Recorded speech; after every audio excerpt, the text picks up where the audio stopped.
Young Olga, driven by her quest to unravel the seals binding Lilith and Lucifer, chooses to collaborate with the world's most esteemed white wizard.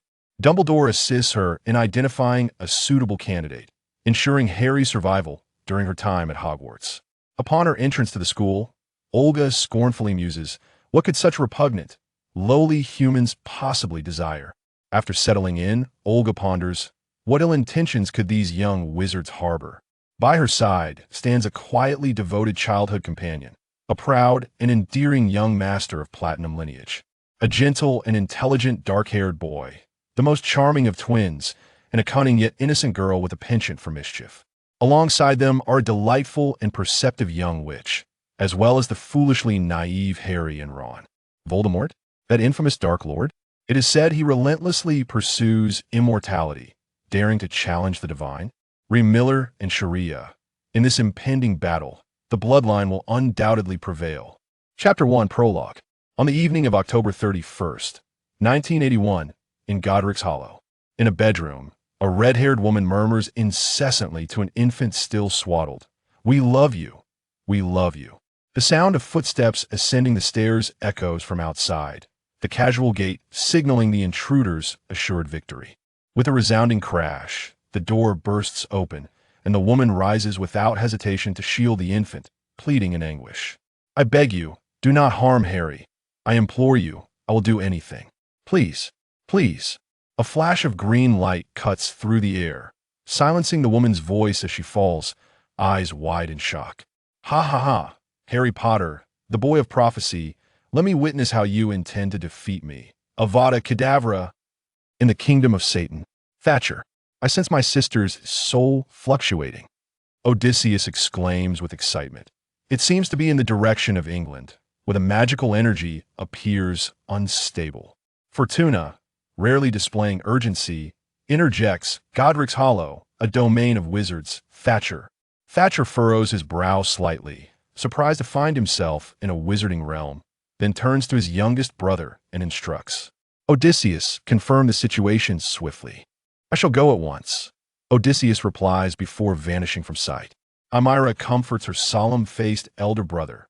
"Do not worry, sister will be safe." Upon arriving at Godric's Hollow, Odysseus finds the place shrouded in eerie silence, devoid of life.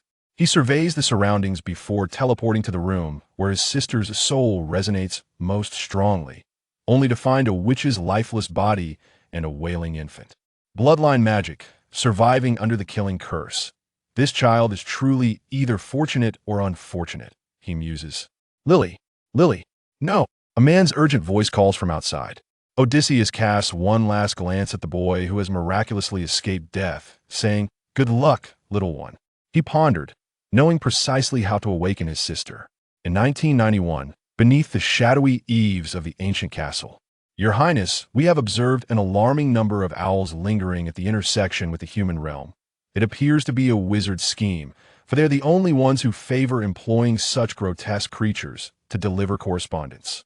A man clad in a black cloak placed his right hand gently upon his left breast, bowing his head in respectful deference as he reported, "Should we send that one to eliminate them?" The girl seated at the table supported her head with one hand, her thick, raven-black hair cascading obediently behind her. Her skin, pallid and reminiscent of one long deprived of sunlight, was almost translucent, while her lips bloomed in a vivid red, akin to roses steeped in blood. Hearing this, she lifted her gaze slightly to regard the man. Her obsidian pupils revealed no vestige of emotion. The stark contrast of black, white, and red, which should have been strikingly jarring, was tempered by her exquisite features and indifferent demeanor, creating an inexplicable harmony. With her other hand languidly resting on the edge of the table, she began to tap rhythmically, her crimson lips parting slightly. "Owls, indeed. As if recalling something. What a zero?" The man hesitated. "He is likely with Lord Thatcher, inquiring about your well-being." Upon hearing this, the girl rose in mild agitation, yet her expression remained unchanged as she strode toward the exit, declaring, "I shall personally see who is behind this mischief. Inform Zero to seek me there."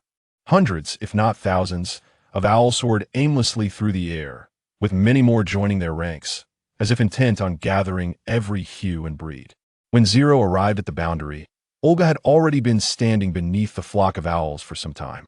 The girl turned as if sensing his presence. A gentle breeze caressed her hair, lovingly brushing against her beautiful visage, while the multitude of owls, at this moment, seemed more like her devoted followers. Upon witnessing this scene, Zero momentarily froze, awkwardly lowering his head to conceal the tumult of emotions within his eyes, and slowly approached his deity. Just as he stepped out of the kingdom of Satan, the multitude of owls swiftly identified their target, hurling their letters toward him, and before long, a mountain of correspondence separated the boy from the girl. What is the meaning of this? The usually composed boy found himself momentarily bewildered, wondering if this was yet another jest from the prince. Yet since that incident, the prince had not engaged in any more frivolities. Olga narrowed her eyes at the spectacle before her. Indeed, it was directed at Zero. Casually, she picked up a letter and opened it, revealing an enrollment notification. Dear Mr. Zero, we are delighted to inform you that you have been granted admission to Hogwarts School of Witchcraft and Wizardry. Enclosed is a list of required books and supplies. The school year commences on September 1st. Please ensure your reply is delivered by owl before July 31st. Sincerely, Deputy Headmistress Minerva McGonagall. Following this was an extensive list of required items. Hogwarts, an enrollment notification. Olga maneuvered around the towering pile of letters and approached Zero's side, her expression inscrutable as she extended the letter to him. You are a wizard? I do not know. Please believe me, Your Highness. I am truly unaware. Zero felt a surge of anxiety, sensing Olga's displeasure. You know this, do you not? You can verify it countless times. With that, he grasped the girl's hand. Look, examine my memories, Your Highness. I have never concealed anything from you. Olga regarded the flustered boy with a calm demeanor. This was indeed a new sight for her, rather intriguing. She once more presented the letter toward him. See for yourself, your correspondence. The boy stubbornly fixed his gaze upon her, refusing to accept it, as if determined to affirm his loyalty. I harbor no doubts about you. Olga relented, allowing the letter to land upon him. This is an opportunity, Zero, a splendid chance for me to enter the realm of wizards. She had nearly studied every sealing technique known across the globe. None could contain Lilith and Lucifer. It was conceivable that Michael had employed a magic circle alongside sealing techniques, yet the bloodline was notoriously inept at such intricate matters. Only wizards reveled in the complexities of such elaborate formations. This Albus Dumbledore mentioned in the letter appears to be a formidable wizard, the president of the International Confederation of Wizards, the head of the Wizarding Association, and a Merlin, a first-class wizard. If he is indeed the headmaster of Hogwarts, then the institution must be quite exceptional. Olga contemplated. Zero, I require your assistance in drafting a reply. While I am uncertain if a student's request to meet the headmaster will be taken seriously, it is certainly more courteous than a bloodline member appearing before him unannounced. Upon realizing that Zero had not relinquished her hand, she gently attempted to extricate herself, but to no avail, sighing, Release me. Reluctantly, Zero complied. I do not wish to attend some wizarding school. I am your blood servant and should remain by your side. Olga turned and walked back, her tone devoid of any inflection. Thus, I shall accompany you. Hogwarts headmaster's office. A letter from the bloodline. Could the legendary clan truly exist? Their emergence at this juncture may well prove advantageous as allies. An elderly man clad in purple robes spoke to the phoenix within the chamber, his long white beard playfully braided into 2 plaits. Phineas, kindly inform the heads of the houses to convene for a discussion. What? You intend to allow a vampire to enter Hogwarts? I am certain your mind is not fully intact. Permitting such a perilous entity to be near that boy during these tumultuous times is utterly irrational. How can you be so certain that the vampire, as a harbinger of darkness, would not prefer to collaborate with the Dark Lord? A man with slightly greasy black hair exclaimed angrily. Calm down, Severus. This presents an opportunity. Consider this carefully. Vampires have always shunned society, and our understanding of them is limited to what we glean from folklore. Reflect on the fact that the previous 2 upheavals in the wizarding world did not coax them out of their seclusion, indicating their complete disinterest in wizards. I believe we possess something they desire, though it certainly cannot be dark magic, which is superfluous to them. Dumbledore sought to soothe the man's agitation, continuing his analysis. The letter suggests a preliminary discussion, which indicates their stance is relatively amicable, providing us with a degree of preparation. Otherwise, if they had approached us directly, I trust that all present, including myself, would not stand a chance against them. Snape's expression softened slightly, yet he remained resolute. I still contend that admitting vampires to our ranks is highly inappropriate. After all, we must prioritize the safety of that boy, mustn't we? Professor McGonagall interjected at that moment. We could first gauge their intentions and ascertain their objectives. If feasible, the inclusion of vampires would only strengthen our position. We require allies, not adversaries. To rebuff them now would be tantamount to sending them to collaborate with the mysterious one. Excellent. Minerva, thank you for your understanding and support. Now, what do Phileas and Pomona think? We stand behind your decision.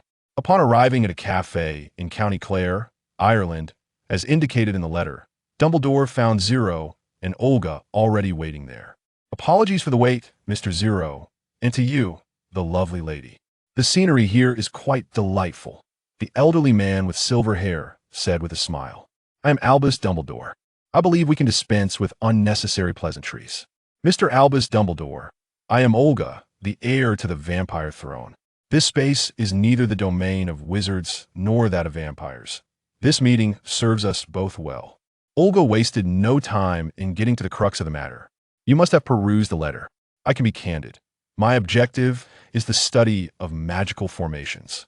I require a wizard proficient in this realm to assist me. Naturally, in exchange, you may propose corresponding conditions, such as addressing a particular menace or safeguarding a certain boy who narrowly escaped death. Dumbledore regarded the young woman before him. It appears the princess has come well prepared. I never engage in endeavors without preparation. To do so would invite chaos. My sincerity has been abundantly clear, has it not? Oh, indeed, it is exceedingly apparent. I find it quite difficult to refuse such an alluring proposition. But may I inquire as to the purpose behind your research into magical formations, Your Highness? Dumbledore asked, puzzled. It is for my parents. So, shall I understand that we have reached a consensus? Certainly, Your Highness. I believe that having an additional formidable ally is far preferable to acquiring yet another unfathomable adversary. You may simply call me by my name, sir. Additionally, I may need to attend Hogwarts. The personal involvement of the vampire heir will lend credibility to our agreement, would it not? No problem, Miss Olga. You shall soon receive your acceptance letter. Let's hope our owl does not lose its way this time. Dumbledore winked playfully. Oh, by the way, the necessary books and supplies must be procured from Diagon Alley in London. I shall have Professor McGonagall reach out to you in advance. Now, may our collaboration be fruitful. With that, he extended his right hand. Olga looked at his outstretched hand in confusion. A pleasant collaboration, but what do you seek? Dumbledore laughed heartily. Dear lady, this is a human custom. A handshake signifies goodwill and can also symbolize cooperation. Thro, who had remained silent until now, grasped Dumbledore's hand. It is inconvenient for the princess to engage with others. I shall act in her stead. Noting that Olga did not object, Dumbledore refrained from further inquiry. After all, everyone harbors their own secrets, do they not? He gently shook Zero's hand. Then we shall see each other at the beginning of term, children. Chapter 2. Diagon Alley and the Savior. Olga stood at the entrance of the leaky cauldron, her countenance reflecting a hint of discontent as she turned to Odysseus and remarked, Must I truly attire myself in such peculiar garb? She was clad in a white, high-collared long-sleeve blouse, layered with a deep navy vest dress. The hem adorned with golden subtle patterns that exuded an air of opulence. Complementing her ensemble was a chocolate-hued short cloak, harmonizing beautifully with her underskirt. Her round hat and petite leather shoes, also in shades of brown, accentuated the youthful charm of her appearance. You ought to have voiced this to Amira before our arrival. Odysseus chuckled, and what is strange about it? It is decidedly lovely, is it not? If you doubt, simply inquire with Zero. The silver-haired youth beside them nodded in agreement, prompting Olga to retort, had it not been for your incessant deliveries of those human magazines to Amira, she wouldn't have thought to torment me thus. Satan alone knew why her elder sister held such a fervent passion for the dress-up game, but while Olga did not harbor a dislike for it, She felt an undeniable discomfort parading about in such attire, for it lacked any semblance of authority. Olga persisted in her obstinacy, declaring, "These flamboyant garments utterly restrict my capabilities. In the face of danger, they would only serve as a hindrance. Myra merely wishes for these wizards to recognize the true beauty of our bloodline's little princess," Odysseus replied, as he gently draped an arm around the girl and urged her forward. "Come now, we mustn't miss out on what Professor McGonagall refers to as the savior." The leaky cauldron, true to its name, was sufficiently decrepit and diminutive. Olga grimaced as she stepped into the grimy establishment, where shadows cloaked the room and a medley of patrons engaged in libations and chatter. A particularly large and towering figure was notably engaged in conversation with the proprietor. Suddenly, the bar fell into a profound silence, as though the world had been paused. The owner spoke in hushed tones, "Harry Potter, what an honor." Olga exchanged glances with Zero. Realizing the timing was impeccable, all eyes within the bar fixated upon the boy who had narrowly escaped death, oblivious to the trio concealed in the shadows. They lethargically listened to the idle chatter until a man, his head swathed in a large scarf, stuttered about purchasing a new book on vampires, which finally roused Olga's interest. She turned to Odysseus, who wore a similarly perplexed expression, and thought, "This man seems a bit peculiar." Without a word, they followed the giant and the savior into a dilapidated courtyard enclosed by crumbling walls. It was here that their introductions formally commenced. The giant, as if suddenly recalling something, exclaimed, "Ah, you must be the esteemed guest Professor McGonagall mentioned would be starting this year. Greetings, I am Rubeus Hagrid, keeper of keys and grounds at Hogwarts." Odysseus responded, "Good day, I am Odysseus, merely accompanying these two to procure their school supplies. This is my sister, Olga, and her companion, Zero. Hello," he added. "He is also a new student at Hogwarts, Harry Potter."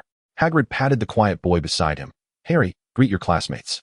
Clearly lacking experience in social interactions with peers, Harry nervously stammered, "Why you all right?" Zero offered a friendly smile. "Greetings, Mr. Harry Potter." Just call me Harry. May I refer to you by your names?" he inquired. "Isn't a name meant for calling? Then if I may call you Harry, why is your full name Harry Potter?" Olga asked earnestly, a question she had long wished to pose during her last encounter with Dumbledore, but the previous setting had rendered such inquiries rather inappropriate. Harry appeared flustered. "Potter is my surname." Odysseus could not suppress his laughter. "Olga, human names are composed of a first name and a surname. I must apologize for neglecting to mention this to you. Ha ha ha." He relished the rare moment of his sister's folly. Olga scowled. "I do not find this amusing." Zero joined in the laughter, further inciting Olga's ire. Harry, puzzled, asked, "You do not have surnames?" "Surnames are generally inherited from one's father or mother. Do you?" His confusion was palpable. "I am indeed an orphan," Zero clarified, "but Olga's situation is somewhat unique." Harry nodded, seemingly grasping the concept, and added, "I apologize if I have offended." Zero gently shook his head. "No need for apologies. It does not trouble me." He discreetly glanced at Olga, contemplating her parents. He needed no such ties. He had something far greater. "Well, children, I believe we should be on our way. We have quite a bit to purchase today," Hagrid announced, producing his pink umbrella and tapping it against the wall. The bricks trembled, slowly revealing an entrance. "Welcome to Diagon Alley." Passing through the entrance, they were greeted by a bustling street, an array of shops dazzling the senses. Hagrid turned to Odysseus. "I must first escort Harry to Gringotts. Would you care to join?" Odysseus took Olga's small handbag and opened it. "Professor McGonagall has already taken me there. I have exchanged a sufficient amount of galleons. You may proceed according to your own itinerary." Hagrid sighed in relief. "Then bid farewell to your classmates for now, Harry." After watching Hagrid and Harry depart, Odysseus turned to his younger sister. "I trust our objectives for today have been met? Any unexpected discoveries?" Olga nodded with a cold demeanor, an utterly unremarkable savior. "He pales in comparison to that so-called defense against the dark arts professor." She glanced at Zero, adding, "You may need to keep a closer watch on that boy." "It is my privilege, Your Highness," Zero replied with a slight bow. "Why so serious? You are merely 11. Do not present yourself as an elder," Odysseus teased, playfully patting Olga on the back of her head, only to receive a death glare in return. He continued nonchalantly, "So, dear princess, where would you like to begin our exploration?" Zero chuckled quietly behind them. It was only in the company of Lord Odysseus that she occasionally displayed childlike wonder. The elder was right. She often bore far too much tension. "Anywhere," Olga replied dismissively, unwilling to engage with Odysseus, who was indeed bothersome with his incessant chatter. Their first stop was the relatively quiet Ollivander's wand shop, where towering shelves lined with neatly arranged boxes reached towards the ceiling. "Good afternoon." An elderly man greeted them from atop a ladder. "I presume you are here to select wands? Who shall be first?" "I need not. They should take their time." Odysseus gestured towards Zero, who stepped forward silently. Mr. Ollivander scrutinized him and inquired, "Which hand do you favor?" "My right, sir." "Ah, splendid, let us see." "You all must know that a wand chooses its owner. Should one wield a wand meant for another, its true potential shall remain unfulfilled." Ollivander withdrew a box and revealed, "Try this one, made of ebony with a phoenix feather, 11 inches long." Zero accepted the wand and gave it a casual flick, instantly conjuring a gust of wind that whisked Olga's hat away. "Oh, not this one," Ollivander remarked, reclaiming the wand and offering another. "How about this? Hollywood, unicorn hair, 11.5 inches. Zero cautiously swished it downward, and the tip of the wand glimmered softly. "Ah, this is the one. My dear child, you must be a kind and courageous soul." Hearing this, Zero felt a wave of relief wash over him. He turned to Olga with a smile and gently retrieved her blown-away hat, reverently placing it back upon her head as though performing a sacred ritual. "Next, it is this young lady's turn." Ollivander glanced at Olga with a smile and inquired, "Which hand do you prefer to wield your wand?" "The right hand," she replied. "Give this one a try, made of willow with the core of dragon heartstring, measuring 9 inches. Ollivander eagerly handed the wand to Olga, who waved it. And with a resounding bang, a bottle on the table shattered. The onlookers were momentarily startled, and the old man retrieved the wand, shaking his head. He offered her another. "Perhaps this one suits you better, crafted from apple wood with a phoenix feather core, 8.5 inches. Just then, a cacophony of crashing sounds erupted, prompting Ollivander to swiftly snatch the wand back. No, it seems today as patrons are particularly discerning. What about this one? Made of black walnut, with a unicorn hair core, measuring 8.25 inches. The collection of wands piled high on the bench grew increasingly chaotic, and the shop's decor became disheveled. Unable to endure further, Olga interjected, "Please wait, sir. I fear there may be no wand here that I can use." "Impossible. My shop houses the greatest selection of wands. Every wizard can find their unique wand here," Ollivander insisted. Olga sighed, contemplating the possibility that she might not be a witch at all. "I apologize for the disarray I've caused in your shop, but I believe these wands might be frightened of me. If I understand correctly, wands serve as conduits for magic to be wielded with precision?" At last, Ollivander ceased his relentless search and regarded Olga earnestly. "Indeed, but why do you think wands would fear you? You will come to know in due time, sir. For now, we only require one wand. May I inquire about the price?" 7 galleons. Otis paid, casually twirling his hand, and the shop returned to its former state. Ollivander gazed at him in astonishment. Silent wandless magic. The only response was the retreating figures of the three, hinting at a lively year at Hogwarts.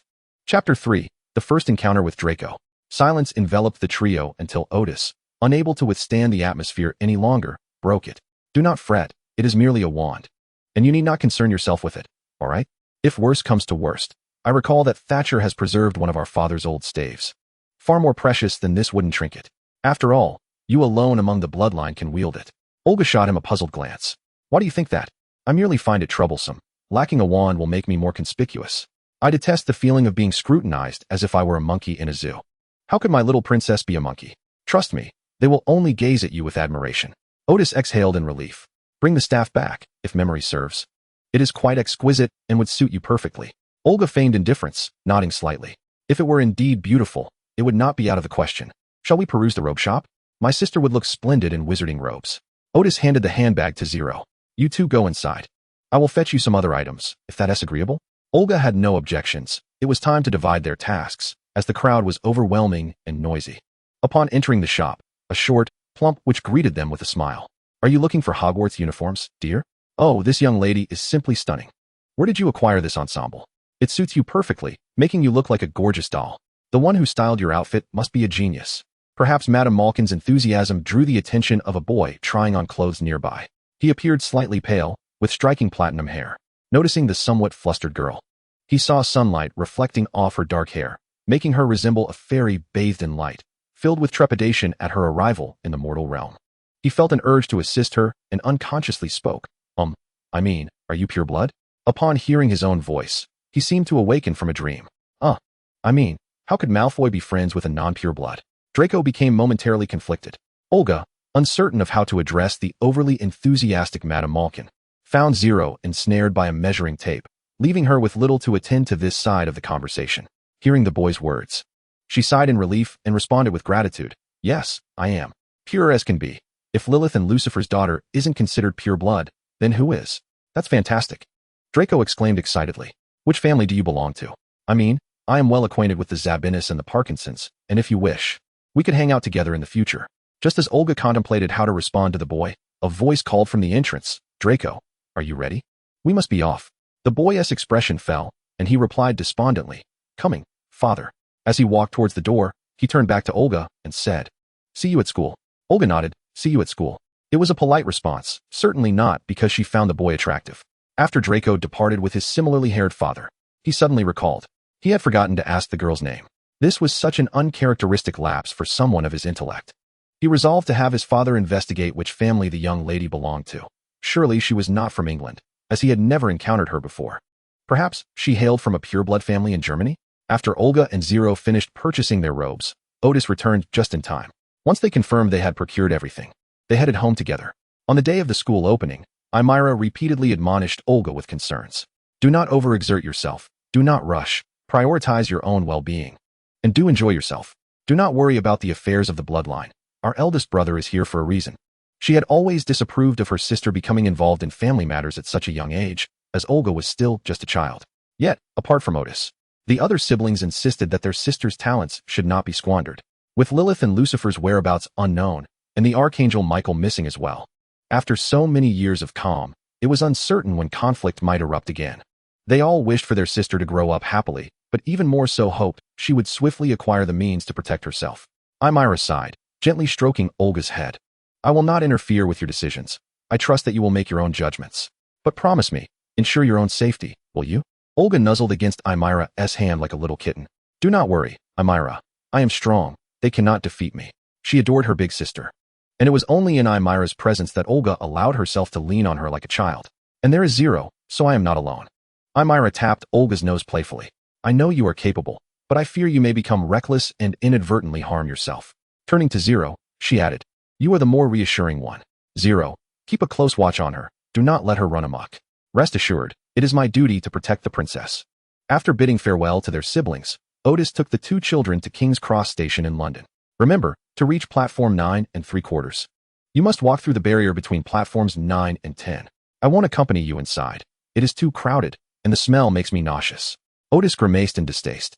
Though Zero is with you, I still worry you might not behave and drink Zero's blood, so I have already communicated this matter with your headmaster. You will understand once you arrive at school. Without awaiting Olga's reaction, he vanished from the spot. Clearly not intimidated by the prospect of his sister's anger over their presumptuous actions. Poor Zero, left to bear the brunt of your highness's wrath alone. He cautiously glanced at Olga and murmured, Your Highness, shall we proceed inside? Olga abruptly turned her gaze towards Zero. Are you aware of this matter as well? Zero swallowed hard and replied softly, I heard Lord Helmo mention it previously, but I am not fully informed. Olga narrowed her eyes at him for a moment before striding forward without another word. Zero hurriedly followed her, and once they settled in an empty compartment, Olga remained silent. He understood her ire directed at the adults for their unilateral decisions regarding her affairs, as well as her frustration with himself for not informing her sooner. At a loss for words to lighten her mood, Zero was suddenly interrupted by a voice at the compartment door. Excuse me, may I sit here? All the other compartments are full. The two turned to see a long unseen Harry, whose face lit up at the sight of them. Hi, Zero. Olga, it's been ages. Indeed, it has, Harry. With Olga showing no objection, Zero invited Harry. Come in, don't linger in the doorway. Harry, laden with belongings, settled in beside Zero after he helped arrange his things. Just then, the sound of the compartment door being pulled open again interrupted them. A boy with red hair and a smattering of freckles pointed to the empty seat next to Harry and inquired, Is anyone sitting here? I can't seem to find an empty compartment. Harry glanced at Olga, sensing that this girl wielded authority. Olga nonchalantly replied, You may decide. As long as Zero remained by her side to shield her from any unpleasant odors, it sufficed. Thankfully, the scent of wizarding blood was not as foul as that of humans, perhaps merely a distinction between excrement and vomit. Merlin, are you a Vila? The red-haired boy exclaimed upon catching sight of Olga. No, that can't be. Vilas aren't dark-haired. I mean, you are truly beautiful. Initially annoyed by the boy's exaggerated reaction, Olga begrudgingly chose not to reprimand him given his apparent discernment. What is a Vila? Harry asked, puzzled. Oh, they are exquisite creatures. Typically depicted as stunning young women with signature light golden or silvery hair, the boy explained as he stepped inside. Hello, I am Ron Weasley. Greetings, I am Harry Potter. And these are Zero and Olga. Harry Potter. By Merlin's beard, you are the legendary Harry Potter, Ron exclaimed, nearly incoherent with excitement. Fred and George must envy me immensely. And Ginny, she is your devoted fan. The three seated companions wore expressions of utter bewilderment. Harry, are you really that famous? Zero asked, astonished, turning to Olga for clarification, but it was evident that Dumbledore had not elaborated on the reasons for the Savior's renown. Harry, feeling quite awkward, interjected, please. Calm down and take a seat. Do you know me? Ron plopped down and leaned closer to Harry. Of course. I grew up hearing your story. That scar on your forehead. The one beneath which the name that must not be named perished. The boy who lived. You are our hero. Harry felt a blush creeping to his cheeks. He had heard Hagrid speak of this, but he never expected such fame to accompany him. The sensation was peculiar. But I don't remember any of it, Harry confessed. Not a single memory? Well, I recall a lot of green light, but nothing else. Then forget it, Zero interjected. I don't remember much from my childhood either. That is all in the past. What matters is the present and the future. Harry felt considerably relieved and turned to Ron. Is your entire family comprised of wizards? Ron began to recount his family history, the lengthy tale causing Olga to feel somewhat bored, pondering whether any of these pure-blood families could assist her in studying magical formations. Contemplating this, she leaned against Zero's shoulder and said, I shall take a nap. Wake me when we arrive. Zero recognized that Olga was no longer angry and smiled.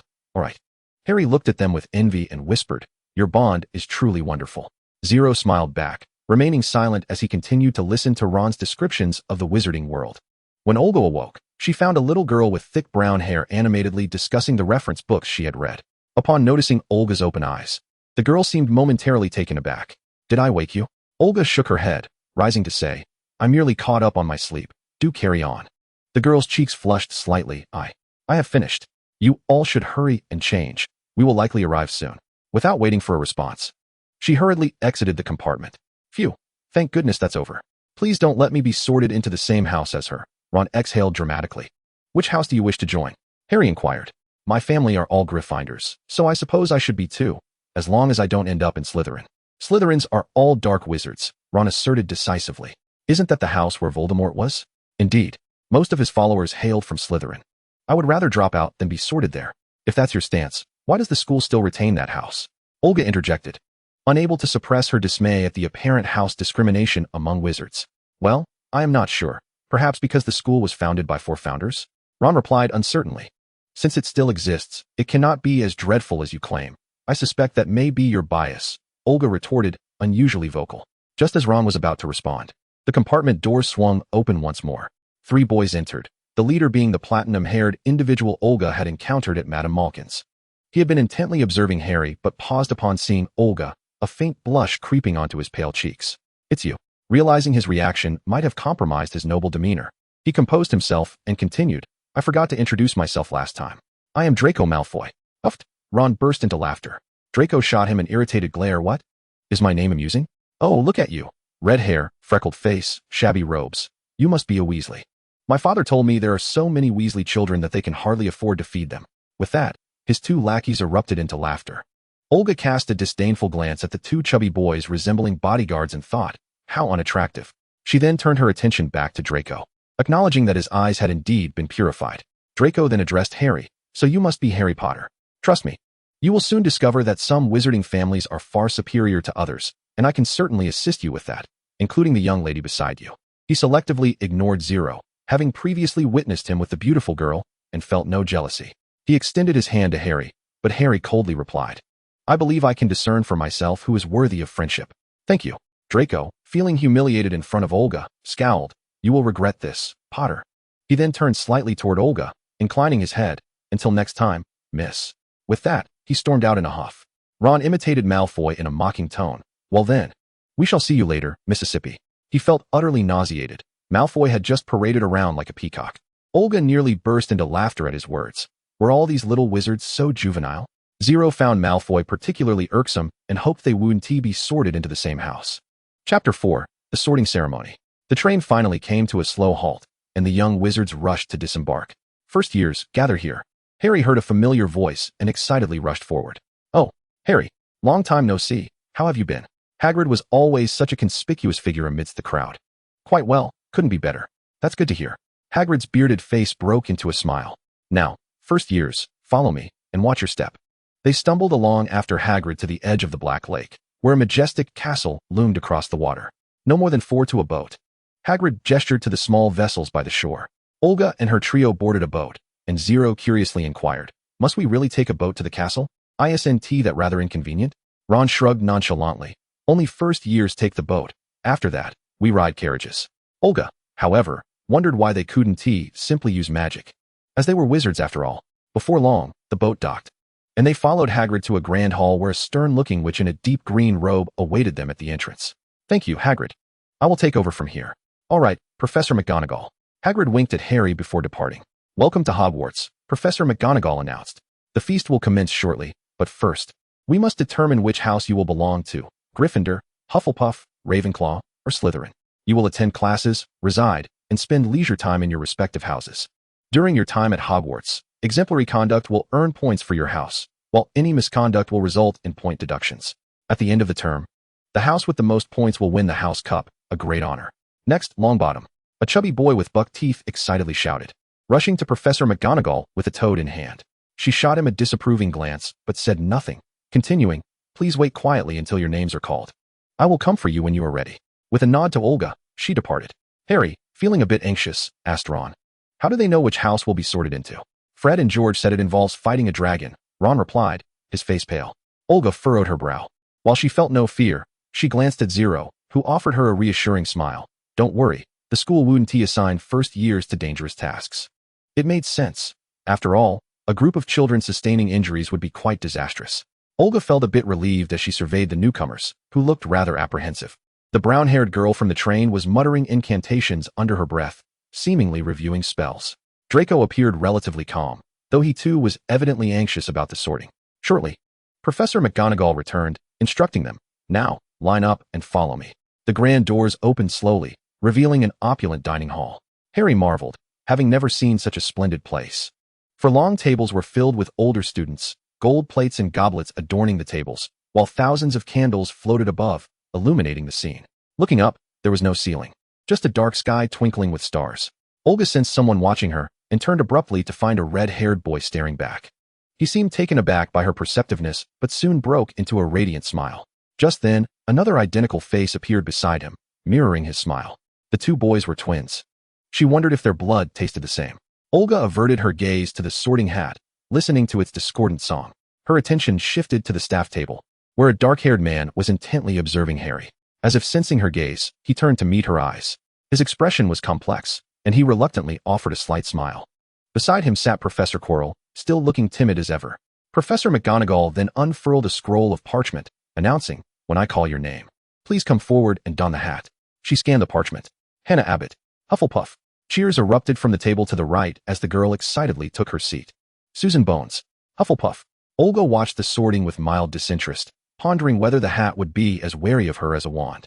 Harry, Ron, and the brown-haired girl were sorted into Gryffindor, while Draco gleefully claimed his spot in Slytherin, the remaining names dwindling. Zero. Olga perked up, watching him step forward. Overhearing quiet murmurs. Why doesn't he have a surname? Was a surname truly that significant? She regretted not arranging this for Zero in advance. Gryffindor. The table erupted with enthusiastic cheers, and Olga noticed the twins wink at her as they celebrated. Zero took a seat beside Harry. Finally, it was Olga's turn. Olga. Amidst the murmurs regarding her lack of a surname, she approached Professor McGonagall, preparing to sit when Dumbledore interjected, "Wait a moment, Mississippi." The hall fell silent. All eyes on the captivating girl. Unaware of the impending turn of events, she turned to Dumbledore. "What is it, Albus?" Gasps filled the air. She had addressed the headmaster by his first name. Draco looked astonished, while he too found the eccentric old man off-putting. He would never dare to speak to him so familiarly. Who was this girl? As the murmurs grew louder, Dumbledore commanded, "Silence. Miss Olga, your brother has informed me about Ollivander's wand shop. I believe the sorting hat, being a wizarding artifact, may not be effective for you. Or would you care to try?" Dumbledore smiled at Olga, who regarded the filthy hat with distaste. "I think I shall pass." "Very well, then I must announce a few things on behalf of your brothers." A sense of foreboding washed over Olga as Dumbledore continued. "Welcome to Hogwarts as we embark on a new academic year.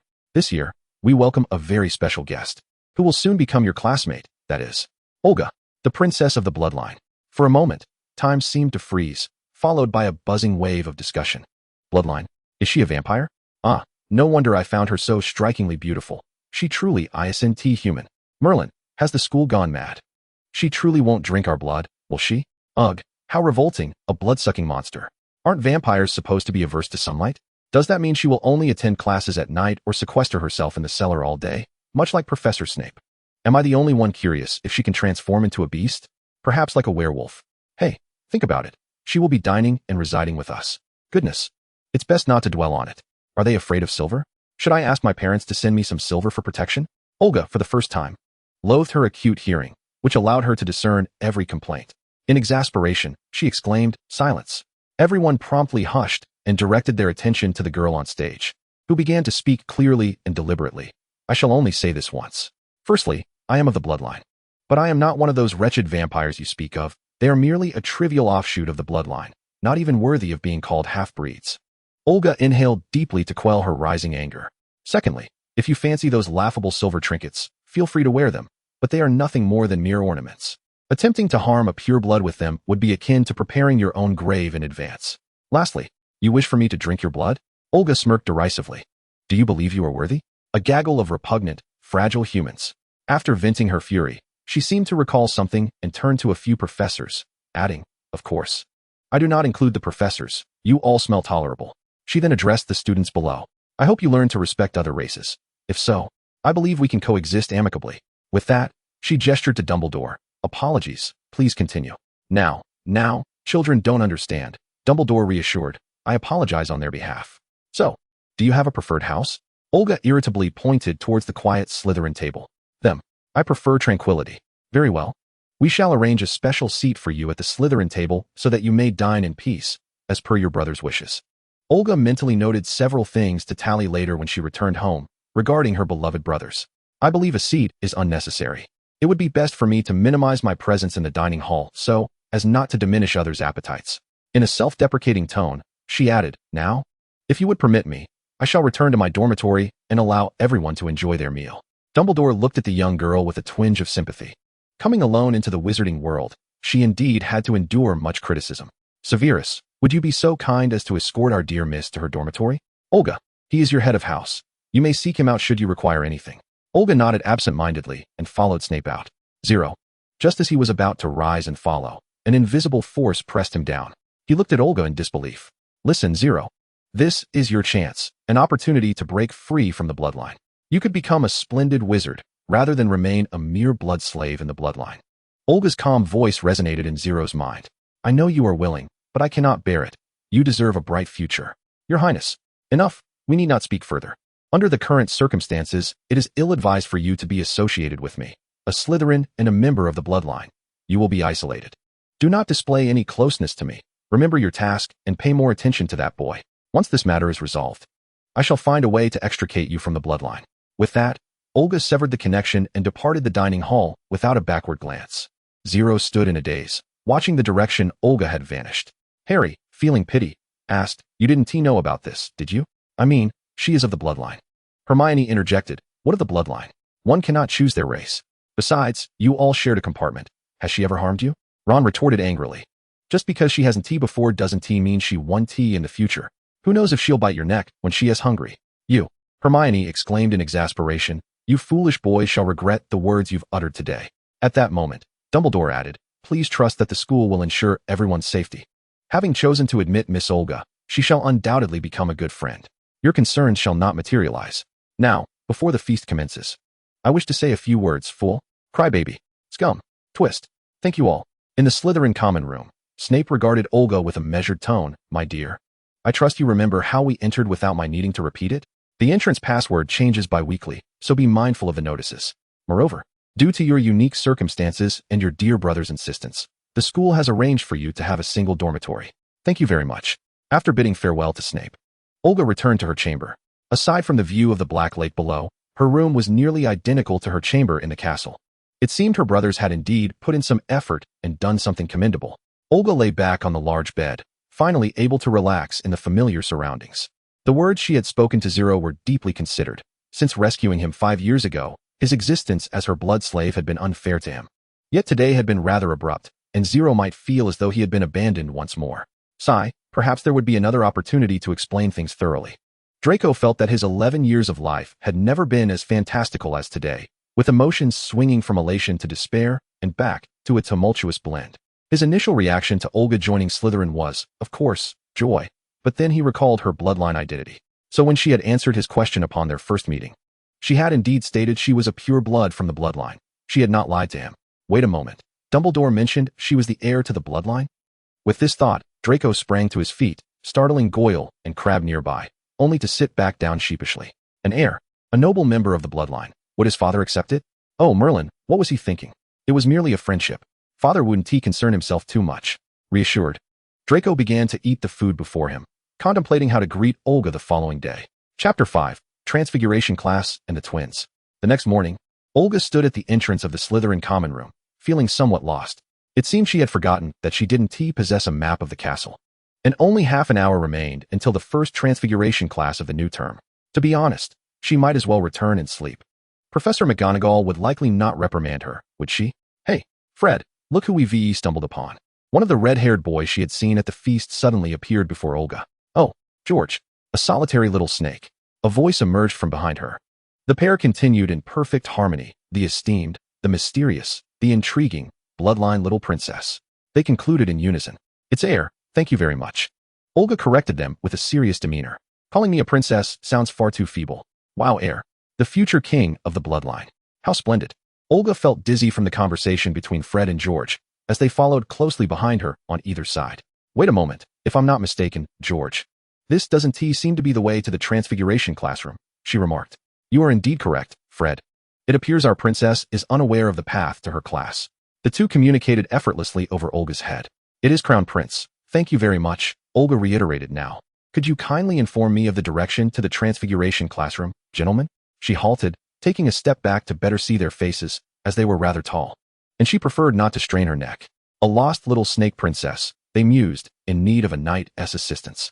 Experiencing this novel interaction with two identical faces harmonizing in banter was quite refreshing for Olga. She found herself rather fond of the boys before her. Aren't you afraid of me? Olga inquired earnestly, considering that after last night's events, she ought to be regarded as Hogwarts' #1 danger. Merlin, George, would you fear such a lovely young lady? The boy on the left exaggeratedly glanced at the one on the right. Of course not, Fred replied, but then, the boy on the right feigned seriousness as he turned back to his brother. Suddenly, they both pivoted to face Olga, exclaiming in unison, It seems we've forgotten to introduce ourselves. I am Fred Weasley, began the boy on the left. And I am George Weasley, the boy on the right chimed in. Glancing at Olga expectantly, the weight of being scrutinized by two large beings was a pressure that only Olga could truly comprehend at that moment. I am Olga, she said hesitantly, extending her hand towards George. Would you like to shake hands? A flicker of surprise crossed George's eyes as he noticed the girl's flustered demeanor. Though she maintained a facade of calm, the corners of his mouth lifted slightly. How endearing. He quickly grasped her delicate hand, giving it a few symbolic shakes before not releasing it, instead guiding her forward. It is a pleasure to meet you, little snake princess. Now, let us proceed to your classroom. I assume you wouldn't want to be late for your first lesson, would you? Wow, do all girls have such soft hands? George thought to himself, secretly squeezing Olga's hand when she wasn't looking. Quite pleasant, though a tad too cold. Fred, feeling overlooked, quickly wrapped his arm around Olga's shoulder. Aren't you curious how we knew you were heading to Transfiguration class? Mr. Weasley's, if I recall correctly.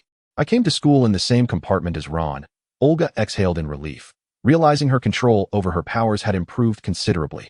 This time, contact with both boys had posed no issue. This meant she need not worry excessively about touching humans other than Zero. Yet, for safety's sake, perhaps it was prudent to test it a few more times. Oh, is that so? Little Ron's luck is indeed remarkable, Fred scoffed, the savior and the bloodline prince. George, suddenly struck with a thought, leaned in to ask Olga, have you not had breakfast? Pay no heed to those little wizards, they merely talk big. You could always join us, Fred, and I would be more than willing. Fred nodded in agreement. Please, a bloodline? How cool. Olga was taken aback, somewhat unaccustomed to such boldness. Oh, I didn't pay much attention to that. Human food is of little use to us. Our need for blood isn't as significant as you might think, so we don't adhere to the usual 3 meals a day. Professor Albus Dumbledore suggested that because of my brother's arrangements, they believe, in human terms, that more consumption equals better nourishment? Something along those lines. After a moment's reflection, she added, you needn't worry.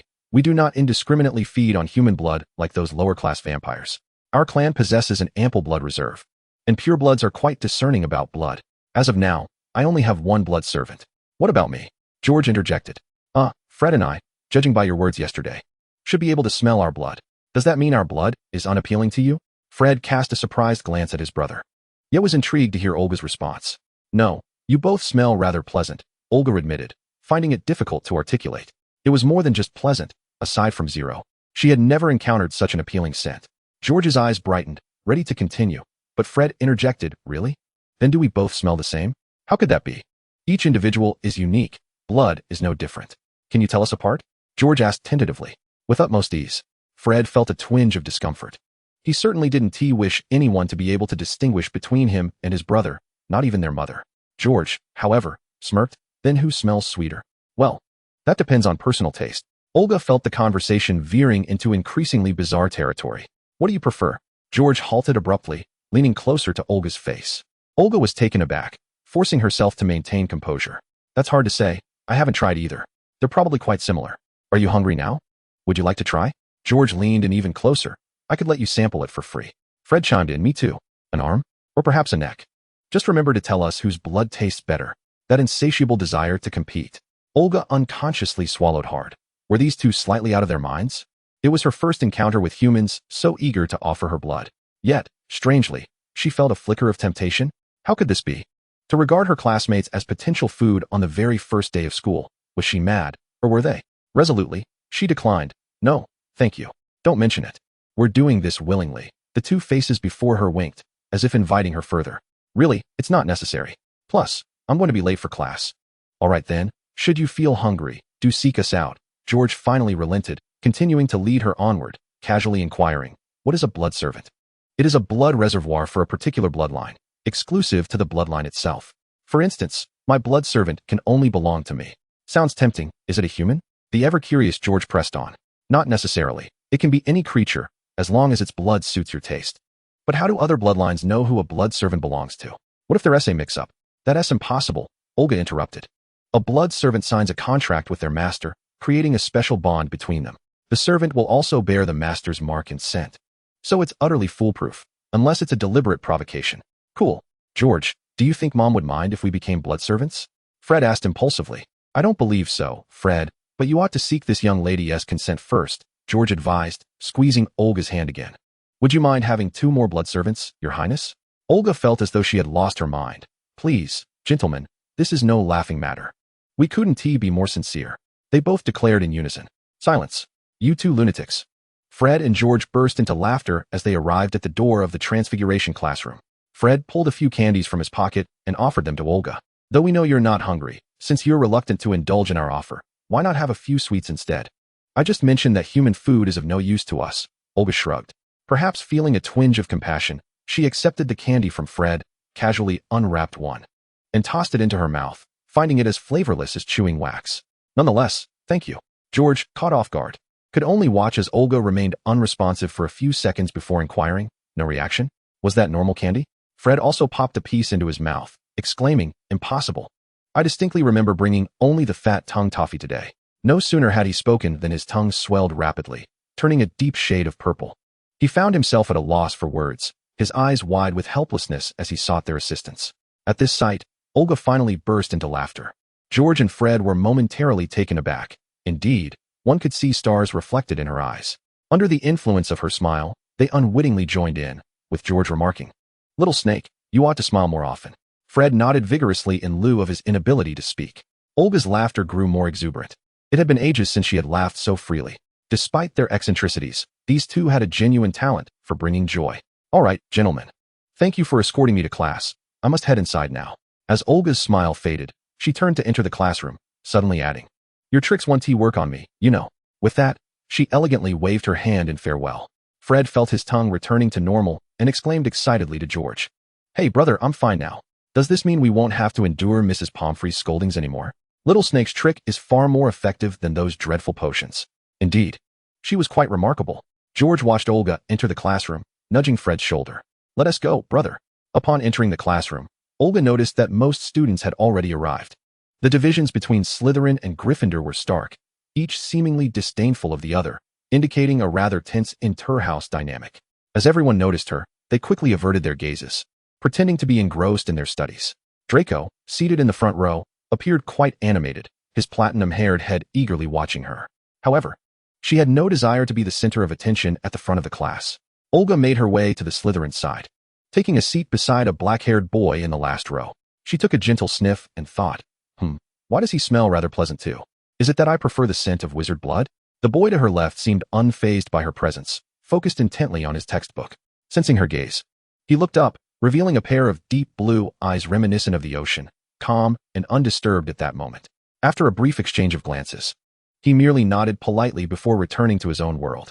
Olga found herself curious about the waves of emotion those striking eyes might conceal. Perhaps she had been influenced by the twins.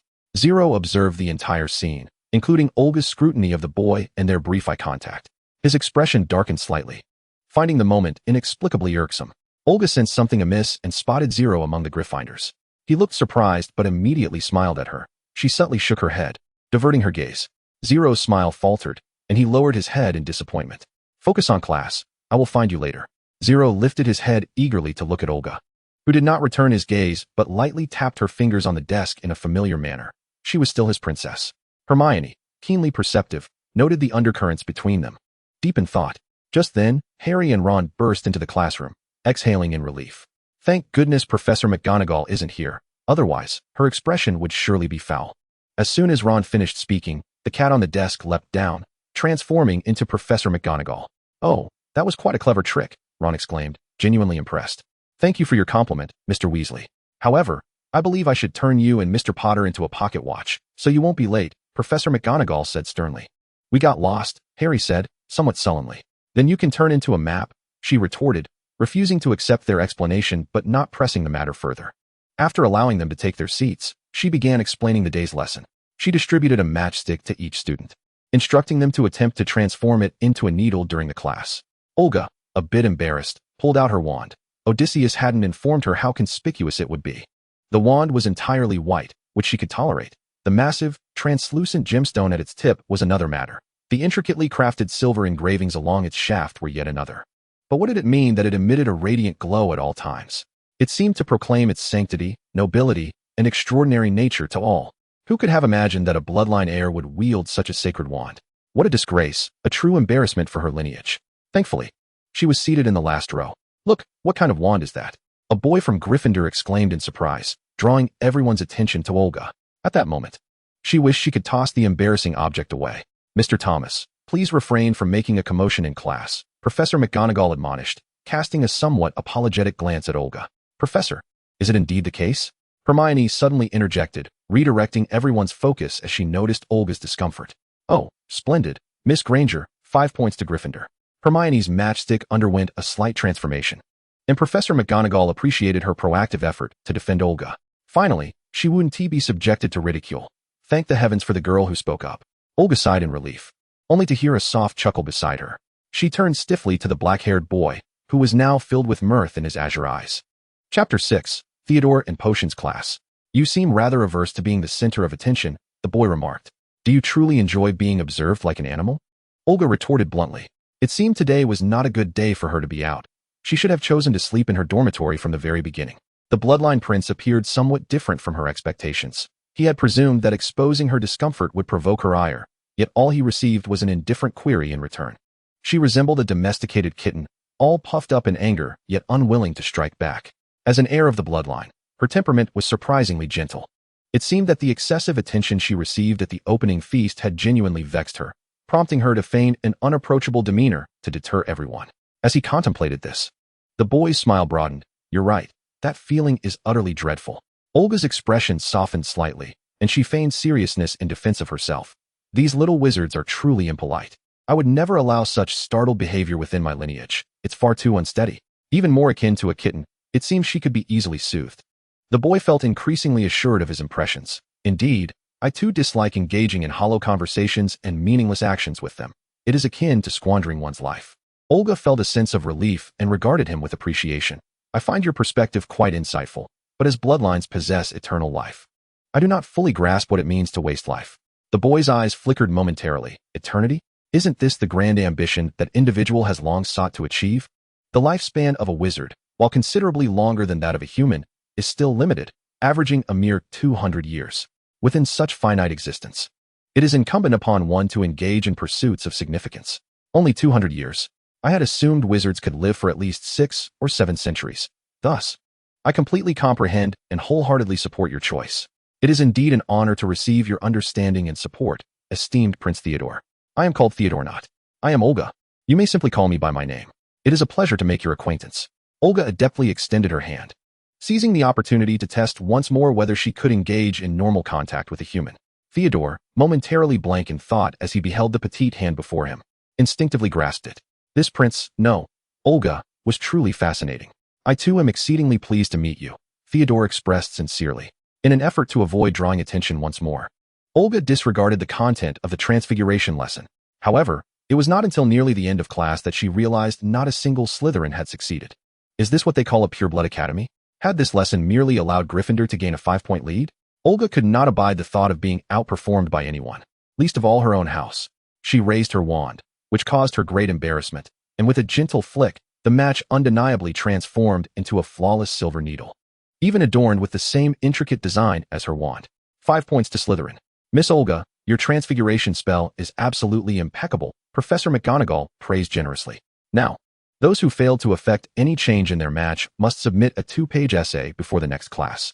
The upcoming defense against the dark arts lesson was initially what Olga had anticipated most. However, to her dismay, the intriguing Professor Quirrell was utterly reeking of garlic. Surely he cannot believe that garlic would be effective against vampires? Alas, perhaps it could, for the odor was nearly suffocating. Silently, Olga inched closer to Theodore, who glanced at the almost overlapping Miss Cat beside him and quietly inquired, "What troubles you? Are you unwell? My God, I have never wished so fervently to be rid of my sense of smell. Do you not detect the overwhelming scent of garlic in this room?" The little cat furiously responded. "What can I do to assist you?" he asked. "Allow me to smell your blood, please." Even the astute Theodore was taken aback by such a request. Upon processing her words, he nodded. "Very well. How much do you require?" and proceeded to slice open his wrist. Olga did not anticipate the boy's decisiveness. She was so overwhelmed by the stench that her reactions were sluggish. In a flurry, she hastily covered Theodore's bleeding wrist, exclaiming, "Are you not in pain?" Theodore regarded the flustered little cat with calm eyes. "Did you not wish to smell?" "I did not mean to be so brutal. You could have simply leaned a bit closer," she mumbled, cursing her own foggy mind for not articulating clearly. The boy's slender yet sturdy wrist continued to bleed, the crimson liquid slowly emanating an enticing aroma. A glimmer of red flickered in Olga's eyes as she murmured, almost enchanted, "It cannot be wasted." The girl's crimson lips inched toward the wound, and Theodore felt a cool sensation brush against him, as if a feather had delicately grazed his heart. Olga savored the taste of the blood she coveted. Theodore's essence was indeed fitting for his character, reminiscent of winter's cedar, the refreshing scent calming her agitated spirit. Theodore's ears flushed crimson. How could this little cat be so audacious as to lick someone? Olga lifted her gaze, satisfaction gleaming in her eyes as she observed her wrist's swift recovery. "Well, do refrain from injuring yourself so carelessly in the future. No one can refuse a little cat," Theodore murmured softly. Olga did not catch his words clearly but chose not to inquire further, as Professor Quirrell had noticed their recent interaction. "Miss Olga, you ought not to. He is your classmate. How could you possibly drink his blood?" He appeared thoroughly frightened of her, stumbling over his words as gasps echoed throughout the classroom. Yet no one dared to speak.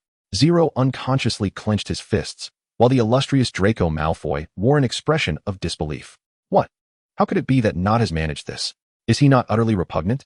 How could the esteemed Malfoy be outdone by Nott? Olga regarded Professor Quirrell with a half-smirk, while Theodore interjected, "You may be mistaken, Professor. I was injured, and Olga was merely assisting me." He raised his wrist, pristine and healed, "You see, my wound is already mended." "Oh, I see. However, Mr. Nott, should you find yourself injured again, do seek out Madame Pomfrey without delay." "Are you questioning my abilities, Professor?" Olga abruptly interrupted, her patience with the garlic-scented man wearing thin. She felt the anger that had been quelled by Theodore's blood begin to ignite once more. "Had it not been for your insufferable garlic stench, your dear student would not have been harmed. Or would you prefer to remove that ridiculous headpiece and reveal what you're concealing?"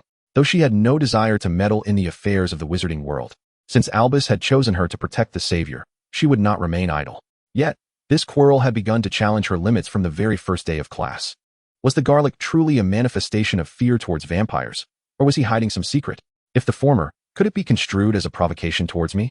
Professor Quirrell had not anticipated such a turn of events. He had merely intended to test the Blood Prince's disposition, but had instead made a mess of it. How could that be? I did not. Olga was no longer willing to wait for his stammering explanations. Rising, she strode towards the exit. Do take care. Professor. The events of the defense against the dark arts class spread like wildfire throughout Hogwarts. In the subsequent days, Olga found herself the subject of numerous furtive glances. And if she was not mistaken, some of those gazes seemed laced with admiration. She was bewildered yet profoundly shaken, thankful that her surroundings had become quieter. This was indeed preferable. The charms and transfiguration classes remained somewhat engaging, while herbology and astronomy were barely useful. If not for her desire to understand the wizarding world better in order to find a suitable wizard, she vowed she would have abandoned history of magic just as she had the defense against the dark arts. One could only wonder when Albus would present her with an appropriate candidate. Next came potions class, where Olga habitually seated herself in the last row, with Theodore still as her desk mate. In my classroom, you are expressly forbidden from recklessly waving wands and uttering incantations. With a resounding bang, Professor Snape swept through the door like a gust of wind past Olga, who observed the billowing of his robes behind him. Indeed, this head of house suited a vampire quite well, resembling a bat. Mr. Potter, I trust you have mastered exceptional abilities. Therefore, kindly enlighten me. If I were to add daffodil root powder to wormwood stem liquid, what would be the result? Harry shook his head, while Hermione eagerly raised her hand. Unknown. Let us try a different question. Where might I procure bezoar? Hermione continued to hold her hand aloft, while Harry remained oblivious. Now, can you delineate the differences between aconite and wolfsbane? Hermione appeared ready to lift her hand to the ceiling, while Harry remarked, I do not know, sir. But I believe Hermione knows the answer. Why not inquire of her? Put your hand down. Snape shot a glare at Hermione before locking his gaze onto Harry's eyes. Allow me to enlighten you. A combination of daffodil root powder and wormwood stem juice yields the elixir of life. You must procure bezoar from the stomach of a cow, and there is no distinction between the various species of aconite. Did you commit that to memory?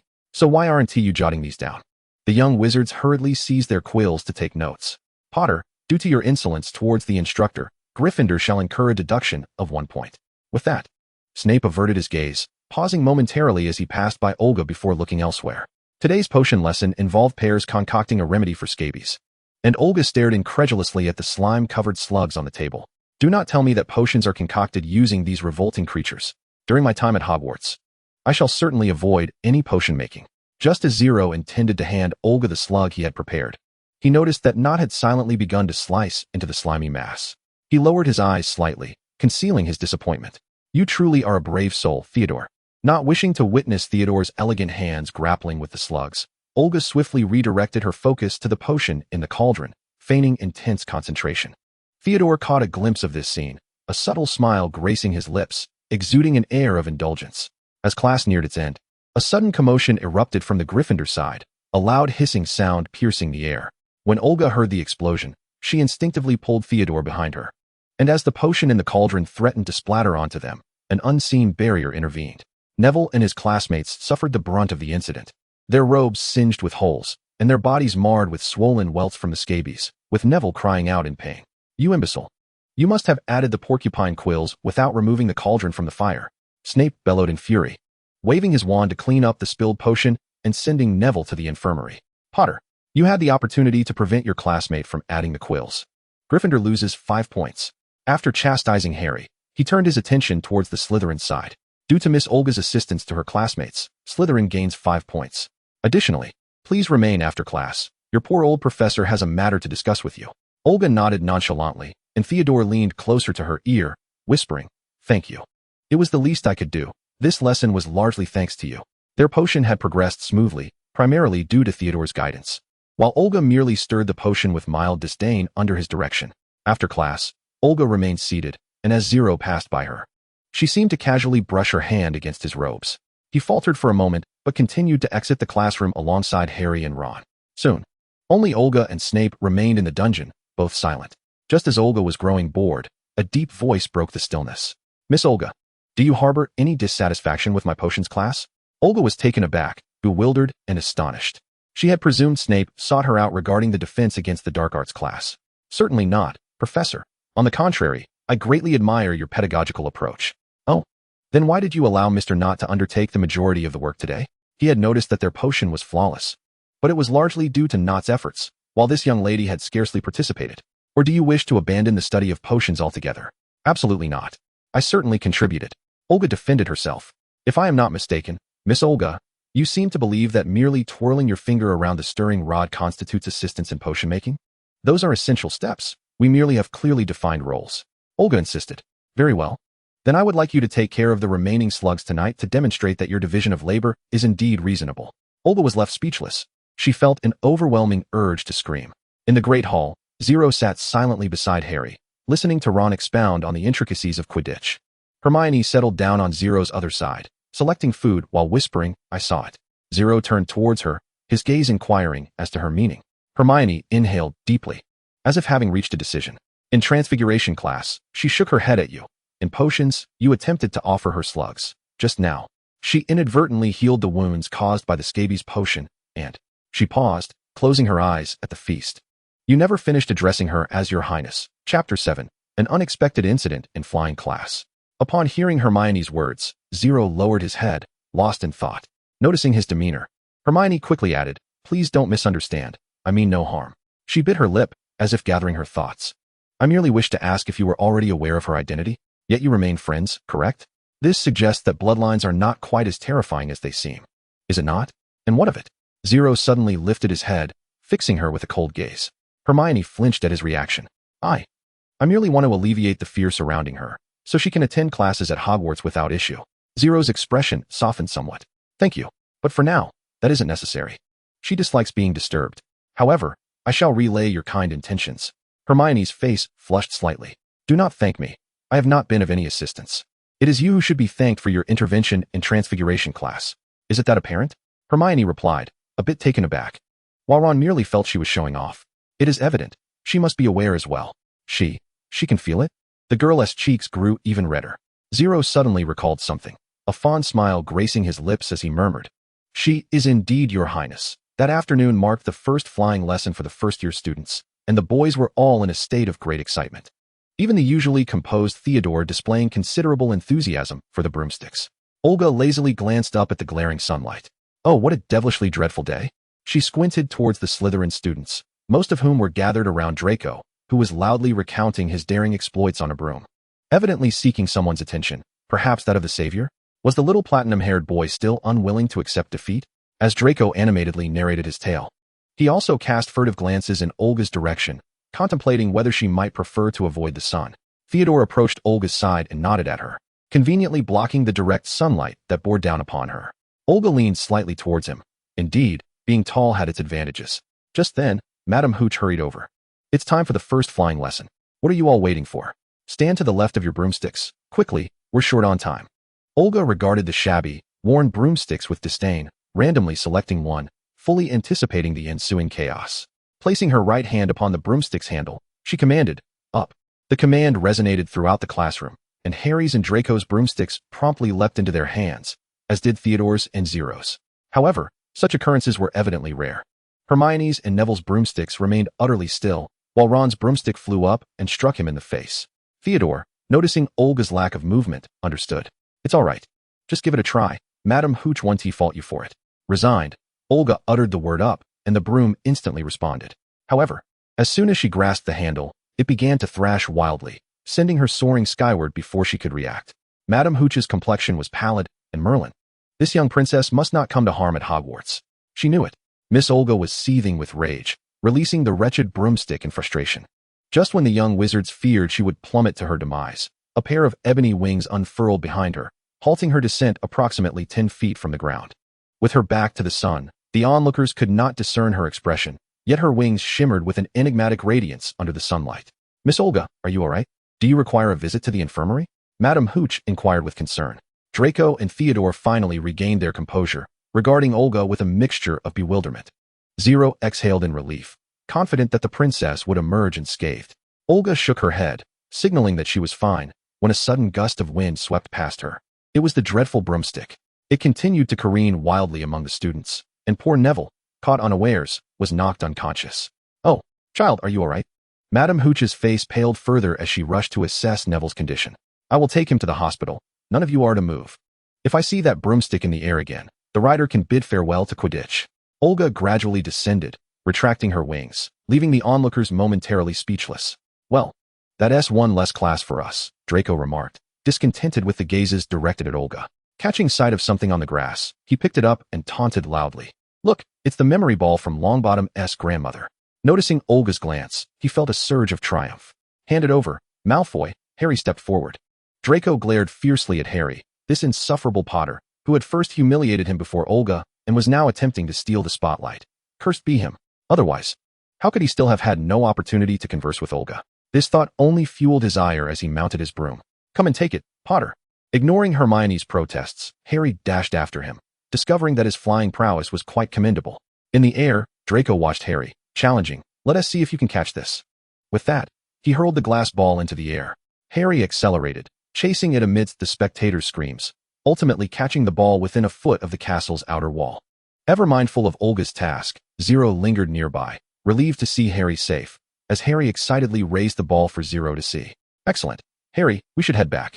The two soared back, unaware that Professor McGonagall had observed the entire scene from the castle.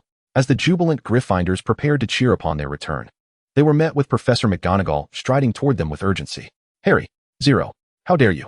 Professor McGonagall stared at them, her eyes aflame with indignation. It's not their fault, Professor, it was Malfoy, Ron interjected. Silence, Mr. Weasley. Right, you two, follow me. Professor McGonagall turned on her heel. Making her way back to the castle, while Zero cast a guilty glance in Olga's direction, trailing behind Harry with his head down. Draco and his two cronies erupted in laughter. They were surely to be expelled. Just as Draco finished speaking, he felt a chilling gaze upon him. Looking around, he was startled to find himself locking eyes with Olga, feeling as though he had plunged into an icy abyss. Why was she angry? Wasn't it delightful that those foolish lions were suffering? Did she harbor feelings for that savior? No, that couldn't be right. It was that peculiar silver-haired oddity. What was their connection? During their time in Diagon Alley and on the train, it seemed they were quite familiar, yet since school began, they acted like strangers. Did the oddity disdain Olga upon learning she was of the bloodline? How could Olga still be angry on his behalf? He dared not. Humph. A noble bloodline should befriend a noble Malfoy. Just as Draco contemplated whether to approach Olga to offer comfort, she abruptly turned away, heading toward the castle. Another chance missed. Had his hair not been slicked with gel, Draco would have surely been lamenting his misfortune. Olga knew that the savior would undoubtedly not be expelled. But Zero's fate was uncertain. She trailed behind, concealing herself, observing as Professor McGonagall merely escorted them to the upper-year classrooms, introducing them to someone named Wood. Oh, so it was merely to have them join the Gryffindor Quidditch team, Olga thought, relieved, and placed the blame squarely on that platinum-haired boy. As Harry and Zero prepared to return to the common room, Zero sensed something and suddenly said to Harry, you should head back. I just remembered I left something in the library. Harry, not thinking much of it, was eager to return and share his excitement with Ron. Zero stood still, addressing the corner, Your Highness. There, Olga's figure gradually materialized. I knew I couldn't hide it from you. Zero smiled. Your Highness carries a distinctive aura. I know. It's the scent of darkness. Zero shook his head, unwilling to elaborate. Olga, unconcerned, inquired, how have you been lately? Zero began to recount Harry's recent happenings in detail, leaving Olga quite bewildered. Wait, why is it all about Harry? I have no interest in him. At this, a flicker of confusion crossed Zero's eyes. Isn't Your Highness concerned about the task-bearer?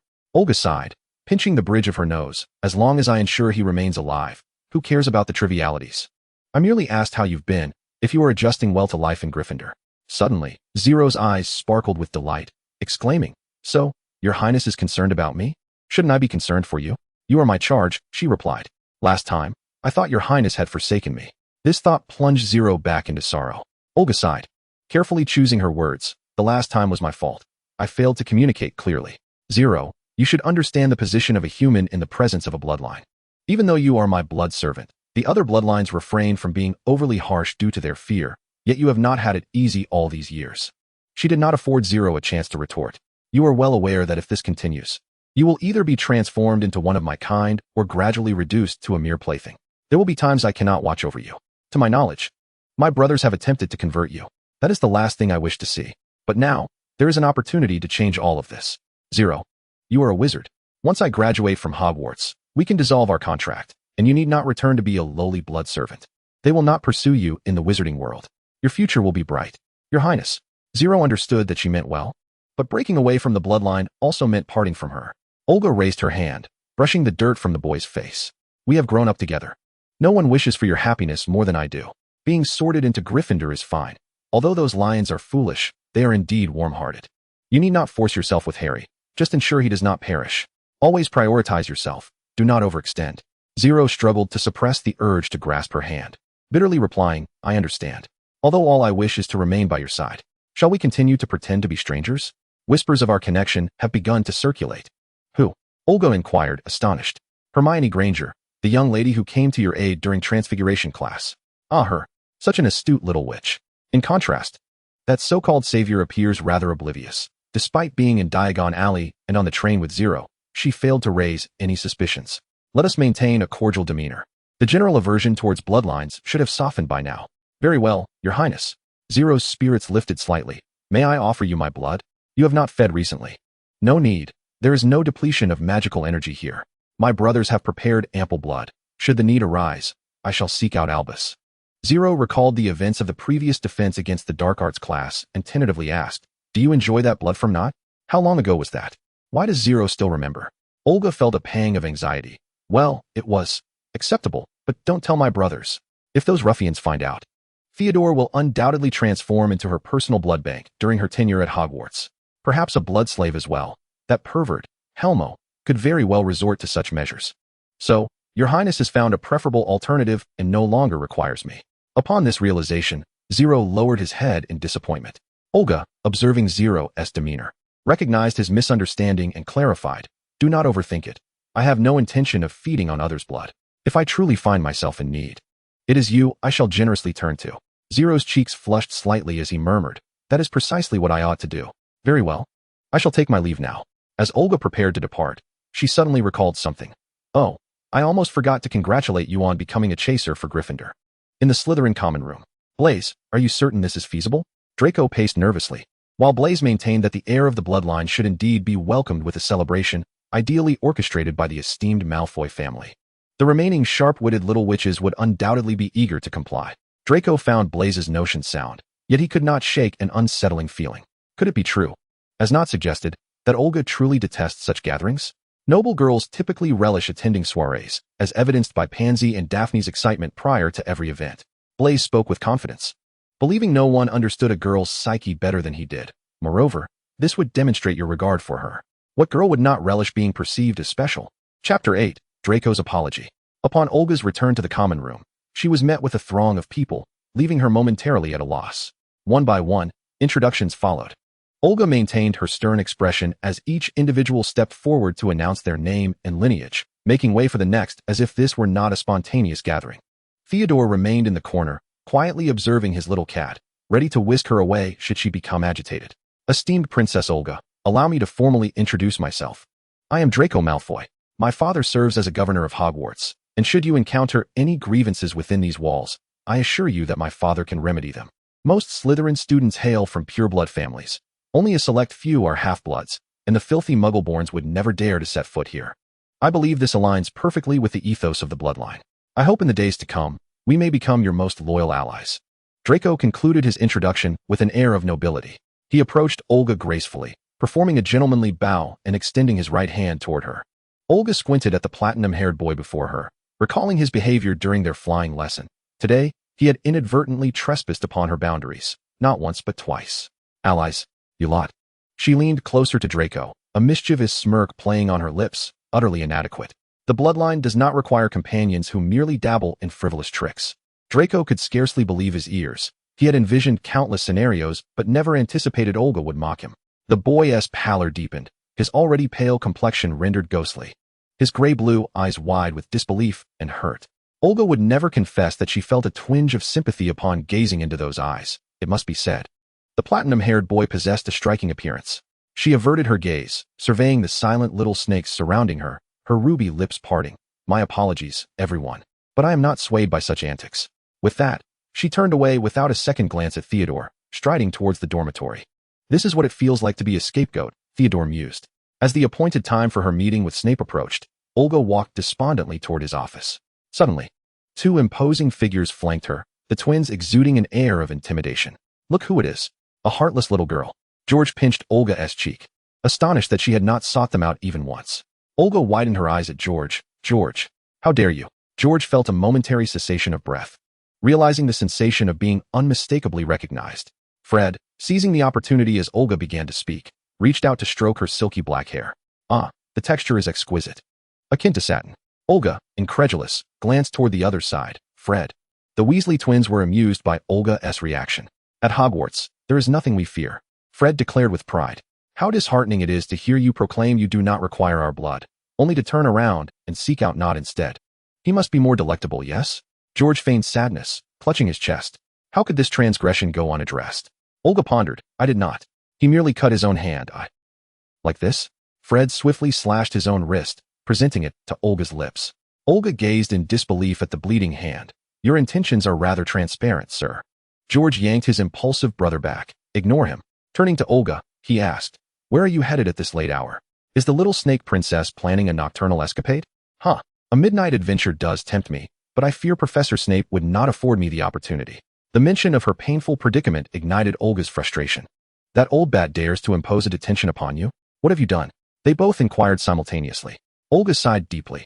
It's a long story, but in short, I must now deal with the wretched slugs. Why must potions require such revolting ingredients? The twins exchanged glances, realizing their beloved little snake princess had a strong aversion to the grotesque. Although we would love to assist you, the old bat would be even more furious upon seeing us.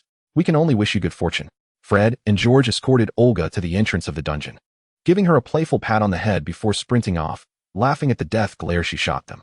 Hey, Fred, do not waste your blood, gather it. To make snacks for the little snake. Fred seamlessly picked up where George left off, and the two found an empty classroom to continue their grand experiment. As Olga steeled herself to enter Snape's office, she was greeted only by the familiar platinum-haired boy. Draco stood, initially thrilled to see her, but then sulked back into his seat, nearly forgetting he was in her disfavor. What are you doing here? Olga asked. The Godfather has tasked me with preparing the potion for the next lesson, Draco mumbled awkwardly. Your Godfather? Professor Snape? Yes, I assure you. It was not my intention to intrude. I had no idea you would be here today. Draco looked on the verge of tears. Please, don't cry. Olga felt a twinge of panic. She hoped this child wouldn't attempt to manipulate her. I'm 11 years old. How could I possibly cry? The platinum-haired boy huffed indignantly, then cautiously inquired, Are you still angry? Olga felt as though she had spent the entire day soothing a child. Yet seeing the pitiful expression on the young master's face stirred her compassion. I'm not angry with you. Didn't T. Theodore tell you? I detest being observed like an animal. How could that be? It was a welcome party organized specifically for you. Blaise assured me that girls adore such delightful surprises. Olga sighed in exasperation. Who would enjoy standing there listening to everyone introduce themselves? Is it really a surprise or merely a fright? Only then did Draco realize the foolishness of his actions, having forgotten to prepare an invitation in advance. I'm sorry, it's entirely my fault. The Malfoys should have been more considerate. If Father were to learn of this, he would surely chastise me for lacking in gentlemanly conduct, Draco lamented. It's all Potter's fault. If it weren't for him, we could have. Wait. Just as Olga was taken aback by the young master's apology, she noticed him spiraling back into his emotional turmoil and quickly interjected, Where has Professor Snape gone? Oh, he had something to attend to. Leaving me to oversee your handling of the remaining slugs. Draco noticed Olga furrowing her brow and blurted out, I'll do it. I often assisted my godfather with potion ingredients. You can just rest here. He gestured to the seat beside him, inexplicably unwilling to witness any semblance of displeasure on Olga's face. Olga was taken aback. Really? Aren't you afraid your godfather will scold you? There are only the two of us here. As long as you don't say anything, no one will know. Draco adeptly began slicing the slugs into neat pieces, his expression unwavering throughout the process. Olga settled beside him, observing his movements. Indeed, even while handling slugs, a handsome individual retains an air of grace and composure. The Malfoy's noble etiquette was evidently commendable, creating a visually pleasing scene. To her surprise, this young master was genuinely willing to undertake such a dirty job, proving to be more gentlemanly than she had anticipated. Olga's imagination wandered, unaware that Draco's ears had slowly begun to redden. After an indeterminate period, Draco finally finished preparing the last slug, exhaling with relief as he flexed his wrist and turned to Olga. All right, we can. It was only then that he noticed the girl had fallen asleep, her typically expressionless face now relaxed. Her usually calm black eyes were entirely concealed by long lashes, and the cheeks resting on her arms still bore a hint of baby fat, presenting a visage that would make one doubt she was the future queen of the bloodline. Olga's features were indeed gentle, lacking any strong skeletal structure, but her formidable presence often led others to overlook the fact that she was merely an 11-year-old child. A few strands of hair had fallen across her delicate nose, prompting Draco to instinctively raise a hand to brush the unruly tresses aside. revealing her full lips. His gaze sharpened, unconsciously moistening his own lips, and he found himself leaning closer to the sleeping girl. Draco felt his heart racing, and just as he was inches away, Olga suddenly opened her eyes. The girl blinked in confusion, looking at the startled young master. "What's wrong? Is there something on my face?" She sat up, casually wiping her face, and Draco felt a soft sensation brush against his cheek, causing his heart to momentarily stop. He thought he must be dreaming, otherwise Olga would surely kill him for such an intrusion. Olga shot a curious glance at the rigid Draco, then noticed the perfectly prepared slugs, giving him an approving pat on the shoulder. "Your knife skills are commendable, young master." It was then that Draco snapped back to reality, a faint blush creeping onto his pale face. Olga observed him with a mixture of amusement and intrigue. Was the young master truly so easily embarrassed? Even in bashfulness, he appeared charming. "So can we leave now?" Olga felt in high spirits. Her experience of confinement that evening had been quite pleasant. No labor, beautiful sights, and a restful slumber. Undeniably, Draco proved to be rather useful. The scent of blood had surprisingly aided her sleep. Indeed, the platinum-haired young master was now obedient, complying with whatever Olga suggested. Just as she prepared to exit the cellar, a sudden thought struck her. Had the curfew already passed? Was there a rule in Slytherin forbidding such violations? She personally didn't care, but this young master seemed rather concerned with appearances, so let this serve as a token of gratitude for tonight. She halted her steps, and the dutiful Draco followed suit. "Young master, would you like to experience the magic of the bloodline?" Draco looked at Olga with a sly smile. The blush that had finally faded resurfacing. What magic? Oh, how enchanting her laughter is. I can hardly bear to look. Olga took Draco's hand, causing him to feel an overwhelming rush of excitement, as if he might faint like that fool Longbottom at any moment. A cloud of darkness enveloped them, and Draco suddenly found himself in an unfamiliar place. The next moment, the Slytherin common room materialized before him. He widened his eyes, disbelief flooding his gray-blue irises. Is this the bloodline-s apparition? But isn't this type of magic forbidden at Hogwarts? And I didn't even feel dizzy. The boy had long since cast his earlier shyness aside. This was incredibly cool. Apparition? This is merely instantaneous movement. How remarkable. Can you teach me? Draco exclaimed with fervor. Well, I suppose not. This is a bloodline ability, a sort of innate talent. If you wish to learn, you should first inquire with your father about whether he would allow you to be transformed into a bloodline member. Draco experienced a wave of emotions, from immense joy to profound despair. How could his father possibly permit him to become? Wait, what? One can become a bloodline member? Like a vampire? Olga grimaced at the mention of vampires. Vampires are a failed experiment. Consider them as two foolish individuals, blinded by love, who, knowing their limitations, still sought to have offspring. I don't understand. Draco confessed, finding himself willing to admit his ignorance in Olga's presence. Compared to her, everyone else was a fool. And he was not alone.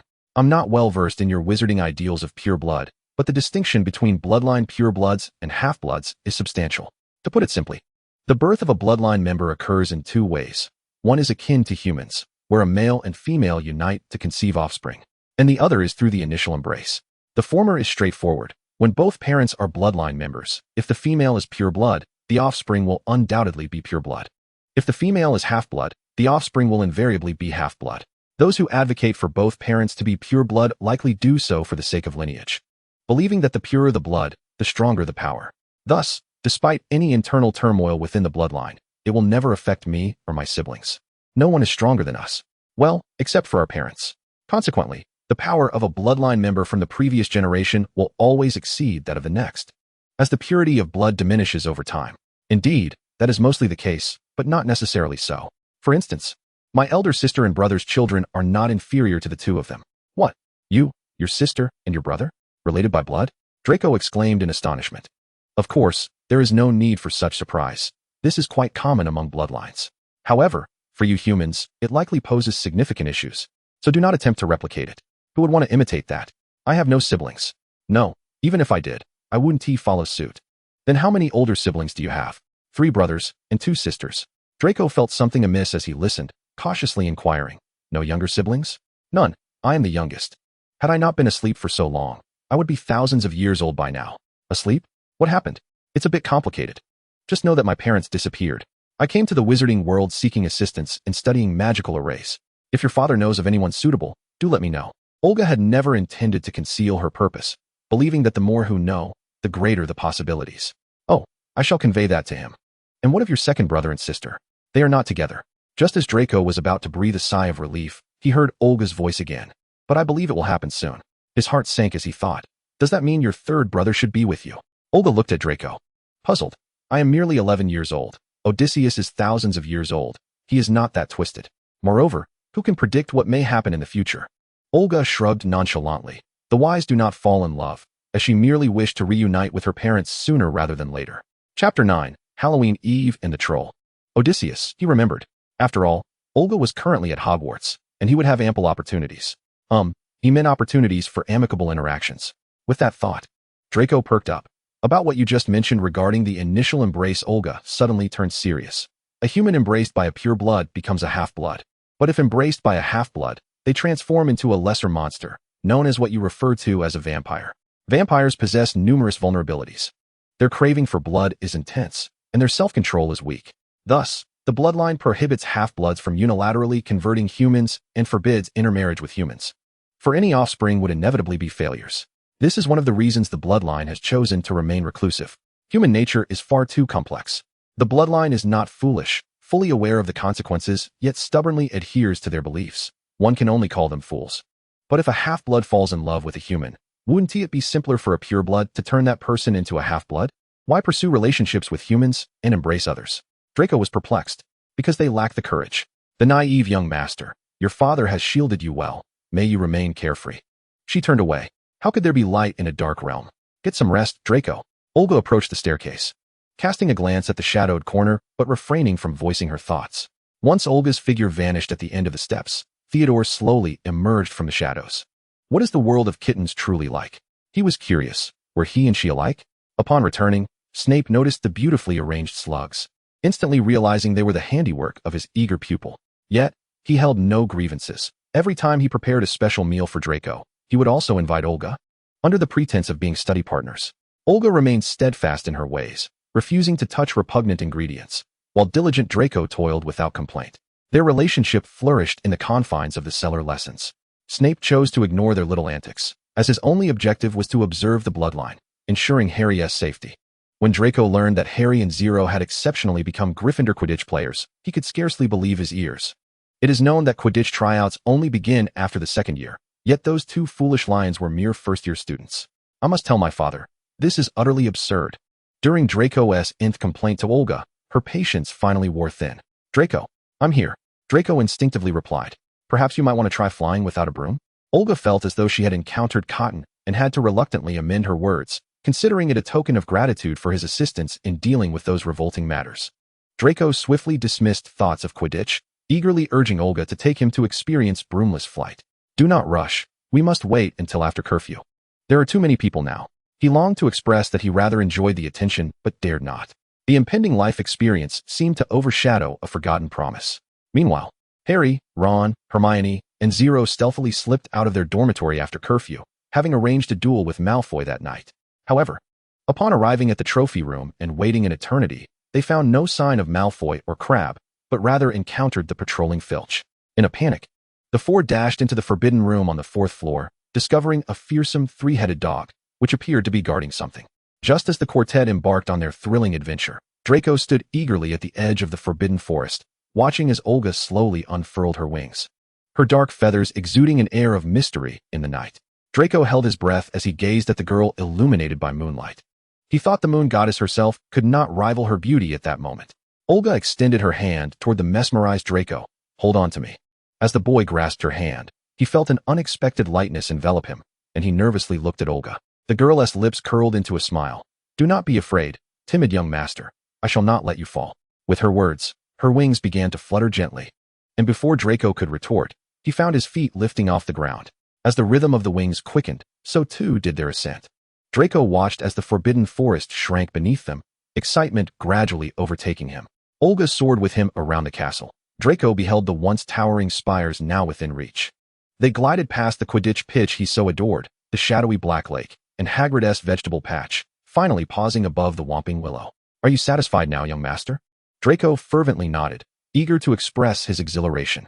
Then do not mention Quidditch again. After all, it is only a matter of time before you join the Slytherin team. Draco's cheeks flushed. Do you have such confidence in me? No, I have confidence in myself.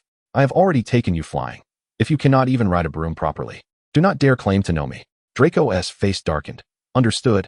I shall not bring shame upon you, Your Highness. It was not until the following day that Draco remembered he had stood up the savior the previous night. However, he no longer cared. Olga had comforted him, and he decided to consider it even with their previous encounter on the train. They would henceforth coexist peacefully. Time swiftly approached Halloween Eve, and the young wizards exhibited great enthusiasm for any celebration. After much persuasion from Draco, Olga finally agreed to attend the Halloween feast. When Olga appeared in the Great Hall, a strange silence fell over the crowd, as this bloodline princess had not graced them with her presence since the opening feast. Regretting her decision, Olga walked toward the Slytherin table, wondering if it was too late to turn back. Yet not far away, a platinum-haired little head had already spotted her, excitedly waving to her. It was only after Olga took her seat that a hush of whispers began to ripple through the auditorium, far quieter than the previous clamor. Throughout this period of interaction, the students of Hogwarts had grown less wary of Olga. They had come to realize that this girl was genuinely unassuming. Aside from her classmates, she was seldom encountered in public. Over time, a sense of guilt began to creep in, as if their malicious speculation during the opening feast had caused this esteemed guest to shy away from them. Was there something they could do to remedy the situation? Perhaps they could make this lovely young lady feel at ease while dining in the hall. Listening to their self-congratulatory schemes, Olga let out a resigned sigh. These little wizards bore no ill will. Beside her, Draco was animatedly regaling those around him with tales of his apparition experience and broomless flying escapades. His entourage, clearly accustomed to his boasts, listened intently, as Draco's details varied each time, captivating them nonetheless.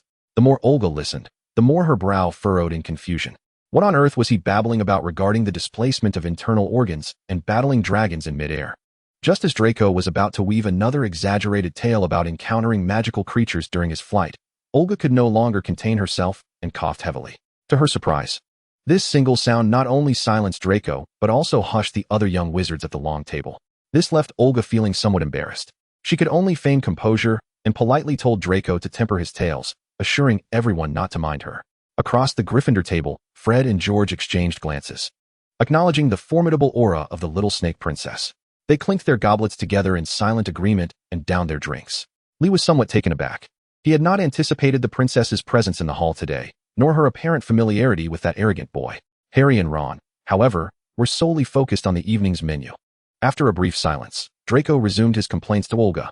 You were so fierce just now. I was afraid to speak. I merely wished for you to cease your chatter. What nonsense are you spouting? When have I ever taken you into the Forbidden Forest? That was merely an exaggeration to heighten the tension, to convey how thrilling the experience was. Draco defended himself with indignation. Olga, uninterested in his childish antics, fixated on the goblet that had suddenly appeared before her. Glancing toward the staff table where Dumbledore, clad in purple robes, playfully raised his goblet in her direction. Noticing Olga's gaze, Draco, concerned for her discomfort, attempted to divert her attention. You wouldn't believe it, Potter and Lee received a Firebolt 2000 at lunch. If first years weren't prohibited from bringing their own brooms, I would have insisted my father get me one too. Olga indeed turned her attention to him. The Firebolt 2000? Is it impressive? Absolutely. It's the latest model. Its performance must be extraordinary. The girl then looked toward the silent Theodore. Is that so? The dark-haired boy, caught off guard by her sudden inquiry, hesitated briefly before nodding gently. Olga pondered thoughtfully. Perhaps she should gift them both one next year, though she found it hard to understand the allure of a mere broom. Draco, dissatisfied with Olga seeking confirmation from Theodore, retorted, You don't trust me? I merely worry you might exaggerate the details, little lord. Draco finally understood the meaning of shooting oneself in the foot and momentarily sealed his lips. Just as Olga was about to lift her unique goblet, Professor Quirrell suddenly burst into the dining hall, his scarf still tightly wrapped around his head, his face etched with terror. Gasping for breath, he shouted, Troll! In the dungeon classroom. With that, he collapsed to the floor, unconscious. The hall erupted into chaos, and Draco screamed in fear, prompting Olga to cover his mouth. For it was indeed quite loud. Professor Dumbledore bellowed for silence, and the hall gradually quieted. Prefects, he calmly instructed, immediately escort your students back to the common rooms. It was then that Harry and Ron remembered Hermione was still in the girls' lavatory, crying, as Ron lamented her prickly nature had cost her friends. Amidst the dispersing crowd, Olga noticed Harry and Ron stealthily slipping away, with Lee trailing behind them. Her brow furrowed. Aren't you returning to the common room? She inquired through their blood bond. Harry explained that Hermione was alone near the lavatory in the dungeon and might encounter the troll. Hermione? That clever little witch.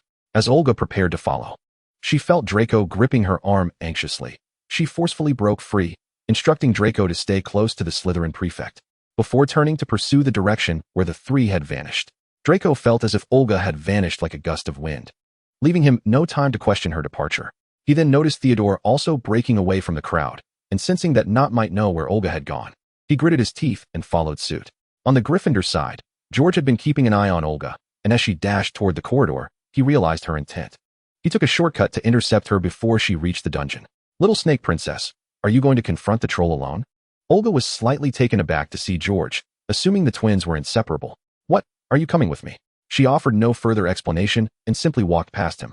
George trailed behind her, casually remarking, "This will give me a chance to witness the powers of a bloodline. According to that Malfoy, apparition and flying are unprecedented experiences." These boys were so immature. Olga halted, staring meaningfully into George's eyes, causing him to avert his gaze, whistling as he pretended to admire the scenery. Amused by his reaction, Olga seized his hand before he could react.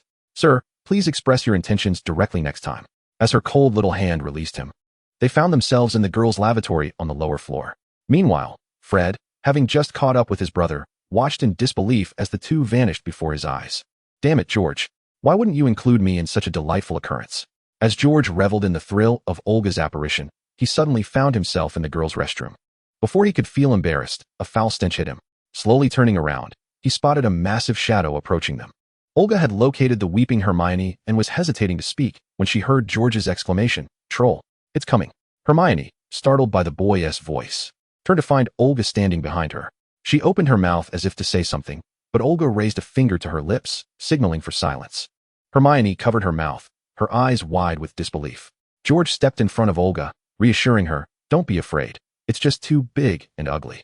The troll was approximately 12 feet tall, its massive, clumsy body topped with an ugly little head, wielding a thick wooden club and emanating a repugnant odor.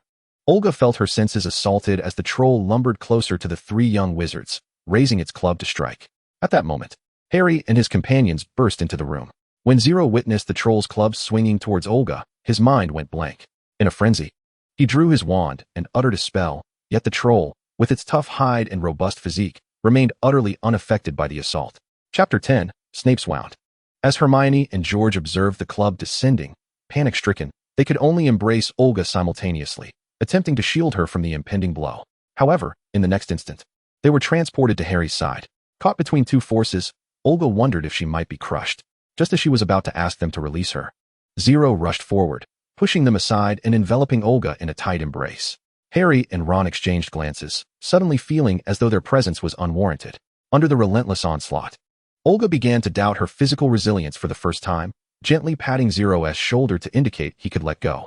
At that moment, Ron shouted in terror, "Watch out, it's coming back."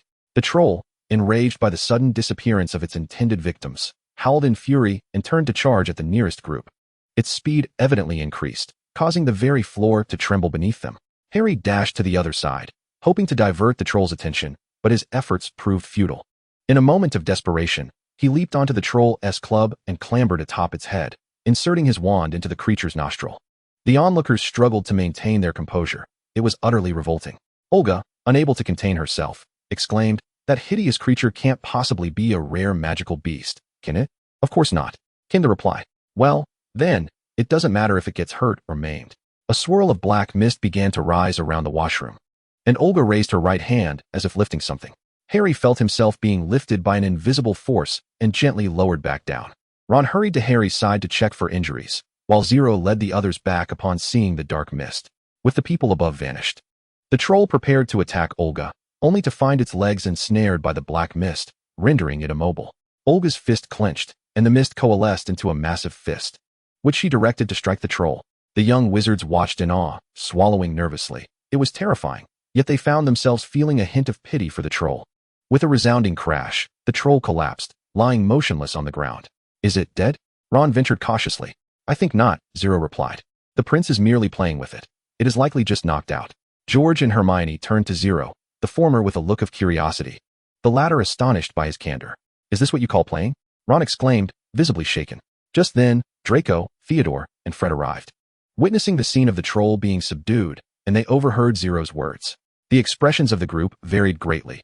Only the innocent Harry stepped forward to retrieve his wand, still smeared with troll mucus. Olga, unable to watch, waved her hand to clean it, prompting Harry to express his gratitude with surprise. Suddenly, the sound of hurried footsteps echoed. "Oh my goodness, what on earth are you all doing?" Professor McGonagall stormed into the room, followed closely by Snape and Quirrell. Clearly, the ruckus they had caused was too great to ignore. Snape bent down to assess the troll's condition and glanced at Olga at the back of the crowd. It was evident that the creature's incapacitation was due to her intervention. "Consider yourselves fortunate that you were not killed by it. Now, can you explain why you were not abiding quietly in your dormitory?" Snape surveyed the gathered Slytherins before casting a sharp glare at Harry. Just as Hermione opened her mouth to speak, the usually reserved Olga interjected, "I apologize, Professor. I wish to witness the troll and showcase my abilities to my friends." Olga had not anticipated that Draco and Theodore would also be present. "I'm sorry for the commotion. I shall be more cautious next time." The professors were momentarily speechless. The explanation was quintessentially Olga. "I am pleased that Miss Olga has found friends at Hogwarts," Professor McGonagall mused. "But this is exceedingly reckless. What if something had gone awry?" She regarded the calm Olga with a sigh. "I must admit, I shall award you 5 points for protecting your friends. However, I will report this incident to Odysseus. You may return now." Upon hearing Odysseus's name again, Draco shot a wary glance at Olga, who remained unperturbed, allowing him to momentarily relax. Once out of the professor's sight, the group quickly surrounded Olga, who found herself befuddled by the wall of faces before her. "Are you all challenging me? Have you lost your minds? That's tantamount to seeking death," Ron shouted dramatically, eyeing his brothers with suspicion. "But why are Fred and George here? When did you become acquainted with Olga?" Fred pressed a hand down on Ron's head. "Little Ronnie, mind your brother's affairs." Draco, incensed, confronted Olga. "Why are you associating with these Gryffindor fools?" The 6 Gryffindors turned to face Draco, their numbers intimidating him slightly, yet he stubbornly held his head high, certain they would not dare confront him in Olga's presence. "What are you babbling about, you little brat?" George seized Draco's platinum blonde head, having found him irksome for quite some time. "Hey, how dare you lay a hand on Malfoy? You impoverished Weasley." "Silence," Olga interjected, not wishing to hear Draco's taunts, and she swiftly rescued him from George's grasp. Draco quickly ducked behind Olga, muttering, "You actually helped him bully me. They are not just anyone. I just said, you are all my friends. Your provocation makes you in the wrong." Draco fell silent, still perplexed as to why Olga would choose to befriend those Gryffindors. "Hi, I'm Hermione Granger," she introduced herself nervously. "I know, clever little witch. Zero has mentioned you," Olga replied with a smile directed at Hermione, who, along with the others, was momentarily taken aback by Olga's warmth. Hermione's cheeks flushed. She had been complimented by someone so remarkable, and she smiled at me. Theodore struggled to contain his emotions, surprised at how enchanting Olga's smile could be. In that moment, his world felt illuminated. Zero realized it had been ages since he had seen Olga smile. Ever since that one instance 3 years ago, his princess had remained tense. Harry and Ron's feelings were equally complicated. After all, Olga had always been so aloof. Yet tonight she not only saved them, but also helped them escape the professor's wrath, even declaring them her friends and smiling for the first time. In retrospect, their earlier indifference towards her due to her status felt utterly unjustifiable. They silently vowed to treat Olga with the utmost kindness from now on. Fred and George, meanwhile, felt a twinge of jealousy. The little snake looked delightful when she smiled, but this time it was directed at someone else. Olga concealed her smile as she gazed at Ron and Harry. "I presume you must have uttered something inappropriate to render this charming little witch to retreat to the lavatory in tears. Am I right?" After a brief pause, she continued in a threatening tone, "I sincerely hope there will not be a next time. Consider the fate of that troll." She held Hermione in high regard, intelligent and perceptive. She had even assisted her. Despite this being their first formal conversation, Olga regarded Hermione as one of her own. Upon hearing her words, Harry and Ron trembled slightly, hastily nodding in agreement and sincerely apologizing to Hermione. Feeling somewhat embarrassed, Hermione waved her hand dismissively, even feeling a twinge of gratitude towards the 2 foolish boys before her. For it was thanks to them that she finally had the opportunity to converse with Olga. The following day marked Halloween. Before parting ways the previous night, Hermione had warmly invited Olga to dine in the Great Hall, assuring her that everyone was eager to see her in the dining hall. Who could refuse such an adorable little witch? Thus, once again, the students beheld Olga seated at the dining table. The events in the dungeons had spread like wildfire. And regarding Olga's solo confrontation with the troll, they could only exclaim, "Incredible." A few audacious badgers, while passing Olga, mustered the courage to greet her, and upon receiving her response, excitedly shared the news with their companions. This experience was refreshingly novel for Olga, significantly alleviating her discomfort.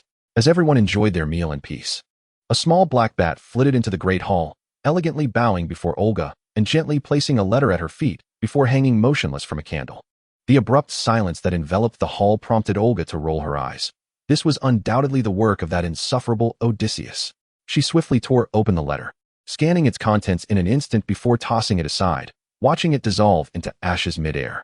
The young wizards nearby quickly lowered their heads, feigning intense focus on their meals. Olga fixed her gaze on the bat, and Draco, sensing an odd tremor from it, wondered if it was merely his imagination. Go back and inform Odysseus to mind his own business. It's him again. Draco's radar was buzzing once more. The bat, upon hearing Olga's command, hastily darted towards the exit, as though fearing it might ignite into flames if it lingered a moment longer. How cool. For the first time, I find bats more adorable than owls. Ron's voice echoed from the Gryffindor table behind her. You like it? I'll get you one, Ron replied excitedly but conflicted. But I have nothing to return. No need. It's just a bat. There are plenty in the Blood Clan. Thank you so much. I'll prepare a gift for you at Christmas. Christmas too? Are there that many holidays for wizards? Shouldn't the Blood Clan establish some festive occasions as well? Olga pondered, when suddenly, a tap on her shoulder interrupted her thoughts. Hey, little snake princess, gifting little Ronnie a bat is quite biased, don't you think? George squatted beside her, looking up. Exactly. We deserve gifts too. Fred chimed in from the other side. Draco scoffed at the Weasley twins, muttering, pure-blood traitors. The Gryffindors were evidently astonished by the familiarity between the Weasley brothers and the heir of the Blood Clan, with Percy feeling a swell of pride at his brother's impressive social skills. Other students watched enviously, wishing to converse so effortlessly with the remarkable young prince. Then each of you shall have one. Olga replied coolly. George made a face at Olga. Next time, come to the Gryffindor table. Everyone will welcome you. Hey, Weasley redheads. Don't go too far. You can't just steal her away. Draco retorted, his patience wearing thin. Olga shot him a glare. He remained obstinate. And her tolerance for interference had its limits. You shall not go. Olga ignored him completely, turning to the quiet Theodore and saying, you can have one too. Olga. Draco exclaimed, thoroughly dissatisfied. Who are you yelling at? Draco's bravado deflated instantly, and he begrudgingly said, I'm sorry, please don't go, and I want one too. In front of Olga, his pride held no value. The Hogwarts students were utterly astonished. This was the haughty Malfoy, behaving so submissively before Olga. Remarkable, utterly remarkable. Blaise observed the scene beside Draco with a playful expression, finding the situation amusing. Fascinating, exceedingly fascinating. In the end, Draco, Theodore, the Weasley brothers, Hermione, Harry, and a solitary individual each received a delightful little bat, with Olga even thoughtfully preparing different accessories for the bats to distinguish them. This led to a prolonged spectacle in Hogwarts, with students frequently spotting 8 little bats hanging upside down in the Great Hall, as well as the twins occasionally debating the pressing question of whose bat is cuter. Reverting to the night of Halloween, Professor Snape did not relent from his routine of potions mastery for Draco and Olga, despite the holiday. Upon entering the dungeon, Olga was greeted by a strong metallic scent. Perhaps it was due to Snape's prolonged brewing of potions, but his blood seemed to carry a potent medicinal aroma. Frowning slightly, Olga wondered, is Snape injured? Was it from last night? But the professors arrived after the troll had already been subdued. She chose not to inquire further, observing Draco as he dealt with the repulsive ingredients, signaling him to leave ahead of her when it was time. What's the matter, miss? Your poor old professor thought you wouldn't encounter any issues with potions. Snape's voice rumbled like a cello. Indeed, there are no issues, Olga replied, glancing at Snape's bleeding leg. However, you are still bleeding, Professor. Is my repugnant blood revolting to the esteemed princess of the Blood Clan? Snape retorted without courtesy. I apologize, it cannot heal at present. Chapter 11, The Quidditch Match. Olga was not angered. She always found Snape's attitude towards her to be rather nuanced, as if he were on guard. Yet she had no interest in uncovering other secrets. She simply couldn't bear to witness her house head bleed, finding any waste intolerable. She refrained from countering the venomous professor and approached Snape. As his brow furrowed tighter, he prepared to admonish her, only to see Olga suddenly crouch down and gently touch his wound. He stiffened, incredulously staring at the girl before him. You treat your professor like this. Before he could finish, he felt a cold power radiating from the injury, gradually healing the relentless flow of blood. Olga's fingertips glowed with a soft white halo, accentuating her skin's near-translucent pallor. Snape fixated on the concentrated Olga, momentarily speechless. All done, my poor old professor. Remember to seek medical attention when you're unwell, Olga declared before turning and exiting the dungeon without a backward glance. Snape, with an inexplicable expression, gazed at the direction Olga had departed for a long while, unmoving.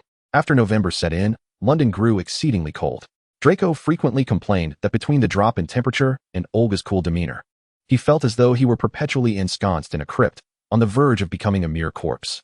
Olga remarked that she could certainly do without Draco's incessant closeness. Yet Draco, undeterred, continued to cling to her daily, justifying his actions with the whimsical notion that perhaps by warming her, he might instill some semblance of body heat within her. The naive young master still struggled to accept the inherent truth that bloodsuckers are devoid of any natural warmth. Theodore scoffed at Draco's childish antics, yet subtly edged closer to Olga, contemplating the possibility that Draco might indeed have a point. Before long, the Quidditch season for the year commenced, with the first match pitting Gryffindor against Slytherin. Harry and Zero had recently endured grueling training sessions under Wood's strict regimen, with even their mealtime being sacrificed for practice. Wood believed that these two, as fresh blood in the team, could play a pivotal role in defeating Slytherin's undefeated streak. During their training, George frequently mentioned Olga in Zero's presence, attempting to discern the nature of their relationship, but to no avail. Fred observed his brother's state with incredulity, wondering if George was experiencing the stirrings of affection. On the eve of their match, after a particularly exhausting training session, George insisted on visiting their experimental base, prompting Fred to finally explode with exasperation. "Have you lost your senses, George? Is that little serpent so captivating that you must rush to concoct this blood candy?" George, lowering his head, his hair damp with sweat, appeared like a forsaken puppy. After a prolonged silence, he confessed, "Yes, I'm infatuated." Upon admitting this, he glanced at his ever-loyal brother. "It's not that I'm desperate. While Malfoy and not may not pose a threat for now, Zero clearly shares a profound bond with Olga." Fred was taken aback, never anticipating that George had fallen so deeply. "But why, brother? What is so splendid about her?" George again bowed his head, grappling with how to convey to his twin that the moment Olga had first extended her hand toward him, his heart had been ensnared. Throughout their lives, Fred had always been the one to capture everyone's attention. Although it was well known that the Weasley family had a pair of twins, and even their mother struggled to tell them apart, discussions always began with Fred and George, rather than George and Fred. He bore no jealousy toward his brother, and had often relished the opportunity to hide behind Fred while pranking others. Yet, since Olga had called out his name without a hint of doubt, he realized that being George was far more delightful. In her presence, he could shed the identity of being merely one half of a set of twins, and simply be George, unique and singular. Fred found it hard to believe. "Haven't we consistently aimed to confound others and achieve our mischief through our indistinguishable appearances? I thought that was our mutual understanding." "Indeed, it is amusing, isn't it?" George chuckled lightly. "We are indistinguishable, reveling in the joy of pranking others. Yet, it cannot be denied that you have always been the more popular one, haven't you? People invariably prefer the vivacious, proactive Fred. Even in mistaken identities, they would confuse me for Fred, not the other way around." For the first time, the eloquent Fred was at a loss for words, but George did not wait for him to respond. "You need not feel remorse. I see no issue with it. In fact, I believe being overlooked can be advantageous for our pranks, what is commonly referred to as being under the radar. However, when she reached out to me first, I found I could not let go. I only wished to be George in her eyes, the one and only George." Fred paused, then suddenly laughed. "No wonder you vanished in the blink of an eye on Halloween Eve." He then clapped George on the shoulder. "Come on, brother, you must create that candy before Christmas." On the day of the match, Harry and Zero were so nervous that even lunch was difficult to swallow. Hermione, noting their distress, braved the glares from Draco and Theodore to summon Olga to the Gryffindor table. Confused, Olga inquired, "What is the matter with them?" "It's the pressure from Wood for this afternoon's match. If we lose, I cannot imagine how grueling the subsequent training will be," Hermione sighed. "To put it succinctly, we must either win or perish." Olga raised an eyebrow, asserting her stance. "And you summon me? I am Slytherin. I would never assist you in cheating. I know that. I simply want you to encourage them to eat something. Otherwise, their stamina will surely falter, and you wouldn't want them collapsing on the field, would you?" Upon hearing this, Olga took a seat across from them. Harry and Zero, noticing her presence at their table, mechanically greeted her with forced smiles. Indeed, they were in dire straits. As Olga prepared to rise and return to Slytherin, Fred and George suddenly rushed over, squatting beside her. "You will come to watch the match, won't you, little serpent princess?" George asked eagerly. Under the intense gaze of the two, Olga hesitated before declining. "I'll pass. Too many people. It's nauseating." Hermione interjected, "You can sit with me. I have a little something prepared for you to collect later." Curious, Olga wondered what it could be, yet felt it might be inappropriate to mingle among a crowd of Gryffindors. "George and I are chasers. Harry is the seeker, and Zero is a beater. Your 4 friends will be playing. Won't you come watch?" Fred pressed. At last, Harry and Zero seemed to regain a hint of awareness, looking expectantly at Olga. Fine. But don't expect me to cheer for you. That is the Slytherin code." "Hooray." Fred and George high-fived. "We don't need you to cheer, little snake. Your mere presence in the stands guarantees our victory." Fred made a face as he led Harry and Zero away for their pre-match preparations. George stood but lingered, theatrically bending slightly to extend his hand toward Olga. If you won't cheer, may I offer my most loyal knight's luck as a consolation, princess?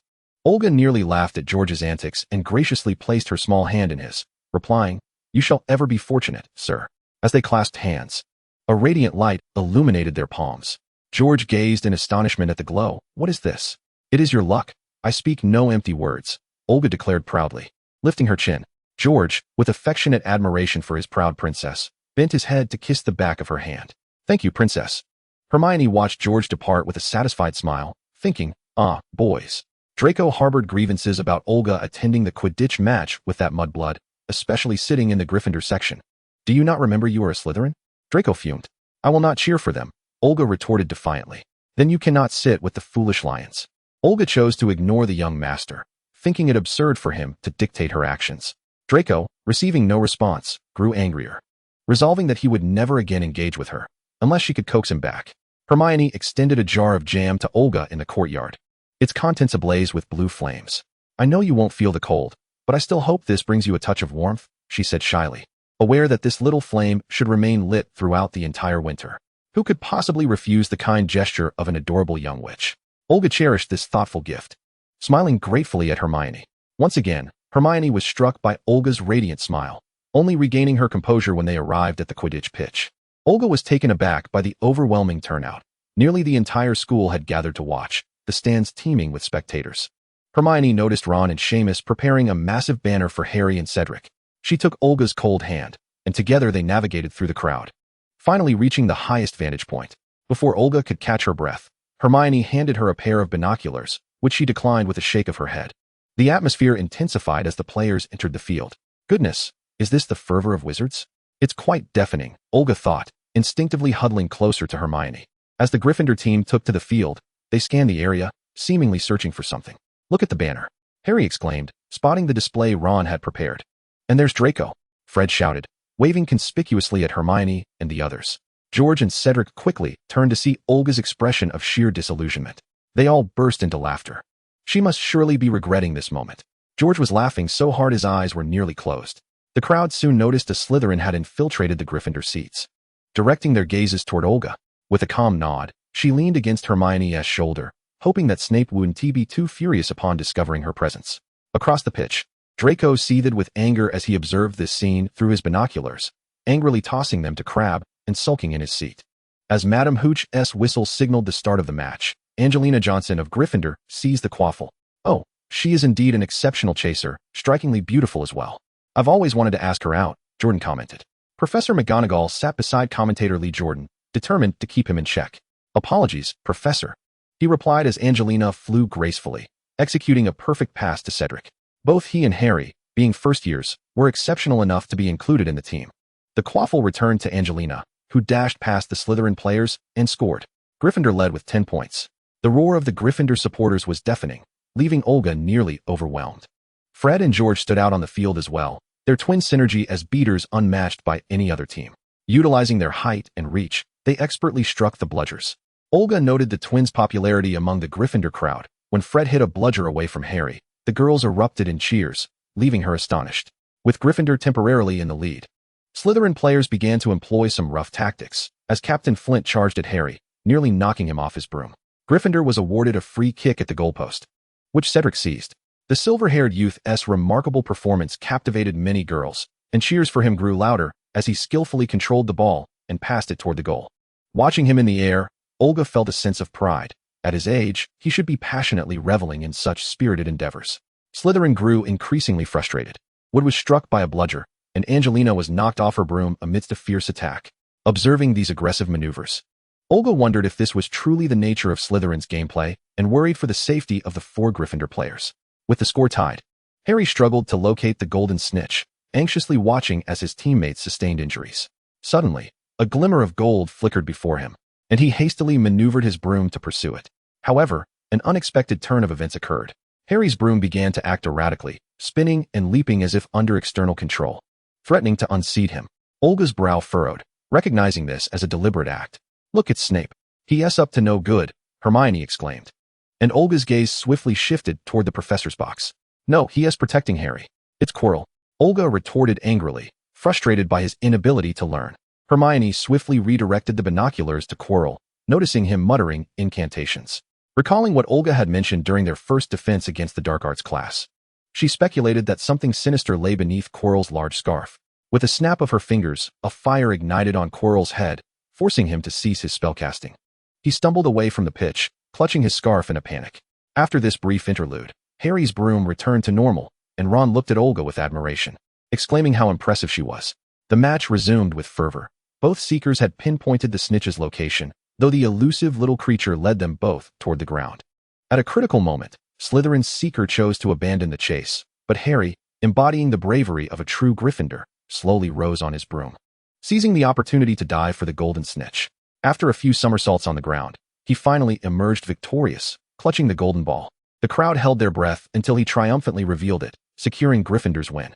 Hermione excitedly embraced Olga, exclaiming, "Thank goodness for you. You saved Harry." After the victorious Wood was in high spirits, the group hurried to meet Ron and the others waiting at the castle entrance. Fred and George gleefully danced around Olga, celebrating their win. "You're our lucky charm," Fred declared dramatically. George, recalling Olga's earlier blessing, leaned close and whispered, "Is that the kind of luck you meant? I didn't get hurt today. What luck? Why was I not informed?" Fred complained. "Do you always get hurt?" Olga inquired, puzzled by their affinity for such a perilous sport. Cedric quietly separated George from the conversation, gently asserting, "Because no one can resist the joy of flying." Olga didn't fully understand but respected their passion, silently mending their various injuries. Upon learning about the events that transpired during the match, Harry recalled what Hagrid had once told him about retrieving something from Gringotts, suspecting that the three-headed dog was guarding that very object. Hermione pointed out that the troll incident on Halloween might have been orchestrated by Quirrell, intending to create chaos to steal something from the fourth floor. The group rushed to inquire with Hagrid, who was astonished that Harry knew about the three-headed dog. In his surprise, he inadvertently let slip the name Nicholas Flamel but then clammed up, unwilling to divulge further information under Harry's persistent questioning. The four friends began investigating the mystery of Nicholas Flamel, silently agreeing not to disturb Olga, who had shown little interest in their discussions. As December approached, Draco had unilaterally fallen into a cold war with Olga since the Quidditch match. Theodore was quite pleased with this turn of events, finally free from Malfoy's incessant prattle. "What are your plans for the Christmas holiday?" he inquired of Olga after their charms class. Sleep in the dormitory?" Olga replied, harboring little fondness for a day commemorating the birth of Christ, considering it to be the nemesis of their bloodline. "Would you care to visit the Knot estate?" Theodore earnestly invited her, eager for her to see his domain. Olga was somewhat taken aback. Her impression of Theodore was that he was often taciturn, possessing keen intelligence, yet perpetually detached from the world, indifferent to everything around him. His invitation was indeed surprising. Olga pondered how to decline, but Theodore interrupted her just in time. "The Knot family possesses a vast collection of books. I recall some writings on magical circles that may pique your interest." Olga's eyes sparkled, though hesitation lingered. "Christmas seemed to be a significant holiday for humans. Would it intrude upon your family?" "My mother passed away when I was very young. The estate is only occupied by my father and me," Theodore replied, lowering his gaze. "However, my father is often elusive, leaving me largely alone." Suddenly, Olga comprehended the reason behind Theodore's long-standing reclusiveness. In contrast, Draco was indeed fortunate. "Then, I shall trouble you," she said. Unbeknownst to her, Theodore revealed a triumphant smile. For indeed, she was a soft-hearted little cat. Draco was filled with regret. Olga completely ignored his Cold War, and for reasons unbeknownst to him. Her confinement had been lifted since Halloween. Now, it seemed that Olga needed him not at all, leaving him without a way to redeem himself. The Slytherins had recently taken to keeping their distance from Malfoy, fearing the wrath of the irritable young master. After potions class that day, the recently mysterious quartet eagerly whisked Olga away from Theodore. Once outside the castle, she discovered a thick blanket of snow enveloping everything. Even the Black Lake was frozen solid. Surrounding her were excited young wizards, some engaged in snowball fights. Unable to resist, she reached out to catch the falling snowflakes, which gently landed in her palm, lingering without melting for quite some time. The girl stood silently amidst the snow, her dark hair and eyelashes dusted with flecks of white, her eyes slightly downcast, lips tightly sealed, emanating an aura of fragile helplessness. Zero's breath hitched. Feeling a pang of sympathy, he raised his hand to brush away the glaring white, only to be abruptly interrupted by a sudden whoosh through the air. A snowball struck his hand away. George's heart raced. In that fleeting moment, he felt as though Olga belonged to another realm. He had long known that this little princess harbored many secrets, yet at that moment, he genuinely feared she might vanish from his world. Witnessing Zero's instinctive reach towards Olga, George reflexively hurled a snowball. "Hey, want to have a snowball fight?" Fred interjected, coming to his brother's aid. Ron and Harry, without hesitation, fashioned their own snowballs to hurl at the twins, while Hermione and Zero, initially reluctant to join, were soon drawn into the fray by their comrades' enthusiastic assault. Olga observed their frolic in silence, as everyone instinctively avoided her vicinity, deliberately shielding her from wayward snowballs. Seizing the opportunity, George approached her, enchanting a snowball to leap from above her head to her shoulder and finally explode in her hand. Olga, amused by George's little trick, allowed a smile to grace her face. George exhaled in relief. It was only when the little snake princess smiled that she radiated warmth. At that moment, Quirrell passed by, and Fred exchanged knowing glances with George, both aware of the incident during Olga's first defense against the dark arts class. With a mischievous grin, they enchanted the snowball to pursue Quirrell, striking him on the back of the head. Olga's smile widened. It served him right. However, Gryffindor was penalized 5 points as a result. On their way back to the castle, the group fell into silence. Fred, unwilling to let the atmosphere remain so somber, casually inquired, "What are your plans for Christmas?" Hermione had already resolved to return home, while Harry obviously could not go back to the Dursleys. Ron and the twins had opted to stay at school due to their mother's decision to visit Bill. Zero glanced at Olga, who paused for a moment before speaking. "Zero will remain at school. I shall go to the Knot Estate." Reactions varied among the group. Ron and Harry exchanged incredulous glances. Fred looked to George, Hermione to Zero, while George and Zero fixated on the inscrutable Olga. "I wish to visit the Knot family's library. There may be materials I require." Ignoring the group's reactions, Olga continued on her path. "What do you need? Can we assist in any way?" Hermione probed. Zero interjected, "Records on magical circles, and wizards who can study them. As for the Knot Patriarch, there are no issues. Theodore mentioned that his father will be in France during the Christmas holiday." Zero clenched his fists tightly, but only managed to say, "Do take care." After escorting Olga back to the common room, the others made their way to Gryffindor Tower. Harry and Ron were perplexed by the group's silence, yet dared not inquire. Hermione attempted to shift the topic. "Olga seems to have a fondness for snow?" Zero nodded, then shook his head. "This is the first time the princess has seen snow. The Bloodlines territory does not experience the changing of seasons, nor any variation in weather." The group fell silent. It sounded quite dreadful. Fred glanced at his despondent brother George, seeking an excuse to bid farewell to the quartet. "Don't be like this, brother." Fred nudged George's shoulder. George shook his head, replying, "I'm fine, just feeling a bit pained. She is of noble status, yet it seems she bears so much. I can hardly help her at all." "Who said that?" "The Weasley-crafted blood-flavored lollipops are foolproof. They will undoubtedly be the best Christmas gift for the little snake," Fred quipped, having successfully developed their candy and merely awaiting its delivery. George perked up. "You're right, brother." On the eve of the Christmas holiday, the Weasley twins encountered Olga near the Slytherin common room. Without hesitation, they each took her by an arm and escorted her to a secluded corner. Just as Olga was about to protest, they produced beautifully wrapped candies. "We won't be at school for Christmas, so we must give you your gift early, little snake princess," George said, looking as forlorn as a discarded golden retriever. "This is a special creation just for you. Do try it," Fred urged excitedly. Olga regarded the two large puppies with suspicion. "I recall mentioning that I cannot taste human food. That's why we made it just for you. You will surely love it."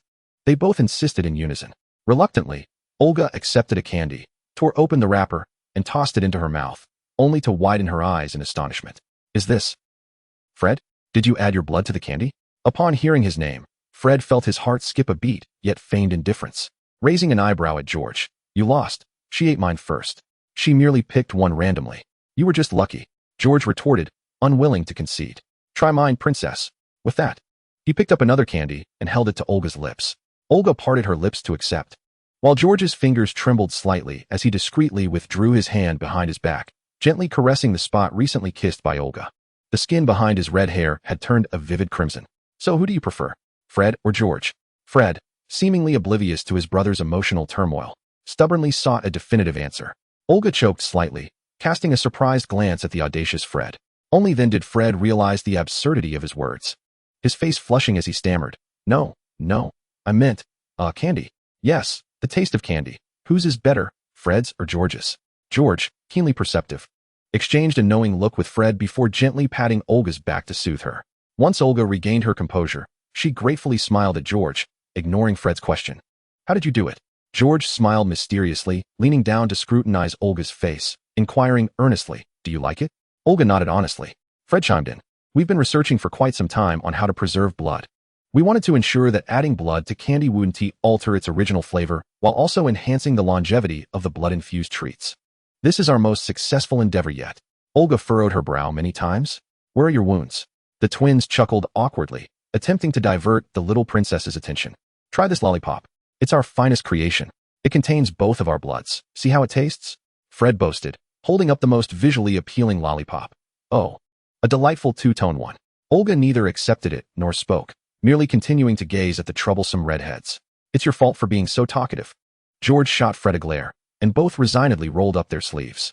Olga silently observed the battered arms, the latest wound still unhealed. "Does it not hurt? Hey, we're doing this for the sake of our grand experiment. And it's a success. Plus, we have the princess's favor. What an honor." The girl lowered her gaze. And the boys, unable to see her expression, assumed she was upset, resorting to playful antics to lighten the mood. Olga extended her hands, her fingertips glowing softly as they brushed over their arms. Fred and George fell silent, watching her actions with rare tranquility. As the last wound healed, Olga withdrew her hands, looking up with an inscrutable expression at the identical faces before her. "Why, what else could it be? But because George likes you," Fred began to say. But George swiftly covered his mouth, interjecting, "Because we love exploring new and novel candies." "Yes, that's it." Fred struggled to emit a whimper, his eyes expressing his discontent. "What is it that you wish to gain from me?" Olga asked coldly. Chapter 13, The Knot Manor. The twin smiles froze, their bodies seeming to be encased in ice as they stared incredulously at Olga, struggling to comprehend her words. Olga continued, her tone unwavering. "Previously, I might have interpreted your actions as enthusiasm and concern for a friend, but now..." She closed her eyes. "You have harmed yourselves repeatedly to develop this candy. This, which serves no purpose beyond allowing me to taste it. It is far beyond the realm of mere friendship. What are your intentions? What do you aim to achieve by exploiting me?" This was irrational. Their relationship had not evolved to warrant such an investment of time, energy, or even blood, merely for something so trivial. She would not believe. No, she could no longer trust in benevolence devoid of ulterior motives. For eternal life? Or the powerful gifts of the bloodline? Do not be naive. There is no other way than to succumb to the darkness. Gentlemen, abandon your hopes. Olga's words grew sharper, and Fred and George's faces paled further, their eyes filled with hurt. "Little serpent," Fred thought bitterly, wanting to say something. "All I can say is thank you for your kindness, but I have nothing to offer you. Do not waste your time on me. You would be better off consulting your professors." Olga had entirely succumbed to her emotions, unwilling to heed any further words, and she abruptly vanished, teleporting back to her dormitory. Disappearing from their sight, Fred and George stood rooted to the spot, bewildered by how the situation had spiraled. "I wish I had completed that sentence," Fred self-deprecatingly mused. "Then she would know it was all because you like her." George squatted down, covering his face. "I just felt it wasn't the right time. She has no awareness of that aspect, and I feared she might avoid me in the future." He paused, "But now it seems worse. I feel a bit sad, George." "So do I, Fred." They merely wished to create a treat for her. Although she was always provided with prepared blood at the dining hall, she rarely consumed it, often merely tasting it before setting it aside. Her world lacked flavor, yet they wished for her to experience a different taste. "Wait, what intentions do you have to exploit her for?" Fred recalled Olga's previous words and her unsettling emotions. George's expression shifted, suddenly dashing out, with Fred quickly following suit. They intercepted Harry and the others in the Gryffindor common room, who were preparing to head to the library. George anxiously asked, "Zero, you know about Olga's past, right? What happened before?" The other three, aside from Zero, appeared utterly confused. "What have you done?" Zero's tone was disapproving. The twins recounted recent events. "You two are rather biased. Why don't you take better care of your dear brother?" Ron said with some jealousy, only to receive a disapproving look from Hermione. "I have no authority to disclose matters concerning the princess, but you should understand she harbors no malice nor targets you. Consider this, as the future queen of the bloodline. She may have family, servants, loyal subordinates, yet she will never have friends." Zero's head drooped wearily. The princess used to laugh a lot. The group remained silent. Even Ron, usually oblivious, fell quiet. Something must have transpired to alter her demeanor so drastically. "I think I should have just embraced her instead of letting her escape," Fred joked. George ignored him, simply thanking Zero before departing. The past of the little serpent princess was beyond his reach. He only hoped for her future happiness. Of course, the immediate priority was to alleviate her wariness towards everyone and resolve the misunderstandings between them.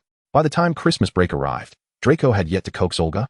returning to Malfoy Manor dejectedly, uncertain of how Olga planned to spend her holiday. Knot Manor was nestled within a tranquil valley in Wiltshire, sprawling across a vast area. Its walls adorned with ivy, lending an air of desolation to the otherwise simple and dignified estate. The front of the mansion boasted a grand courtyard, filled with a sea of purple flowers swaying gently in the breeze, creating a particularly dreamlike atmosphere. Olga gazed dreamily at the sea of flowers, while Theodore observed the profile of the girl beside him and gently spoke. That is the flower field that my mother cherished most during her lifetime. Indeed, it was breathtakingly beautiful. Olga sighed, her melancholy from parting with the twins just yesterday finally dissipating in this moment. What kind of flower is this? She inquired. Lavender, Theodore replied. Its language signifies the waiting for love. He cast his eyes upon the lavender field, which served as the token of affection between his parents. Even as Knot Manor fell into neglect, that expanse of blossoms would never wither. His father had devoted considerable effort to preserve it.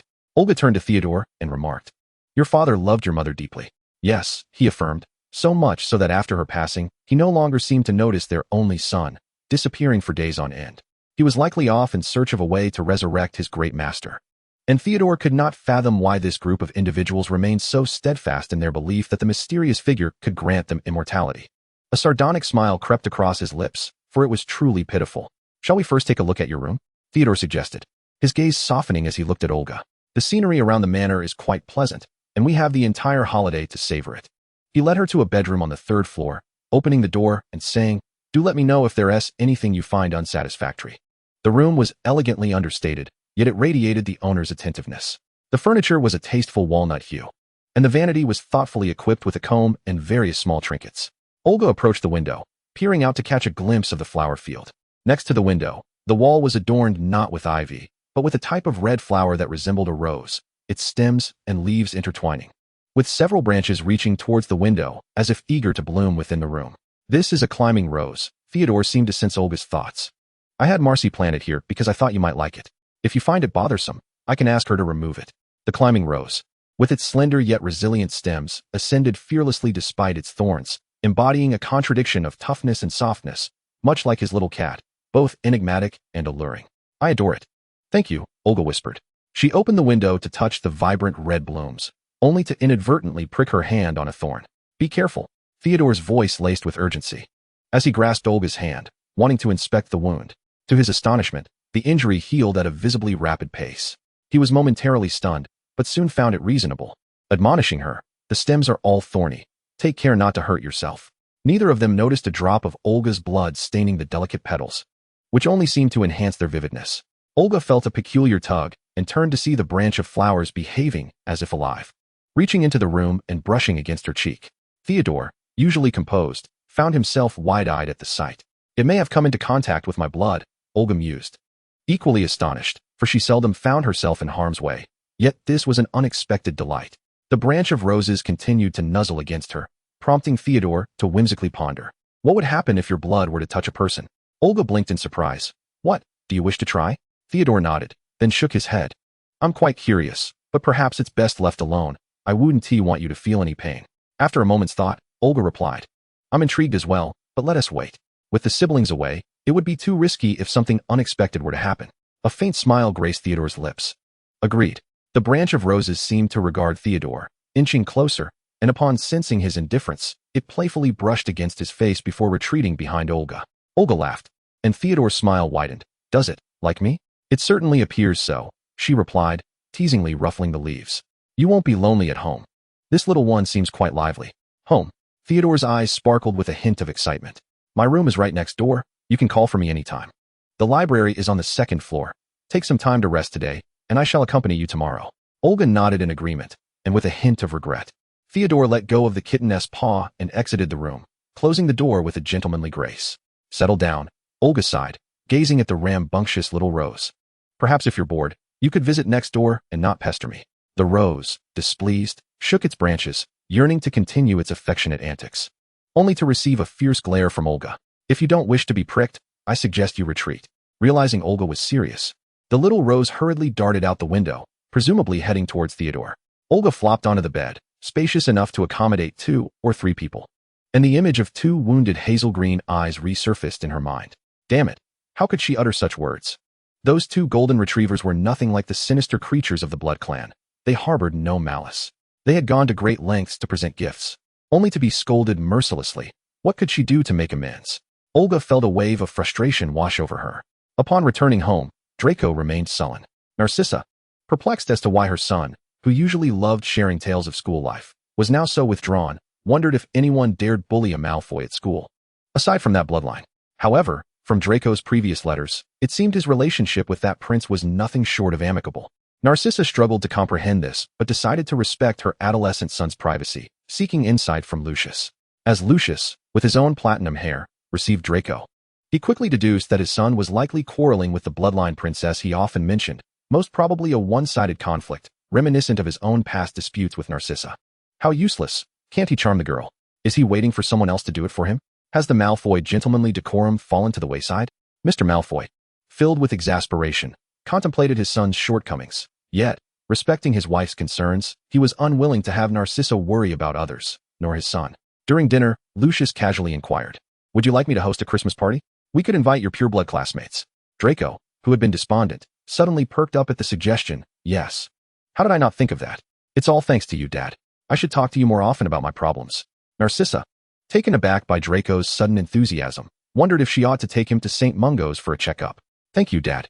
I love you, Dad. I'm off to prepare the invitations." The exuberant platinum-haired boy dashed away from the dining table, leaving behind a bemused Lucius and a perplexed Narcissa. "Let it be. He.S. just a lovesick young lad," Lucius remarked, unperturbed by his son's antics. Narcissa was momentarily surprised, but then recalled that Draco's letters consistently revolved around that bloodline princess, which made sense. However, the notion of the Blood Clan worried her. Despite their noble status, they were fraught with danger. Draco's friendship with that little princess might not be entirely beneficial for them. The mysterious figure could return at any moment. And if that were to happen, the Malfoy family situation would become precarious. "I do not wish for you and Draco to be caught in peril," Lucius warned. Recalling his past as a Death Eater, he understood all too well the dangers of serving that individual. After the mysterious figure's demise, the Malfoy family had gone to great lengths to extricate themselves, even betraying him. The thought of his return made Lucius shudder. The vampire clan is indeed shrouded in mystery. However, Dumbledore is no fool and would not allow the wizarding world to descend into turmoil. His decision to admit the little princess of the vampire clan indicates that a certain understanding must have been reached between them, rendering the vampires allies to the wizards.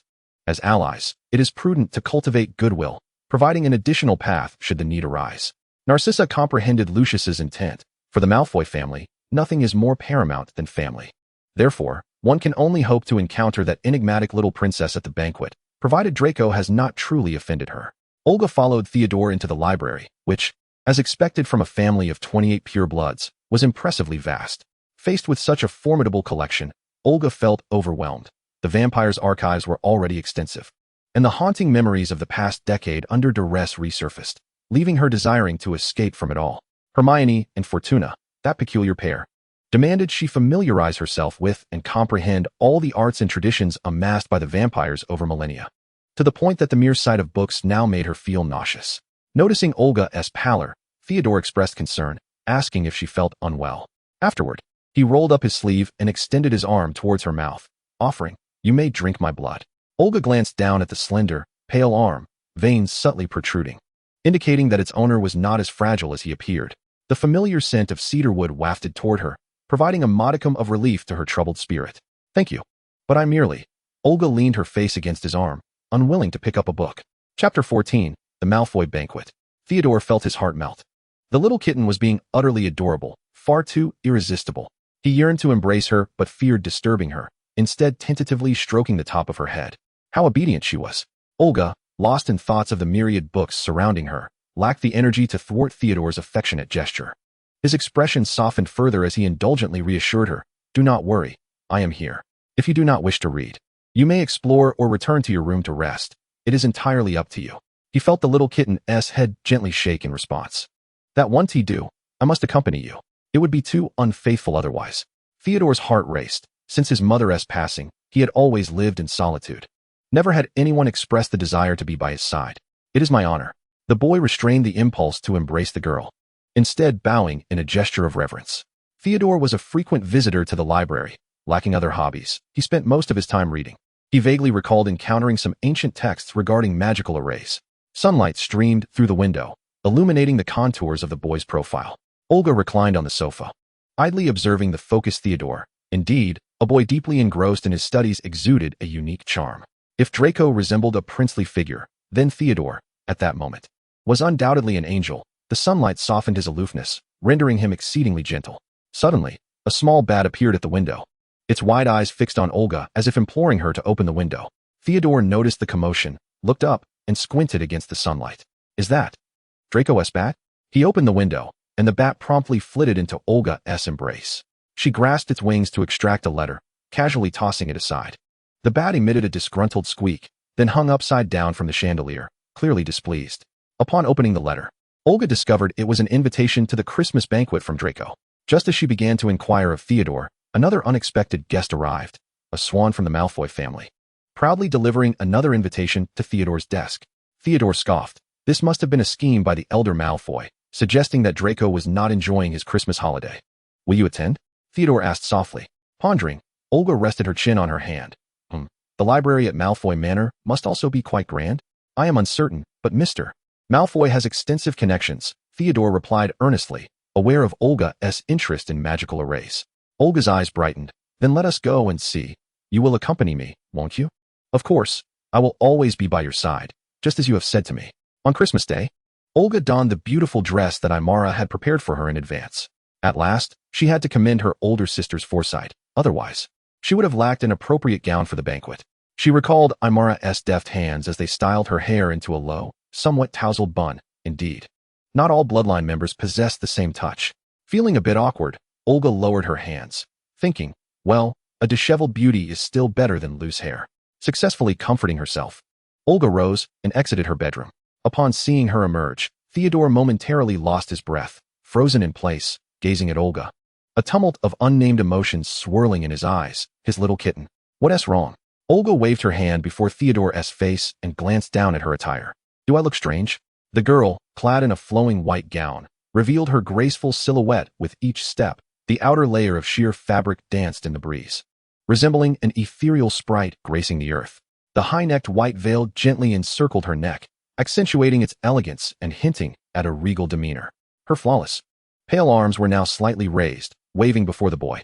Theodore instinctively grasped her icy hand, hoping to warm it. Not strange at all. You are exquisite. He gently tucked a stray lock of hair behind her ear. Are you cold? Olga raised an eyebrow. Are you daft? I have no body heat. Theodore chuckled softly. Indeed. Princess, you are so beautiful that I can scarcely think. Olga slightly lifted her chin, a proud smile gracing her lips, clearly pleased by the compliment. Then shall we depart? Wait. Theodore halted the girl as she attempted to step forward. I have a gift for you. He produced a delicate box, inside which lay a pair of earrings, intricately set with diamonds surrounding a brilliant ruby, stunning yet understated. Theodore carefully adorned Olga's ears with the earrings. Her earlobes appeared petite and plump, and with the gems in place, she seemed even more regal. The warmth of his breath brushed against her ear, causing Olga to feel slightly uneasy and retreat a step. Yet she tilted her head to display the earrings, asking, Do they look nice? They are beautiful, Theodore replied, his attention fixed on his little kitten. I adore them. Thank you. Olga cherished all things lovely. It was time to consider a suitable return gift. Perhaps Odysseus could provide some advice. Draco felt a twinge of anxiety. It had been quite some time since he last spoke with Olga, and he wondered if she might harbor resentment. With this thought, he checked his own appearance once more. His hairstyle was intact. The white suit complemented his hair color. The tie was straight. All was well. He hoped Olga would appreciate his attire. As time drew near, guests began to arrive, and the platinum-haired boy eagerly awaited the arrival of the girl he had longed for. But wait, why was she arriving with Not? The girl in a white dress, arm in arm with the boy in black, appeared perfectly matched. This scene struck Draco like a dagger, causing a sharp pain in his eyes. Had Olga spent the entire Christmas holiday at the Not residence? Lucius restrained Draco, who was on the verge of rushing forward. How could he have such a foolish son? Remember your manners, Draco. When it comes to engaging with young ladies, one must proceed with caution. No one can resist the allure of a gentle gentleman. Lucius cast a disdainful glance at his son, remarking, You truly ought to take a page from that child of the Not family. If you were to be a bit more proactive, she might very well be spending this Christmas holiday at Malfoy Manor, thus rendering this extravagant feast unnecessary. Draco felt a surge of frustration, his eyes reddening as he fought to suppress his emotions. I understand, father, he replied, wishing he could deliver a punch to his former self for having acted so petulantly. Olga and Theodore arrived at the manor's entrance, observing the striking contrast of the tall and short platinum-haired boys. For a fleeting moment, Olga found herself entranced. Indeed, the Malfoy family was exceptionally handsome. Uncle Lucius, it has been a while, Theodore greeted warmly. It has indeed, Theodore. You've grown quite a bit, Lucius replied cordially. Turning his attention to Olga. I presume this is the esteemed heir of the bloodline, Princess Olga. He inclined himself slightly, performing a gentlemanly bow. Welcome to Malfoy Manor. Draco, do not dawdle. Greet your friends promptly and mind your manners. Lucius shot a warning glare at Draco, who pressed his lips together. It's been a while, Theodore, and... He cast a bitter glance towards Olga. How has your holiday been, Olga? Olga regarded the obedient boy beside Lucius with an air of unfamiliarity. Quite well. And you? She responded. Draco's gaze darkened as he glanced at Theodore, lowering his head. It was nothing special. After a moment, he rallied himself. Let me show you around Malfoy Manor. He looked up at Lucius, receiving his father's approval before moving to Olga's side, gesturing elegantly for them to follow. As Olga linked arms with Theodore and prepared to move forward, Lucius interjected. Theodore, how is your father faring these days? Theodore sighed softly at the inquiry and politely replied. All is well. He is currently in France, I believe. Indeed. But he intends to. Oh, my dear little princess. I must speak with Theodore about his father. Allow Draco to take you on a tour of the manor for now. Theodore has visited many times. You shall see him again in the banquet hall shortly. Olga exchanged a questioning glance with Theodore, who nodded affirmatively before following Draco toward the front courtyard. Your father can only assist you so far, useless son. Lucius mused as he watched their retreating figures. Having not spent time alone with Olga for quite some time, Draco found himself at a loss for words. The quiet nature of Olga, who was not one for idle chatter, only deepened the silence between them. You, I. They both began simultaneously, only to fall silent again. You go first. Olga paused, glancing at the meticulously groomed young lord. She was aware of the ongoing Cold War he had waged against her and recognized his desire for her to console him. However, she was not inclined to indulge such whims. I won't coddle you. If you wish to sulk, do so on your own. I. Draco stammered, shutting his eyes in determination before finally admitting, it is all my fault. Could you please refrain from being angry with me? Upon finishing, he gazed at Olga with a pitiful expression. Surprised by his admission, Olga had expected him to question her with his usual bravado. Are you sulking? I would never sulk, she retorted, but Draco, noticing the shift in her demeanor, quickly amended, you think what you like, just as long as you don't ignore me. His gray-blue eyes were filled with remorse, and Olga, who preferred gentleness over harshness, found his looks beguiling. Well, I am not angry. Besides, it was you who ignored me. You cannot blame me for that just because you are handsome. Olga inadvertently voiced her thoughts. Draco, filled with delight, felt a flush rise to his pale cheeks. I shall never ignore you again. Also, you are beautiful. I have never seen anyone more stunning than you. Olga lifted her chin proudly, casting him a look of approval. That merely shows your lack of experience. My siblings are all quite beautiful as well. None could possibly be more beautiful than you. You haven't even seen them. It does not matter. No one can surpass your beauty. After a series of trivial exchanges, they shared a smile. What a childish fool, Olga thought. Only then did Draco take notice of Olga's attire. The girl in the white dress stood beneath the tree. The red rubies adorning her ears perfectly complemented her lips. Sunlight filtered through the leaves, casting an ethereal glow around her, making her appear both transcendent and enigmatic. He had never seen her hair styled like this, lending her an added softness and elegance reminiscent of the white peacocks in the backyard. You look truly beautiful today, Draco murmured. What did you say? Olga asked, having not heard him clearly. It's nothing. Shall we go see the white peacocks in the backyard? I am certain they would adore you. As Draco spoke, he took her hand, only to realize how little she was wearing, promptly shedding his coat and draping it over her shoulders. Are you cold? He asked, concerned. Olga looked at her own white suit with bemusement. Are both of you daft? How could I be cold? But you, do take care not to catch a chill. With that, she attempted to return the coat to him. Draco, however, swiftly embraced the girl, preventing her from moving. Do not return it. Holding you keeps me warm. That's absurd, Olga thought, feeling that she was as cold as ice. Well, there is a slight difference. Girls are delightful to hold, he mused, inhaling her sweet scent. Longing for her after such a long absence. Seeing her again alongside that not boy drove him to the brink of jealousy. Thankfully, his girl did not seem to hold it against him, or he would have been in tears. With this thought, Draco tightened his hold, wishing he could embrace her forever, disregarding the banquet and not entirely. Feeling short of breath, Olga tugged at Draco's clothing. I know you're warm, but you are holding me too tightly. I can hardly breathe. Draco, upon hearing this, released her, feeling a bit embarrassed. Shall we go see the white peacocks? Perhaps another time. The banquet is about to begin.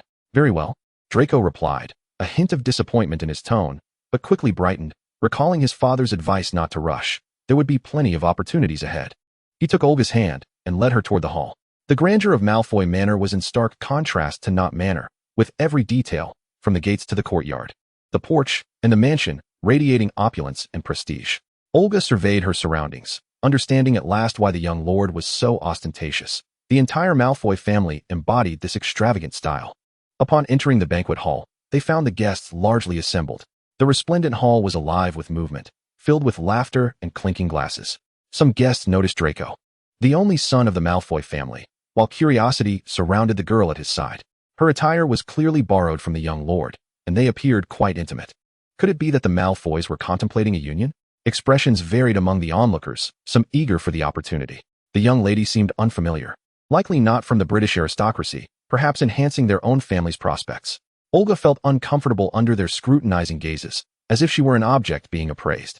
Observing her discomfort, Draco instinctively positioned himself to shield her from prying eyes, leaning in to whisper, "Let me introduce you to my mother."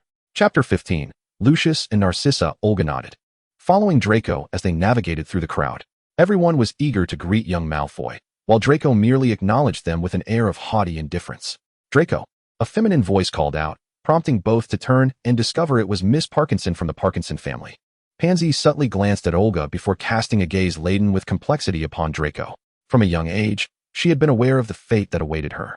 Since a union was inevitable, she naturally aspired to align herself with someone of high status, and the Malfoy family represented the pinnacle of such aspirations.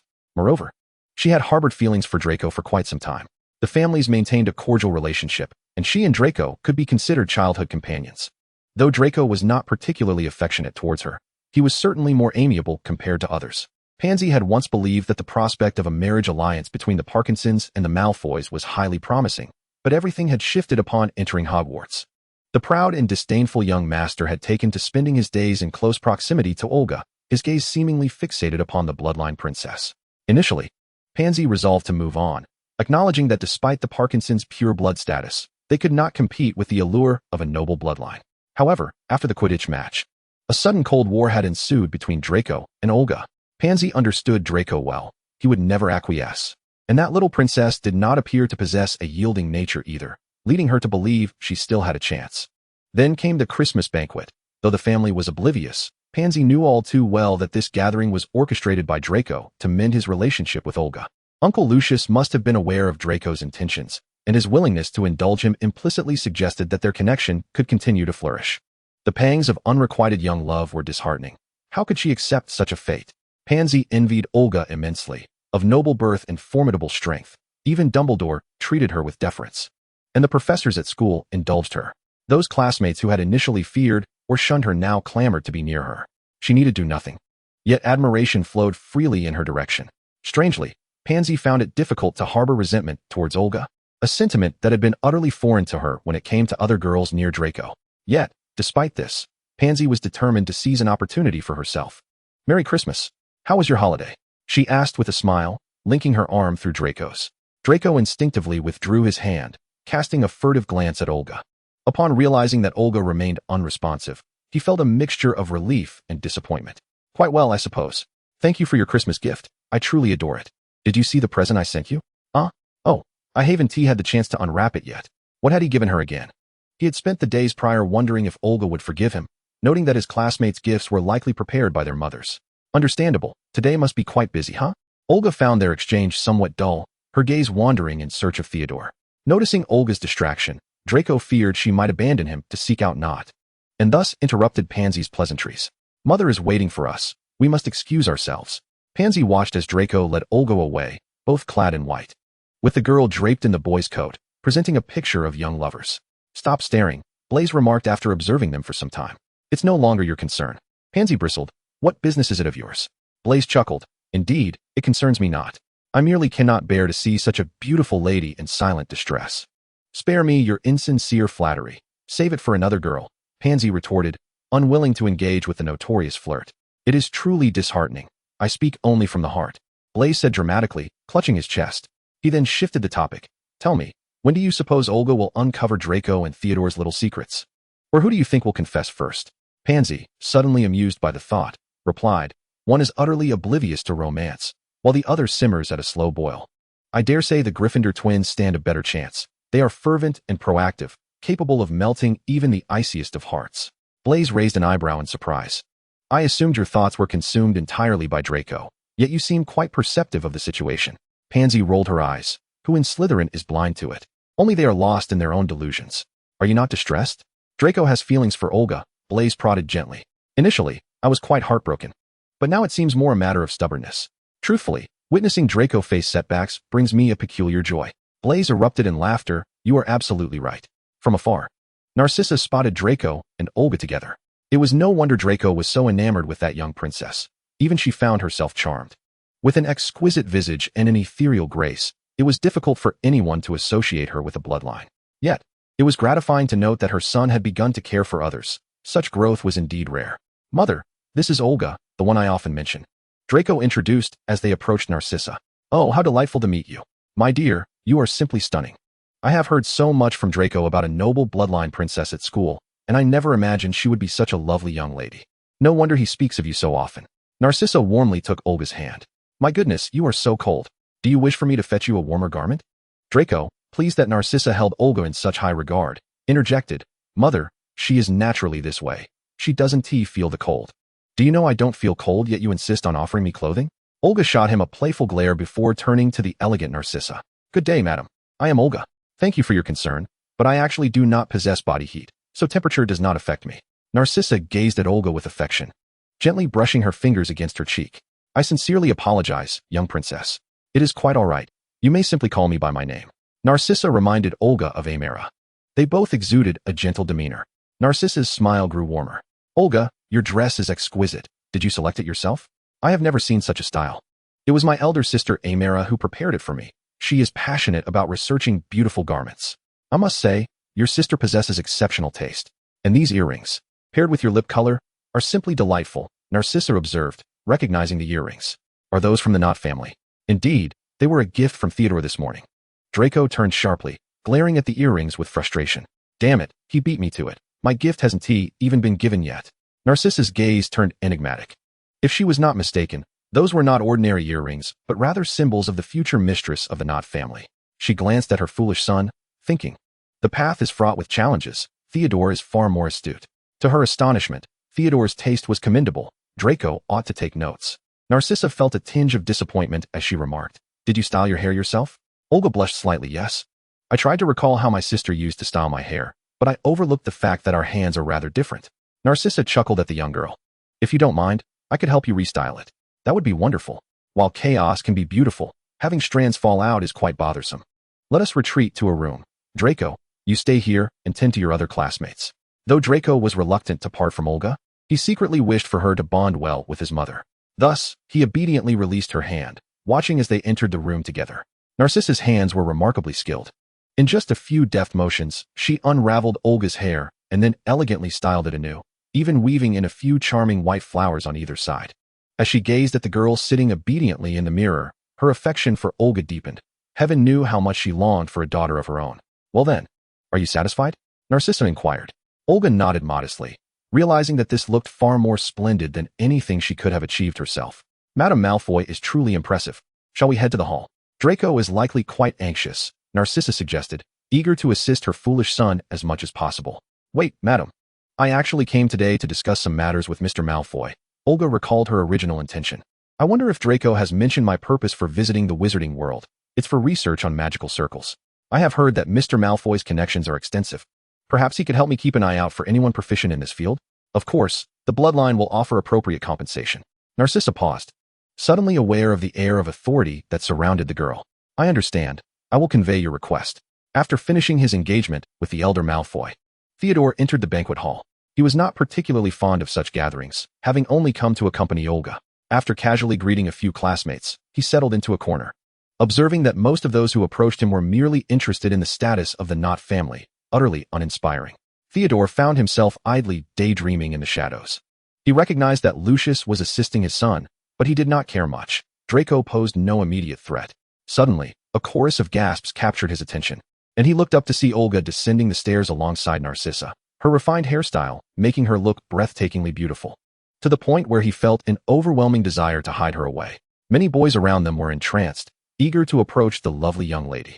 Others, noticing Olga's close relationship with Narcissa, became even more convinced of potential alliances, though they speculated about her background. What could possibly warrant such courtesy from the mistress of the Malfoy household? Draco spotted Olga too and felt a twinge of displeasure upon seeing that she was not wearing his coat. Have you not noticed how those insufferable boys are practically drooling over her? He thought angrily as he shoved aside someone who was staring at Olga and approached her, extending his hand. Olga gracefully placed her hand atop Draco's as they descended the staircase together. Theodore wove through the crowd to stand beside Olga, shielding her from the intrusive gazes, and leaned in to whisper, "Have you reached an agreement?" "Almost. It just depends on Mr. Malfoy's intentions," she replied. "What are you two whispering about?" Draco interjected, clearly displeased with their private conversation. "It's simply too crowded. I was hoping to find a quieter spot," Olga replied nonchalantly. "I'll only be here for a short while." Draco's expression turned wistful. "Could you not stay a bit longer? You haven't had a proper tour of Malfoy Manor." "Not today. Perhaps next time," Olga responded firmly. "Very well, but do not deny me next time," Draco pouted, determined to return to his room to fetch the gift he had prepared for Olga. Seeing her son's actions, Narcissa discreetly intercepted him at the door. "What gift have you prepared for Olga?" "It's a diamond hairpin, mother." Narcissa looked at Draco with a mixture of exasperation and concern. "Does it have any special significance?" Draco appeared perplexed. "I thought Olga would look splendid wearing it." "Oh, my foolish child. Do you know what the earrings Theodore gave her symbolize? They are a representation of the future mistress of the Knot family." "What?" Draco exclaimed in shock. "Do not be so dramatic. Maintain your composure. Olga is evidently unaware of this, but if you have feelings for her, it would be wise to reconsider your gift." Narcissa felt a pang of regret for her son's naivety. He was far too innocent. Now flustered, Draco realized that Theodore indeed harbored ulterior motives. "Mother, I recall that there is a crown in Malfoy's vault. Can I?" "Go ahead," Narcissa interrupted, her tone decisive. Draco dashed off towards the vault, eager to procure a crown that was undoubtedly more splendid than the earrings. Meanwhile, Lucius learned of the conversation between Olga and Narcissa, recognizing this as an exceptional opportunity to establish a partnership with the bloodline. If all went smoothly, he would no longer need to worry about the Dark Lord. Just as he intended to send Draco to find Olga, he saw his son approaching the banquet hall, proudly clutching the very crown he had painstakingly collected. Lucius's brow twitched, and he fought to suppress his fury. "Draco, what on earth are you holding?" Draco beamed. "Father, Olga will absolutely adore this crown, won't she? Such a devoted son." Lucius winced internally, but reminded himself of the impending discussion with the young lady. "Indeed, that crown is priceless. Once you present the gift, remember to bring her down to the reception room, quickly." Lucius feared that if Draco lingered any longer, he would be unable to restrain his exasperation. Draco felt a tinge of curiosity about his father's business with Olga, but his anticipation for Olga's reaction to the gift overshadowed his concerns. He found Olga and Theodore in a corner of the banquet hall, proudly stepping between them to display the shimmering crown, looking eagerly towards Olga. "Is this for me?" Olga exclaimed, her eyes nearly dazzled by its brilliance. Draco nodded vigorously. "This is a crown that my father has treasured for a long time. Isn't it beautiful?" "It is beautiful, but isn't it a bit too precious?" Olga hesitated, wanting to express that it was extravagant, but she refrained upon seeing Draco's eager expression. "If it isn't precious, how could it possibly be worthy of you?" "Fear not. The Malfoy family possesses plenty of such treasures," Draco declared with pride, unaware that Lucius would be infuriated by his words, as this was a unique artifact. "Well, thank you." Olga accepted the gift without hesitation, planning to return a comparable item upon her return to the bloodline. Draco shot a challenging smile at Theodore, who completely ignored the childish display. Realizing that value was not the sole measure of a gift, did Olga truly need such extravagance? "By the way, father seems to want to speak with you.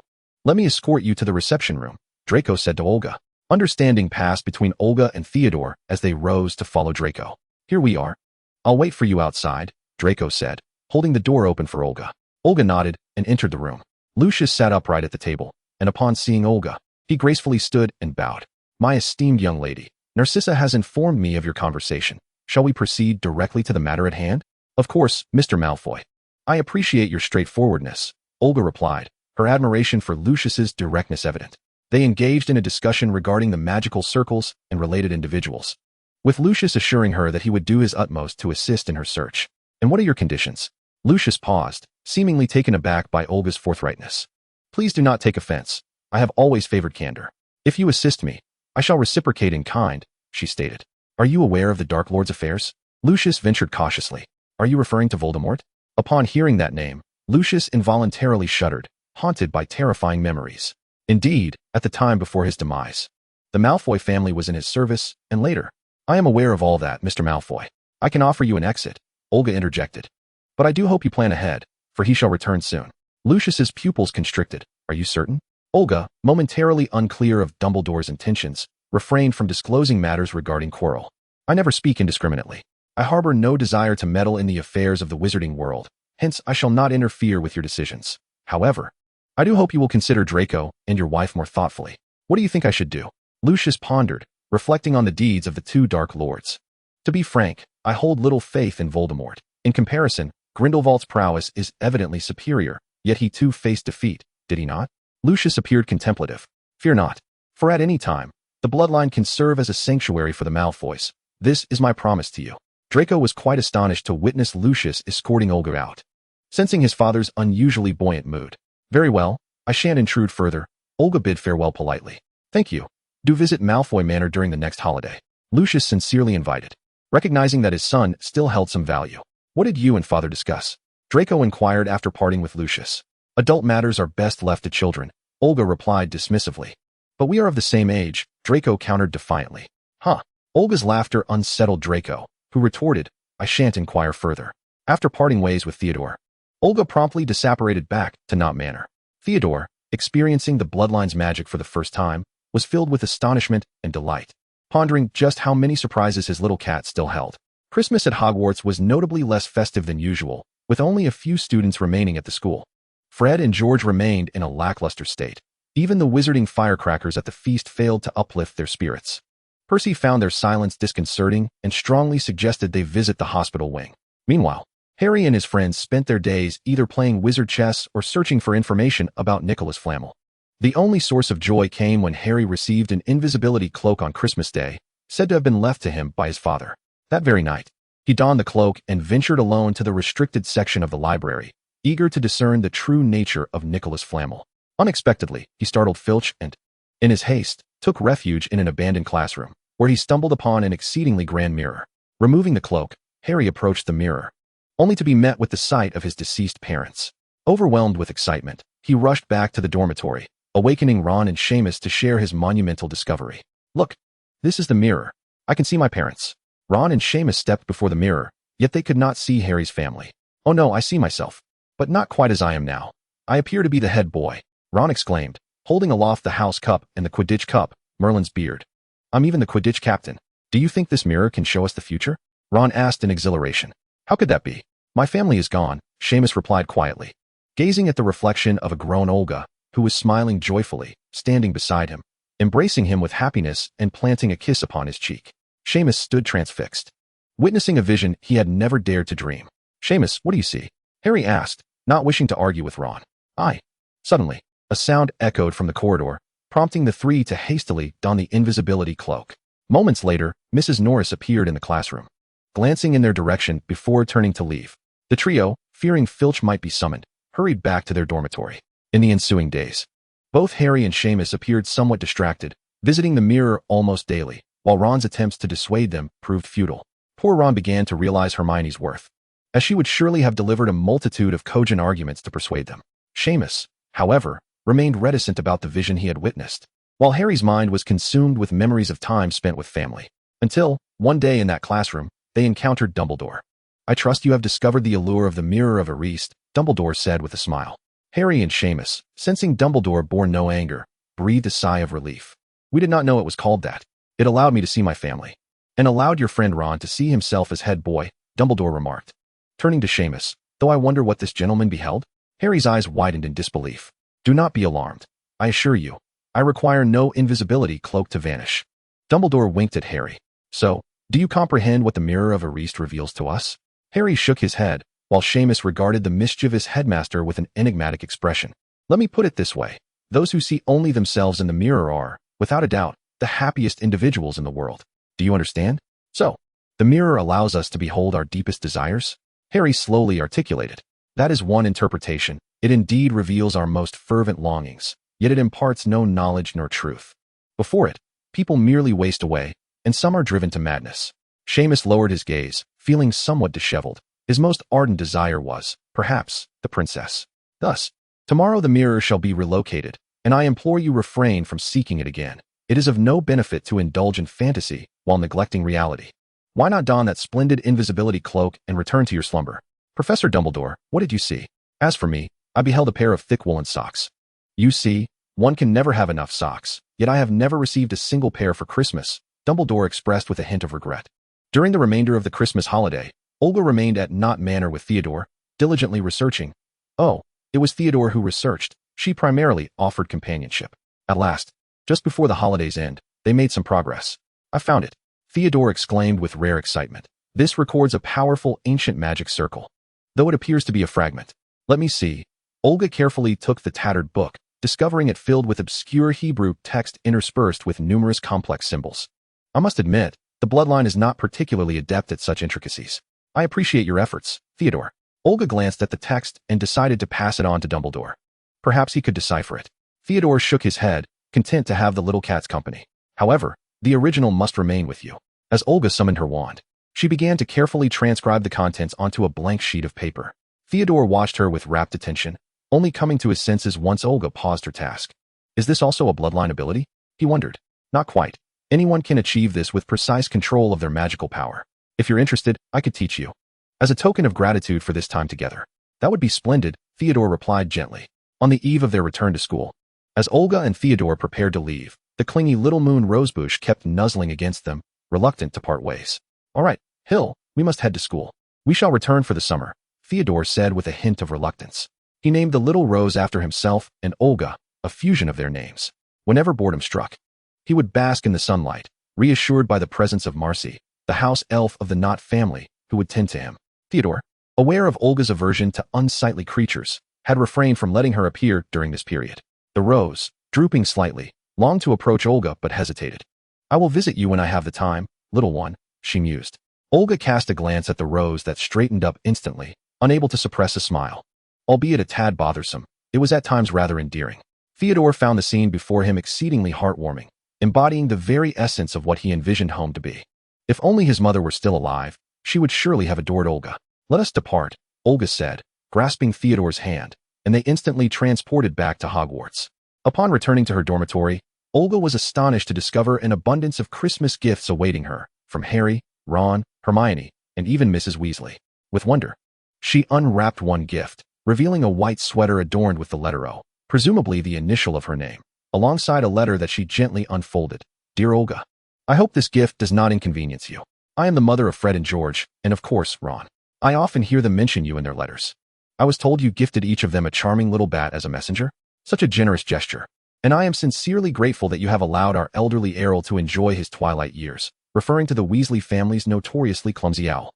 I hope the children do not trouble you too much, particularly Fred and George. I am well aware of their proclivity for mischief. I also hope you will visit our humble abode during the summer. Yours sincerely, Molly Weasley. At that moment, Olga felt somewhat flustered, just before the holidays. She had parted ways with the twins on less than amicable terms, and now she received a heartfelt Christmas gift from their mother. She tried on the sweater and admired herself in the mirror. It fit perfectly. Although they had never met, the warmth and kindness emanating from Mrs. Weasley enveloped Olga, leaving her even more uncertain about how to face the two boys. As the new term commenced, life resumed its routine. Olga, still contemplating how to make amends with the Weasley twins, avoided them and refrained from dining in the Great Hall. Several times, George caught sight of her in the corridors, only for her to vanish the next moment. Even the most obtuse could discern that the little Slytherin princess was intentionally evading them, leaving both boys disheartened. It was the first time they regretted their ability to apparate. The Slytherins breathed a collective sigh of relief as Draco Malfoy reconciled with the little princess, no longer fearing unwarranted repercussions. During class, Harry and his friends noticed Draco had resumed his attachment to Olga, leading them to suspect that something had transpired over the break. Zero's expression soured at this revelation, and upon learning of the Mirror of Erist, Hermione deduced that he must have seen something concerning Olga. Poor boy. Their suspicions deepened as they uncovered the connection between Nicholas Flamel and the Philosopher's Stone. Zero believed Olga might be interested in their findings and, along with Harry, approached her to share their recent experiences.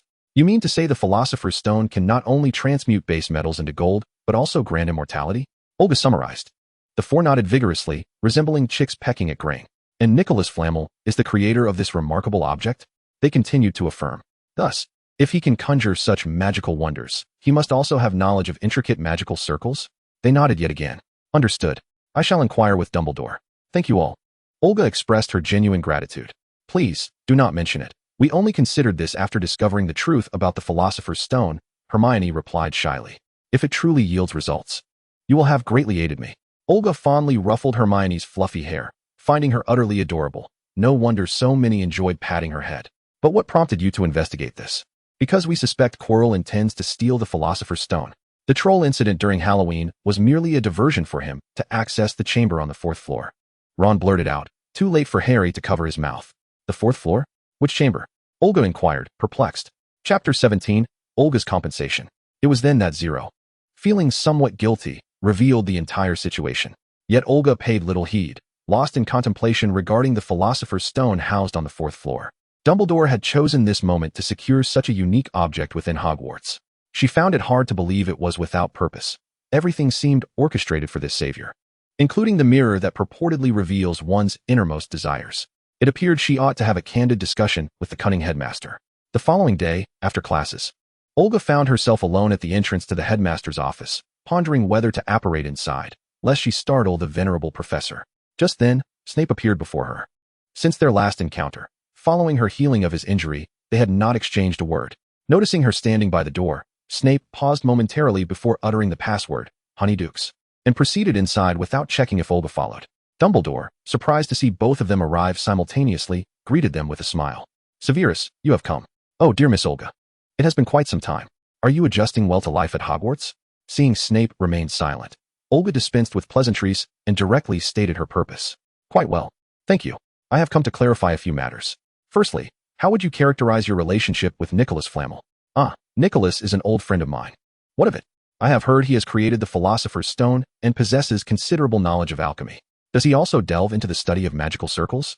That I cannot confirm, but he does enjoy exploring obscure subjects. I can inquire on your behalf, Dumbledore replied. I possess a fragment of a magical circle. Could you also ask him about this? Olga produced the replica she had crafted at the Knot residence. Dumbledore was taken aback at her swift progress, indicating that her time at Hogwarts had been quite fruitful. Of course, we are partners in this endeavor. He accepted the fragment, then inquired. May I ask how you became aware of the Philosopher's Stone? Olga glanced at Dumbledore, bemused. Surely you are aware? It was Harry and the others who informed me. This leads me to my second question. What is your true intention regarding the Philosopher's Stone? Is it to lure the Dark Lord into attempting to steal it? Or to test the Savior? Or perhaps both? Dumbledore regarded Olga with a knowing gaze. You are indeed a perceptive young lady. I suspect you have your own answers. Do you not? Mostly, but I wish to confirm to avoid jeopardizing your plans. Dumbledore smiled. Then I believe we have reached an understanding. Regarding Harry, unless he is in mortal danger, please allow him to face challenges on his own. Understood. And you are aware that Quirrell poses a threat, I presume? Dumbledore cast a sidelong glance at Snape, whose expression remained dark and silent. Oh, indeed. He was once a devoted follower of the Dark Lord. So it is hardly surprising he would seek to align himself with such a figure. Upon discovering the answers she sought, Olga resolved to depart, but paused to address Dumbledore once more. Although you initially chose for me to protect that boy, should you find yourselves in true peril, the bloodline will not stand idly by. Therefore, I implore you to assist me in finding a suitable wizard to research the magical array, my esteemed partner. After watching Olga leave, both Dumbledore and Snape fell into a momentary silence. She is quite perceptive, isn't she, Severus? Dumbledore finally broke the stillness. What are your thoughts on her after our time together? A pampered little princess, nothing more, Snape scoffed, unwilling to even handle potion ingredients himself. Is that so?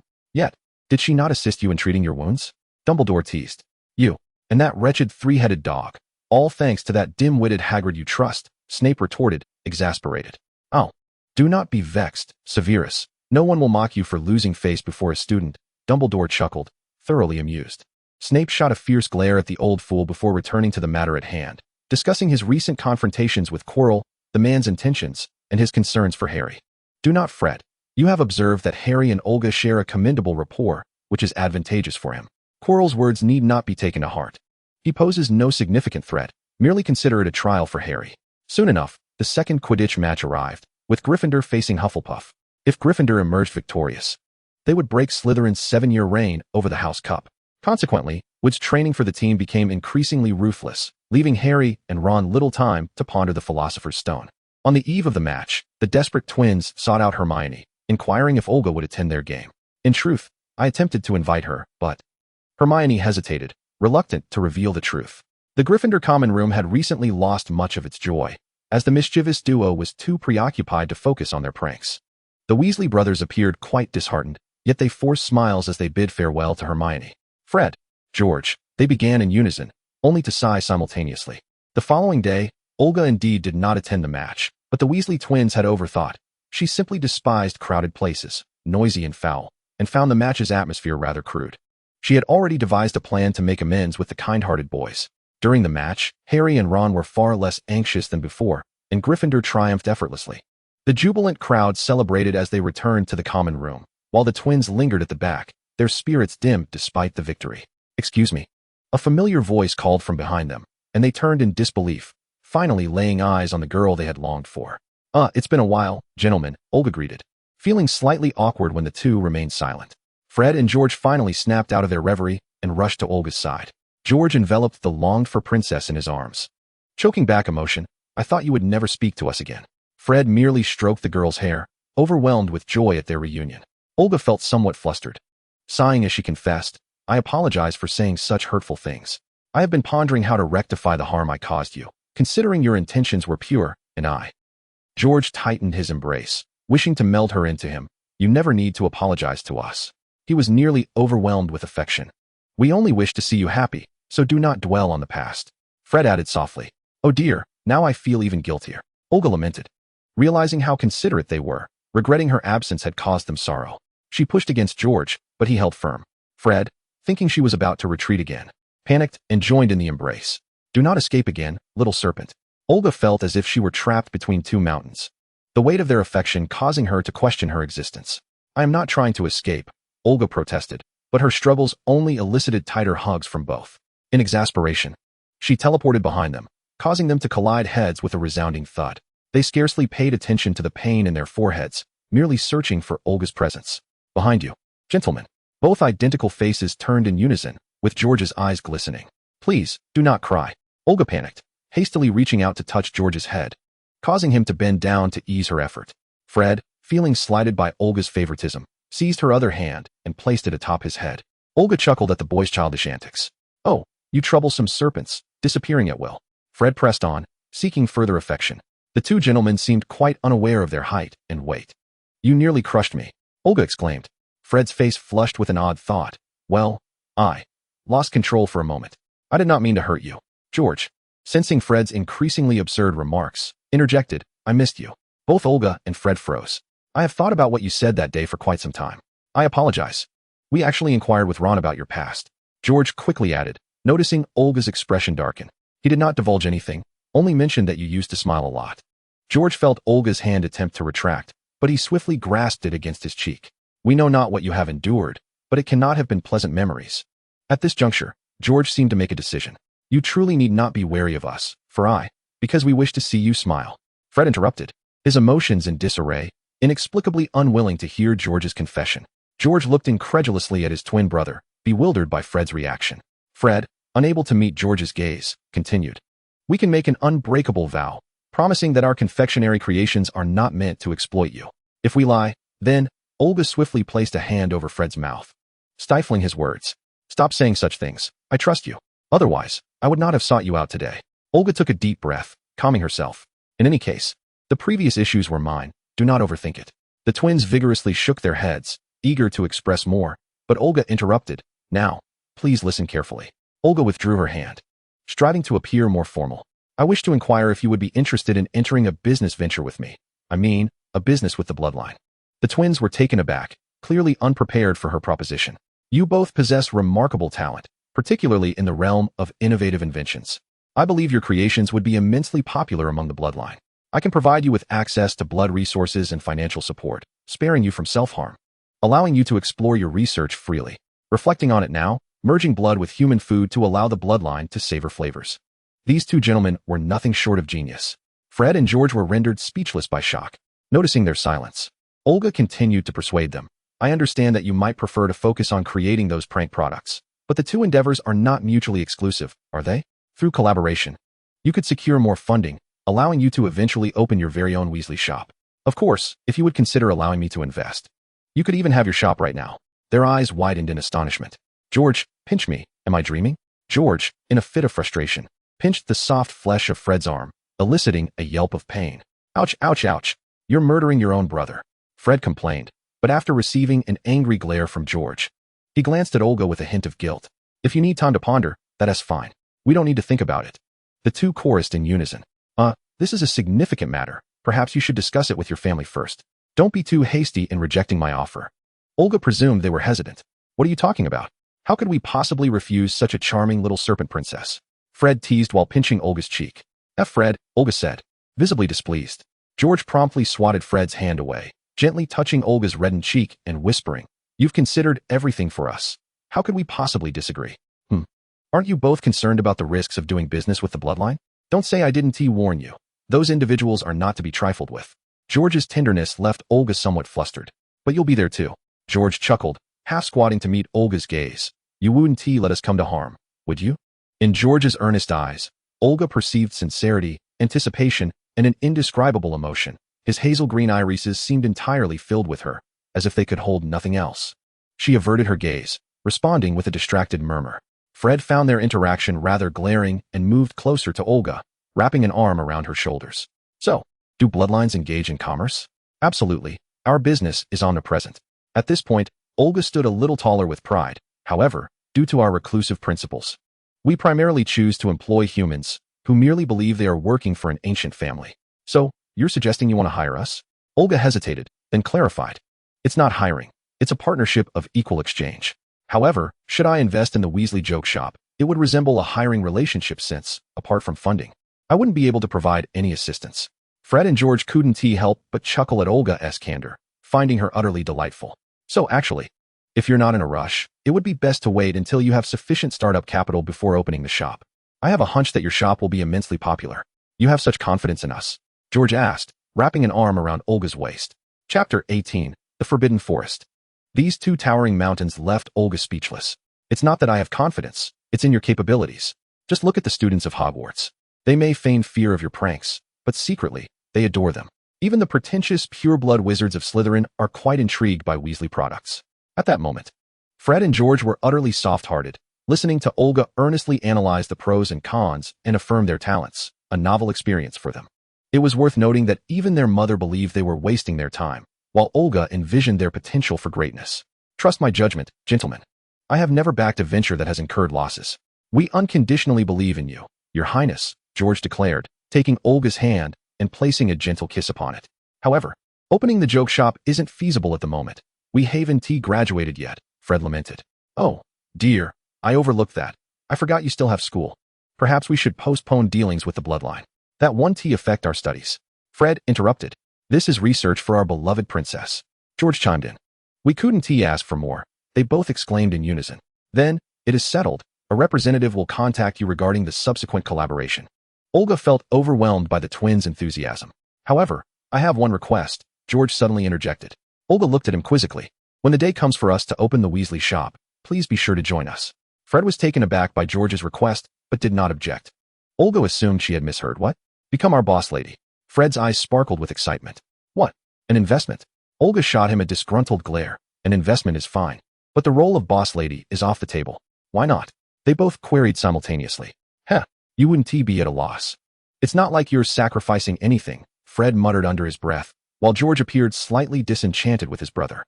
Olga feigned a smile. I am a future queen. I can have as much as I desire. Is that true? Fred exclaimed incredulously. Then what's a couple more? Olga's lips twitched. Don't be ridiculous, Fred. I have no objections to partnership, but wouldn't it be better for you to open your shop independently? Why share profits with someone else? You are not just anyone. Then it's settled, Your Highness.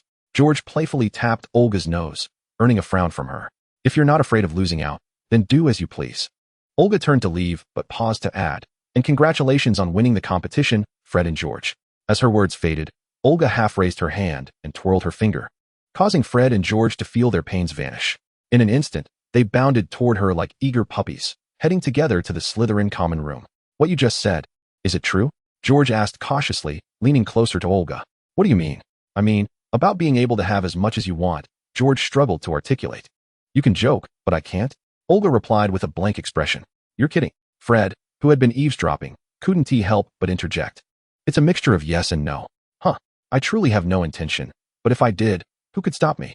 Fred and George fell silent, contemplating the implications. Olga shot them a glance, suppressing a laugh. Then could you not have that intention forever? George started to say, but was interrupted by Fred, or you could prioritize us. Olga, uninterested in their banter, reached the entrance of the Slytherin common room, only to be halted by the two. Silence means you agree, little serpent, Fred said with a mischievous grin. Before Olga could retort, George suddenly thrust something into her hand and swiftly planted a kiss on her cheek before dragging Fred away. Damn it, ambush. Olga seethed. Looking down, she discovered the blood-flavored lollipop she had previously declined, now resting quietly in her palm. A flutter of warmth surged within her heart as her lips involuntarily curled upward. She unwrapped the candy and tasted it. This time it held the flavors of both of them. Fred was pulled into their secret hideout by George. Let us talk, my dear brother, George said without a hint of humor. Fred felt hesitant to meet his younger brother's gaze, succumbing to despair. You must have already guessed. George silently observed Fred. His companion since childhood, their bond so profound that they now found themselves enamored with the same individual. He had previously sensed that his elder brother might have harbored feelings unbeknownst to himself. Let us engage in fair competition, Fred, George said slowly. Fred looked at George in shock. You're not angry with me? George patted Fred's shoulder. She's wonderful. It's no surprise that you like her. Fred's emotions were tumultuous. He had initially intended to assist George in pursuing Olga, only to find his own feelings subtly transformed in the process. He contemplated stepping aside for his brother's sake, but crumbled at the mere thought of confronting Olga. Moreover, there were many others eyeing her with keen interest. George narrowed his eyes, recalling several other boys. I'm sorry, brother, but you were right. Fred steeled himself. Then I believe she must prefer the essence of Fred. George scoffed. You wish. She clearly favors George. No, she sampled Fred first. She merely grabbed one at random. The two exchanged defiant glares for a moment before playfully punching each other. Do you think the little snake would enjoy pastries? We could certainly give it a try. With that, the two linked arms and set off to explore new delicacies. After the match, Harry clandestinely overheard a conversation between Quirrell and Snape at the edge of the Forbidden Forest, solidifying his suspicions that Quirrell was seeking opportunities to steal the Sorcerer's Stone. He relayed this information to his companions, and they resolved to inform Hagrid of their discovery that very night. Once curfew had passed, the four of them stealthily arrived at Hagrid's hut. Hagrid, evidently taken aback by their boldness, quickly shut the door behind them. What brings you here? Hagrid gestured for them to sit, though he appeared somewhat anxious. We've come to inform you that we know the object you brought from Gringotts is the Sorcerer's Stone. Located in the room on the 4th floor with the three-headed dog, Hermione stated seriously, declining Hagrid's offer of a white ferret sandwich. And we've discovered that Quirrell intends to steal the Sorcerer's Stone. Ron dramatically chimed in. What? That's impossible. I don't know how you came by this information, but the professors at the school are trustworthy. They have designed safeguards for the stone, including Quirrell. So you need not suspect him, Hagrid said, shaking his beard. Harry and the others remained silent. Yet each understood that Quirrell had likely uncovered the mechanisms devised by the other professors, save for Snape's potion and how to bypass the three-headed dog. Realizing this, Harry urgently asked, Hagrid, you're the only one who knows how to get past Fluffy, right? Aside from me and Dumbledore, no one else knows, Hagrid proudly replied. That's good. Please don't tell anyone else. Hermione cautioned once more, as she deemed Hagrid's discretion rather unreliable. Hagrid distractedly acknowledged her, and at that moment, they all noticed a dark, quivering egg nestled in the center of the fire. Oh, Merlin, Ron exclaimed, his eyes wide with disbelief as he crouched by the fire. You must have paid a fortune for that. What is it? Zero inquired, somewhat puzzled. A dragon egg. Charlie has been studying dragons in Romania. I'm quite familiar with them. Where did you get it? I won it from a stranger. For some reason, he seemed eager to lose to me. Just then, the egg trembled more violently, prompting Hagrid to don gloves and place it on the table.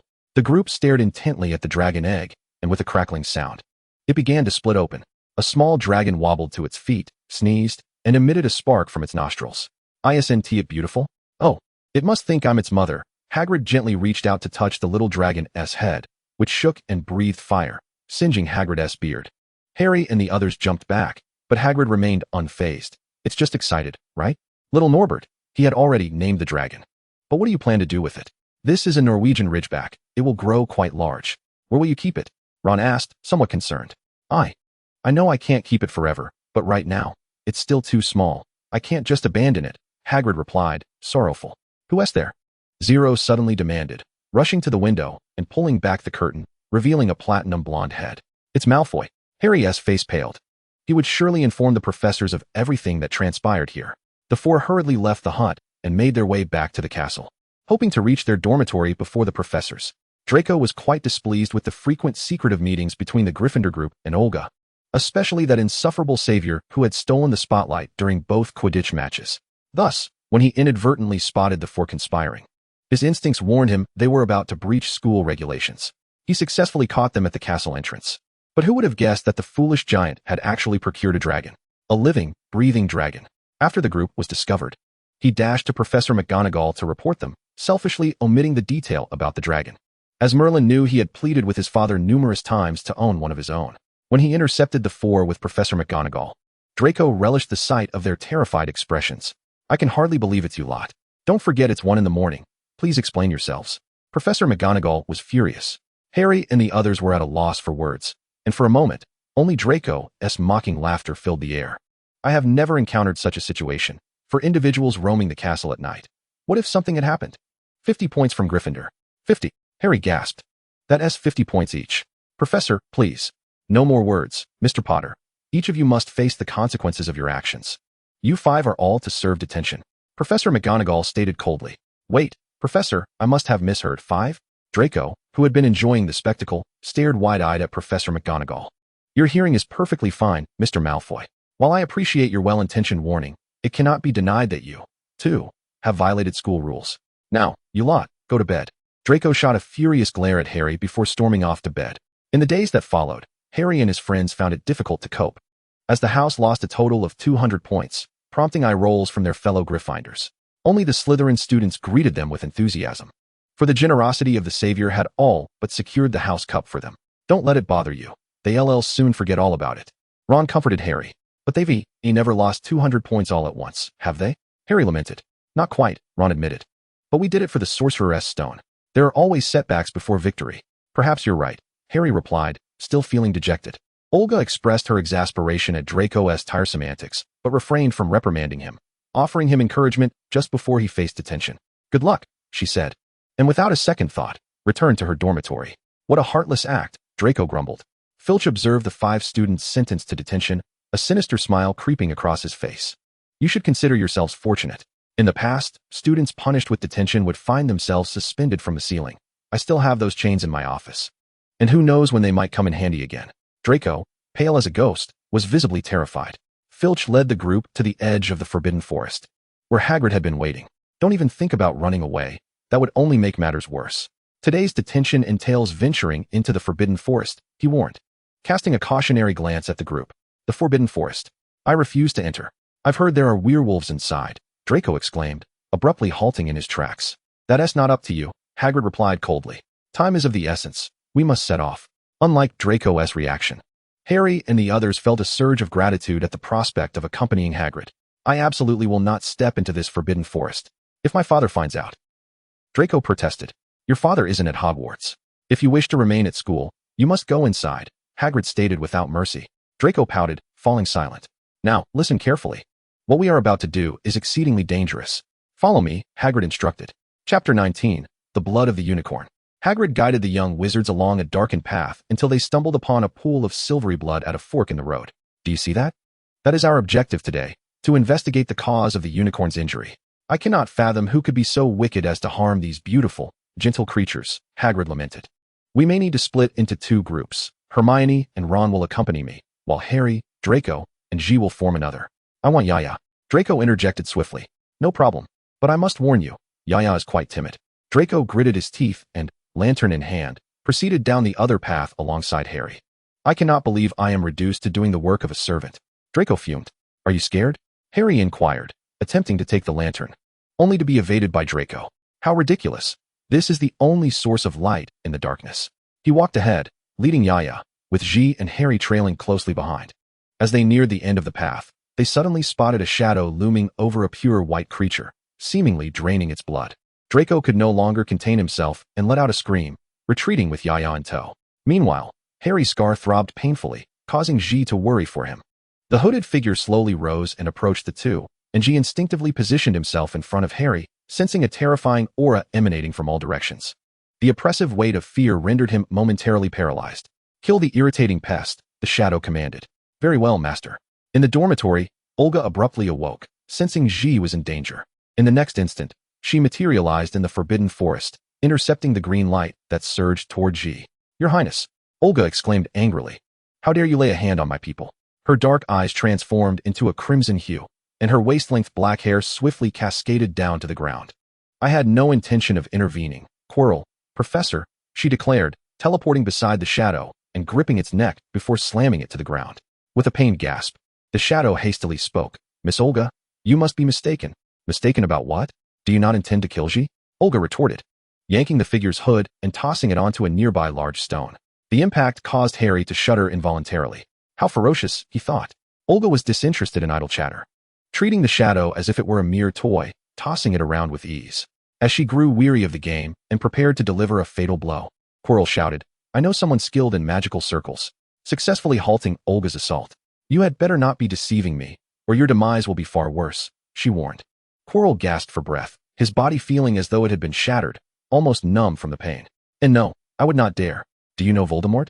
"If you refer to the face on the back of your head, then yes, I should be aware," Olga replied with an impassive expression. "You do know him. He is a most formidable dark wizard, and—" Quirrell stammered. "Get to the point," Olga interrupted, losing patience. "Allow me to speak with her." A voice emerged from behind Quirrell. The shadow pulled back its hood, revealing the face on the back of its head, if it could be called a face at all.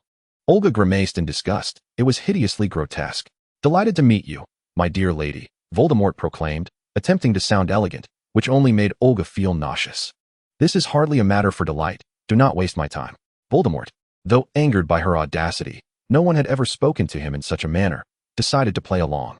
"Let us say that magical circles are a profoundly complex discipline for wizards.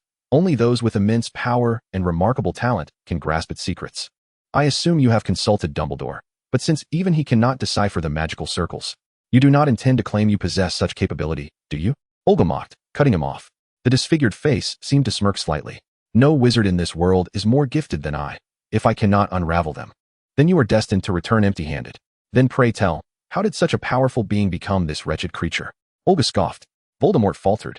"Thanks to that boy who lived behind you, the so-called magic of love. You cannot even withstand the so-called magic of love. Yet you dare to study magical circles?" Olga continued her scornful taunts. "In any case, you might want to ponder my words carefully. Harry, Hagrid," and Ron's voices echoed from a distance. "I hope to reach a collaboration with you."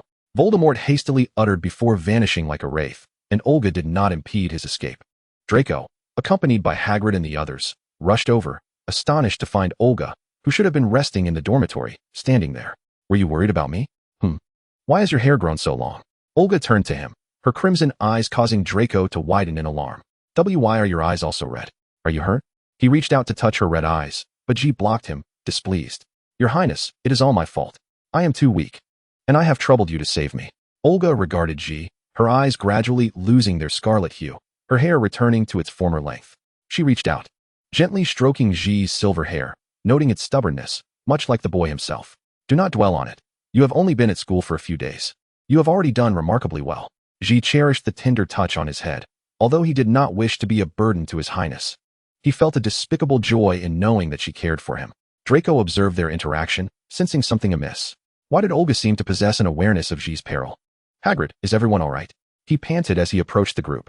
"And no, we are fine," Harry replied, not disclosing Voldemort's presence, stealing a glance at Olga. Despite his questions bubbling to the surface, reason advised him that voicing them would only provoke her ire. "That is a relief." "Goodness, this poor creature," Hagrid exclaimed, kneeling beside the nearly lifeless unicorn, inspecting its wounds. "It has nearly bled out. Someone has been draining its blood." A centaur emerged from the jungle, only to be swiftly driven away by the formidable bloodline heiress. Olga remained silent, lost in her thoughts. "Do not worry, my lady. I harbor no malice. I arrived here only due to a premonition of impending danger, but your presence has allayed my fears. My name is Ference." "Premonition? Are you a seer?" Olga inquired, gazing at the tall centaur, whose strikingly handsome figure boasted platinum hair, a silvery equine form, and eyes of a mesmerizing azure. "No, it would be inaccurate to label me thus," Ference gently elucidated. "Centaurs possess an innate affinity for astrology and a remarkable aptitude for divination. Olga's eyes sparkled with intrigue. Then can you discern where I might find someone to assist me with my studies on magical arrays? Ferenc nodded before shaking his head. What is meant to appear will naturally come into being. We must simply attune ourselves to the cosmic order. Olga felt a twinge of disappointment. Yet her determination did not wane. Then can you foresee when I might achieve my goals? You shall ultimately attain your desires. There is no need to fixate on the passage of time, Ferenc reassured her. Olga exhaled a sigh of relief. It was comforting to know that after such a long wait, there was no need for haste. She was gratified that her choice to pursue the wizarding world had been the right one. Thank you, she expressed earnestly, her fondness for the centaur growing. He was both intelligent and discreet, fully aware of the recent events, yet choosing not to pry. There's no need for gratitude. The future of the wizarding realm will undoubtedly require your assistance, Ferenc hinted, though he refrained from elaborating, casting a glance at the pitiful unicorn nearby. Its blood drawn from such a pure creature merely to extend its own life. Yet, with that blood came a curse, rendering it half immortal, a truly lamentable fate. Olga was taken aback by the revelation regarding the unicorn's blood. I had not heard of such properties. No wonder its blood carries such a fragrant aroma. She approached the lifeless young creature, stroking its now frigid body, her thoughts drifting to the rose at Nate Manor. I may possess a means to save it, but I cannot be certain. She hesitated, uncertain of the potential consequences. Hagrid, visibly moved, exclaimed, Really? I cannot thank you enough. Oh, do not feel pressured. It is worth a try. This creature is so pitiable, and there have been far too many slain unicorns of late. At this, the giant wiped away a tear. Olga sighed. Please do not act this way.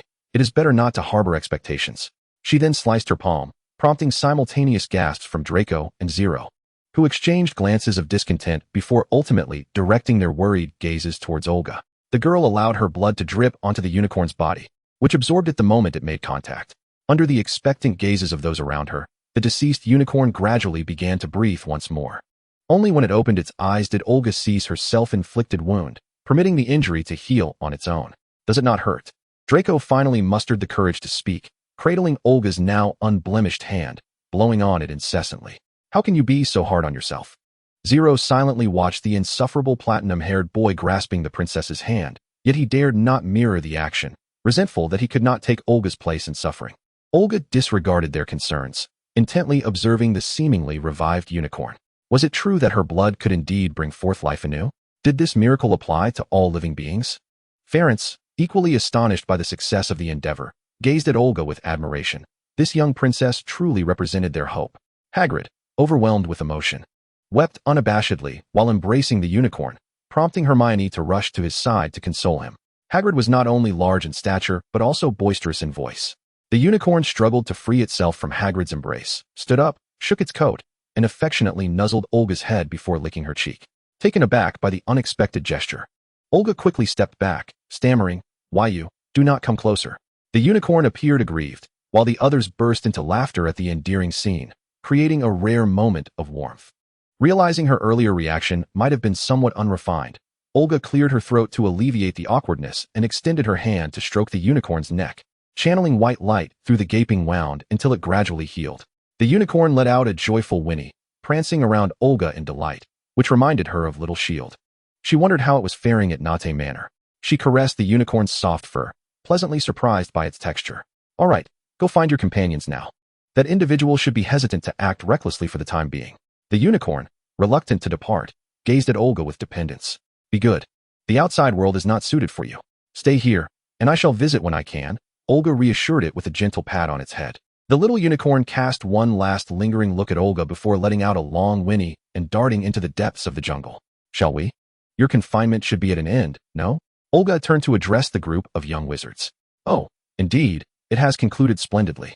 Hagrid's joy over the unicorn's revival was palpable. Then, until we meet again, Mr. Ferenc, Olga bid farewell to the centaur. Will you accompany me back, or? Of course, I intend to leave this wretched place at once. Draco retorted indignantly. Hagrid expressed a desire to continue his patrol in the Forbidden Forest, while Olga transported the 5 young wizards back to the castle's ground floor. Harry and Ron experienced the thrill of apparition for the first time, their eyes alight with excitement. Draco, observing their naivety, scoffed, How fortunate they are. Let us return at once. Draco insisted, eager to distance himself and Olga from the Gryffindors. After bidding farewell to Zero and the others, Olga vanished with Draco. That Malfoy is quite lucky to be returning to the common room with Olga, Ron remarked enviously. wishing he too could experience the thrill of apparition. Why did Olga have to go to Slytherin? She should have been a Gryffindor, Hermione lamented. Zero's gaze fell, yearning to be close to the princess. Being in different houses deprived him of even the chance for solitary moments with her. He eagerly awaited the arrival of summer. After escorting Draco to the common room, Olga intended to retire for the night, but the young lord detained her. We need to talk. Draco had been holding it in all the way. Olga raised an eyebrow, puzzled. What is there to discuss at this hour?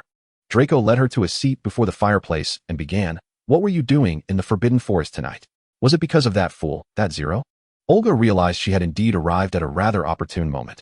Noticing her silence, Draco pressed on. Can you sense his location? Olga nodded. Can you perceive when he is in danger? She nodded again. So it was truly because of him that you found yourself in the Forbidden Forest? Olga affirmed with 3 nods. Fuming, Draco stood, then sat back down, fixated on Olga, lost in thought. Olga anticipated a lengthy tirade, only to find him suddenly mute. It was as if they were locked in a standoff, each unwilling to break the silence. At last, Draco could no longer contain himself, his voice tinged with vulnerability. Why? Chapter 20, Fawkes. Children should refrain from meddling in adult affairs. Olga had intended to touzle the platinum locks, but, upon seeing the excessive gel, opted instead to pinch his slightly pudgy cheek. The texture was surprisingly pleasant, and she couldn't resist giving it a gentle tug. Draco, feeling more aggrieved, complained with his slightly distorted face, Hey. Olga, feeling embarrassed, released her grip and chuckled sheepishly. Draco, in a fit of anger, seized her hand once more and placed it on the spot that had just turned red. Bad girl. Olga did not dispute this. She indeed felt somewhat at fault and gently caressed his small face. You have so many secrets, Draco muttered with a pout. You wouldn't care so much about me. Does the young master truly lack for concern? Just look at how many people seek to curry favor with you every day. But it isn't the same. None of them are you. Faced with Draco's emotional turmoil, Olga found herself momentarily at a loss for words. Noticing her silence, Draco lowered his voice. Recalling their previous Cold War, I'm not shouting at you. My relationship with Zero is rather special. He is an orphan, one I found. And thus he has been by my side since childhood. Olga fell into reflection. He had always been a complex individual, and one could only imagine the hardships of living as a human among the Blood Clan. Yet, he had never complained to me nor sought to retaliate against those who meant him harm due to my status. His life has been fraught with difficulty, and I feel a deep sense of guilt for him. For the first time, Draco perceived a sense of helplessness in Olga. He had thought her to be invincible. You are fortunate, with loving parents and friends, free from worry. However, both Zero and Harry have experienced living under the roofs of others. In the face of fate's injustices, they managed to preserve their kindness, proving themselves to be truly remarkable individuals. I do not expect you to befriend them, but there is no need for such animosity. I do have worries sometimes, Draco murmured softly. Very well, I can refrain from targeting them. That would indeed be unbecoming of a Malfoy. But you and that Zero share a connection. I can't help but feel envious. Olga regarded the proud young master with a complex expression. Believe me, if you were to learn the truth, you would not feel envy. This noble young master would not covet the lowly status of a blood slave. And what is this truth? Matters of adults are best left to children. Olga used this phrase to silence him once more. Now, off to bed with you. Be cautious of staying up late. It may hinder your growth. Draco, as if struck at his core, abruptly stood and made his way back to the dormitory. Unwilling to be shorter than Olga. Upon reaching the stairs, he seemed to awaken from a dream, turning back to say, Good night, dear Olga. Dumbledore learned everything that had transpired in the Forbidden Forest through Forenza. After a moment of contemplation, he decided to send Fawkes to invite Olga to the headmaster's office for a discussion. The following morning, Olga awoke to find a beautiful phoenix in her room, its golden tail feathers shimmering brilliantly, standing out against the dimness of the basement. Upon noticing her awake, the phoenix gracefully flew to her bedside, regarding her with its wise little eyes. Did Professor Dumbledore send you? Olga could not resist stroking the phoenix's feathers. It was simply stunning. She recalled seeing it in the headmaster's office last time, but had not noticed how beautiful it truly was. The phoenix nodded its head and then perched on her shoulder, nuzzling her cheek.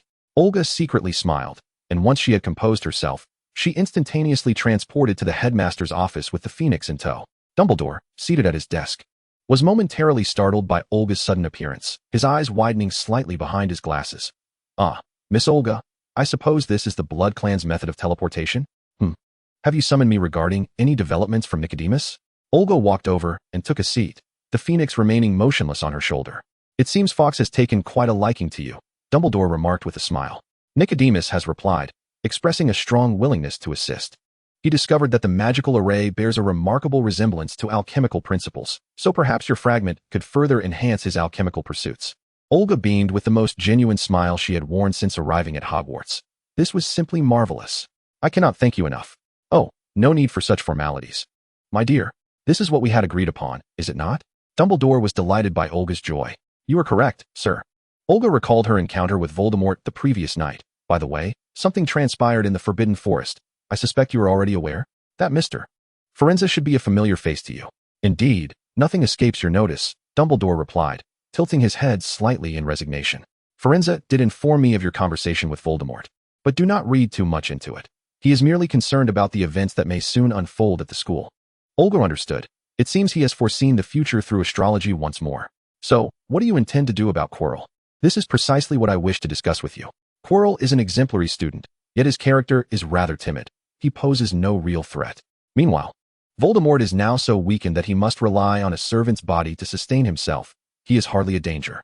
We all know his ultimate goal is the Philosopher's Stone, which is why the professors have established certain protections around it. This serves both to guard against Voldemort and to test Harry. Dumbledore laid out his plans. Aware that Olga had released Voldemort in the Forbidden Forest not just for their scheme, but because she was genuinely swayed by his words. He needed to swiftly build more trust with this young lady, solidifying their collaboration. I understand. I will refrain from interfering with Harry this semester, provided that Zero remains unharmed. Olga felt a sense of ease, but it was clear that Zero's relationship with the Savior was quite amicable, and he would likely act alongside them. Rest assured, the professors will not allow any harm to befall the students. Upon leaving the headmaster's office, Olga found it difficult to quell the joy swelling within her heart. After so many years, progress had finally been made regarding the magical array, and she owed it all to Theodore's fragment and the information Harry and the others had shared with her about Nicodemus. She eagerly made her way to the Great Hall, where, after months apart, everyone was surprised yet delighted to see Olga once more. All along the way, young witches and wizards greeted her, and in her good spirits. She responded to each one, leaving her classmates astonished. Olga quickly located Theodore, who was dining, and rushed to him, enveloping him in a warm embrace. Draco's eyes nearly bulged out of their sockets. Had Olga been possessed? Theodore, clearly taken aback, instinctively returned the hug, his little kitten appearing quite delighted. Theodore, I must express my gratitude properly. It is thanks to your fragment that things have taken a turn for the better. Satan knows how fortunate I felt to have spent the Christmas holiday at your manor. The magical array has advanced, and through Hill, I discovered the secrets of blood. You are truly my lucky star. As Olga animatedly recounted her story while nestled in Theodore's embrace, onlookers beheld a sight that was quite unexpected. The usually aloof and cold Knot wore a gentle smile.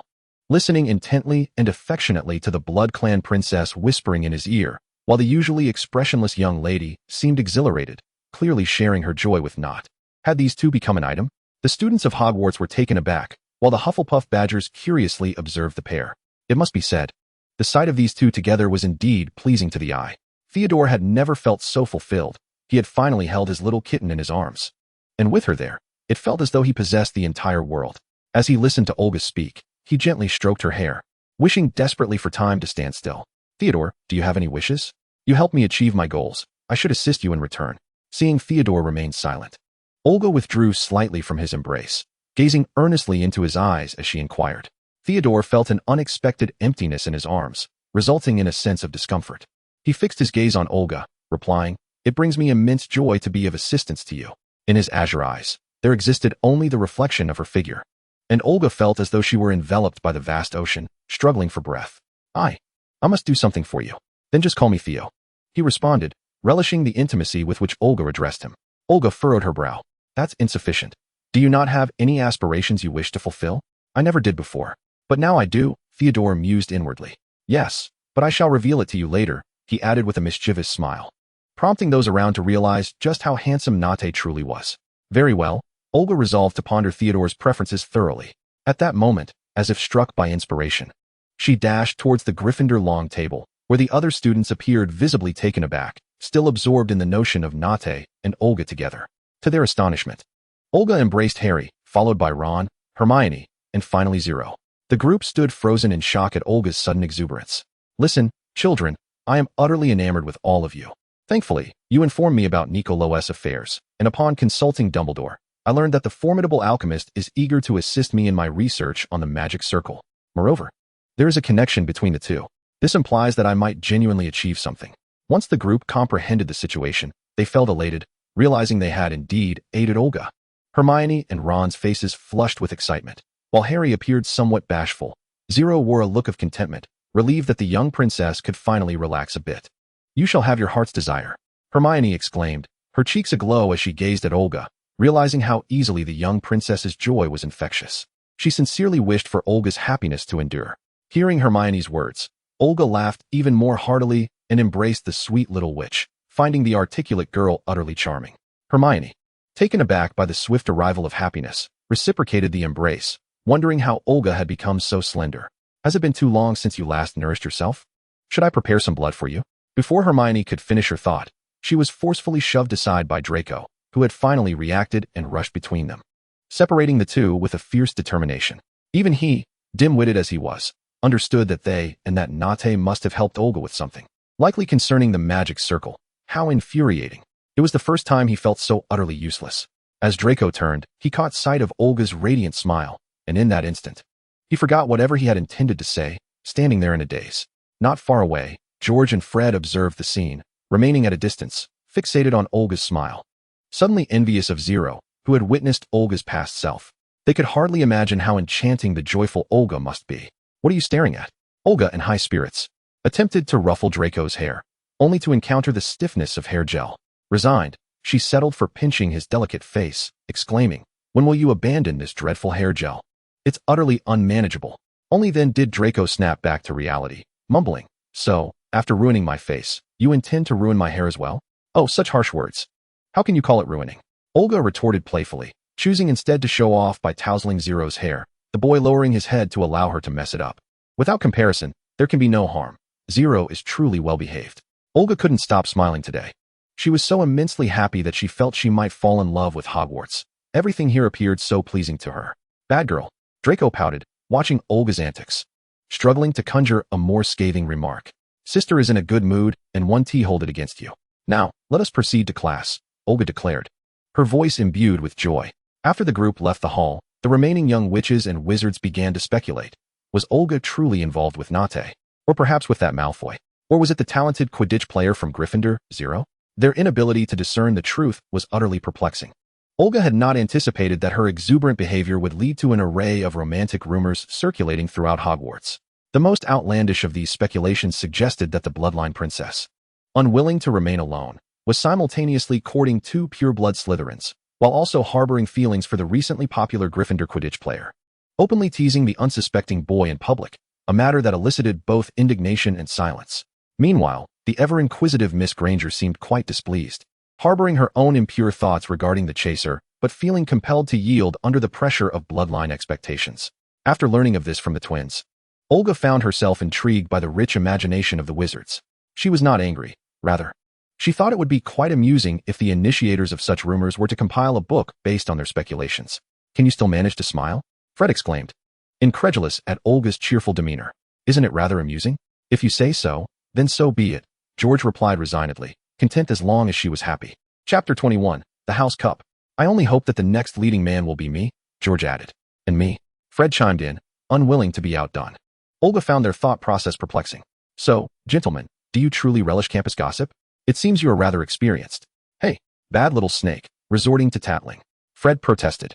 "There are no boys more virtuous than us," George chimed in. "Unlike some bad little snakes. Nate, Malfoy, Zero, and even Hermione." The two accused Olga of her romantic entanglements, each taking turns to call her out. Olga couldn't help but laugh at the antics of the two playful dogs before her. Fred and George exchanged smiles, their eyes twinkling with amusement, realizing that their princess was indeed in splendid spirits. All right. On a serious note, has Aya contacted you? How is the collaboration coming along?" Olga shifted her focus to business matters. "Ah, yes, quite smoothly, though there are still some details yet to be finalized," George nodded, recalling the formal correspondence. The bloodline individuals were indeed quite tedious. No wonder Olga had been influenced. Olga frowned. "I neglected to consider that mere correspondence would not suffice for business matters. You likely need to meet in person." After a moment's hesitation, she suggested, "Perhaps you might visit the bloodline during the summer? I mean, it could serve as a field study, which may benefit your business." Fred and George's eyes widened in surprise. This was an unexpected delight. They would get to understand the princess's upbringing, They dared say that neither Malfoy nor Nate had the same privilege. That sounds absolutely wonderful. However, we must obtain Molly's consent first, Olga added, clarifying that a visit to the bloodline was no trivial matter. Oh, George, the little snake knows our mother's name. Indeed, Fred. It seems they have had some private interaction, keeping it from us, secretly communicating. The two chattered like gossiping in-laws, making Olga roll her eyes at their antics, finding their behavior far too comical. At Christmas, your mother prepared gifts for me and sent a letter in which she hinted that Olga was keeping a secret. Observing the rare nervousness of the two, I found myself amused, as she requested that I be lenient with her sons, particularly Fred and George, who were notorious troublemakers. This hardly seemed fair. Clearly, Fred was the one with a penchant for mischief. Hey, George, many of those ideas were yours, you know? Seeing the two on the verge of a quarrel, Olga quickly intervened, placing herself between them to prevent any escalation. Gentlemen, please maintain your composure. Fred then embraced Olga, whispering sweetly in her ear, little snake, I have never played tricks on you. George pushed his brother aside and wrapped his arms around Olga from behind.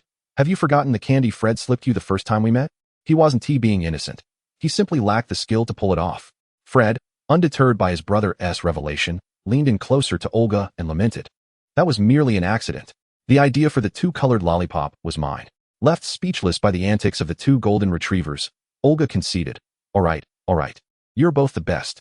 Satisfied, the brothers resumed their banter, with George resting his chin atop the petite girl's head. Olga protested, George, if you keep doing that, I want to grow tall. George burst into laughter, shifting his head to rest on her shoulder. So, what did your mother send you? I bet it's a sweater. Fred shoved George's face aside. Indeed, it was a sweater, thoughtfully embroidered with the initial of my name. Oh dear, we unwittingly donned matching sweaters. Fred exclaimed, brimming with excitement. However, Olga's previously uplifted lips suddenly drooped. This fellow was truly audacious. Then it's settled. You two can discuss your plans with your family. And if it doesn't work out, I can always ask Gaia to come to England. The brothers then presented Olga with a plethora of snacks, including newly developed pastries. You can give these a try and let us know if you like the texture. Fred winked at Olga. Olga casually unwrapped one and popped it into her mouth. Pausing for a moment, did you use your own blood again? The two exchanged guilty glances yet responded defiantly. Of course, we had to use flavors you adore. You haven't told us which one you prefer. With practiced ease, Olga took hold of their arms to heal their wounds. I like both. Is that sufficient? There must be a distinction, Fred protested. Olga pondered for a moment. George's blood is sweeter, reminiscent of coconut milk, while Fred's has a hint of acidity, akin to citrus. Each has its unique flavor. Even Fred, with his thick skin, felt his ears flush slightly upon hearing this. Noticing their silence, Olga teased, What's this? The one who was about to inquire is now shy? Fred did not deny it, skillfully diverting the topic. These snacks should last you a while, if they run out. Remember to come to me and George for more. Olga remained non-committal, but George insisted, make sure to tell us. Don't seek anyone else. You never reach out to us. Upon realizing this, George felt a twinge of grievance. Olga gently patted this gentleman's head in reassurance. Understood. After parting ways with the two clingy golden retrievers, Olga encountered a sneaky quartet. She intended to avoid them, but the keen-eyed Hermione spotted her and waved enthusiastically. Olga, did you know Hagrid has a dragon? A dragon? The school allows dragon ownership? Of course not. Such dangerous creatures are prohibited. Then where did he get it? Apparently. Someone lost a bet, Ron chimed in, completely unaware of the implications. That person is problematic. Hermione, Harry, and Zero exclaimed in unison, leaving Ron and Olga bewildered. Think about it. Who knows Hagrid's fondness for magical creatures? Who is aware that Fluffy is Hagrid's? And who would be eager to lose a bet just to gift Hagrid a dragon egg? Harry spoke rapidly. It must be Quirrell. He wants to learn how to get past the three-headed dog. Hermione quickly added, let us hope Hagrid hasn't divulged anything to him. But he has never been one to keep secrets, Zero remarked, a hint of resignation in his tone. The four could not contain their eagerness to seek out Hagrid. But Olga reminded them, what will happen to the dragon? Oh, my brother Charlie has been studying dragons. I wrote to him about it. They plan to come and collect Norbert today, Ron explained. I initially wanted to stop you to see the Norwegian Ridgeback. It has grown quite impressive, Harry continued. But now we must hurry. Go quickly and stay safe. Olga, understanding their urgency, wished them well. Good luck, poor savior. Soon, the end of the term arrived, and everyone was diligently preparing for their final exams. Even Harry and his friends spent every day in the library. Quirrell remained inactive, leading Olga to suspect that Voldemort had abandoned his grand scheme. The first exam was for Transfiguration, where Olga undoubtedly achieved an outstanding. Professor McGonagall was immensely pleased with her transformation prowess. had it not been for the innate shape-shifting abilities of bloodlines. She would have eagerly encouraged Olga to attempt becoming an animagus. The exams for charms and herbology also went smoothly, but everyone was astonished by Olga's performance in the history of magic exam. She achieved an outstanding. They had assumed that the bloodline princess would be disinterested in the history of the wizarding world. Olga scoffed at their naivety. They had no idea how diligently she had studied the tedious subject of magical history to find suitable candidates for her research on magic circles. She endured each class, even when fatigue nearly overwhelmed her. Had she applied even half of that dedication in potions class, Snape would not have held such disdain for her. On the day of the potions exam, Olga felt a twinge of anxiety, as she had relied heavily on Theodore throughout the year. It wasn't that she couldn't brew decent potions. Rather, she believed Snape would not allow her to pass the exam easily. The exam involved brewing a forgetfulness potion. When she entered the examination hall, she was momentarily taken aback, stealing a glance at Snape, who surprisingly did not set any traps for her. Knowing that the ingredients for the forgetfulness potion were not ones that would cause her discomfort, Snape noticed Olga's gaze but merely cast her a fleeting glance, refraining from unleashing any venomous remarks. Olga composed herself and began to brew the potion with utmost seriousness. After several minutes, a potion of impeccable quality stood before her, and she exhaled softly, hoping Snape would be satisfied. He scrutinized Olga's creation in silence for a moment before finally speaking. It appears this young lady's mind has not yet turned into a troll. She is capable of successfully brewing potions. Why, then, do you not extend some consideration to your poor old professor and diligently complete your classwork? Still unable to evade his sharp tongue, Olga sighed. Professor, I assure you, I harbor no dissatisfaction towards potions class. Nor do I have any grievances against my poor old professor. I simply loathe dealing with those revolting ingredients, especially the slime eels. In truth, I have paid close attention in every class. Ah, yes, you've listened attentively, just unwilling to engage in practical work. After all, there are plenty of gentlemen willing to serve you. Snape continued his sarcasm. If you think that way, then there's nothing more I can do, Olga replied, feeling despondent. Snape furrowed his brow, contemplating how best to approach this unique guest, uncertain of the appropriate demeanor to adopt. Ultimately, he awarded Olga an outstanding, as her potion was indeed flawless. However, Olga remained far from the top of her class, as she had not attended the exam for defense against the dark arts. After the final examination, Harry's scar ached more intensely, leading him to believe it might be a harbinger of impending danger.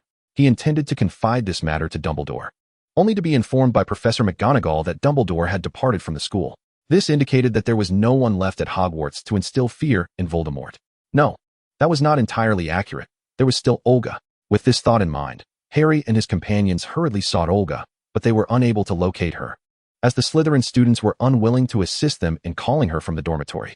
In this urgent situation, the quartet could only make their way to the fourth-floor chamber in an attempt to thwart Quirrell. The next time Olga encountered the four friends was in the infirmary. She was already aware that they had come looking for her, but Dumbledore had previously informed her that the time was not yet right. In order to avoid interfering with the trials of the Chosen One, she chose to remain hidden in the dormitory. Fortunately, aside from Ron sustaining a minor injury during a game of wizard's chess, the other three emerged unscathed, including Harry, who had faced Voldemort directly. It turned out that Quirrell could not touch Harry at all, a phenomenon attributed to the power of love, according to Dumbledore. Harry was visibly excited upon seeing Olga, eagerly sharing his recent discoveries and recounting his experiences in the fourth-floor room, while Ron enthusiastically chimed in, boasting about their perilous adventures, leaving Olga momentarily dumbfounded. Throughout the events of the academic year, the bond between Zero and the others grew significantly stronger. Olga could discern that he no longer approached the Chosen One with ulterior motives, but genuinely regarded them as cherished friends, leading her to feel that, for both herself and Zero, Hogwarts truly was a splendid place. The final grades were soon released, and Hermione was undoubtedly the top scholar, securing first place without question. Draco, however, was vexed by the fact that he had not outperformed a mudblood. My father would never believe that I lost to a filthy muggle. Second place was still commendable. Draco. Olga finally got to touch his beautiful platinum hair, which was surprisingly soft. It must be noted that since Olga had made her remark, Draco had ceased using hair gel, allowing his hair to fall naturally. At that moment, he allowed Olga to stroke his head. Though the proud young master was reluctant to admit his compliance, often brushing off inquiries with claims of inconvenience. Pansy and Blaise exchanged knowing glances, secretly mocking Draco's stubbornness, aware that, given enough time, he would inevitably be outdone by the others. Since the Christmas feast, Pansy had found peace, recently enjoying a budding friendship with Daphne Greengrass. Next came the end-of-term feast, where the Great Hall was resplendent with decorations in the colors of Slytherin, silver and green, celebrating their 7th consecutive victory in the House Cup. Another year had passed. Dumbledore proclaimed, "Before we indulge in these delectable dishes, we must, as always, hold the House Cup awarding ceremony." The scores are as follows: Gryffindor, 262 points, Hufflepuff, 352 points, Ravenclaw, 426 points, Slytherin, 472 points. A thunderous cheer erupted from the Slytherin table, causing Olga to cover her ears in exasperation, fearing she would soon be deaf. However, Dumbledore continued, "We must also take into account recent events." The hall fell silent. "I have a few final points to award." Dumbledore turned his gaze toward the Gryffindor table. First, Mr. Ron Weasley, for winning the most spectacular game of wizard's chess in years. I shall award Gryffindor an additional 50 points. The uproar from Gryffindor nearly shook the ceiling, and Olga, having just relaxed, again covered her ears, while Ron's face turned crimson. Percy, usually composed, boasted loudly about his brother, and the twins teasingly nudged Ron's shoulder. Once the commotion subsided, Dumbledore continued, "Next, Miss Hermione Granger, who maintained her composure in the face of flames. I must award Gryffindor another 50 points." Hermione feigned calmness, glancing at Olga, who offered an approving look, prompting her to proudly lift her chin. Next is Mr. Zero, who faced crises without flinching and stood steadfastly by his friends. I must award Gryffindor yet another 50 points. The Gryffindor students were ecstatic, having risen a total of 150 points. The Hufflepuff students appeared somewhat disheartened, as this influx of points had relegated them to the bottom of the rankings. Finally, Mr. Harry Potter, Dumbledore said kindly, who displayed remarkable bravery and exceptional courage. I have decided to award Gryffindor 60 points. The noise became deafening, but Olga was too preoccupied to mind her ears. Could it be she was not hallucinating? Would this score not mean Gryffindor had drawn level with Slytherin? This cunning old professor couldn't he possibly intend? Dumbledore noticed Olga's disapproving gaze and cleared his throat, saying, "If I am not mistaken, the current score is a tie between Gryffindor and Slytherin. Thus, I believe these decorations may require a slight adjustment." He clapped his hands, and the hall transformed into a blend of silver green and gold red. Ah, this color scheme is rather harmonious. Dumbledore dared not show favoritism. If Gryffindor ultimately claimed the House Cup this year, this young lady might very well explode on the spot. Now please enjoy the banquet. Draco appeared sullen. Although Slytherin had not lost the House Cup, sharing first place did not carry the same weight as outright victory. Olga tapped his forehead. "What are you thinking about? Still fretting over first and second?" Draco winced as if in pain, nearly brought to tears. This young lord ought to be more mindful of his own strength. "I am not. I merely feel that losing to that Granger and Slytherin tying with Gryffindor has made this year utterly dreadful. Never realized you were so competitive." "Humph. Malfoy never concedes defeat." "You're right, but wallowing in self-pity won't solve anything. Let us strive harder next year, young master." As Olga boarded the Hogwarts Express once more, her perspective had undergone a profound transformation. She gazed out at the passing scenery, listening to Draco's incessant chatter beside her, and for the first time, found this life rather comforting. "Are you really not considering visiting Malfoy Manor during the summer? Mother says she misses you dearly." "It depends, young master. I haven't been back in quite some time, and I will likely be very busy this summer." Olga touched his platinum locks once more. Draco's hair was not only visually appealing, but also delightful to the touch. "Well then, remember to write to me." Draco relented, adding, "Be gentle. I feel I might end up bald from your pulling." Theodore, seated across from them, couldn't he suppress a laugh, earning a scowl from Draco. Olga reluctantly withdrew her hand. "Apologies. I shall be more mindful next time." The train soon arrived at King's Cross Station, and the young witches and wizards were filled with anticipation for the holiday, their faces aglow with radiant smiles.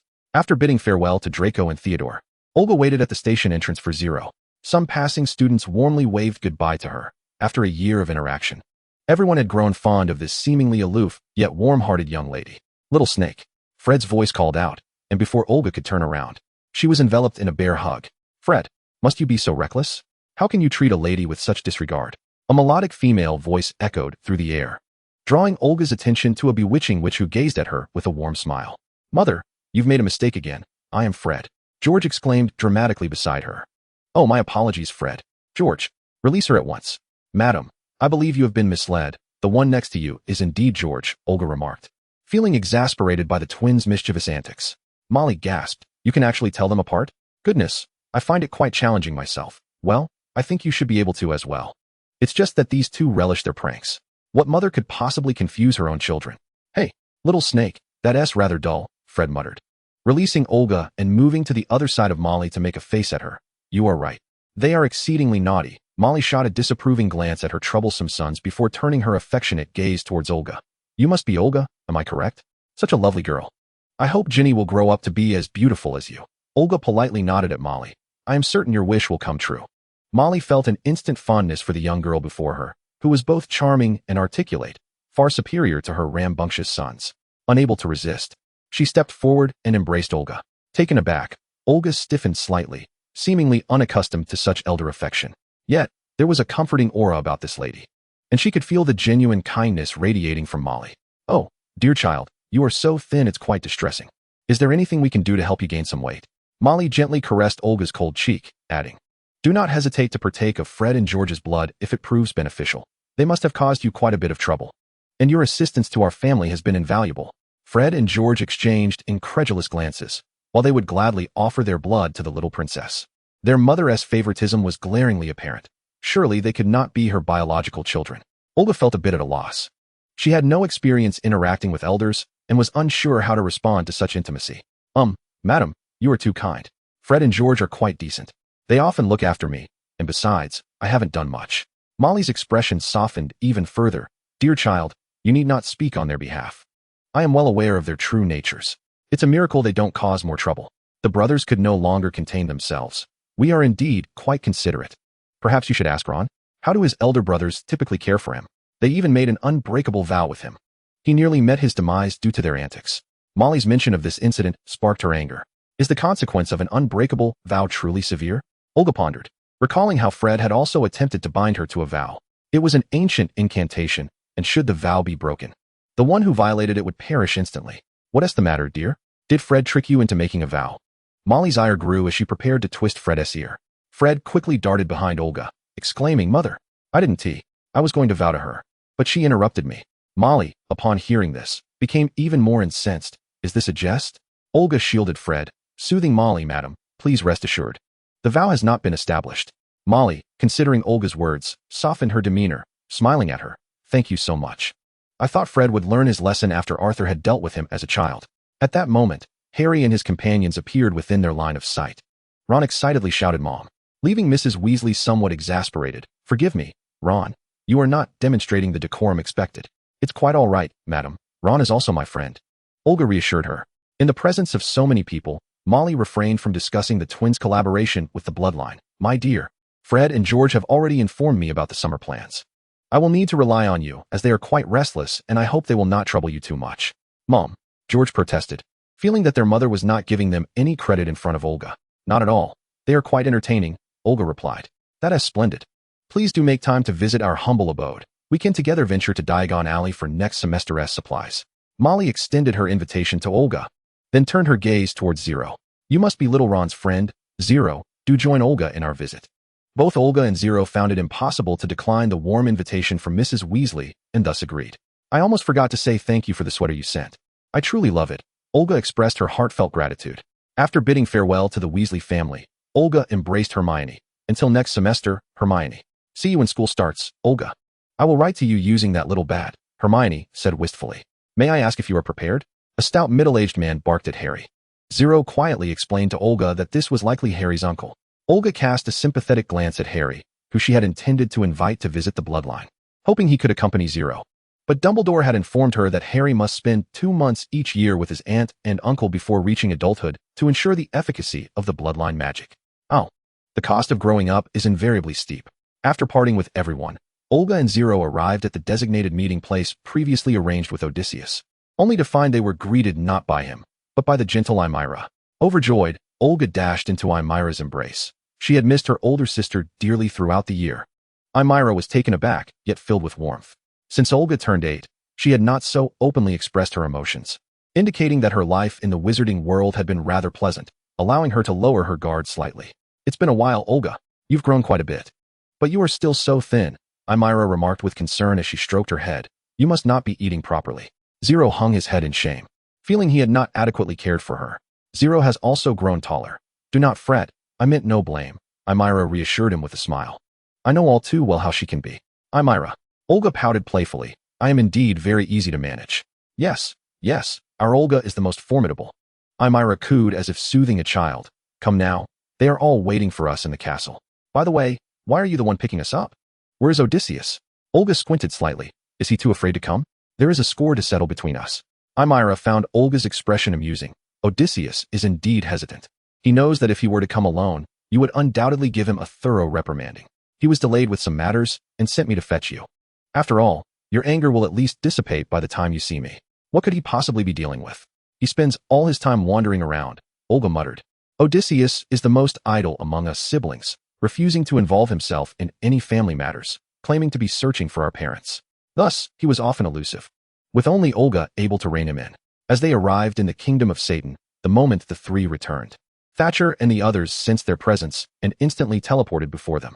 After a long separation, they were all eager to see Olga, while Odysseus lingered behind the group, hiding, fearful of being discovered by Olga.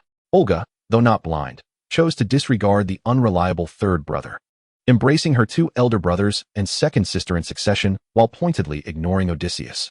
Although Odysseus had achieved his objective, an inexplicable discontent lingered within him. He too desired Olga's affection. In a fit of pique, he approached Olga and embraced her tightly. Why not continue to hide? Olga taunted. Odysseus momentarily faltered, retorting defiantly. Who is hiding? You pig. Hey, after such a long absence, is this how you treat your beloved brother? I have no love for a brother who digs pits for me, who possesses the ability to dig pits for you. If you refer to Albus announcing my identity before the entire school at the welcoming feast, and the letter delivered to me on Halloween in front of everyone using a bat, then yes, that pit was indeed dug, successfully making me the center of attention, a freak. Olga's anger flared at the recollection of those incidents. How can that be a freak? To know you is a privilege. Odysseus, for once, found himself at a loss for words. The others watched the siblings banter with nostalgic smiles. It had been so long since such a scene had unfolded. Myra approached Thatcher, linking arms with him. I'm delighted. Olga has become so much more vivacious. Thatcher's usually stern countenance softened with a rare smile. Indeed, this is befitting her age. Remaining here has kept her too tense. Ahem. Fortuna cleared her throat, and Olga immediately fell silent, knowing well that her second sister was the one she feared most. The second brother was merely a smiling tiger, but the second sister was truly formidable. Fortuna found it amusing to see her sister suddenly adopt a serious demeanor. Is she really that terrifying? She thought, not having yet uttered a word of welcome. How has the past year treated you? Only then did Olga recall the matter at hand, and she began to report on the happenings at Hogwarts. Upon learning that the research on the magical array had made progress, everyone was pleasantly surprised, precisely as Olga had anticipated. That Voldemort, is he a powerful wizard? Hermione inquired curiously. Voldemort, I suppose he could be considered quite formidable? He is dead, yet not entirely gone, Olga replied. He even drinks unicorn blood, which shows he would go to any lengths to survive. Has such a person never considered becoming a vampire? Thatcher questioned, puzzled. He might have, but vampires are notoriously mysterious. He would have no means to do so. Fortuna shook her head. To be so ruthless to oneself, possessing ambition and capability, is the makings of a great person. Yet, he has clearly chosen the wrong path. It was rare for Olga to hear her second sister praise someone. Before him, there was another Dark Lord. I believe that one's abilities surpassed Voldemort's, though his eventual downfall was rather abrupt. I suspect there may be underlying reasons. Who knows? Such matters are for wizards to ponder. Now that you're home, put aside those convoluted thoughts and enjoy your summer. Chapter 1. Cain. Olga sighed in frustration, for she had truly believed Fortuna wanted her to relish her holiday. Yet, gazing at the mountain of tasks before her, she suddenly longed for her school days. After all, at Hogwarts, no one could control her, and she had Draco and Theodore, her devoted little followers, to take care of her. Those carefree days were irretrievably lost. She resigned herself with another sigh and resumed her work until Kaya came to discuss the collaboration details with the Weasley brothers. You don't need to be so detailed with me. The specifics can be confirmed together once they arrive, Olga stated, unwilling to delve into the complex details, as her mind was burdened with too many considerations. Oh, right, they do possess a talent for business. They are definitely worth a long-term partnership. The vampires will surely not suffer losses, so proceed with confidence. Yes, Your Highness. During the holiday, Olga received numerous letters from the Malfoy, Not, Weasley, and Granger families. Yet she had not received a letter from Harry, which struck her as odd. Inquiring with Zero, she discovered that he too had not received any correspondence. Not even a reply to the letters he had sent. This was clearly abnormal. Harry and Zero had a good relationship and should not be out of touch for so long. Poor Harry, truly a boy beset by misfortunes. Olga did not dwell on it too much. Within British territory, Dumbledore would certainly keep a close watch on him, ensuring he was not in any real danger. Soon, The day arrived for the anticipated meeting with the Weasley twins. Olga and Kaya arrived at the prearranged location where the twins were already waiting. After a month apart, the two had grown significantly taller, leading Olga to almost suspect they had giant blood. Princess, George was the first to spot Olga, rushing excitedly toward her, eager to embrace her, only to be intercepted by Kaya. You may not act disrespectfully toward her highness, Kaya stated sternly. Olga found the bewilderment on Fred and George's faces amusing. It's fine, Kaya. They are my friends. Kaya stepped aside but remained vigilant, prepared to intervene at the slightest movement. Allow me to introduce Kaya, the one with whom you have been corresponding. He will be in charge of your business dealings. Should you have any needs during your time with the vampires, do not hesitate to approach him. The twins extended their hands toward Kaya in a friendly manner. Yet Kaya regarded them with suspicion. Are you challenging me? Olga burst into laughter, finally understanding the feeling Odysseus had experienced when he witnessed her embarrassment. It was indeed quite humorous. This is a human custom. A handshake signifies friendship. Olga grasped George's hand and shook it, demonstrating to Kaya. Apologies, Kaya. He has only handled family matters until now, and this is his first interaction with the outside world. Kaya imitated her, stiffly shaking Fred's hand, who wondered if his hand had been mistaken for some fearsome weapon. Are you ready, gentlemen? We are about to depart. Are you frightened? Olga inquired. What are you saying? Little snake? The Weasleys do not fear. Fred smirked. That remark ought to be heard by Ron. Ha ha ha. Little Ron is indeed timid, nothing like our brother. All right, let us be serious. Olga took one of each twin's hands and instantly apparat them back to the castle entrance. Welcome to the kingdom of Satan, gentlemen. Before them stood a grand castle, ancient in appearance. Unlike Hogwarts, this fortress exuded an air of solemnity and mystery, its somber skies lending it a somewhat oppressive feel. The area surrounding the castle was overgrown with thorns, devoid of life. As they followed Olga into the castle, George hesitantly asked, Princess, is it true that plants cannot survive here? Olga surveyed her surroundings, which indeed appeared lifeless. Perhaps, given the absence of sunlight. However, there is a flower I recall. Though it does not grow near the castle, it is found on the cliff's edge. If you wish to see it, Kaya can take you later. Aren't you coming with us? Fred inquired. Olga forced a smile. I would love to accompany you, but if you were to see how many tasks I must manage, you wouldn't have asked that question. George comfortingly ruffled Olga's hair, while Kaya followed behind, utterly incredulous. How dare this human? He thought. Moreover, Her Highness did not refuse? What is their relationship? This cannot be the same daunting figure we know. Let us observe further. In a state of bewilderment, Kaya observed the interactions among several individuals, feeling as though he were ensnared in a dream. He must inform Lord Thatcher. The young prince may have fallen under the spell of a sorcerer. Olga led the two brothers to the room that had been prepared for them in advance. This is your room. Do let me know if there is anything amiss. The accommodations for Fred and George were designed with a color scheme reminiscent of Gryffindor, infused with elements of Quidditch. As a beater for the team, they would surely appreciate this style. Fred and George gazed at the obviously meticulously arranged room, its aesthetics starkly contrasting with the castle's decor, clearly the handiwork of Olga. Oh dear, Olga must be the finest little serpent in the world. Noticing their silence, Olga assumed they were dissatisfied. If you're not pleased, feel free to tell Kaya. This was promptly followed by a simultaneous embrace from the two giants, leaving Olga exasperated. She found such boundary-less individuals quite bothersome, and she nearly suffocated under their weight. As Kaya stepped forward to assist, he was halted by a glance from Olga. Perfectly satisfactory. George restrained himself and placed a gentle kiss atop the girl's head. You understand our preferences better than even our mother. Ahem, it was all Kaya's doing. If you wish to express gratitude, direct it towards him. At that moment, Kaya could only mask his inner astonishment with a stoic expression. So, the young prince enjoys doing good deeds anonymously? His worldview had been persistently challenged today. Fred and George exchanged knowing glances. The little princess was blushing. Finally escaping the brother's grasp, Olga attempted to cover up her flustered demeanor by surveying the room. Indeed, it is well arranged. Kaya has put in a great deal of effort. If you find anything lacking, feel free to mention it to him. He will be responsible for your care in the days to come, so do not hesitate. With that, she intended to take her leave, adding as an afterthought, only I reside in the castle, so there are no strict rules. You may explore freely without concern. I must attend to my duties now. Feel free to make yourselves at home. Before the twins could respond, Olga vanished from sight, leaving the remaining trio in silence. Fred broke the tension first. Hey, brother. Does Olga always act so decisively? Kaya remained expressionless in the face of the overly familiar duo. We have no standing to discuss the affairs of the prince. George and Fred shrugged. All right then, allow us to introduce you to our new product. Fred offered a candy to Kaya. Naively, Kaya accepted the sweet. Unwrapping it and popping it into his mouth, Is this also laced with blood? What is it called? Before he could finish, he transformed into a canary. The triumphant twins erupted in laughter, high-fiving each other.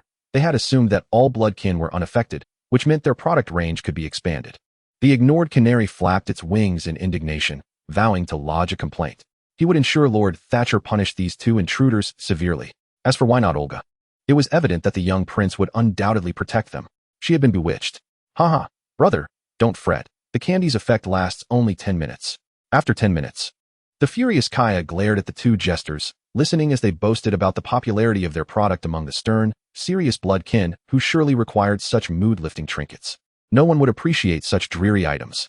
Unable to endure their chatter any longer, Kaya interjected, the candies and snacks with a blood flavor are somewhat acceptable.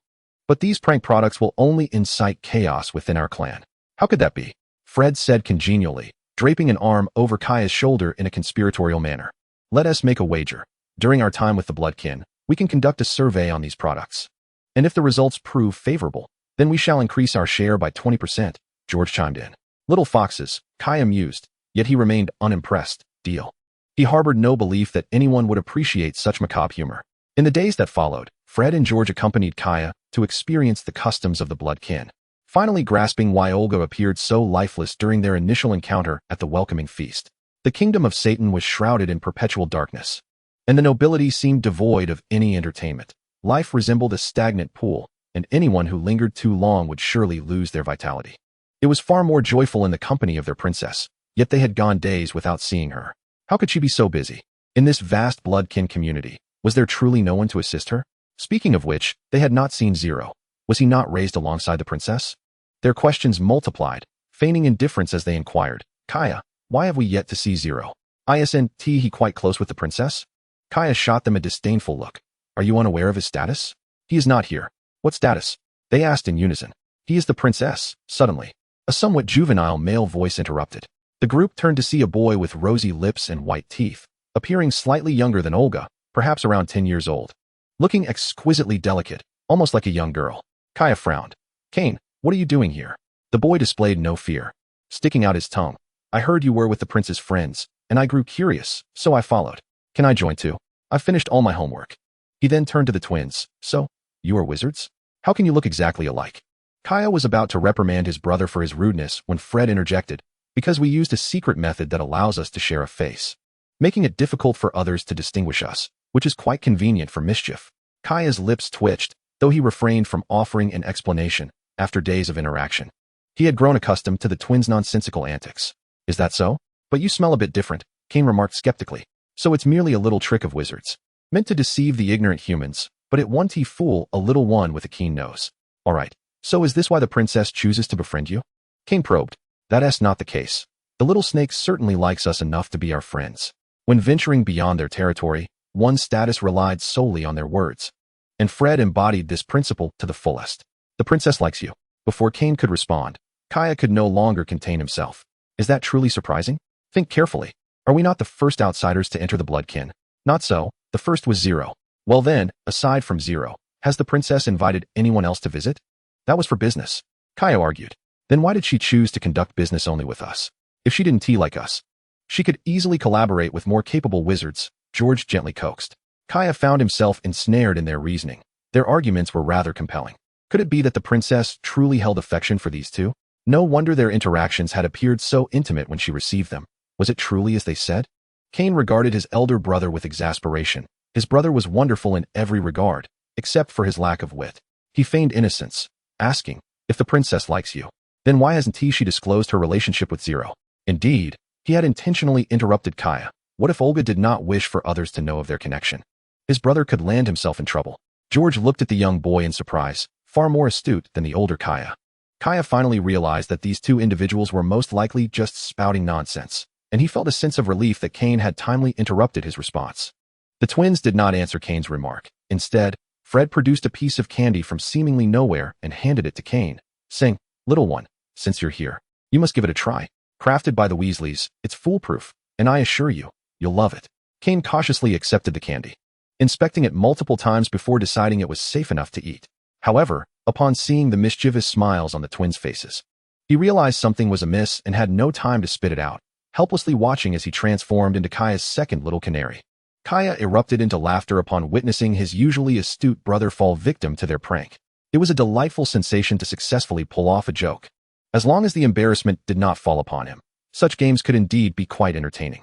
10 minutes later, Cain glared darkly at the twins, cursing silently, wishing he could eliminate them.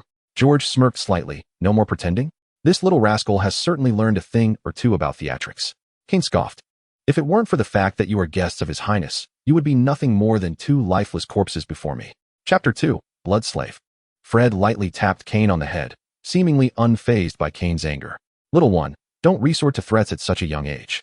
Just as Cain was about to retort, he caught sight of a familiar figure out of the corner of his eye and quickly changed his expression, turning to the twins with feigned tears in his eyes. I merely questioned your relationship with His Highness. Why must you treat me this way? Fred and George stared in astonishment at the child whose eyes were rapidly reddening. What sort of performance was this? Just as they were about to inquire about his odd behavior, a familiar voice chimed in from behind. What is going on? Olga was surprised to see Cain with the twins, as he did not strike her as someone who enjoyed mingling in such a manner. As if just noticing Olga, Cain dashed to her side, tugging at her sleeve and exclaiming, Sister, they are bullying me. Sister. Fred and George were incredulous. This little rascal was Olga's brother? No. That couldn't be right. Cain continued to complain. These two said you fancy them. How could that be true? My sister is far too formidable to be interested in useless wizards. After I exposed their lies, they were sore losers and made me eat something strange. And now I've turned into a... At this point, the boy's eyes grew even redder, and tears were on the verge of spilling over. An ugly little canary. Boo-hoo, they are too much. Olga frantically tried to comfort the sobbing child, realizing that she should not have come. Kaya observed his brother's antics with a hint of exasperation. Usually so mature, he turned into a whimpering child in front of His Highness. He attempted to pull his brother away, only to elicit an even louder wail from Cain. Olga's temples throbbed. Comforting a child was no easy task. All right, stop crying. They meant no harm. They were just playing a prank. Don't you find that kind of mischievous candy amusing? It's only for a few minutes, and canaries are quite charming. She gently patted Cain's shoulder and pinched his slightly chubby cheeks. Crying doesn't suit you, all right? Cain, aware of Olga's obsession with appearances, sniffled and replied. Cain, one tea cry. Please don't dislike me, sister. Do you think canaries are cute? If so, I would be willing to eat more. He glanced nervously at the stunned twins, his voice filled with remorse. I'm sorry. I didn't mean to imply that you are not close to my sister. Please don't hold it against me. Do you have more of that candy? I'm willing to pay for it. Fred and George exchanged glances. Realizing that this child was no ordinary boy, he was quite cunning. The dark-hearted kind. Their fists clenched, but they hesitated to expose him, ultimately forcing smiles as they handed him a handful of candy. Stop crying now, we were just having fun. Consider these a gift. Cain pretended to be delighted as he accepted the candy, thanking them, and, with a sense of accomplishment, declared to Olga, Sister, do you want to see? Cain can show you. Olga halted the boy's actions. Don't feel pressure to perform. You don't have to do things you dislike. No one will force you. Cain grew anxious. I don't dislike it. What my sister likes is what I like. I cannot speak for you. Cain, you must first be yourself. Cain stood frozen, taken aback, as it was the first time someone had spoken to him in such a manner. He had always been taught that he must align himself with pure-blooded nobles, and earning the favor of the young prince was paramount for the family's prosperity and future. Everything revolved around those expectations, excluding his own desires. He lowered his head, lost in thought, prompting Olga to gently stroke his head. Don't overthink it. You're still so young. Don't emulate me. Learn from your brother, Kaya. He is carefree and untroubled. Kaya, caught in the crossfire, felt a whirlwind of emotions but dared not contradict His Highness. For this young prince could sometimes be even more formidable than the elder prince. Cain steadied his emotions and looked up at Olga, offering her a radiant smile. One that was strikingly beautiful. I will listen to my sister. After parting ways with the group, Cain instantly concealed his smile. Emulate Kaya? Huh. That foolish elder brother of his would be the type to help count money for those who betrayed him. What could he possibly learn from him? For years, Olga had remained impervious to his advances, despite him calling her sister for so long. Yet she seemed to favor those two wizards. Did she truly prefer that type? Cain narrowed his eyes dangerously. She had better not genuinely like them, or those unfortunate boys would find themselves in dire straits.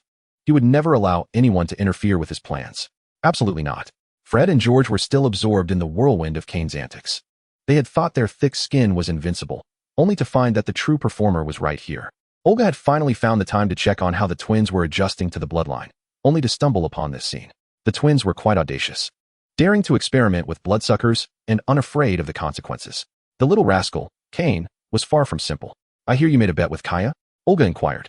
Not receiving an answer, she cast a puzzled glance at the dazed twins and raised her voice to repeat the question, prompting them to snap back to reality and turn toward her in confusion. Olga sighed, explaining, although Cain and Kaya are brothers, their personalities are entirely different. You cannot treat him as you do Kaya, or you will suffer for it.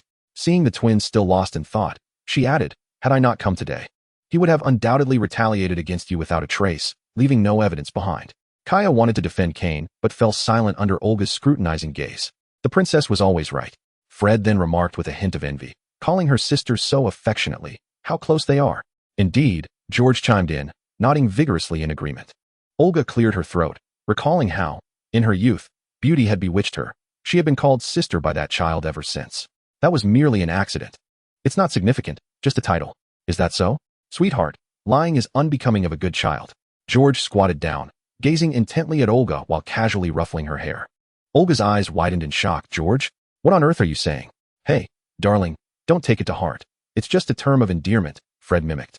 Squatting on the other side, Kaya's mind was in turmoil. If His Highness was not angered by this, did it mean she truly liked those two? Olga finally comprehended the notion of lifting a stone only to drop it on one's own foot. She feigned ignorance to the terrifying appellations bestowed by the two and reverted to the initial query. I heard you wagered with Cain? The duo, fully aware that the little princess was evading the topic, nevertheless exhibited kindness by refraining from pressing her further. Indeed, but it appears challenging to assess. After all, we have scarcely encountered any vampires in recent days. The only confrontation we had was with one who sought to undermine us before Olga. Then why did you not seek me out? Who would dare approach you without my consent? Should anything go awry, they would be unwilling to bear the responsibility.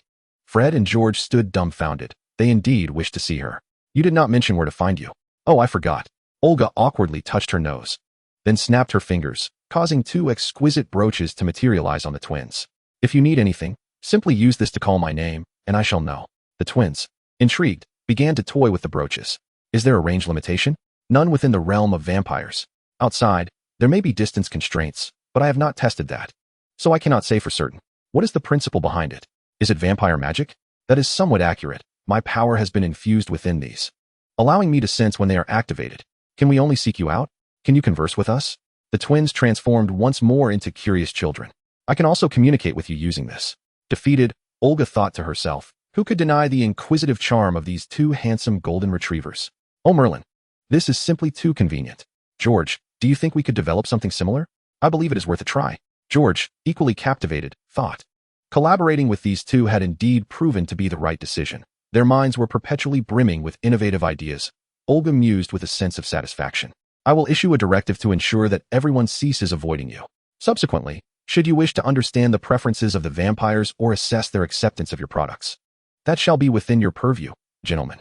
However, whether they cooperate will depend on your abilities. Olga was not averse to assisting them, yet she understood the vast difference between being compelled and acting willingly. She had faith in the charm and capabilities of these two gentlemen. Cain, ensure their safety. Olga instructed Cain. Though the internal peace among the vampires was currently stable, she knew there would always be one or two ill-wills attempting to stir the waters. Contemplating this, she felt a twinge of unease and drew blood from her finger, casting 2 blood restrictions upon the twins. Cain had grown numb to these matters. Something must be amiss with him. What is this? George tenderly cradled Olga's hand, concern etched across his face. Does it hurt? It has already healed. This is a restriction placed upon you. Should you find yourselves in danger, I will be able to arrive at once. Fred, moved, embraced Olga, nuzzling against her head. Cain averted his gaze. He should not be present here. Satcher, listening to Cain's report, pondered thoughtfully. He was aware that Olga had invited her classmates for a visit and had sent Cain to facilitate their collaboration. Yet he had not anticipated the closeness she shared with them. It seemed the blood of those two did not repulse Olga. He summoned several siblings to discuss their perspectives on the matter. Hermes and Fortuna unanimously agreed that if Olga took a liking to someone, it would suffice to simply abduct them into the vampire fold and make them blood slaves. If she truly cared for them, transforming them into vampires would not be out of the question. They did not concern themselves with notions of pure blood versus half-blood. However, Amira deemed such actions too coarse, asserting that Olga would certainly be angered. As her demeanor suggested, she regarded those two as friends. A glint of mischief flickered in Odysseus's eyes. The elder siblings were unaware. But Zero's intentions had never been straightforward. He was merely young and yet to awaken to his true nature, while Olga was rather oblivious. He relished the thought of two young souls enjoying their blissful ignorance. Why not invite those two boys to our family gathering? Let them experience our hospitality and see how they comport themselves. He pondered further, we should also include Zero. Otherwise, it would appear too deliberate. After all, Zero is their classmate and, as I hear, from the same academy, they should be quite familiar.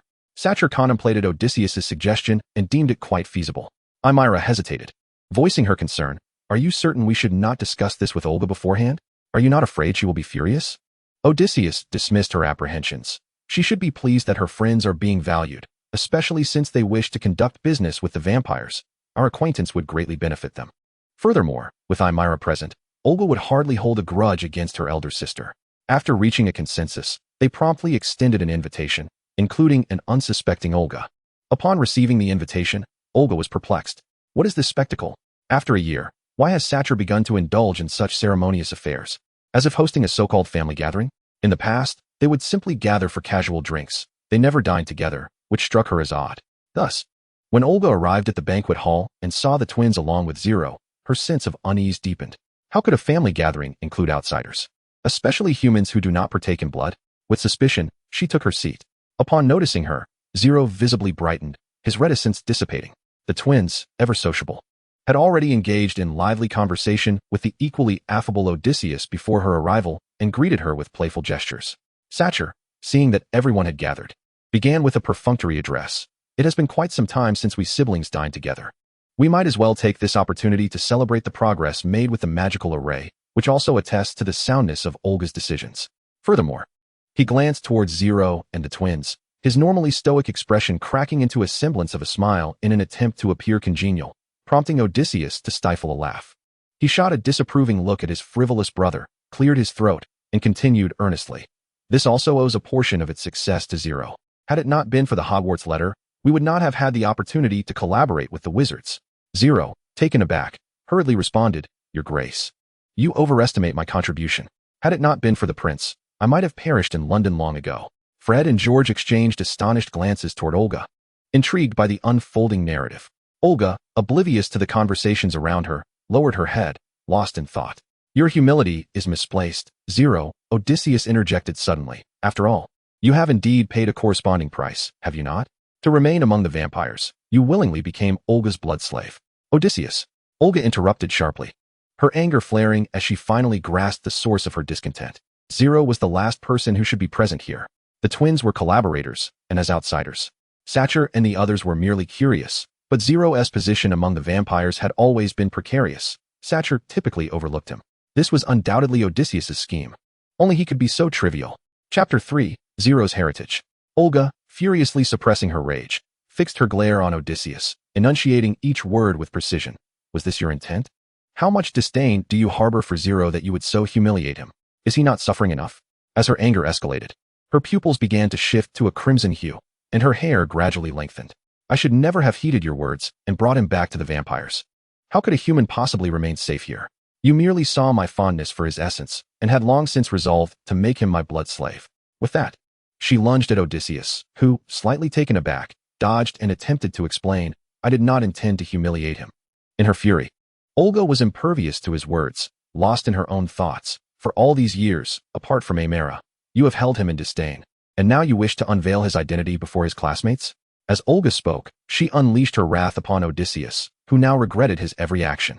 He had thought that the assembled company were all allies, believing that Olga's anger would not compel her to pursue him. Alas, things had spiraled out of control. Aimira observed the two with concern.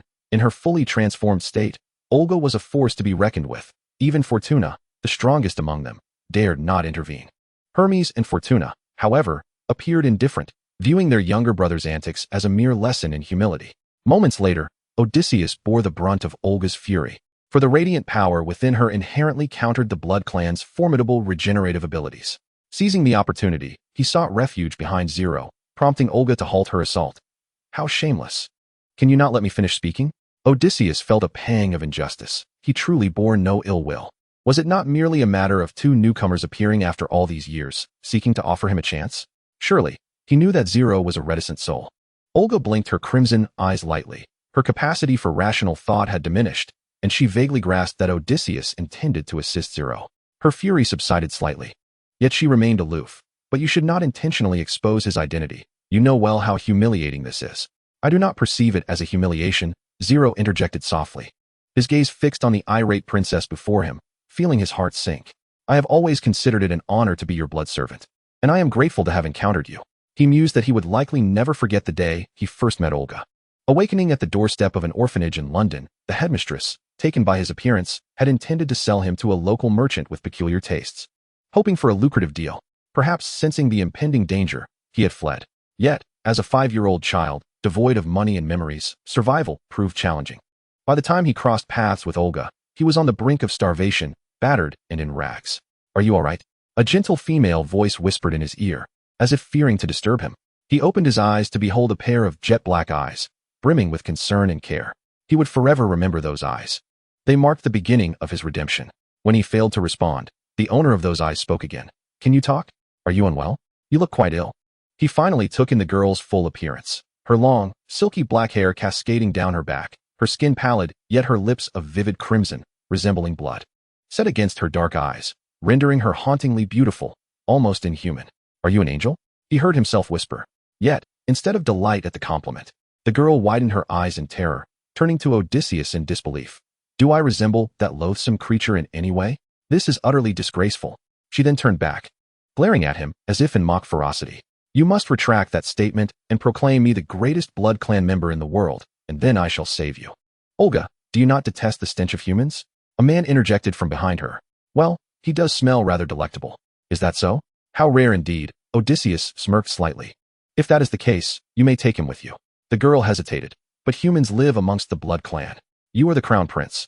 Who would dare to harm someone you bring home? The girl seemed to find this reasoning sound, her gaze fixated on Zero, half serious, half hopeful. Then you must declare me the greatest blood clan member in the world, and I shall take you home. You are the greatest blood clan member in the world, he uttered as if entranced. The girl smiled in satisfaction, quickly composing herself. You are sensible. Now, come with me. As the words left her lips, she extended her hand toward him. He gazed at her fair and pristine hand, hesitant to let his soiled fingers touch it. Sensing his reluctance, the girl decisively grasped his hand. What is your name? I have no name. The girl paused, contemplating before speaking. Would you mind if I gave you a name? He shook his head, certainly not minding. How about I call you Zero? From this moment on, we shall begin anew. I will be your family. Very well. Zero looked at Olga's beaming face, as if he had inadvertently captured a ray of light. Later, upon returning to the blood clan, Odysseus privately approached Zero. Child, remaining within the blood clan is certainly feasible. However, every arrangement comes with a price. Perhaps you would consider becoming Olga's blood servant? The man's gaze was piercing. You should understand what it means to be a blood servant, yes? As you can see, we thrive on blood. However, my dear little sister is quite finicky. It is rare for her to find someone whose scent she finds appealing. Fear not. You shall not perish. You simply need to provide her with blood regularly. And your life will undoubtedly be far better than it was in the orphanage. Provide blood for you? Oh no, no, no. Trust me, our blood reserves are quite abundant.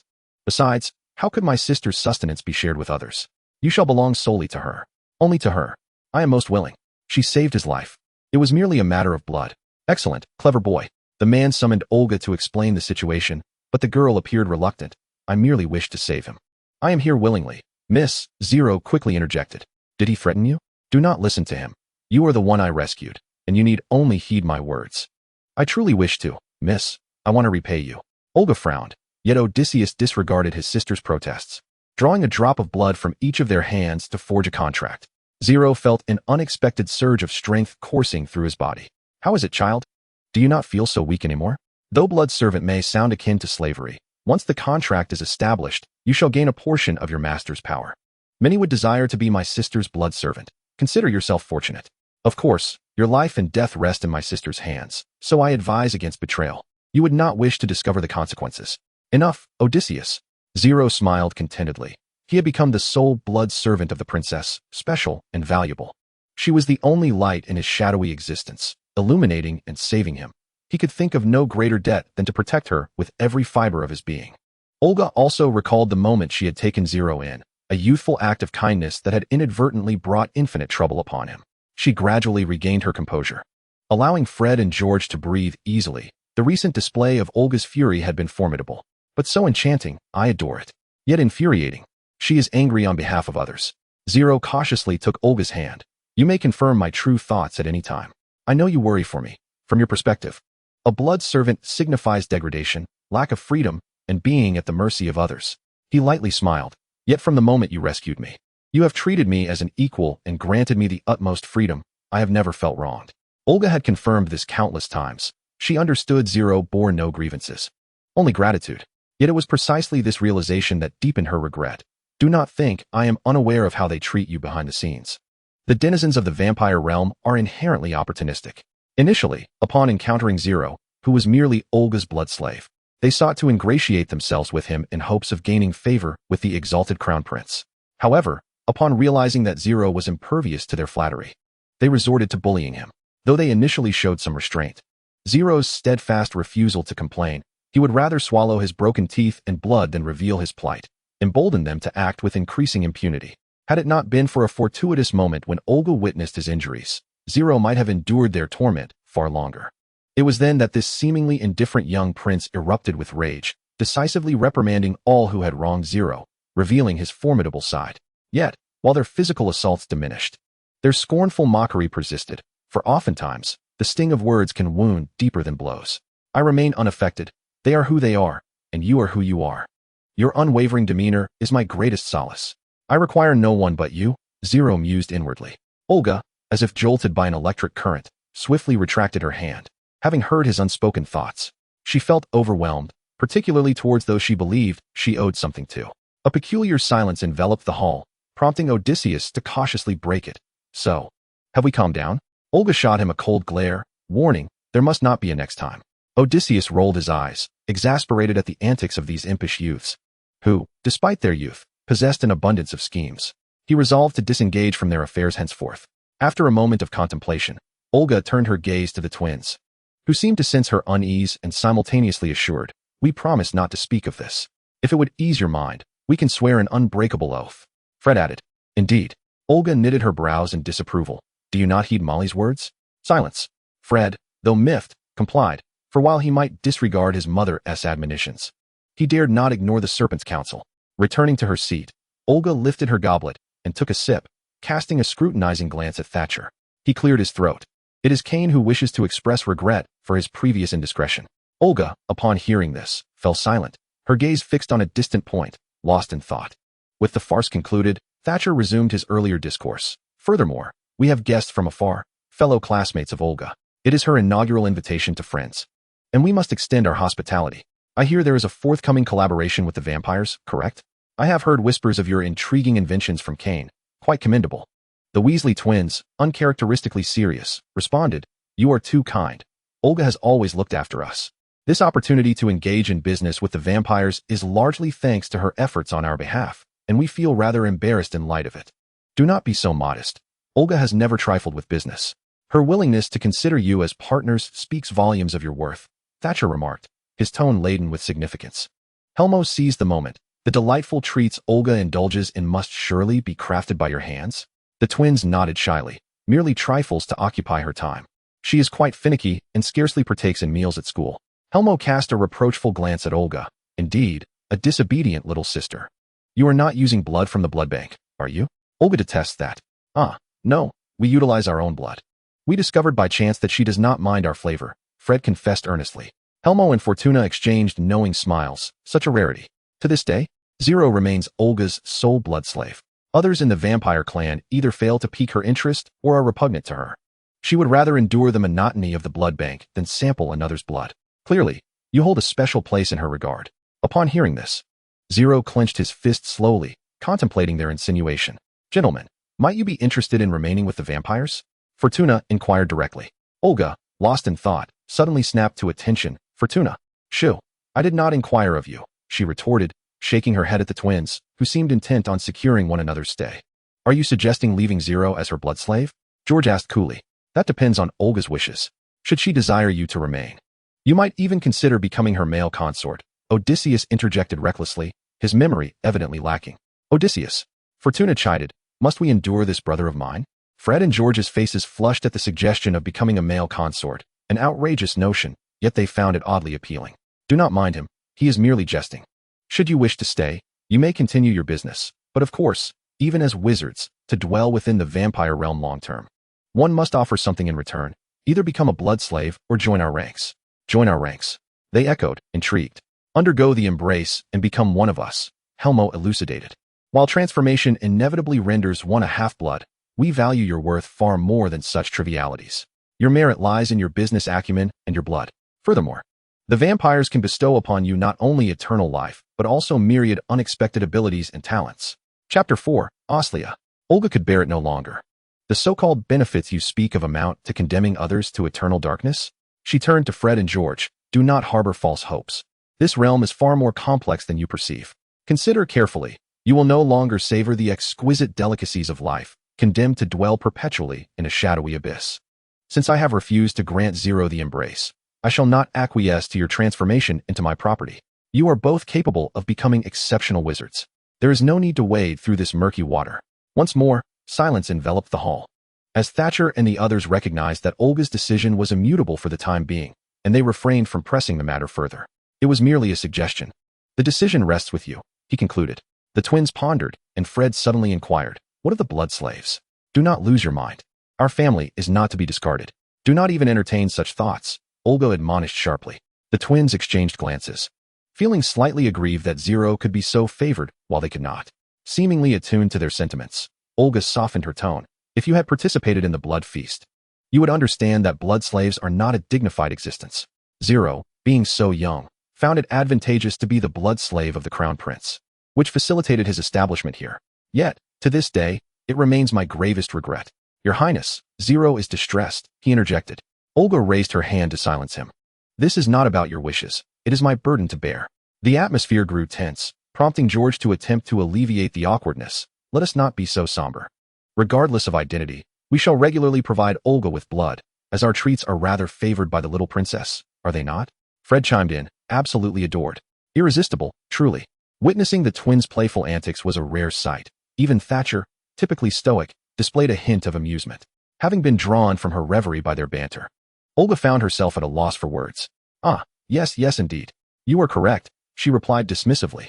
Thatcher and Myra exchanged glances, recognizing this as perhaps the quickest instance of Olga being placated, revealing the twins' innate talent for bringing joy. You have yet to provide feedback regarding our new product. What aspects leave you dissatisfied? Your insights would greatly aid us in our improvement. As the two conversed with Olga, witnessing her spirits lift, they decided to capitalize on this moment and shift the subject, harmonizing in their playful banter while gazing at her intently. Olga suddenly felt a twinge of pressure. I believe everything is quite satisfactory. I have no complaints and see no need for changes. Was the little snake truly so indifferent to his own business? Fred feigned sorrow, clutching his chest dramatically. Who are we exerting ourselves for, if not for you? George echoed the sentiment from the opposite side, mirroring the gesture. It was utterly disheartening. They both lamented in unison. Odysseus had never encountered anyone as shameless as them. And while he marveled at their antics, he could not suppress his laughter. These two were indeed amusing. At that moment, Helmo and Fortuna were already savoring their drinks. And truth be told, the performance by the duo was quite entertaining. Hey, gentlemen, do not attempt to impose a moral obligation upon me. Your business endeavors are clearly for your own benefit, Olga remarked, unfazed. George, have you ever encountered such a heartless little snake? Fred replied, I swear. I have never seen such a thing. As our closest allies, how could they be so indifferent to our shared enterprise? Alas, the two feigned another simultaneous sigh. Olga bit her lip, scrutinizing the pair for a prolonged moment, before she finally burst into a chuckle. You win this round, gentlemen. Helmo and Fortuna exchanged astonished glances. Olga, when was the last time you laughed so freely? These two were indeed skilled, and they were eager for the brothers to linger a while longer. The family gathering continued, punctuated by the twins' relentless jesting and Zero's silence. As they prepared to leave, Zero cast a lingering glance at Olga, recalling the words spoken to him by the prince at school. It was evident that the prince wished to set him free, but could he truly bear to let go? After the banquet, Helmo and Fortuna discreetly approached Fred and George, hoping to persuade them to remain voluntarily. If they could just yield, Olga, despite her anger, would eventually accept the situation and would consider taking them under her wing for their safety. George glanced at his brother, and Fred reciprocated the look. They both discerned a willingness in each other's eyes, yet. The princess is correct. We indeed cannot entirely sever ties with our family. Furthermore, this pertains to our future, making it difficult to reach a decision in haste. We require time to reflect. Their honesty was commendable. After all, these were Olga's family, and their actions were motivated by her interests. Indeed, your situation is distinct from that of Zero's. Thus, I implore you to deliberate with care, Helmo suggested with a smile. Also, we shall not interfere with the development between you and Olga, should you harbor feelings for her. As long as she is willing, we shall remain silent. Though Fred and George often engaged in flattery before Olga, feeling exposed under the scrutiny of her family, their faces flushed as red as their hair. Please don't take offense. There are many in our kindred who covet my sister. Your intentions are not difficult to discern. Even if you ultimately decline our proposal, you are always welcome to visit. Helmo sincerely invited them, sensing that these two could perhaps bring a breath of fresh air to the otherwise dreary existence of the bloodline. The lifestyle of the bloodkin indeed required reform. Otherwise, the ceaseless passage of time would become rather tedious. With the royal family's backing, the Weasley twins began to thrive within the bloodkin society.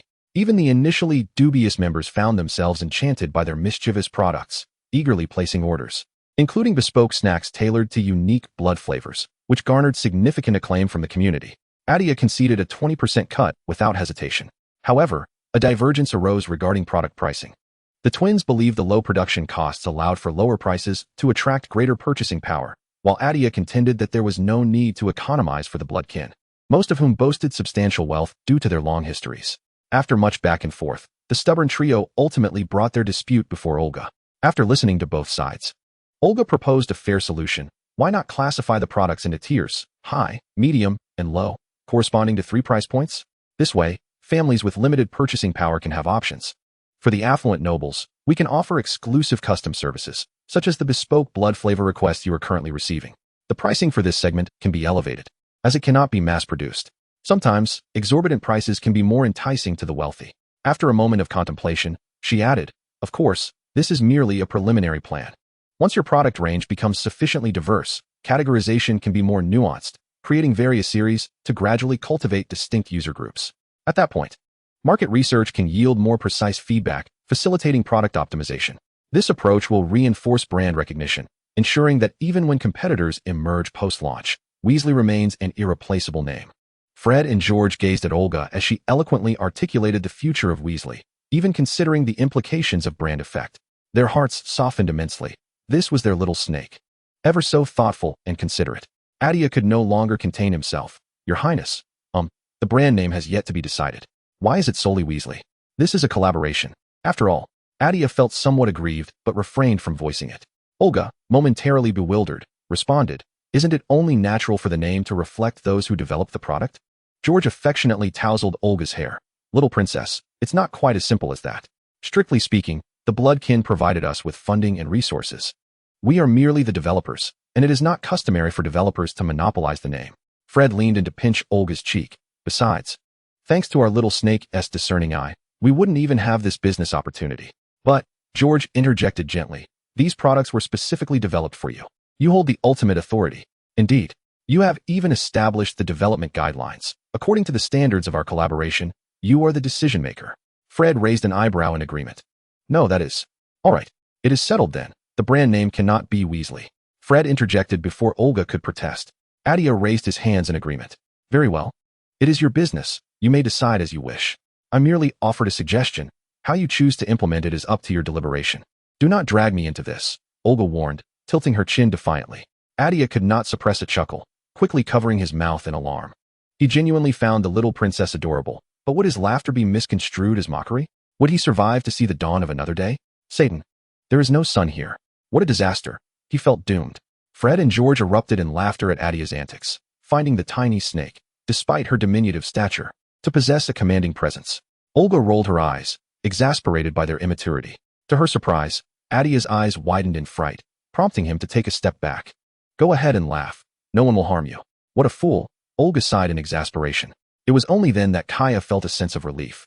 Yet he quickly adopted a serious demeanor, treating the earlier incident as if it had never transpired. Wasn't that brand called Weasley, but rather Olga? Noticing Olga's slight frown, Kaya hastily corrected himself. No, that would deter everyone from discussing the product. Should it be OS or Gale? Fred and George began to deliberate before Olga. Oslia? They seemed to forget about Kaya. Olga offered her suggestion with an impassive expression. Kaya was taken aback to discover his name was included. Surprise quickly morphed into delight. Oh, how kind the young princess was to him. He would dedicate his life to serving her. Truly, you are remarkable, my dear little serpent. Fred and George repeated Oslia several times, finding the name increasingly pleasing, and in their excitement, each planted a kiss on Olga's cheek. Olga was momentarily startled by the soft, slightly damp sensations on her cheeks. Once she realized what had occurred, she promptly smacked the foreheads of the two boys in front of a gaping Kaya, who winced in pain. George exclaimed, "The little princess is far too ruthless." Fred added, "How could you bear to lay hands on our handsome faces?" "One must always pay the price for their actions," Olga replied with a cold smirk. Kaya bit his lip, desperately trying to suppress his laughter. "Very well then." The two boys relented and, with lightning speed, leaned in to kiss Olga's face once more before dashing away, leaving behind a Kaya filled with admiration and an Olga with an exasperated expression. Olga could only look at the remaining Kaya, who finally reacted. "I'll go follow them to prevent any trouble." Having inadvertently revealed his true feelings, Kaya felt a pang of regret and quickly added, "No, I'll go ensure their safety." Olga nodded at the not-so-bright Kaya, watching him sprint away as if pursued by a beast, unable to suppress a smile. How amusing this fool was. The one most aggrieved during this period was undoubtedly Kane. He had not anticipated that his complaint to Thatcher would not only fail to rid the blood clan of those detestable twins, but would instead pique the interest of several adults. Consequently, the twins, now backed by the royal family, were enjoying unprecedented favor within the blood clan, while he himself had been distanced from Olga due to his own selfishness. He sensed that everything was slowly spiraling out of control. After years of meticulous planning, no error could be tolerated. Yet, Olga now spent the majority of her time at that wizarding school, Hogwarts, and their opportunities for interaction were exceedingly scarce. Furthermore, he had an unsettling intuition that allowing Olga to thrive in school life would derail his plans. Should he devise a means to accompany her at that wizarding institution? What excuse would suffice? Yet, the most pressing matter was to alter Olga's perception of him. Kaya noticed his brother had been subtly probing into the twins' affairs lately. He worried that Kane might still harbor resentment over the earlier incident of transforming into a canary, seeking revenge against the two. Remember, do not provoke those two wizards.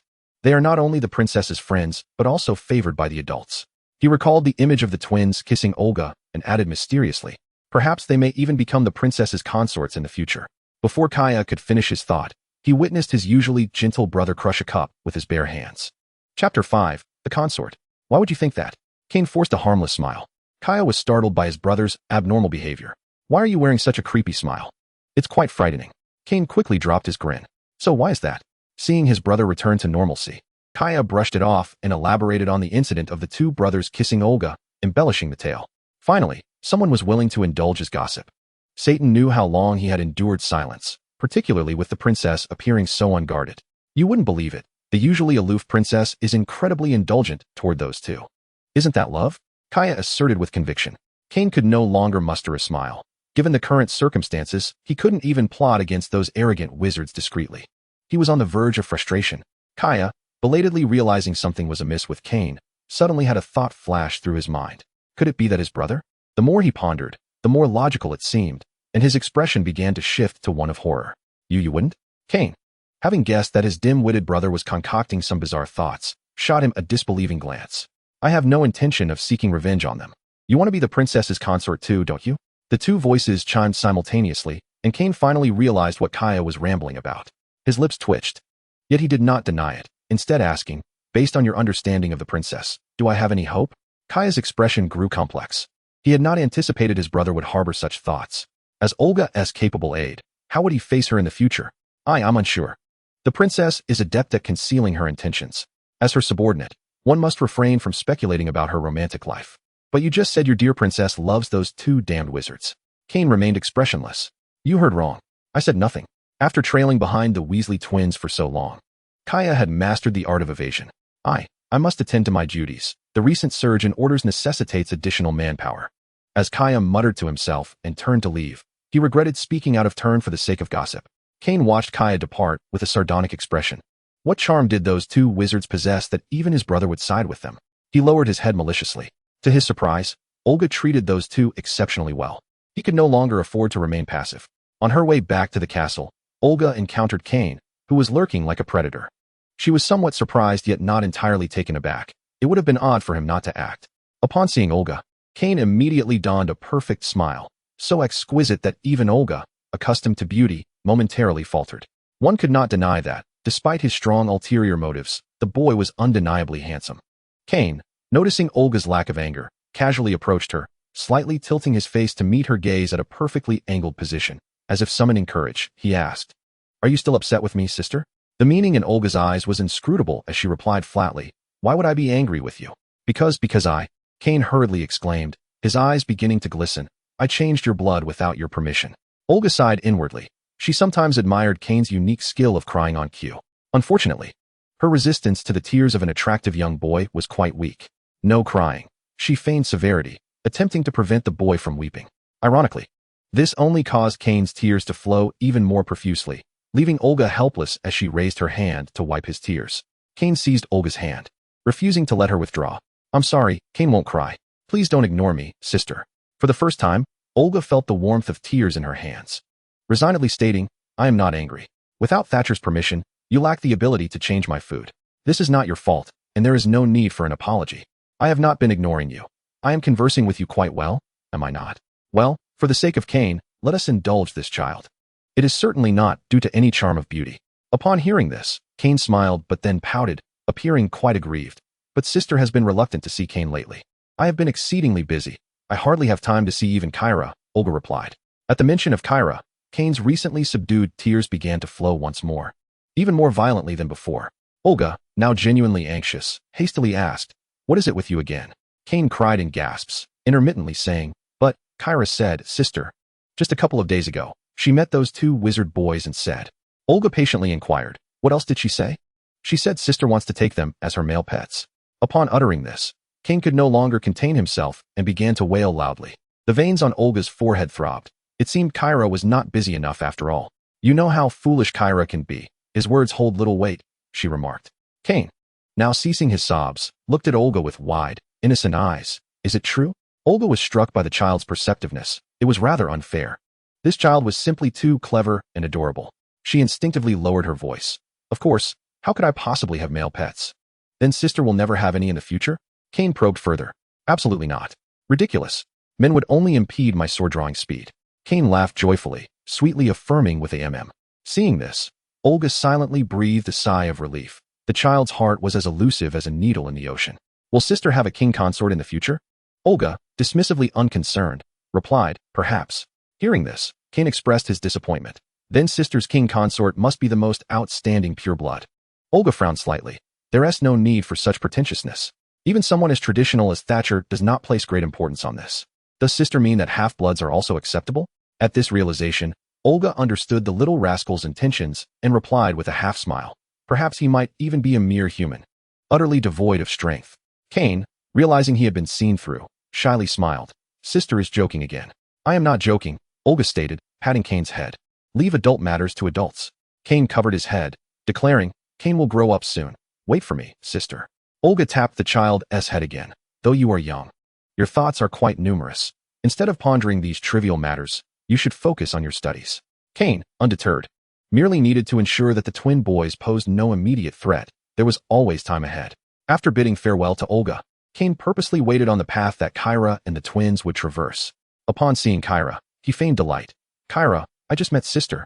She said she has never been angry with me." Kyra cast a guilty glance at the strangely silent Fred and George, relieved they were unaware of his conversation with Cain. Just as he thought this, he heard his dear brother continue, "And she told me she would never let those two be her male pets." Your guess was incorrect.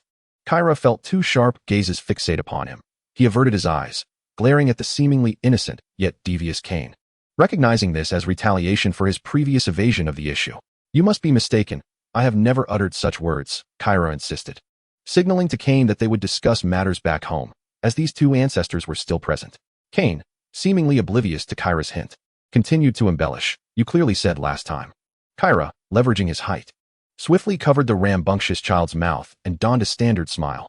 "Children are naive and often speak without thinking. Please do not take it to heart. I must return home to attend to some matters. We shall meet again tomorrow." With that, he vanished with Cain, leaving Fred and George exchanging glances, caught between amusement and sorrow. Kyra's behavior clearly indicated he had privately discussed his relationship with the twins and the little serpent, yet the child's fervent assertions were indeed disappointing. However, who could predict future events? After teleporting home with Cain, Kyra confronted him. "What nonsense were you spouting in front of others?" Cain straightened his collar, nonchalantly replying, "But I was speaking of the protagonist of your topic. How can they be considered outsiders?"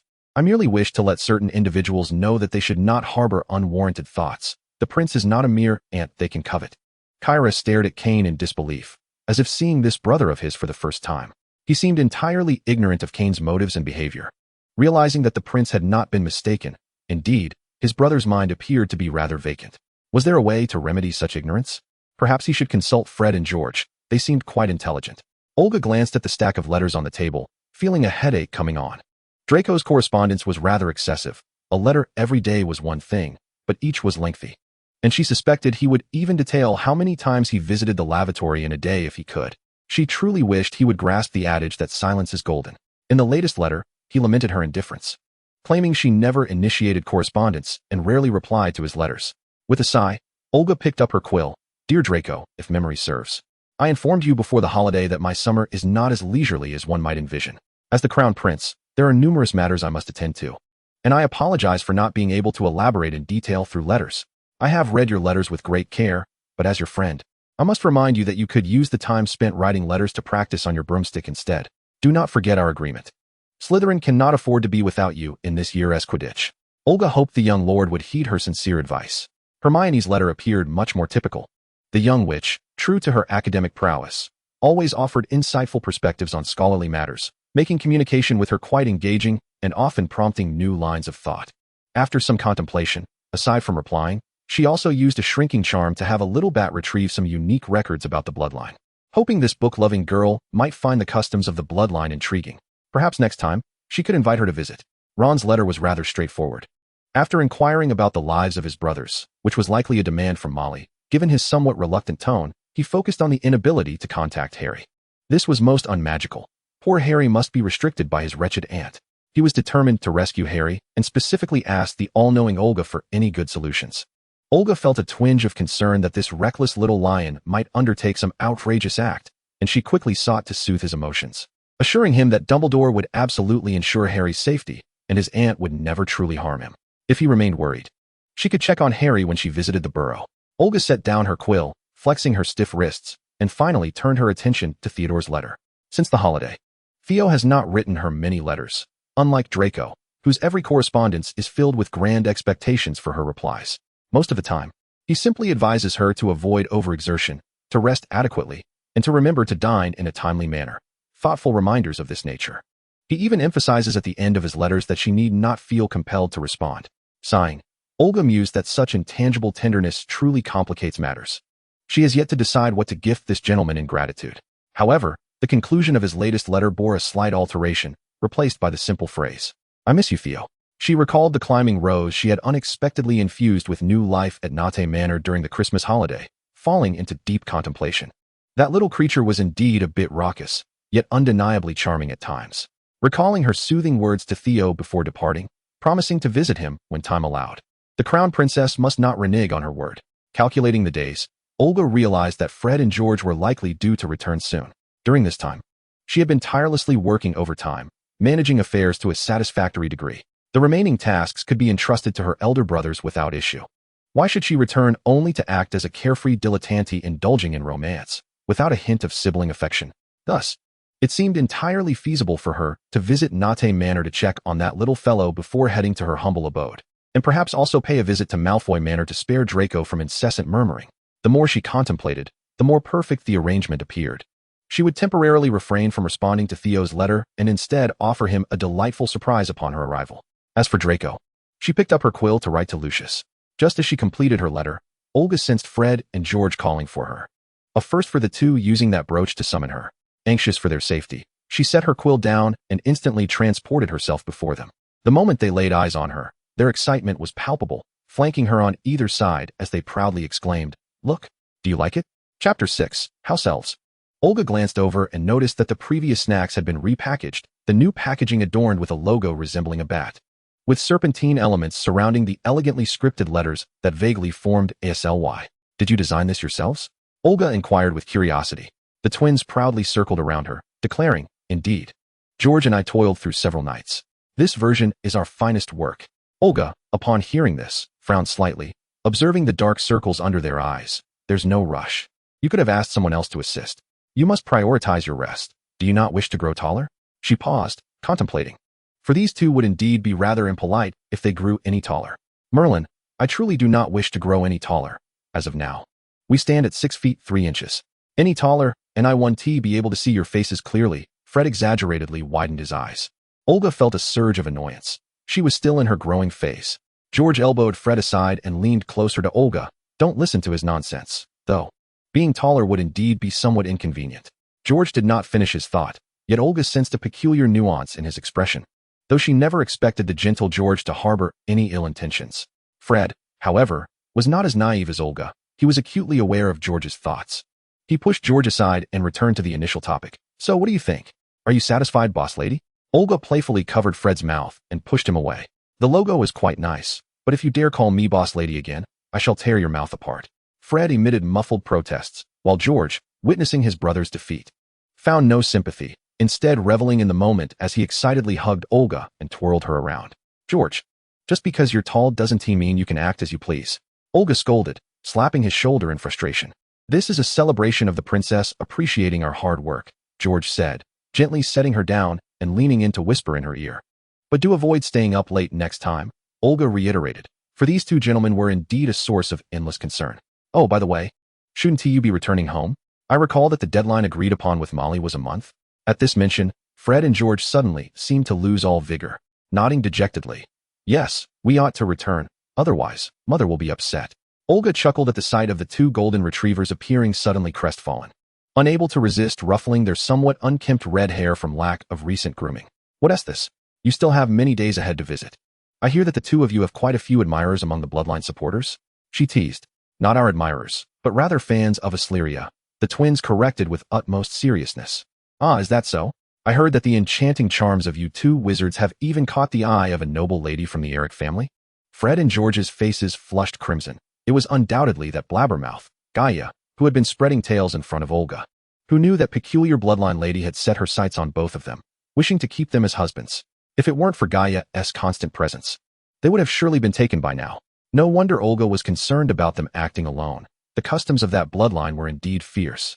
Their formidable abilities matched only by their overbearing natures, akin to a Malfoy possessed, ready to abduct individuals in broad daylight. That is simply madness. We've emphasized countless times that we have our own interests. Fred complained. You have interests? Are they students from Hogwarts? Olga inquired with keen interest, realizing those young girls at school might soon be hiding away in tears. Fred suddenly recognized he had spoken out of turn, casting a terrified glance at George. George, exasperated, face-bombed. They were truly in a bind now. This was clearly not an appropriate moment for a confession, as the little princess had yet to awaken to the truth. But admitting it now would only serve to push her further away. Olga thought she might have overstepped, scratching her nose awkwardly and saying, well, the weather is quite pleasant today. She intended to make a light-hearted exit, but the twins were not about to let her off so easily. They needed clarity today. In a moment of desperation, George quickly pulled Olga into his embrace, and she felt as though her nose might crumple. Goodness, was his chest made of iron? Who do you think we would like? George's mournful voice echoed from above her. Olga pondered the people around the twins, hesitantly offering, that Angela something? The one from your team, or Hermione, or perhaps Lee Jordan. You three seem to be together often. She offered these names, desperately trying to think of alternatives. The twins were nearly laughing at her audacity. She truly dared to guess. George released Olga, who quickly rubbed her nose, relieved it was still intact. He leaned in closely, gazing intently into her eyes, his voice laced with suggestion. How could it be any of them?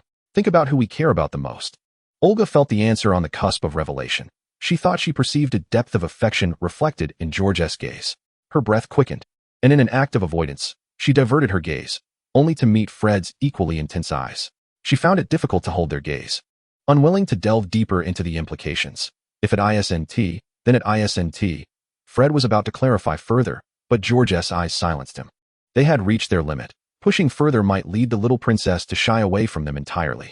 Once George straightened up, he gently embraced Olga once more, planting a kiss atop her head, and diverted the conversation. Are you planning to return to the humble abode with us? Feeling the little head in her arms shake slightly, she said, I'll be a few days late. I have some matters to attend to.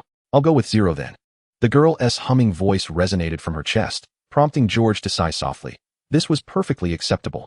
Fred felt a twinge of jealousy but understood that George's approach was indeed the most prudent. The time was not yet ripe. He leaned close to Olga and affectionately nudged her head. Do come back soon. We will miss you.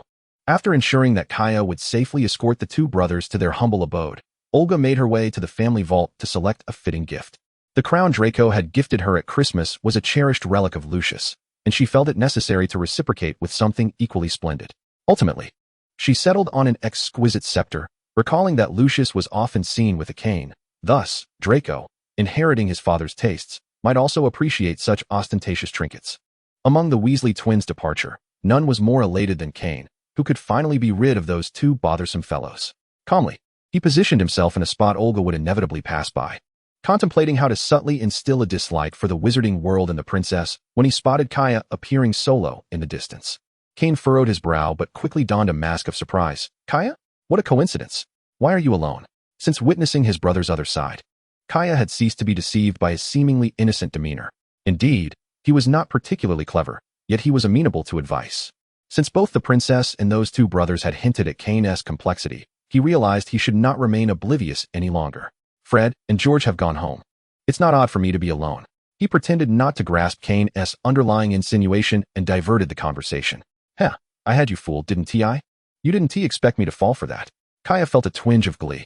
Kane, momentarily taken aback, responded, Oh, I see. So, you've truly been abandoned by the princess? Kaya wore a puzzled expression. Kane feigned a sigh. I initially found that hard to believe. The princess first sent you to accompany those two outsiders, and now that they've finally departed, she still sidelined you. It seems she truly has no intention of relying on you again. Nonsense. The princess is not so heartless. I am her most capable assistant. She merely had some matters to attend to. Kaya fervently defended herself. But she left without you, didn't she? Clearly, it's because she no longer requires your services. Kane continued to stoke the fire. What need would the princess have of me when visiting those wizarding friends? I am not a mere atmosphere enhancer, after all, Kaya retorted dismissively. Kane fell silent, his expression darkening. Damn it, just when he sent off too, another slew appeared. How endless. It was then that Kaya recognized she had unwittingly walked into a trap. Cursed fate, truly. He felt inadequate, unable to outmaneuver even a 10-year-old. He had let the princess down. Don't linger here. You could wait for days and still not see the princess. She may not return until just before school starts. And who knows, she might enjoy herself so much that she remains until next summer, he mused, aware of her numerous acquaintances. Kaya decided to embrace the chaos.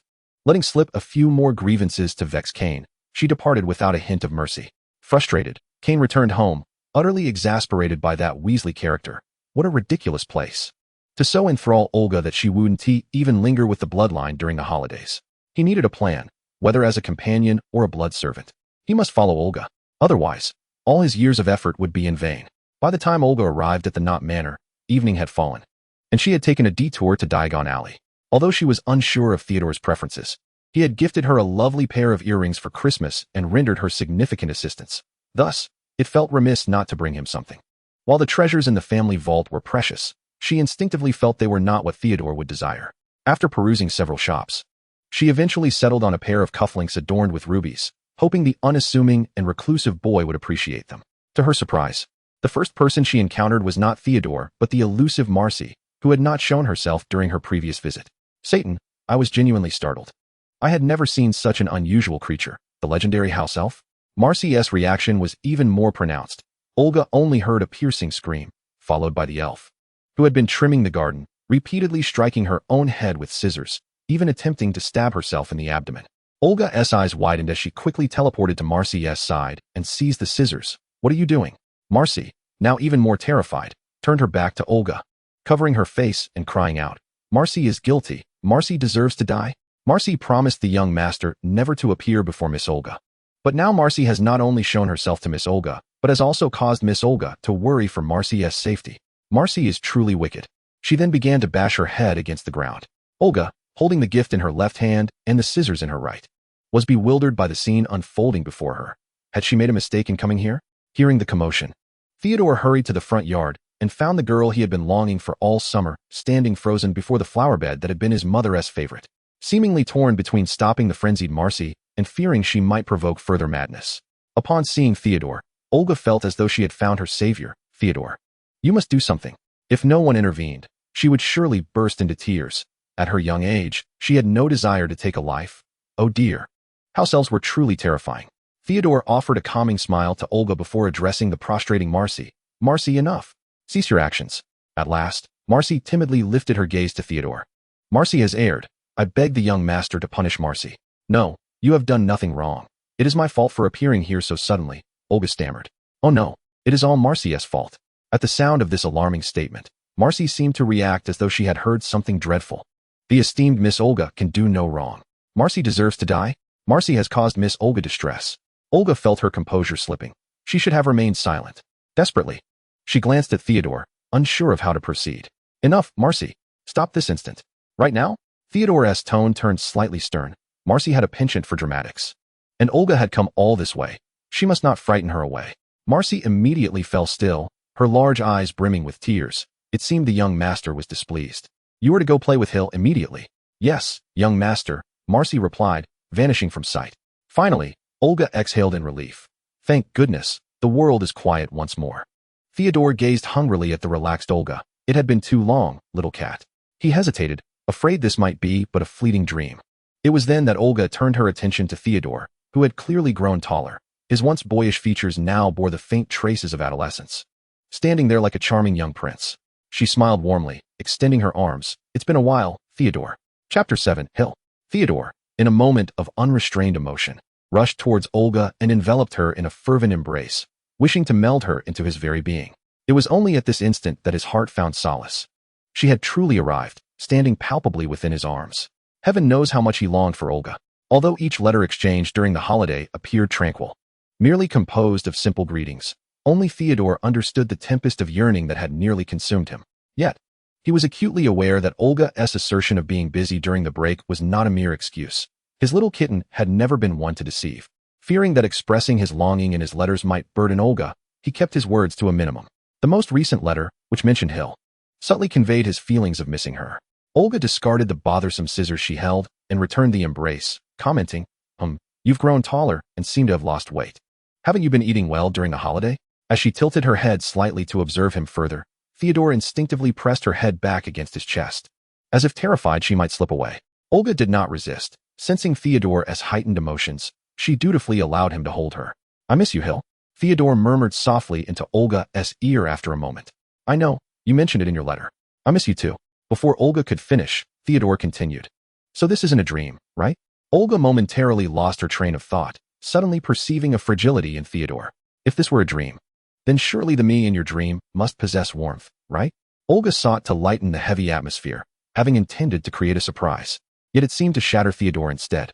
Theodore let out a light chuckle, gradually loosening his hold on the girl who consumed his thoughts, his hand lingering in her hair, gently caressing her, as if to soothe her or verify her existence. His azure eyes fixated on Olga, as if trying to engrave her image deeply within his mind. Olga felt as though she might drown in the depths of his gaze. She adored Theodore's eyes, which were both beautiful and profound, seemingly capable of encompassing the universe. Yet they appeared to hold space only for her. Have you finished everything? Theodore asked softly. Pretty much. The matters that required my presence have been resolved. The rest can be handled by Aya. Thatcher and Helmo can assist as well. Whoever wishes to manage this production team can do so. I certainly will not. Just as you mentioned Hill in your letter, I had promised that little fellow I would come to see him, and I cannot go back on my word. Olga tilted her head slightly, looking as if Theodore were cradling her face, her laziness tinged with a hint of pride, resembling a kitten seeking praise. Theodore was utterly charmed, his lips curving upwards uncontrollably. Then I must thank His Royal Highness on behalf of Hill. Your Highness is a man of his word. Following this, he leaned forward and executed a perfect knightly bow, eliciting laughter from Olga, who playfully straightened up and responded, no need for such formalities. After standing upright, Theodore extended his arm toward Olga, who intertwined her arm with his, and together they strolled toward the castle. Are you tired? Theodore gently inquired, glancing at Olga. What could possibly tire me? Just a matter of teleportation, Olga replied, then recalled something and handed her gift bag to Theodore. Do you like it? I feel the styles in the wizarding world pale in comparison to those in the human realm, but today was rushed, so I only managed to visit Diagon Alley. Next time, I'll prepare something more exquisite. She had been reluctant to venture into human territory alone, wary of potential mishaps. The surprise that coursed through Theodore's veins was beyond description as he unwrapped the package to reveal a pair of exquisite cufflinks. His smile gradually blossomed. Could you help me put them on? Olga nodded and took the cufflinks, assisting Theodore in adorning them. He wore a black shirt today, and the dark red cufflinks lent him an air of elegance and a touch of mystery. Olga gazed at Theodore with satisfaction. Indeed, they suited him perfectly. Her taste was impeccable. Theodore seized Olga's hand and pressed a kiss to it. I truly love them. Olga felt even more pleased. As they continued walking, she pondered aloud. Macy, is it truly all right? Why did she react so strongly? The house elf is always obedient to her master's words. The last time you visited, I instructed her not to appear before you. Seeing you suddenly today, Macy would feel she had defied my orders and would resort to various extreme measures to punish herself. Theodore patiently explained. Why not let her appear before me? Olga inquired curiously. Because house elves tend to possess rather unconventional appearances, Theodore hesitated, carefully choosing his words. And I feared she might frighten you. Olga understood. Indeed, she had been startled, not merely by her appearance, but also by her alarming behavior, which was quite overwhelming. So this lavender field is usually maintained by Macy? Typically, my father would tend to it when he was around, but now he seldom sees anyone. It is mostly Macy who manages it alone. Theodore's gaze darkened for a moment before quickly returning to normal. Hill is also cared for by Macy. They get along quite well. Olga's brow furrowed slightly. Old Nate seemed rather negligent of Theodore's upbringing. To her knowledge, Lucius was almost meticulous in Draco's education. As these thoughts crossed her mind, compassion welled up for this gentle boy. For him, Macy must be akin to family. There's no need to make Macy avoid me deliberately. I'm not that fragile. I can grow accustomed to unsightly things, she reassured him. Very well, he acknowledged. Fully aware of her intentions, Theodore led Olga to the room they had previously occupied, which remained unchanged, just as it had been when she departed last time. And it appeared quite clean and orderly, as if it were regularly maintained. This room has always been reserved for you. Macy will routinely clean it, Theodore explained. Perceiving Olga's confusion, Olga nodded, stepping into the room as she remarked, Hill is. Before she could finish, an unidentified object darted towards her, circling around her in a frenzy, causing Olga to feel a wave of annoyance. Stop that at once, or I shall ensure you see no sunlight tomorrow. Upon hearing this, Hill obediently halted in its tracks, continuing to sway the flowers on its branches in a display of excitement. Truly, it cannot stay still for a moment, Olga muttered. Prodding the most splendid flower, which was a deep crimson, lush and blooming, clearly having received meticulous care. It seems Macy excels at nurturing flowers. Both the flower field and Hill are thriving. Olga mused aloud. Not just good, Hill is positively flourishing. House elves are skilled at all household tasks. Tending to flowers is but a small part of their capabilities. Macy oversees this vast estate entirely on her own. Olga was taken aback. This was beyond her expectations. How could that unattractive creature be so competent? If only she had a similar one in her castle. She shook her head, dismissing the thought. Fearing nightmares instead. Do not be fooled by how well Hill and Macy get along. Initially, Macy was often the target of Hill's pranks, Theodore recalled. A smile spreading across his face. Perhaps it inherited your disdain for the unsightly. Hill was quite resistant to Macy's proximity, frequently pricking her with thorny vines, sometimes on her hands, at other times on her feet, and once even poking her ear. Olga cleared her throat lightly. This has nothing to do with me. I'm not so unreasonable. This little creature simply needs a lesson. His cell shivered, retreating behind Theodore's back, peeking out like a leaf to observe Olga's actions, ready to flee at the slightest movement. Olga raised an eyebrow at this scene. Her playful spirit ignited. Do you think you can evade me like that? Should I take it as a challenge to my speed? His cell trembled even more, wishing to hide in Theodore's embrace but afraid of poking him. Caught in this dilemma, it resignedly drooped its flowers, almost as if surrendering. Exchanging amused glances with Theodore, Olga couldn't help but laugh. It turned out that scaring others was indeed quite entertaining. But what about later? How did it come to accept Marcy? She mused. Well, you could say that one cannot bite the hand that feeds them. Marcy, unperturbed by Hissel's childish antics, diligently tended to her, watering and fertilizing her, and over time, even the most mischievous creature would come to respect her. At least it has some conscience, Olga remarked, casting a glance at the dejected little rosebush. Yet, it was undeniably mischievous. Last month, it had secretly played with fire and burned away many leaves. Otherwise it would be much denser now. Just the month before, it had sneaked into the wine cellar, soaking in the wine overnight and nearly drowning. Thankfully, Marcy's experience saved it. There were also those times back at school when it took advantage of the absence of any authority at home to sneak along the underground vines into the lavender fields, only to be caught by its father returning home, nearly facing a fierce reprimand. His cell drooped its flowers even lower, wishing it could bury itself in the ground. As Theodore continued his account, Olga felt herself growing numb. This little one was far more mischievous than Fred and George. Theodore paused momentarily, casually mentioning, "Are you referring to the Weasley twins?" "Yes. Although they love to cause trouble, they aren't quite as reckless as this little one. They seem to be quite popular, don't they?" "I'm not entirely sure, but during the Quidditch matches, it seemed they had quite a following." Their personalities certainly attract the attention of girls. I've heard that even Slytherin has girls who secretly admire them. Theodore continued to apply the ointment. Olga looked at him in surprise. You're interested in such gossip too? I thought your only hobby was reading. Theodore chuckled resignedly. How could that be? It's just that there's not much else to do besides reading. Olga suddenly fell silent, cursing herself inwardly. I didn't mean it like that, she stammered. Theodore feigned a hurt expression as he moved closer to her. Then what did you mean? Oblivious to the diminishing distance between them, Olga responded. I think it's wonderful to love reading. Knowledge leads to progress and helps one become a better wizard. Suddenly, Theodore bent down to get closer, and Olga felt their noses almost touching. But it's rather dull. Those twins are far more likable, Theodore lamented. How could that be? Theodore is the kindest person. You simply have different personalities, Olga reflexively retorted. Then, what kind of personality do you prefer? Theodore unexpectedly called out her nickname, catching her off guard. All are quite good. Each has its strengths, haha. Olga laughed awkwardly. Unable to resist, Theodore buried his head in the crook of Olga's neck. The flustered demeanor of the little cat was simply too adorable, evoking an irresistible urge to tease. Olga felt a slight tremor in her shoulder, growing increasingly flustered. Why you shouldn't cry? Isn't it fine to be liked just as you are? That's what you said, came Theodore's muffled voice from her neck, tickling Olga slightly. The words of the crown prince could not be taken back. Sensing something amiss, Olga lifted Theodore's head and found him grinning mischievously. Rolling her eyes, she remarked, You've spent too much time with his cell. You've picked up some bad habits. I'm not a good person to begin with. Slytherins are known for being bad wizards, aren't they? He recalled how the youngest Weasley always said that.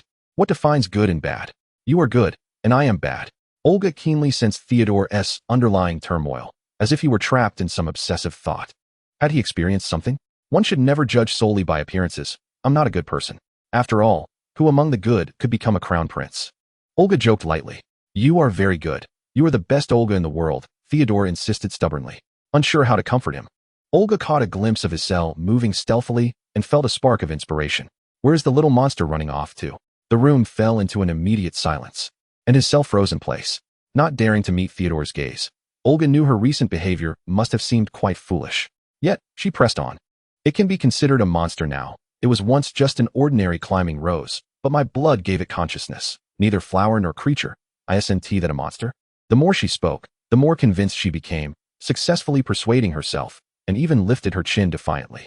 Theodore, who had been lost in his own emotional turmoil, was suddenly uplifted by Olga's spirited speech, lowering his head and laughing uncontrollably, unable to stop. Olga exchanged confused glances with his cell. Was it truly that amusing? What you said makes perfect sense.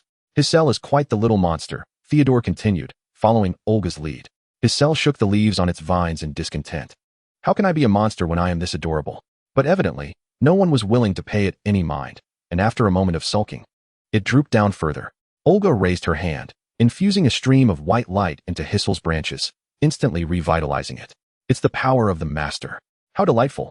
The excited little Hissel yearned to snuggle up to Olga but was shunned away, determined not to cling to her. Undeterred, Hissel settled for pressing against Theodore's face before happily departing to bask in the sun. Chapter 8. Theodore's Regret. In the days that followed, Olga resumed her idle days at the Knot estate. Each morning, she would awaken to find a glass of fresh blood by her bedside, blood from Theodore.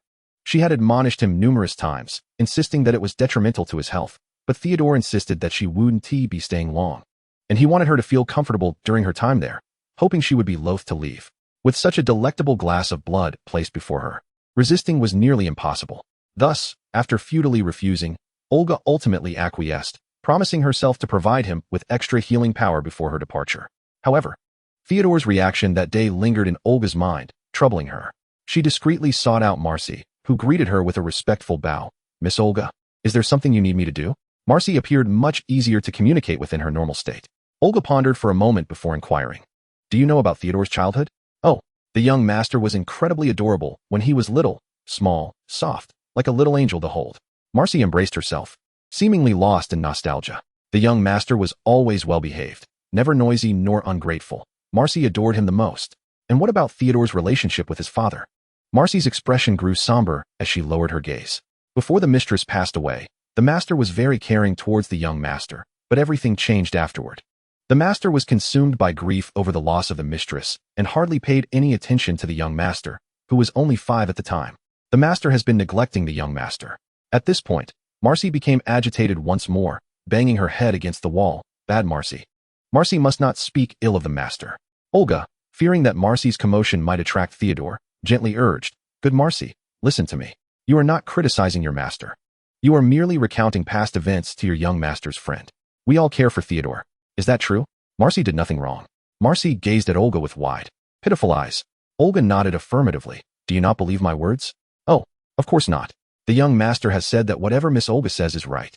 Marcy is concerned for the young master. Marcy's spirits lifted again. Yet, Olga found it perplexing. Being overlooked by his father should not have made Theodore feel like a bad person. What was the cause of Lady Notov's demise? Since giving birth to the young master, the lady had been in frail health, and the master had been seeking ways to prolong her life. However, on the day of the young master's 5th birthday, the lady suddenly appeared vibrant, eager to celebrate, and even baked a birthday cake herself. As Marcy recounted this, tears welled in her large eyes. But the young master returned home very late that evening, and by the time he arrived, the lady had. Marcy covered her eyes and wept bitterly. Olga comfortingly patted her head, and after a while, Marcy sobbed. The young master was actually preparing a gift for the lady. He hoped she would recover. He heard that in a wondrous land far to the east, there exists a secret art, where a talisman crafted by a loved one can bring blessings to another. That day, the young master was making such a talisman, but alas, he was too late, and could not even see the lady one last time. After crying for a while, Marcy continued. Marcy has always known that this was the young master's regret, yet Marcy could not assist him. I am but a useless house elf, sob sob sob. Hearing Marcy's cries, Olga felt a pang of sadness. It was evident how significant their mother had been to Theodore. Yet he had not even been able to see her one last time. Such regret, remorse, and perhaps hatred for his own helplessness.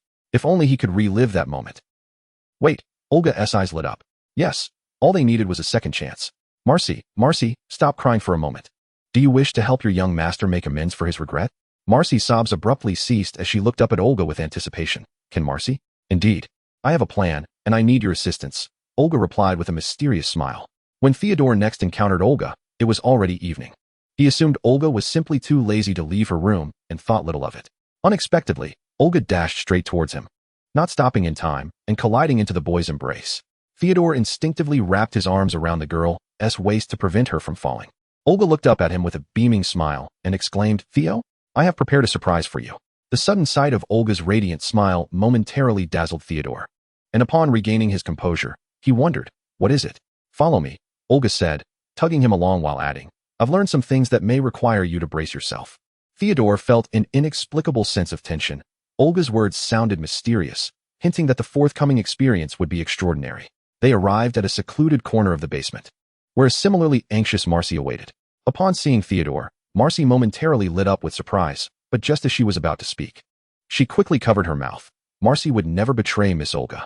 Ignoring Marcy, Olga asked, Are you ready? It seemed as though she was inquiring of both Theodore and Marcy, but more so of herself.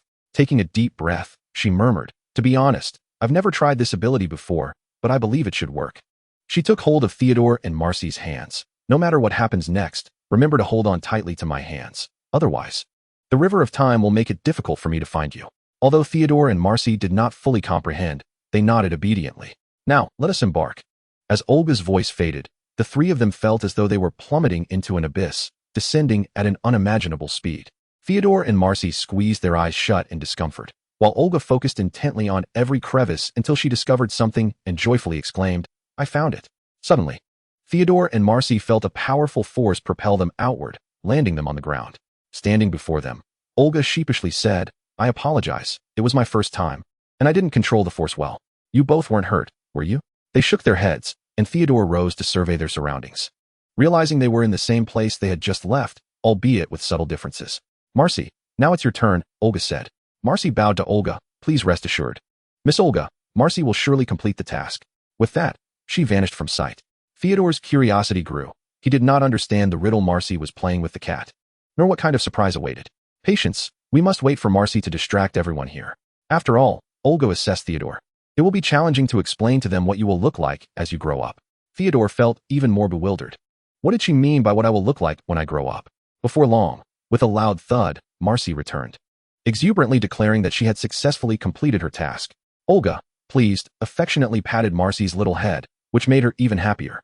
Now it's your surprise time, Olga said. Looking at Theodore, Theodore followed Olga as they slowly exited the basement. Observing the familiar yet slightly altered layout, his doubts intensified until Olga led him to a room he recognized from his memories, a room that was unmistakably the Notov manor before his mother passed away. His heart began to race uncontrollably, so loud that he could hardly hear Olga's words. He felt the girl push him into the room, allowing him to see that gentle silhouette once more, his mother. Upon hearing the noise, the woman turned towards the door and, upon seeing Theodore, appeared slightly astonished. "You are." After scrutinizing him for a moment, she spoke uncertainly. "Theo, did you secretly drink the aging potion?" Tears streamed uncontrollably down Theodore's face. He was seeing his mother once again, the real mother. Lady Notov, witnessing this scene, felt a twinge of panic, wanting to rise but feeling weak. Theodore quickly rushed to her side, kneeling beside the bed and trembling as he grasped her hand, choking back his sobs. "Mother, it's me. I've missed you so much."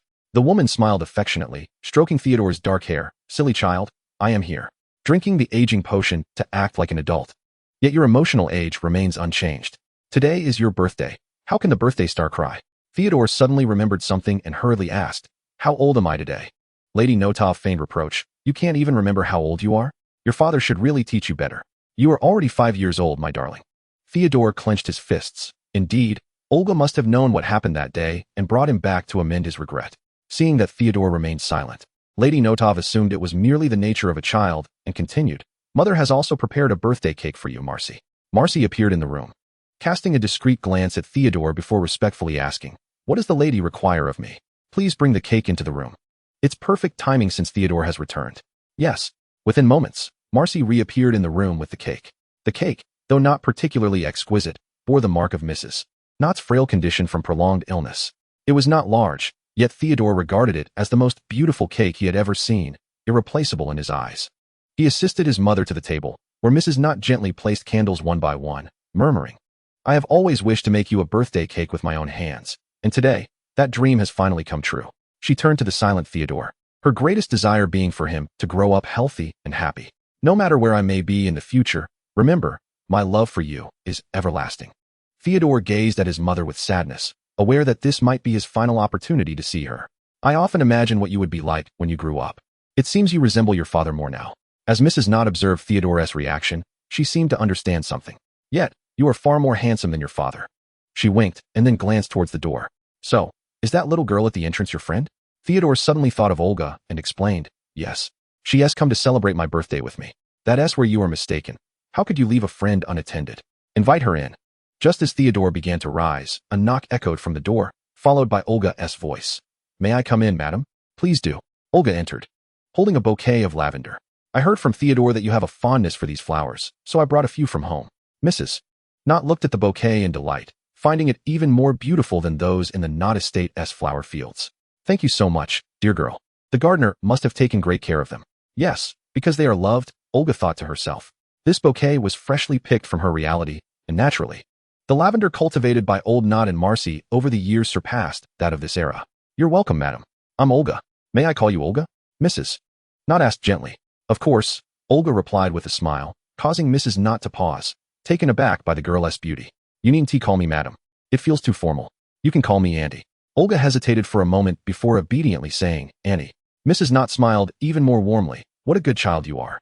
After the three sang a birthday song for Theodore, they urged him to make a wish. He glanced at his mother, then at Olga, and contentedly closed his eyes, wishing for the happiness of those he loved to last forever.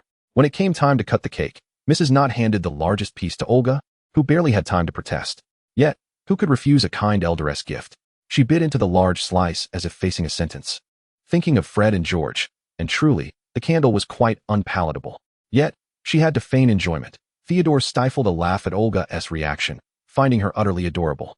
Mrs. Knott looked knowingly at the two, and after Olga finished eating, she found an excuse to slip away, thinking it best to let Theodore and his mother have some time alone. Theodore conversed with Mrs. Knott about many things, with most of the dialogue flowing from him as she listened patiently. As he observed his mother's gradually deteriorating visage, his heart ached more intensely. Yet he maintained a brave smile, wishing for her to see only joy in him at the end. "Theo, I am very happy today, Mrs. Knott managed to say with difficulty. "My wish has come true. I have seen you grown. I have no regrets. But you, in the future, seem rather unhappy." "Mother." Theodore's eyes widened slightly. How could that be? Seemingly aware of Theodore's confusion, Mrs. Knott smiled gently. How could I not understand, my son? The 5-year-old you and the 12-year-old you are vastly different. One is innocent and carefree, while the other bears the weight of the world. Yet, no matter what, you are still my beloved Theodore. Olga is the one you cherish, isn't she? Chapter 9, The White Peacock. Theodore did not expect his mother to bring this up so suddenly, and his cheeks flushed. Mrs. Knott understood everything, gazing tenderly at the boy. She is a wonderful girl. You must strive to be deserving of her. Her voice began to falter, clearly nearing the end of her strength. Theodore's eyes glistened as he forced a smile. I will, mother. Mrs. Knott struggled to keep her eyes open, wanting to savor the sight of her son a little longer. Do not be sad. Smile more, Theo. Mother is merely going to another world, but this separation will not diminish my love for you. My dear child, you will always be surrounded by love. With a final smile, Mrs. Knott departed, this time without any regrets.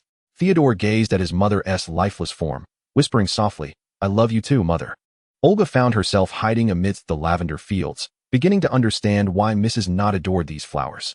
Immersed in a dreamlike sea of purple, the unique fragrance wafting through the air brought her an unexpected tranquility.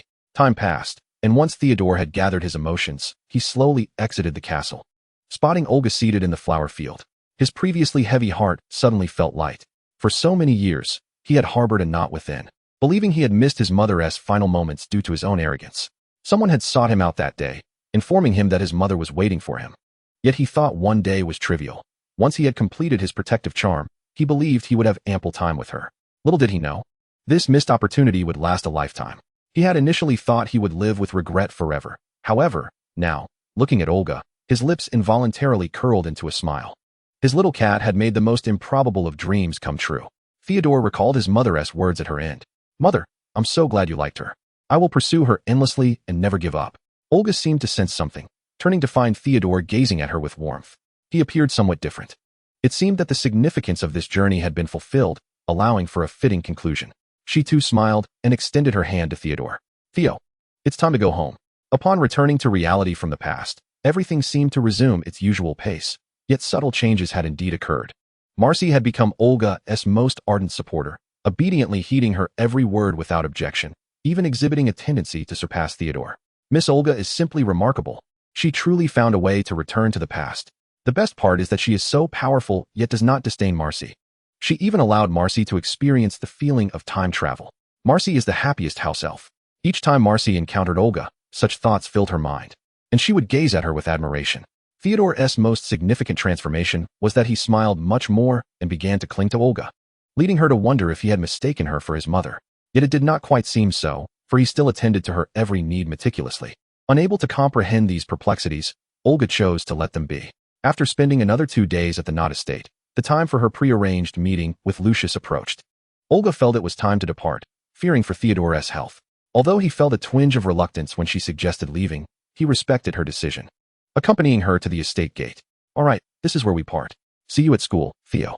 Olga smiled as she bid Theodore farewell. After receiving his response, she vanished from sight.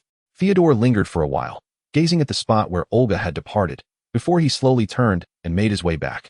Once again, it had become his solitary castle. Upon Olga's arrival at Malfoy Manor, she found the entrance devoid of any attendants, instilling a momentary hesitation within her.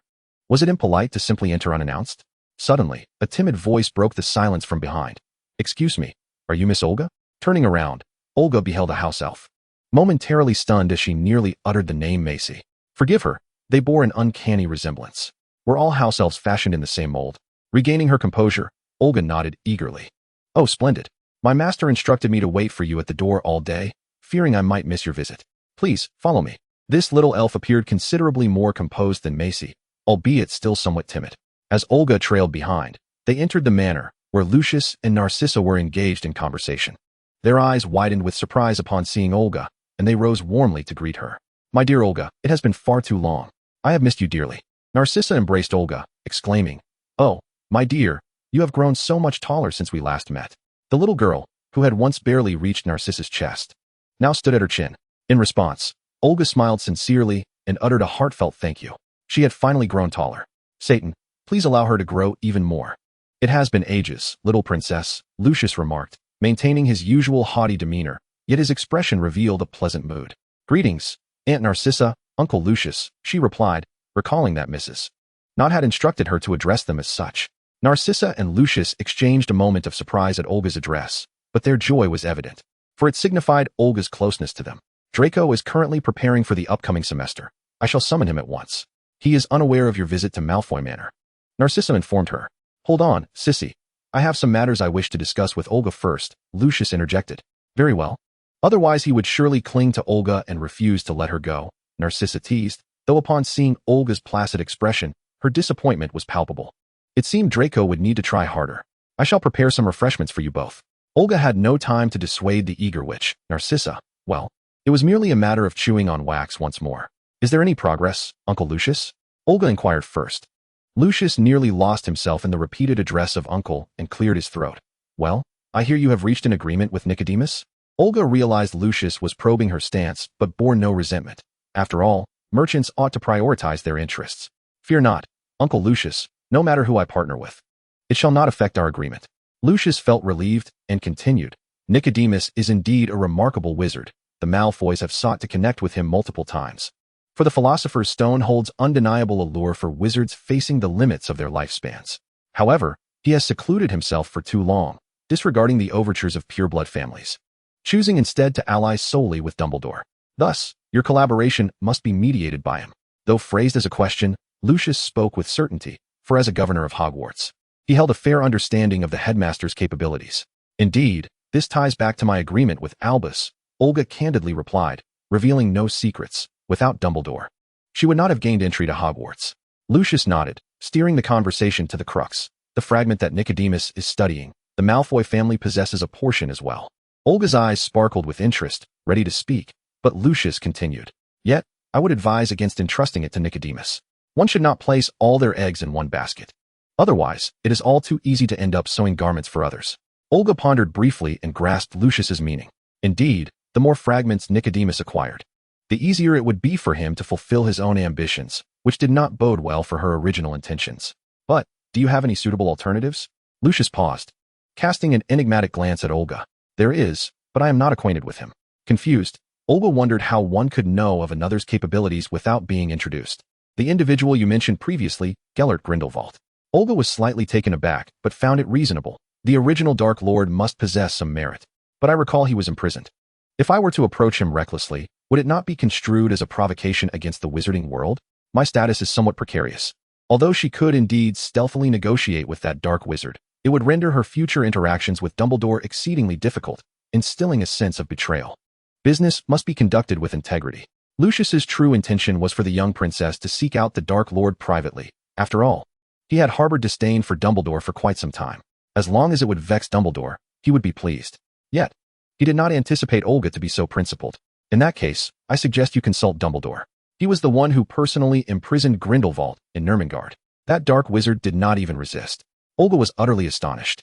This was not mentioned in her History of Magic class. It merely stated that Dumbledore had defeated Grindelwald. Could there be some hidden secrets between them? This Albus, harboring secrets from her. With such a promising candidate, why had he not mentioned it sooner? Understood, thank you. Uncle Lucius, it is my duty. Draco will require your assistance. Do not assume he is unaware that the fragment in Nicodemus's possession originated from the Knot family. If the Malfoys do not act swiftly, they may very well be outmaneuvered by the Knots. Ineffectual Draco, can he not learn from Theodore? Old Knot needs not lift a finger to win Olga's favor for his family. When will he find a way to ease his burdens? Of course, he is my friend. I wonder how Draco will react upon meeting her. Draco had been feeling a sense of unease throughout the day, as if something significant were on the horizon. It was not until he descended the stairs and noticed an unfamiliar figure at the dining table that he realized his suspicions were true. Wait, that silhouette looks familiar. Could it be Olga? The platinum-haired boy dashed down the stairs in exuberance, but just as he was about to embrace her, he heard Lucius's sharp exclamation, Draco, have you forgotten all your manners? Lucius was furious. Why? Oh why, must I have such a son? Draco shrank back like a mouse confronted by a cat, meekly calling out to his father. He then turned to Narcissa, calling her mother. Finally, with restrained yet unmistakable excitement, he uttered, long time no see, Olga. Olga chuckled at Draco's reaction and teased, long time no see, Draco. I never expected you to acquire a new skill. What? Draco asked instinctively. The art of changing expressions. Narcissa could not suppress her laughter at Olga's remark, while Draco's pale cheeks flushed crimson, and in a fit of exasperation, he shouted, Olga. Realizing he was outmatched by those present, he resigned himself to taking a seat beside Olga, sulking. However, the ensuing dinner left him unable to maintain his annoyance, for he witnessed Olga eating food prepared by his mother. Wasn't she unable to consume human food? His incredulous expression caught Lucius's attention. Lucius was about to reprimand him when he noticed Olga discreetly kicking Draco under the table. Immediately feigning ignorance and beginning to praise Narcissa's culinary skills, Draco, feeling unjustly treated by the unexpected kick, remained silent and quietly consumed his meal, all the while casting surreptitious glances at Olga, marveling at her composed demeanor, truly the epitome of grace. After what felt like an eternity, Olga finally exhaled, wondering how many more meals she would have to endure. Once the meal concluded, Draco was revitalized, pulling Olga into the garden to proudly present the Malfoy estate's white peacocks. "Aren't they magnificent?" he exclaimed. Olga observed the elegant creatures strutting about the garden, reflecting that it was indeed fitting for the Malfoy lineage. Their poise and comportment were unmistakably regal. They were undeniably beautiful, and she smiled appreciatively. At that moment, one of the peacocks, which had been lazily wandering, suddenly fluffed its pristine tail feathers in a display of grandeur. The Malfoy peacocks were indeed splendid specimens, their feathers devoid of any blemish, with soft red eyes that exuded an air of nobility and enchantment. It was Olga's first encounter with a peacock displaying its plumage, let alone a rare white one. How breathtaking. Draco was taken aback by the peacock's unexpected performance. Usually, they would only display a few times a year, and he had to coax them with treats, often met with reluctance. Today, however, they seemed to be putting on a show for Olga. "I suppose they can be rather discerning," he mused. "May I touch them?" Olga inquired. "Of course," Draco replied, though uncertain, as he had never done so himself. As she approached the peacocks, finding them unperturbed, she reached out to caress their exquisite tail feathers, unable to contain her admiration. "They are stunning, far more beautiful than my own wings." Draco felt a twinge of jealousy. After all, he had never touched them. Yet, upon hearing Olga's words, he instinctively retorted, "No, your wings are much more beautiful." Olga dismissed his flattery, knowing full well that her wings could not compare to the delicate elegance of the peacock's tails. Feeling overlooked, Draco assertively took her hand, leading her away. All right. What else is there to see?" Olga chuckled, bemused by his antics, recalling that it was he who insisted on showing her the peacocks in the first place. "A mere glance is sufficient. After all, there are several of them here at Malfoy Manor." Draco interjected, "You should pay more attention to me. There is only one of me in the whole world. No, only one unique Draco." Olga burst into laughter. "Very well, I shall gaze only upon you." And with that, she fixed her gaze upon him unwaveringly. Chapter 10, The Flying Carriage. Initially, Draco basked in the admiration, but as Olga's intense scrutiny intensified, he began to feel uneasy. Who could withstand such a gaze? He awkwardly turned away, but the flush creeping up his ears betrayed his discomfort. Why was he hiding? Resolute, he turned back to face Olga, daring not to meet her eyes, but fixating instead on her lips. As he stared, Draco's gaze shifted, and he wondered why he perceived Olga's lips as so delectable, full and tinted like ripe cherries, tempting him to take a bite. Merlin, he mused. Could he possibly be a pervert? Olga observed as Draco performed an awkward spin, his demeanor suddenly shifting to one of danger as he leaned closer to her. Was this some sort of wizarding ritual? She blinked, intrigued to see what Draco was up to, and did not shy away as their proximity diminished. As Draco felt he was about to bridge the gap, his heart raced, and he instinctively swallowed, hoping to quell his rising anxiety. However, at that moment, Olga sensed something amiss. "What are you closing your eyes for, Draco? Are you trying to take advantage of me?" She swiftly raised her hand to cover his mouth. And Draco, caught off guard, momentarily halted his breath, unable to suppress the urge to lick his lips. The sensation of her warm palm against him shocked Olga. "What are you doing?" Draco's eyes flew open, realizing in panic that he had inadvertently kissed her hand. His face flushed crimson as he processed the situation. They stood there, both taken aback, emotions swirling in a complex tangle. When Lucius arrived in the garden, he was greeted by this peculiar scene. His beloved son and the esteemed Princess Olga standing closely together, a tableau that should have radiated warmth and affection, were it not for Olga's hand lingering near Draco's mouth. Lucius felt a vain throb on his forehead. Surely Draco was not attempting to kiss Olga only to be thwarted. Merlin, what a foolhardy son he had. He certainly hadn't acted this way when pursuing Narcissa. When would Draco learn to be more astute, to ease his father's worries? Perhaps he should impart some wisdom on how to win a girl's heart. "Draco!" Lucius barked in fury. Upon hearing his father's voice, Olga instinctively stepped back, hoping to prevent any misunderstandings. Draco felt as if he had been caught in a scandalous affair, a mix of guilt and regret washing over him. Lamenting that it was not truly a romance, Lucius took a deep breath to regain his composure, unwilling to lose his temper in front of Olga. He glared at Draco. Spend the next few days attending to Olga. Your studies can wait. We shall discuss this later. Before departing, he added, mind your manners, Draco. Once Lucius left, silence enveloped the garden. They both began simultaneously. You go first. No, you go first. The same words echoed between them. Their eyes met, and they both burst into laughter. What a strange, unspoken understanding they shared. In a playful fit of frustration, Olga ruffled Draco's meticulously styled platinum hair, satisfied with her handiwork as she let her hand drop. It's been a while since we last met. Have you grown bolder? Draco pouted in displeasure, tugging Olga's hand to place it back atop his head. Do you believe I did it on purpose? It's all your fault for staring at me so intently. Olga chuckled, amused by his ability to turn the tables. Weren't you the one who wanted me to look at you? You've mastered the art of playing the victim. Well, that is not quite the perspective. Who could endure such a gaze? You are too beautiful. Draco protested with indignation.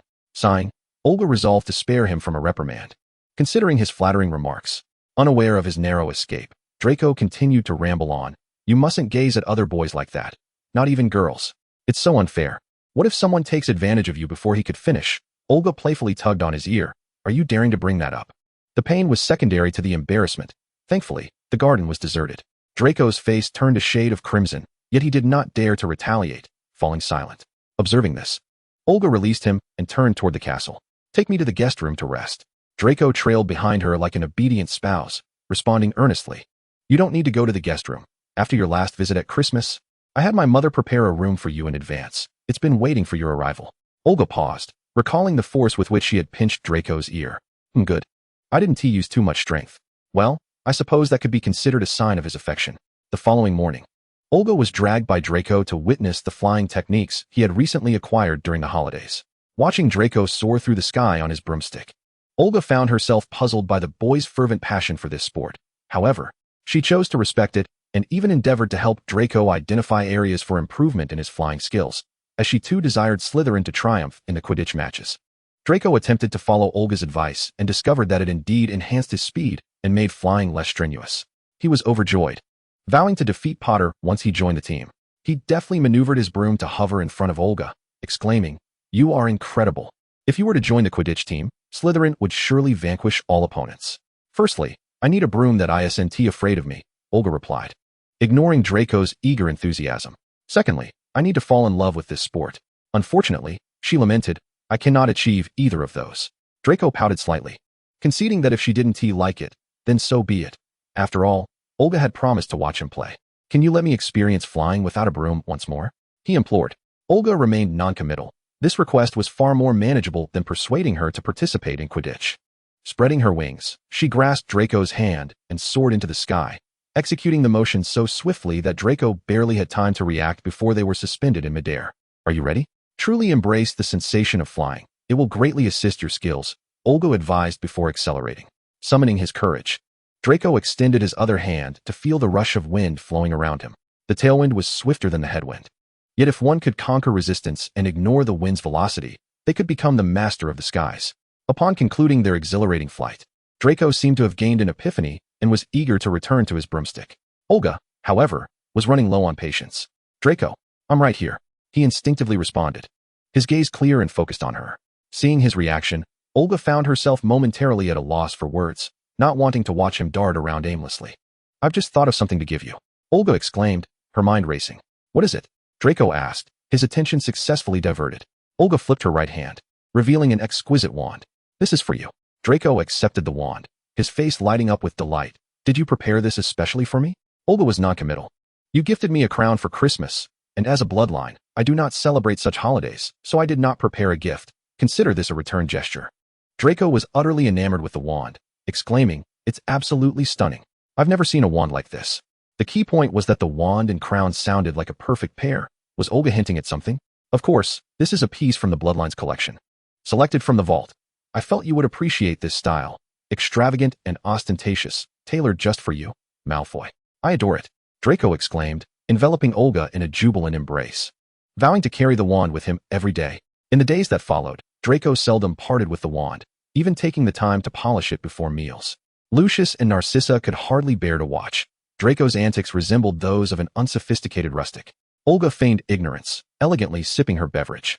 Aside from the first day, when she was reluctantly compelled to dine on a human meal, Narcissa had been meticulously preparing food for her ever since. However, Lucius had been appearing somewhat troubled in recent days. Olga refrained from probing, as it would be inappropriate to intrude upon his privacy, even as a business associate. She did, however, recall Draco complaining about Mr. Weasley from the Ministry of Magic, suggesting animosity between him and his father. No wonder the Weasley brothers and Draco held mutual disdain. It seemed that such sentiments could be inherited. The mysteries of human genetics were indeed fascinating. One afternoon, Olga unexpectedly encountered an unanticipated figure, Snape. Oh, she had nearly forgotten that this unfortunate old professor was Draco's godfather. When Snape saw Olga, there was a fleeting pause, though he concealed it from everyone around. Their last encounter, during the final exam, had certainly not been a pleasant one. Olga lacked the enthusiasm to engage with this man in his 30s during the holiday season, and she believed Snape felt similarly. She approached Lucius and Narcissa to bid farewell. It was time to return to her humble abode, as the twins' correspondence had become overwhelming.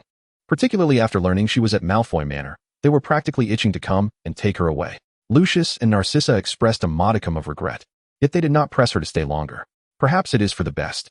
I anticipate that officials from the Ministry of Magic will soon arrive to inspect for dark magical items, and I must attend to some matters in advance. Lucius was forthright, believing that Olga would not be concerned about such trivialities. Olga understood. It was no wonder Lucius had appeared troubled lately. Although she did not comprehend why wizards sought to prohibit such powerful dark magic, it seemed that the Malfoys were encountering a minor predicament. Do you require my assistance? She inquired. Not for now. The Malfoys can manage, but in the future, we may need your help, Lucius hinted. Olga nodded in acknowledgement. There is no need for such formality. You were immensely helpful regarding Grindelwald and the remnants. It is only fair that we assist each other in our endeavors. Lucius beamed with satisfaction, sincerely inviting Olga to visit Malfoy Manor frequently in the future. Upon returning to the kingdom of Satan, Olga did not linger for long and swiftly departed with Zero. Cain, who had hurried over upon hearing the news, once again missed her by a hair's breadth. How infuriating.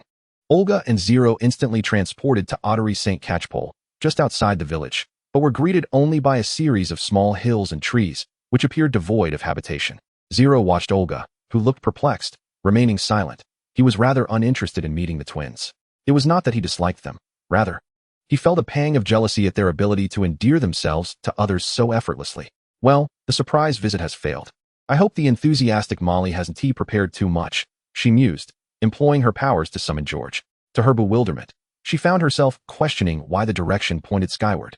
Raising her gaze, she was astonished to see a car soaring through the air.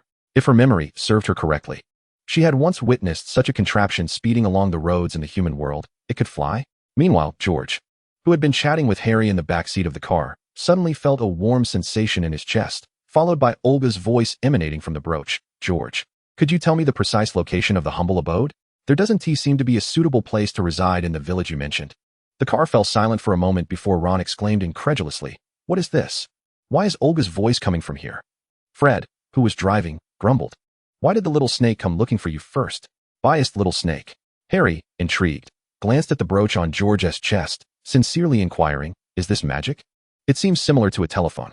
"A telephone? What is that?" Ron interjected, momentarily sidetracked. "It's a device that allows you to communicate with others. As long as you know their number," Harry patiently explained to Ron. "That sounds incredibly cool. The telephone you described must be much faster than an owl." Ron mused, wishing he could possess his own telephone. George, meanwhile, habitually bantered with Fred. "Naturally, the princess sought me out first because she likes me more." Fred evidently had the same thought, and despite being the one driving, he excitedly turned to George, their eyes meeting in a moment of shared exhilaration. Simultaneously, they exclaimed, "The little serpent is nearby. The princess is nearby." Harry and Ron exchanged glances, their expressions reflecting a mutual ignorance, but they felt reassured by the twins' enthusiasm, perhaps hoping they would willingly enlighten their charming younger brother. George quickly called out to Olga through the brooch, which only served to confirm for Olga that the two were indeed in that vehicle. She glanced at the equally bewildered Zero, finding some solace in their shared confusion. Spreading her wings, Olga took Zero's hand and soared into the air in pursuit of the flying car. It turned out that the Savior and Ron were also present. Had they embarked on a journey? Zero's spirits noticeably lifted upon seeing Harry and Ron, though he quickly masked his excitement with his usual calm demeanor. Unbeknownst to Zero, Olga continued, "Embrace joy with laughter and sorrow with tears. There is no need to conceal your emotions. They are your friends, and it is perfectly natural to feel thrilled at reuniting after such a long time.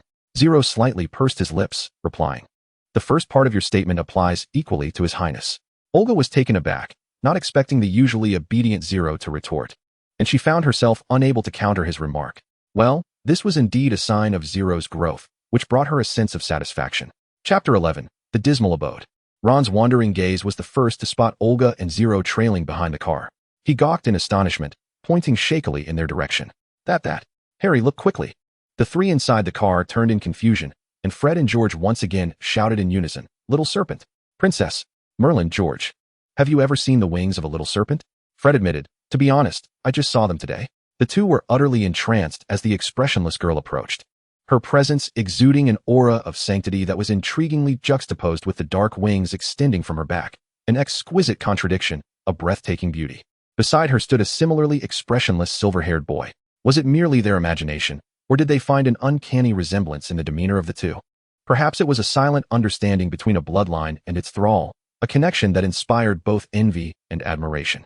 Harry and Ron wore expressions of utter astonishment, recognizing the unexpected harmony in the pairing. Previously, they had taken Zero's beauty for granted, but after some time apart, they could now see that she was indeed striking. Unlike the charming Weasley twins, Zero seemed to carry an ethereal quality, detached from the mundane, much like Olga. When her face bore no expression, she radiated an air of indifference to worldly affairs. This might also explain why Zero lacked the popularity enjoyed by the twins in Gryffindor, as she seemed somewhat unapproachable. As all four of them focused their attention on Olga and Zero, the flying car lost control. Olga watched helplessly as the vehicle careened at an alarming angle towards a crooked house. However, the occupants of the car remained blissfully unaware of the impending disaster. She raised her hand, summoning a beam of white light to immobilize the automobile, followed by a swirling mist that enveloped the car, gently guiding it to a safe landing. Only then did the four realize how close they had come to a catastrophic accident. They sheepishly exited the vehicle, grinning awkwardly at Olga, particularly Fred, whose smile was especially radiant, knowing he was the one responsible for the near mishap. After Olga and Zero landed gracefully, Fred and George hurriedly approached her, pushing past Zero. Harry and Ron excitedly embraced Zero, greeting her before launching into tales of Harry's misadventures during the summer. In a moment, the three pairs formed a balanced dynamic. Whether it was camaraderie or something else entirely remained uncertain. "So, your summer disappearance was due to a house elf named Dobby deliberately causing trouble?" Olga remarked, half-heartedly engaging with the Weasley twins' unremarkable lamentations about missing her letters while keenly listening to Harry's gossip. While she found little interest in the outrageous behavior of Harry's uncle, the fact that a house elf had taken it upon itself to intercept all his letters to prevent him from attending Hogwarts was utterly absurd. Harry, recalling the creature that had led to his being misunderstood for using magic in front of Muggles, felt a surge of anger but admitted, "It's not entirely Dobby's fault. He intercepted your letters, but mainly it was Uncle Vernon's doing. He locked up my owl and bat, preventing me from sending you anything." "So, you mean while warning you of terrifying events that might threaten your safety at Hogwarts, it paradoxically engaged in self-destructive behavior, making you doubt its credibility?" Harry nodded obediently. "Oh, if that's the case, it is highly likely true. However, this Dobby must be acting against its master, and its actions likely affect its master's interests, prompting such extreme behavior." Olga thought of Marcy and Sarah, who had guided her to Malfoy Manor. Zero and Harry were taken aback by Olga's endorsement of Dobby's claims. "Indeed," Fred chimed in. "And typically, households with house elves belong to wealthy, ancient wizarding families." "Precisely," George added, "and that family must surely be Harry's arch-nemesis. Thus, the answer is glaringly evident: Draco Malfoy." Harry, Ron, Fred, and George all echoed the name in unison. "Not him," Olga said, her lips twitching. "What a loathsome young master he must be." "Why?" This time, it was Fred and George who questioned her. As for Harry and Ron's silence, it was due to their understanding. He simply lacked the intellect. "Absolutely," Olga asserted with conviction. Even Zero found her reasoning compelling. Yet, as for Lucius, that remained uncertain. Olga refrained from voicing her thoughts on Lucius, as she did not believe he would act against the Savior after their collaboration. The root cause likely lay in the dark magical artifacts he had mentioned. Who else would wish to harm Harry? "It must be Voldemort's followers, those from Slytherin," Ron began, only to realize his error. "Merlin's beard. I forgot Olga is also a Slytherin. Those leftover fish that joined the Death Eaters," Ron quickly corrected himself, wishing he had such quick reflexes in his studies. Perhaps Hermione wouldn't scold him daily. Olga, fully aware of Ron's initial intention, dismissively stated, "Whoever it is, it doesn't matter. Harry, you must trust Dumbledore. He would never allow any harm to come to the students at Hogwarts." Olga was right. Dumbledore was still around. The very wizard Voldemort feared most. Harry nodded in agreement. Moreover, there was Olga. He could never forget the sight of Voldemort's humbled demeanor before her in the Forbidden Forest. Merlin, what time is it? Ron suddenly yelled in panic. Fred and George then recalled their reckless decision to drive their father's car to fetch Harry. Scrambling to get back inside and park it in the garage, they then rushed back to Olga, with Fred saying, "Little serpent, when you see Mom, tell her we were out to fetch you and Zero." George added, "And that Harry was saved from the Dursleys by you." Ron chimed in, "And that it was I who implored you to check on Harry." In summary, they pleaded, "Just don't let Mom find out we borrowed Dad's car." Fred and George clasped their hands together, their wide eyes pleading with Olga. This was clearly a ruse. Olga maintained her impassive expression. "Please, please." The two continued to indulge in their playful antics. Although Ron was covered in goosebumps, he reluctantly joined the ranks of those with their hands clasped together. All in the name of self-preservation. "I never lie," Olga coldly rejected. "You needn't speak. Merely standing by without exposing the truth will suffice," Ron added, his voice awkwardly pitched. Harry and Zero suddenly felt a wave of nausea. Ron's behavior was truly repulsive. "Your mother adores you. She's certainly delved too deeply into this." Fred and George were too preoccupied with their own concerns to worry about Ron's repulsiveness. After all, they were all in this together. Olga narrowed her eyes, scrutinizing the trio, masterful deceivers. Fred and George understood the implication in Olga's gaze, their hearts racing. Damn it, once that label was affixed, Little Snake would no longer trust their words, and that would spell disaster. Joking and willful deception are worlds apart. "Little Ronnie, lying is not acceptable." George unexpectedly turned to Ron. "Exactly," Fred echoed. "Huh." Ron was confused. "A boy must be willing to bear the consequences of his actions." George continued his lesson. "Avoidance is not an option," Fred chimed in earnestly. "Even if it's to spare your mother worry, you must not deceive," they both insisted. "Especially not teach Little Snake to lie. Do you understand?" they asked in unison. "But it was you who," Ron began to protest, only for Fred to interrupt. "We are merely demonstrating the wrong behavior for you, so you can understand what not to do. Do you comprehend?" They repeated in unison. Ron felt aggrieved, saddened, and innocent. Olga, however, was not oblivious to the twins' intentions. This was a moment of realization. "Are we done with the performance?" Olga inquired. The twins lost their earlier bravado, clasping their hands together in front of them and nodding obediently. A slight smile graced Olga's lips. "Well then, gentlemen, please look to your left." The twins and Ron turned in confusion, only to be met with the furious gaze of Molly. "When did she arrive?" Ron nearly burst into tears. Since you asked me to say that Harry was picked up by me. So, you were already in trouble from the start." Panic set in, sneaking away and instigating lies, hoping their mother would show leniency due to their familial bond. "Ah," Fred exclaimed. "Goodness," George added. "At least you haven't completely lost your way, Mrs. Weasley stated with a chilling calmness. "Good morning, Mother," Ron continued in a syrupy tone. "Do you have any idea how worried I was?" Molly's anger exploded. The beds were empty. No notes were left. The car was gone. You could have died, been seen by muggles, or ruined your father's job. I was frantic. Olga was taken aback, worried that Molly's voice might give out. Harry and Zero stood in stunned silence, having always perceived Mrs. Weasley as warm and welcoming. After venting her frustrations at her three sons, Molly turned to Harry, her expression softening considerably. "Oh, of course, I'm not referring to you, Harry." Then she angrily directed her ire at the Weasley twins. "If it weren't for Olga, you two would have dared to deceive me. Bill, Charlie, and Percy would never have done such a thing. You should learn from their example." She then turned to Olga with a gentle smile. "Sweetheart, I'm truly grateful you didn't indulge them." After that, she shot a fierce glare at the twins, "Especially you two. The idea of driving was undoubtedly yours. Don't think that just because you're earning money now, you can act recklessly."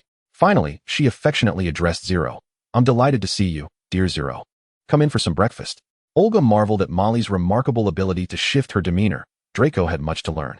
Molly pushed Fred and George aside, wrapping her arm around Olga's shoulders and leading her toward the house. "Darling, you didn't let me know you'd be visiting today. I should have tidied up the house."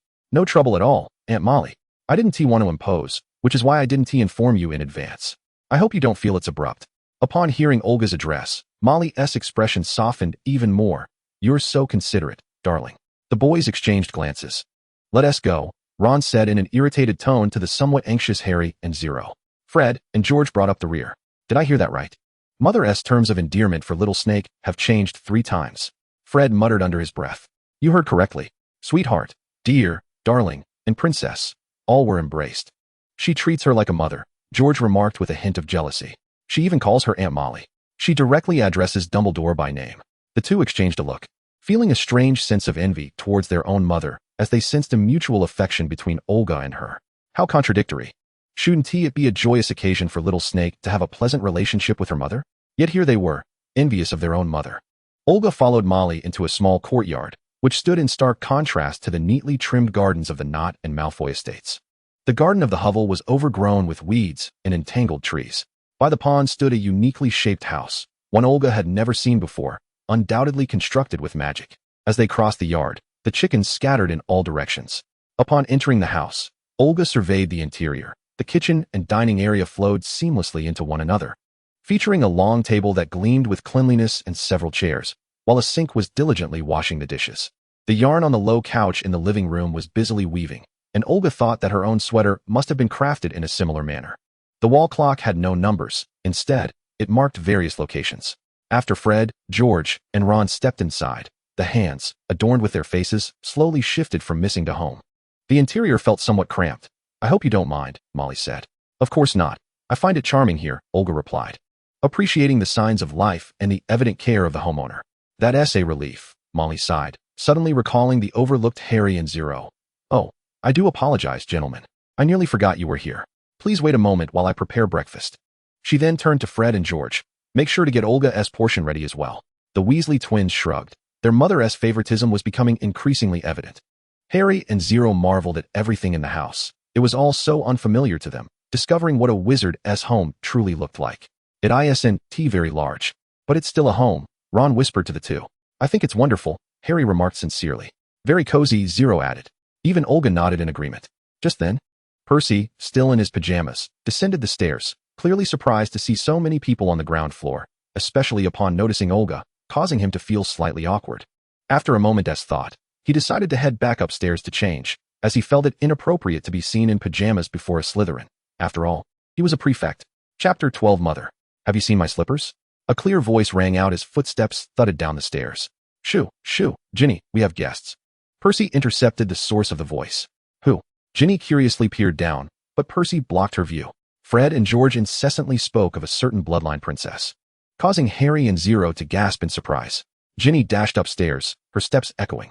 How rude, utterly rude, she exclaimed. It's Ginny, Ron whispered to Harry. She's been going on about you all summer. It's truly tiresome. To be fair, Fred and George were equally bothersome. Yet Ron lacked the courage to voice his grievances about the one they incessantly mentioned. I don't blame you, Harry, Molly consoled, as she poured several sausages onto Harry's plate. Arthur and I have been worried about you, and last night we discussed coming to fetch you ourselves if you didn't reply to Ron. However, she added, placing 3 fried eggs onto Zero's plate. Oh dear, you're far too thin. You must eat more. She continued, driving an illegal car halfway across the country. Fred's driving skills could very well lead to a fatal accident. Mother, Fred protested. Molly shot him a sharp glance. And anyone could see you, which would create a significant problem. It's a dire situation, Mother. Ron interjected. Do not speak while eating. Molly admonished sternly. They're not feeding Harry, and they've locked him up. With the windows barred. George chimed in. You two be quiet. Yet Molly's expression softened slightly as she looked at Harry. If I had known Olga was coming today, we wouldn't have rushed. Ron murmured, glancing at Olga. I should have listened to you to avoid this scolding. Ronald, how dare you say that? After enduring their mother's wrath, Ron fell silent. Olga sat expressionless, sampling the twins' new creation. This sandwich is quite delightful, Fred remarked, sandwiching George, who responded. It seems the other is George sandwiching Fred. Ginny, seated opposite Olga, had been stealing glances at her, convinced she was discreet, though Olga was well aware of her subtle movements. Finally, when Ginny looked at Olga for the 108th time, she was met with Olga's gaze. The young girl, startled by being caught, accidentally knocked over her plate. Oh dear, I frightened the child, Olga thought, though she felt a twinge of guilt. After all, she was Mrs. Weasley's adorable little daughter. Oh, little Ginny, be careful not to hurt yourself. Molly's tone towards Ginny was markedly different from that towards her sons. Ginny's face flushed crimson, whether from fright or something else was unclear. As Olga contemplated offering some words of comfort, a commotion at the door interrupted. Good morning, children. Good morning, Dad. Apart from Olga, Harry, Zero, and Molly, the rest of the children responded in unison, including the previously distressed Ginny. This was clearly a custom ingrained in the family. A man clad in a green robe entered, looking weary. Last night was exhausting. There were 9 surprise inspections. 9 inspections? Harry asked, puzzled. My dad works at the Ministry of Magic, in the Department for the Regulation and Control of Magical Creatures, Ron explained. He has a fondness for muggles and finds their items fascinating. Olga recalled the discord between Mr. Weasley and Lucius, wondering if any of those 9 inspections had involved Malfoy Manor. Mr. Weasley approached Molly, wrapping an arm around her and naturally kissing her cheek. Harry and Zero felt a bit shy at the display, but the Weasley children were accustomed to such public displays of affection. Olga felt no discomfort. Rather, she suddenly understood how the twins inherited their penchant for affection. It was simply familial legacy. Once seated, Arthur noticed the unusually large gathering. Oh dear. I must be so fatigued that I'm seeing things. When did we acquire 3 more children? Fred and George burst into laughter. Indeed, Dad, they are, Fred declared. Harry Weasley, Zero Weasley, and George chimed in, Olga Weasley. The two spoke in unison, achieving their goal. Harry chuckled at the twins' antics. But upon glancing at the other 2 protagonists, who wore no expressions, he awkwardly stifled his laughter. Fred, George, stop your foolishness. Do not forget what you've done. Molly glared at them, causing Fred and George to promptly lower their heads and resume eating in silence. What is the matter? Arthur asked, puzzled. Your sons took your charming car in the dead of night to fetch Harry. Really? How is the car holding up? Arthur's eyes lit up, his fatigue seemingly vanishing. Absolutely splendid, Fred replied cooperatively. Molly smacked Arthur's shoulder, prompting him to amend. I mean, what you did was utterly inappropriate. Children, simply unforgivable. After speaking, Arthur discreetly glanced at Molly and, relieved to see her pleased as she went to the kitchen, breathed a sigh of relief. Turning to the newly arrived trio, he greeted them with a smile. Hello, children. I'm not unfamiliar with you. My kids often mention you. After the trio exchanged pleasantries, Arthur eagerly began inquiring about Harry's experiences with Muggle items. Compared to Arthur's fascination with Muggles, Molly was far more intrigued by the bloodline. Especially after hearing Fred and George's enthusiastic tales.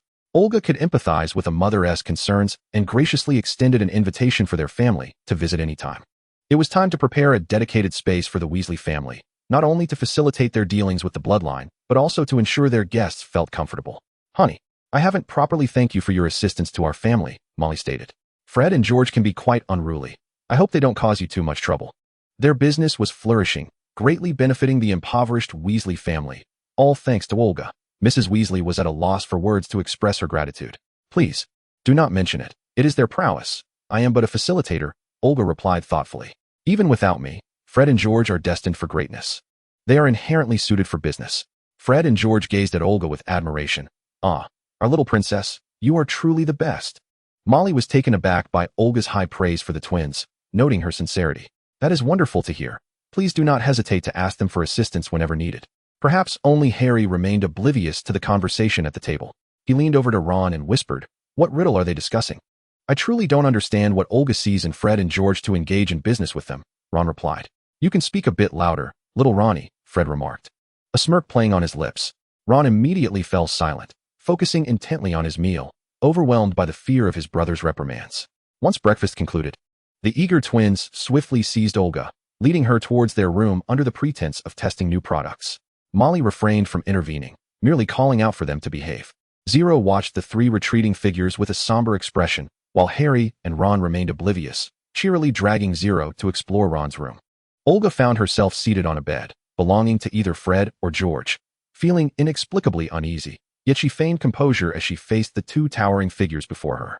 Do not speak, she remarked, for within this confined space, the presence of twins is undeniably suffocating. The 3 of them remained locked in a silent standoff for a while, ultimately culminating in an indisputable victory for the Weasley contingent. George crouched down to Olga's level, and she was startled to find a furry head suddenly appearing before her, prompting an instinctive desire to reach out and touch it. Fred, unwilling to be outdone, settled beside Olga, resting his head on her shoulder. You 2 truly are the sovereigns of affection, Olga commented. The 2 gentlemen wore their shamelessness like a badge of honor. What did it matter as long as it proved effective? That little snake had the audacity to head to Malfoy Manor first, Fred lamented. Indeed, George concurred. While Knott's assistance was certainly beneficial to the princess, what right did that Malfoy have? Lucius has also rendered me considerable assistance, Fred interjected. They fell silent, acknowledging that the boy indeed had an admirable father. Is that why you favor Malfoy more? Fred queried, feigning a pout. Olga subtly furrowed her brow, seemingly perplexed. How could that be? You went to Malfoy Manor first, George retorted, looking woeful. Well, it seems we are back to square one. After all, you 2 are the only ones who have visited my home, Olga countered. The recollection of the bloodline journey led Fred and George to involuntarily recollect the male companion spoken of in Olga's family, causing their cheeks to flush slightly. That cannot possibly be the same. Your modest abode is hardly your first choice, George argued. Who knows, perhaps you might be beguiled by the white peacock, Fred chimed in, dripping with sarcasm. Shall I take my leave, then? Not on your life, Fred declared, wrapping an arm around Olga's waist, while George firmly grasped both of her hands. Just a jest, dear gentleman, Olga sighed, feeling utterly confined. My modest abode is merely a temporary refuge, do you understand? I shall remain here until the term begins. Or do you prefer that I linger at Malfoy Manor for an extended period? Certainly not, George replied hastily, unable to conceal the joy on his face. So, are you satisfied, gentlemen? Can I reclaim my freedom now? Satisfied, Fred elongated the word, but not just yet. George interjected, rising to sit on the other side of Olga, mirroring Fred's pose by resting his head on her shoulder.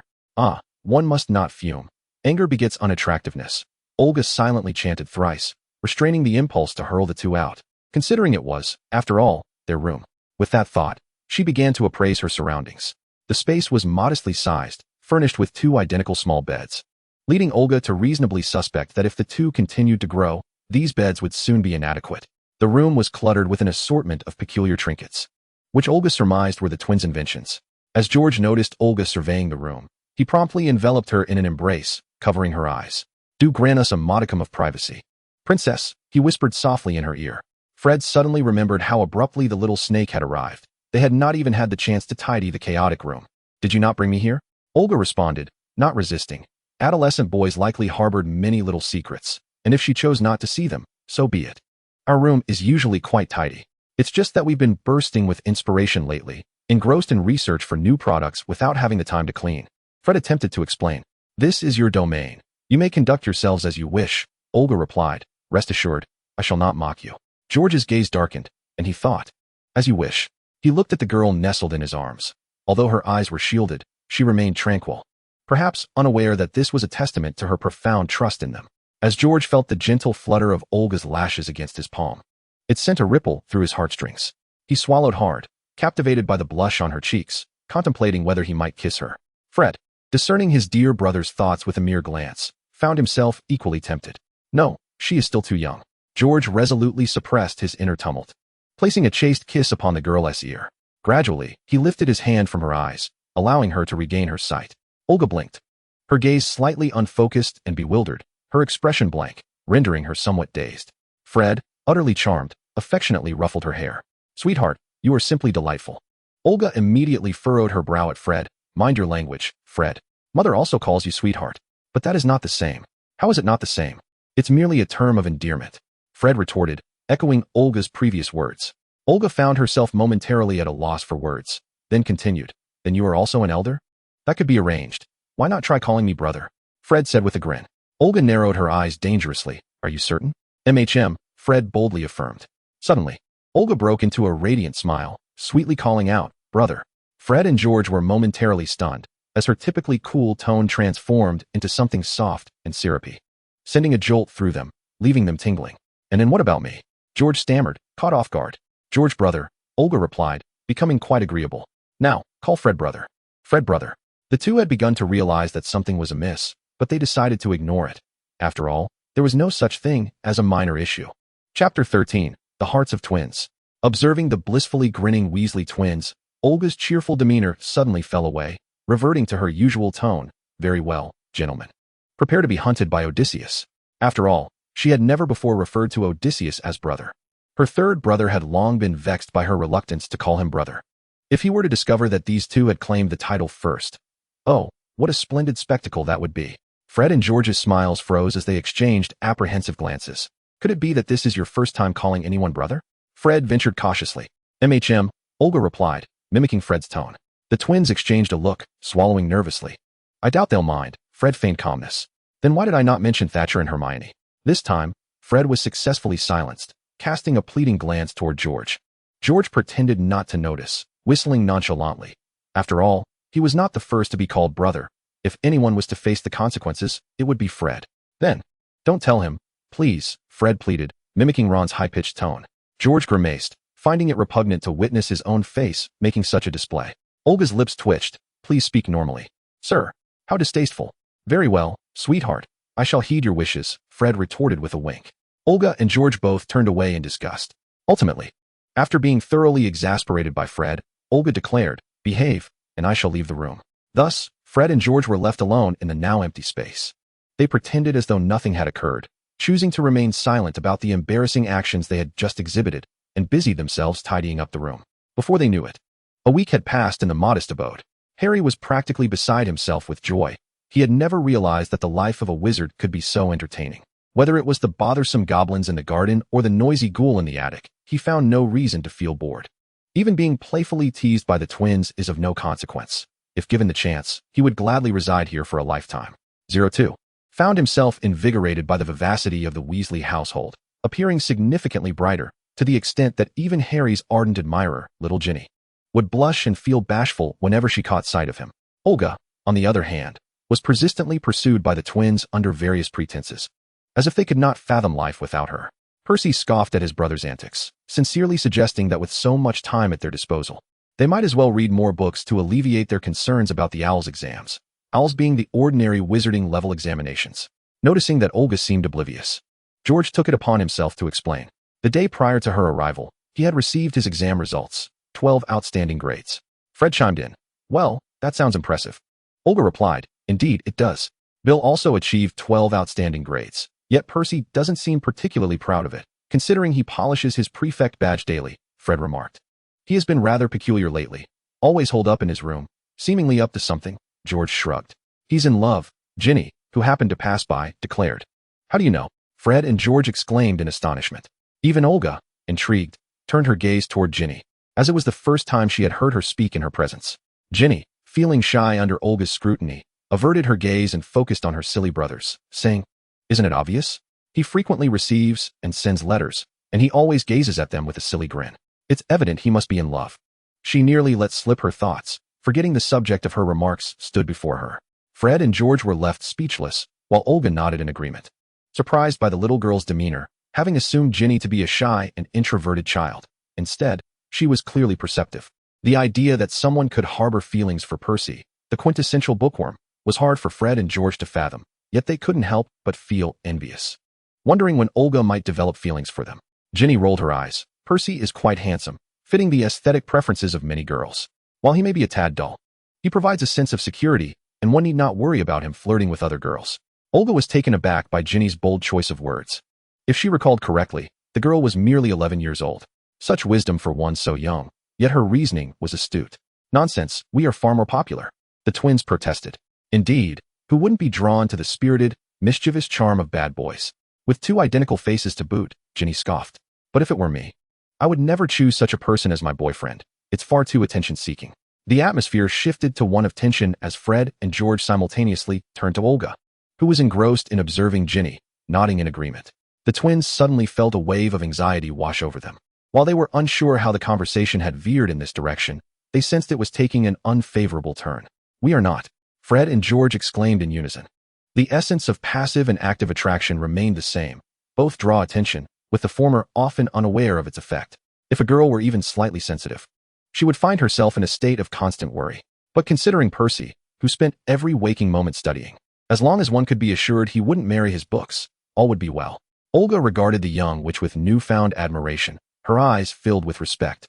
Ginny had intentionally spoken to Olga, as it was evident to anyone with eyes that both her brothers and Zero were enamored with her. Compared to her brothers' exuberant personalities, she believed Zero's steadiness made him a more suitable companion for Olga. This little princess had aided the Weasley family immensely, and she sincerely wished for Olga to attain the best. She merely wondered if Olga would comprehend the underlying message in her words. "You are truly remarkable," Olga stated earnestly. Ginny's face flushed crimson as she stammered, I am not. It is just simple reasoning." Olga shook her head. "No, I had not considered such things. Hermione certainly has not either. You simply have yet to encounter a boy you truly like." Fred and George were struck to the core, watching the two girls converse with growing urgency. How could Ginny betray her elder brothers in such a manner? "You are correct. However, Harry is quite the heartthrob." "Which contradicts your earlier statement," Olga humbly inquired. Ginny's face reddened further, nearly matching her fiery locks. I merely want his autograph. Besides, he is different. Everyone is merely curious about him due to his title as the Chosen One. He does not possess the same charm as Fred and George." Ginny defended her stance. "We do not charm the girls." Fred and George protested vehemently, but their words fell on deaf ears. "Indeed, Harry is rather naive," Olga noted. Ginny nodded vigorously. A kindred spirit. The twins were baffled by how easily the girls reached a consensus, having exchanged no words prior to this day. Fred and George resolved to prevent Ginny from leading Olga astray, expertly guiding her toward their own room. Ginny made no effort to stop them. She had already said everything she needed to. Watching the trio depart, she silently shook her head, recognizing that Zero's downfall lay in his excessive honesty. He failed to leverage the advantages of their childhood friendship. She sincerely wished he could adopt some of Fred and George's boldness. Olga found herself once again seated on a bed, unsure if it belonged to Fred or George, gazing helplessly at the two large, fidgety dogs. What troubles you now? Fred opened his mouth but could not find the right words, seeking solace by nudging George's shoulder. George sighed, attempting to articulate his thoughts. Well, I wanted to ask if you also think Ginny made a valid point? Olga, somewhat perplexed, nodded. Her reasoning is sound. She will undoubtedly become an exceptional witch in the future. Do you also think we are charming? Fred inquired anxiously. Olga pondered for a moment. I suppose. You have numerous admirers. Even the blood traders seem to hold you in high regard. That was not our intention. George exclaimed, equally distressed. I am aware. Did not little Ginny just mention the matter of passive attraction? The twins shook their heads fervently. We are all about avoiding misunderstandings. We uphold purity. We are virtuous. Olga was momentarily taken aback. Oh, very well then. Two honorable gentlemen. The Weasley brothers felt somewhat flustered. What were they to do if their crush remained oblivious to their subtle hints? Fred and George exchanged glances, a silent conversation unfolding between them. What should we do? George. I cannot wait any longer. I must confess my feelings. No. Fred, she is still too young. I refuse to care. Shouldn't she at least be aware of our intentions? Are you not concerned she might shy away from us as she did before? Fred's enthusiasm waned. Loving someone was proving to be quite challenging. Olga watched in confusion as the twins suddenly drooped, having merely echoed their thoughts.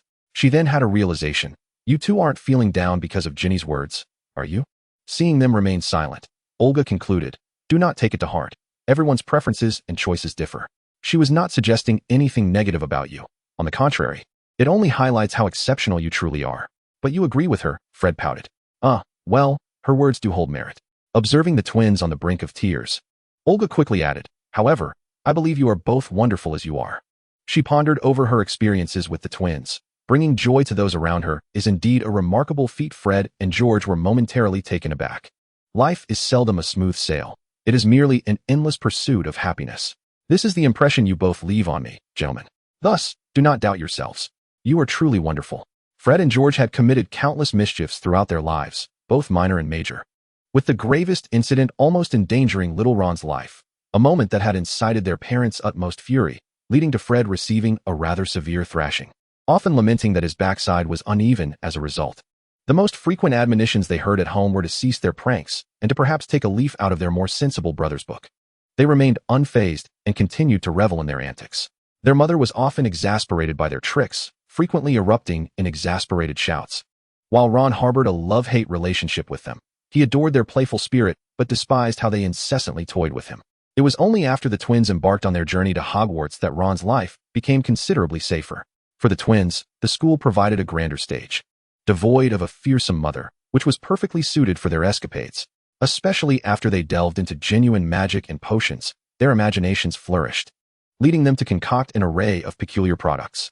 Lacking test subjects, they experimented on themselves, ensuring safety before amusingly tormenting their fellow students. The students of Hogwarts, much like Ron, both feared and adored them in equal measure.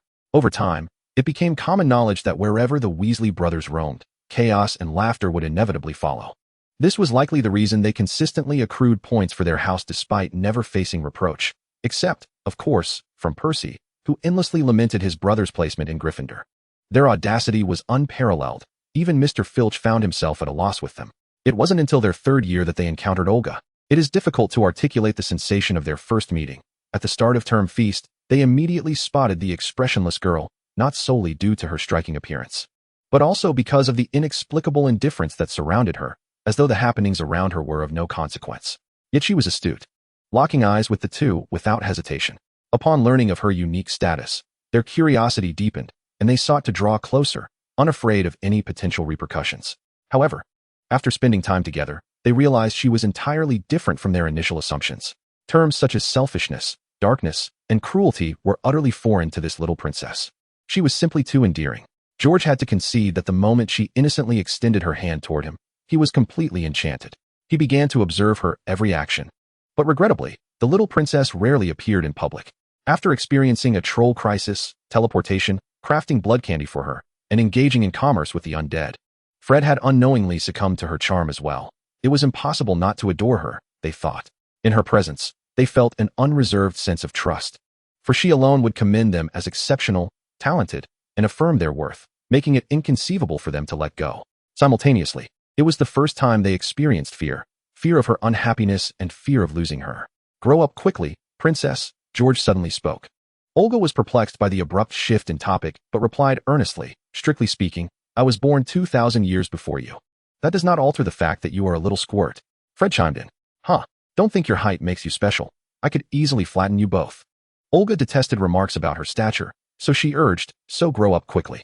George approached and affectionately ruffled her hair. Chapter 14, Draco's accusation on this day. Hogwarts sent out the book list for the upcoming term.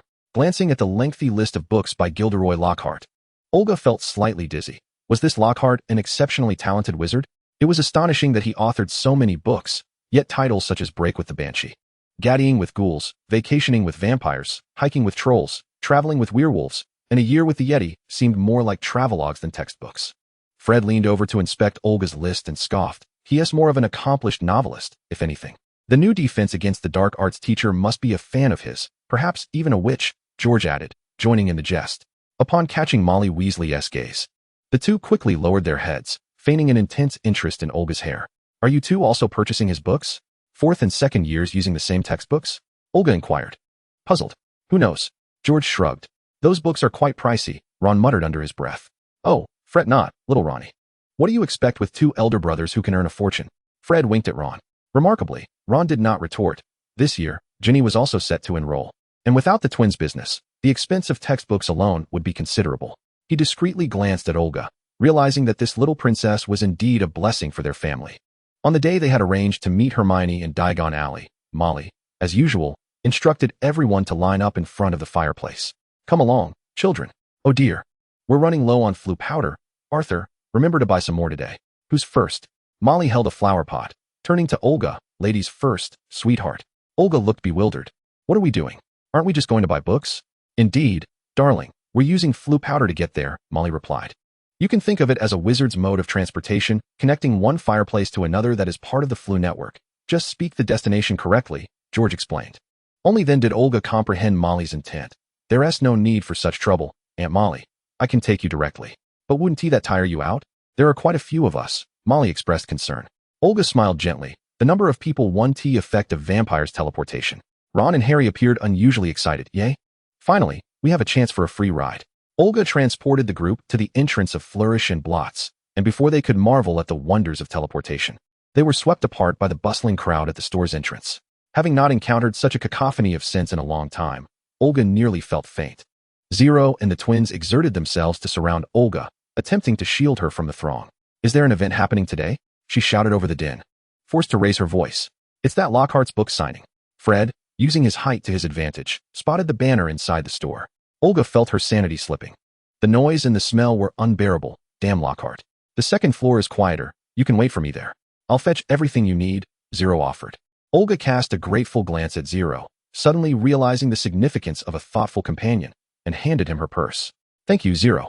You can wander with Harry and the others. There's no rush. Princess, we've arranged to meet Lee Jordan at the joke shop, so we'll leave you for now.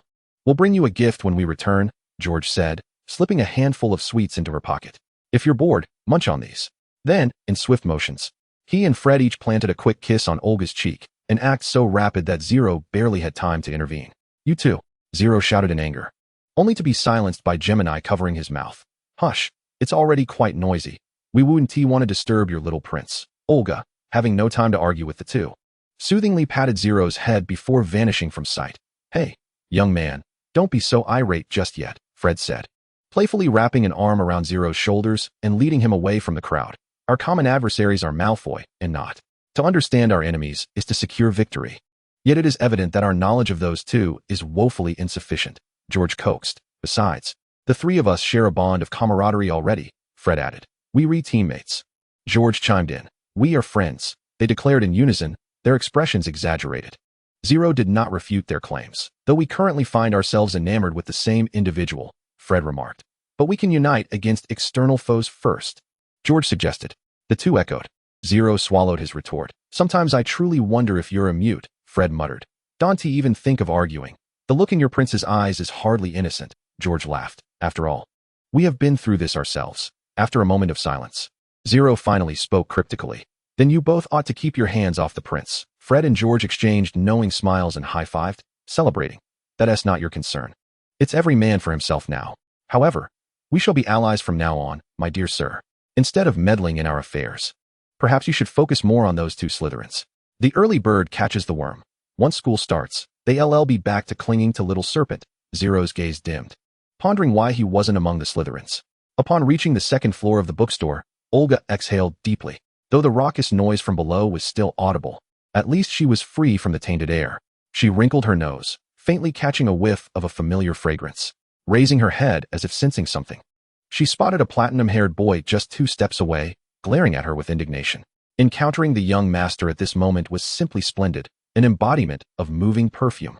Clearly, Olga had forgotten her recent abrupt departure and was oblivious to Draco's expansive view from the second floor. With delight, she leaned in closer to his neck, inhaling deeply. I feel revived. Draco, on the verge of fury, had his mind clouded with images of the twins kissing Olga's cheeks. The audacity of those loathsome Weasley twins. Their actions, all too practiced, suggested it was not their first offense. Yet, he had not anticipated Olga to suddenly draw so near, her form nearly pressing against him. Instinctively, he raised an arm to encircle her waist, drawing her into his embrace, completely enclosing her within his grasp. Feeling the chill of her breath against his neck, a shiver coursed through him, prompting an involuntary lean back. Sensing that the situation was spiraling out of control, Olga looked up. What are you hiding from? It's just too close, Draco stammered, feeling as though he might combust. Oh, I'm sorry, Olga replied, attempting to step back, only to find resistance around her waist. Catching the puzzled expression on her face, Draco fought to keep his voice steady. Just like this. Olga's expression was one of bewilderment. The heart of a man is as elusive as a needle in the ocean. Yet, she truly needed a breath of purified air at that moment. As she relaxed in his embrace, Draco finally exhaled in relief. Your heartbeat is deafening, Olga remarked. Are you nervous? Not at all. I'm just angry. Yes, angry at you, Draco insisted, his pride stinging. No farewell, no letter, nothing left behind. And to think you appeared with the Weasley clan, along with that Potter. Oh, for heaven's sake. Let us set that aside. Draco's thoughts drifted back to the earlier scene. You even let those 2 redheads kiss you. Yet you wouldn't allow me. With her head resting against Draco's chest, Olga felt his voice resonating all around her, a buzzing hum that was almost overwhelming. Why are you silent? You don't think you're without fault, do you? Draco glanced down, only to be met with the soft sensation of her lips brushing against his cheek. Enough with the noise. I have a headache. Just let me breathe you in, Olga said dismissively, planting a perfunctory kiss on his cheek before retreating back into his shoulder. At last, the world fell into silence. Draco stood frozen, fearing he was caught in a dream. He discreetly pinched his arm, wincing at the pain, yet unable to suppress the smile that adorned his face. You, a girl, ought to exhibit some decorum. How can you be so forward? Quickly, Draco placed a kiss on Olga's cheek. Now that feels more appropriate. We're even now. Perhaps you should reflect on the words you're uttering, Olga thought to herself, choosing to ignore his antics. Indeed, crowds could be quite exhausting. Having achieved his goal, Draco surprisingly allowed Olga to lean against him, both standing quietly, oblivious to how conspicuous they appeared. Zero was on the verge of crushing the book in his hands. Fred and George were right. Malfoy was indeed more detestable. He was about to ascend the stairs when Harry was unexpectedly seized by Lockhart and pulled to the front. The crowd erupted into applause. Even Draco and Olga noticed the commotion below. This Potter could turn even a bookstore visit into front-page news, Draco scoffed. Jealous? Olga asked coolly. Ridiculous. Why would I be jealous of him? Then perhaps you should remain silent. Draco opened his mouth, only to close it again. Suddenly, the crowd heard Lockhart announce a significant revelation.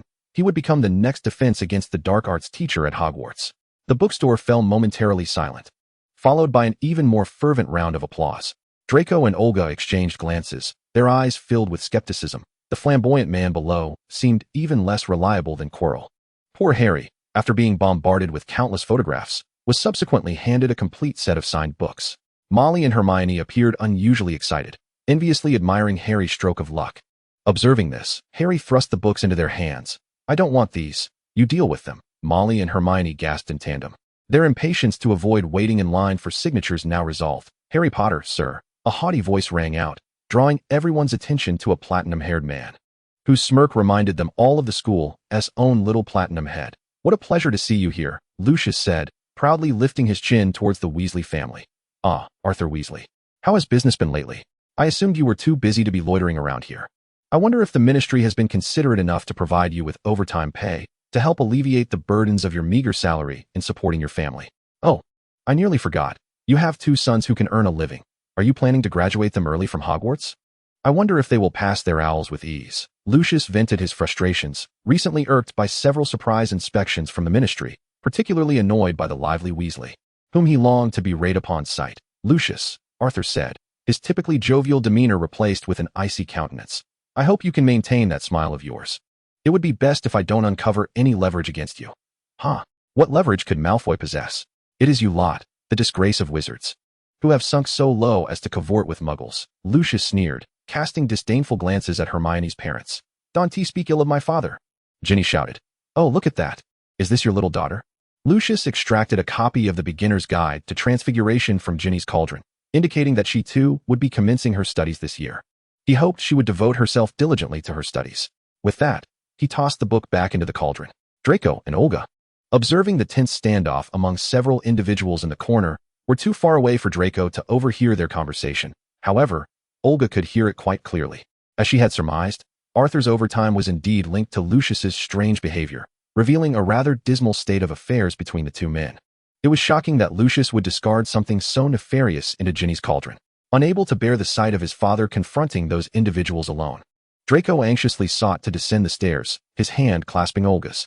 Olga was uncertain whether her presence at that moment was beneficial or detrimental. Yet she worried that if they delayed any longer, a brawl might ensue, leading to an even worse outcome. "Father!" Draco exclaimed, proudly standing beside Lucius like a little peacock, his expression mirroring that of the elder Malfoy. Olga smiled awkwardly at the onlookers. "Oh, dear Olga, you are here too." Lucius's demeanor softened instantly. "Hello, Uncle Lucius.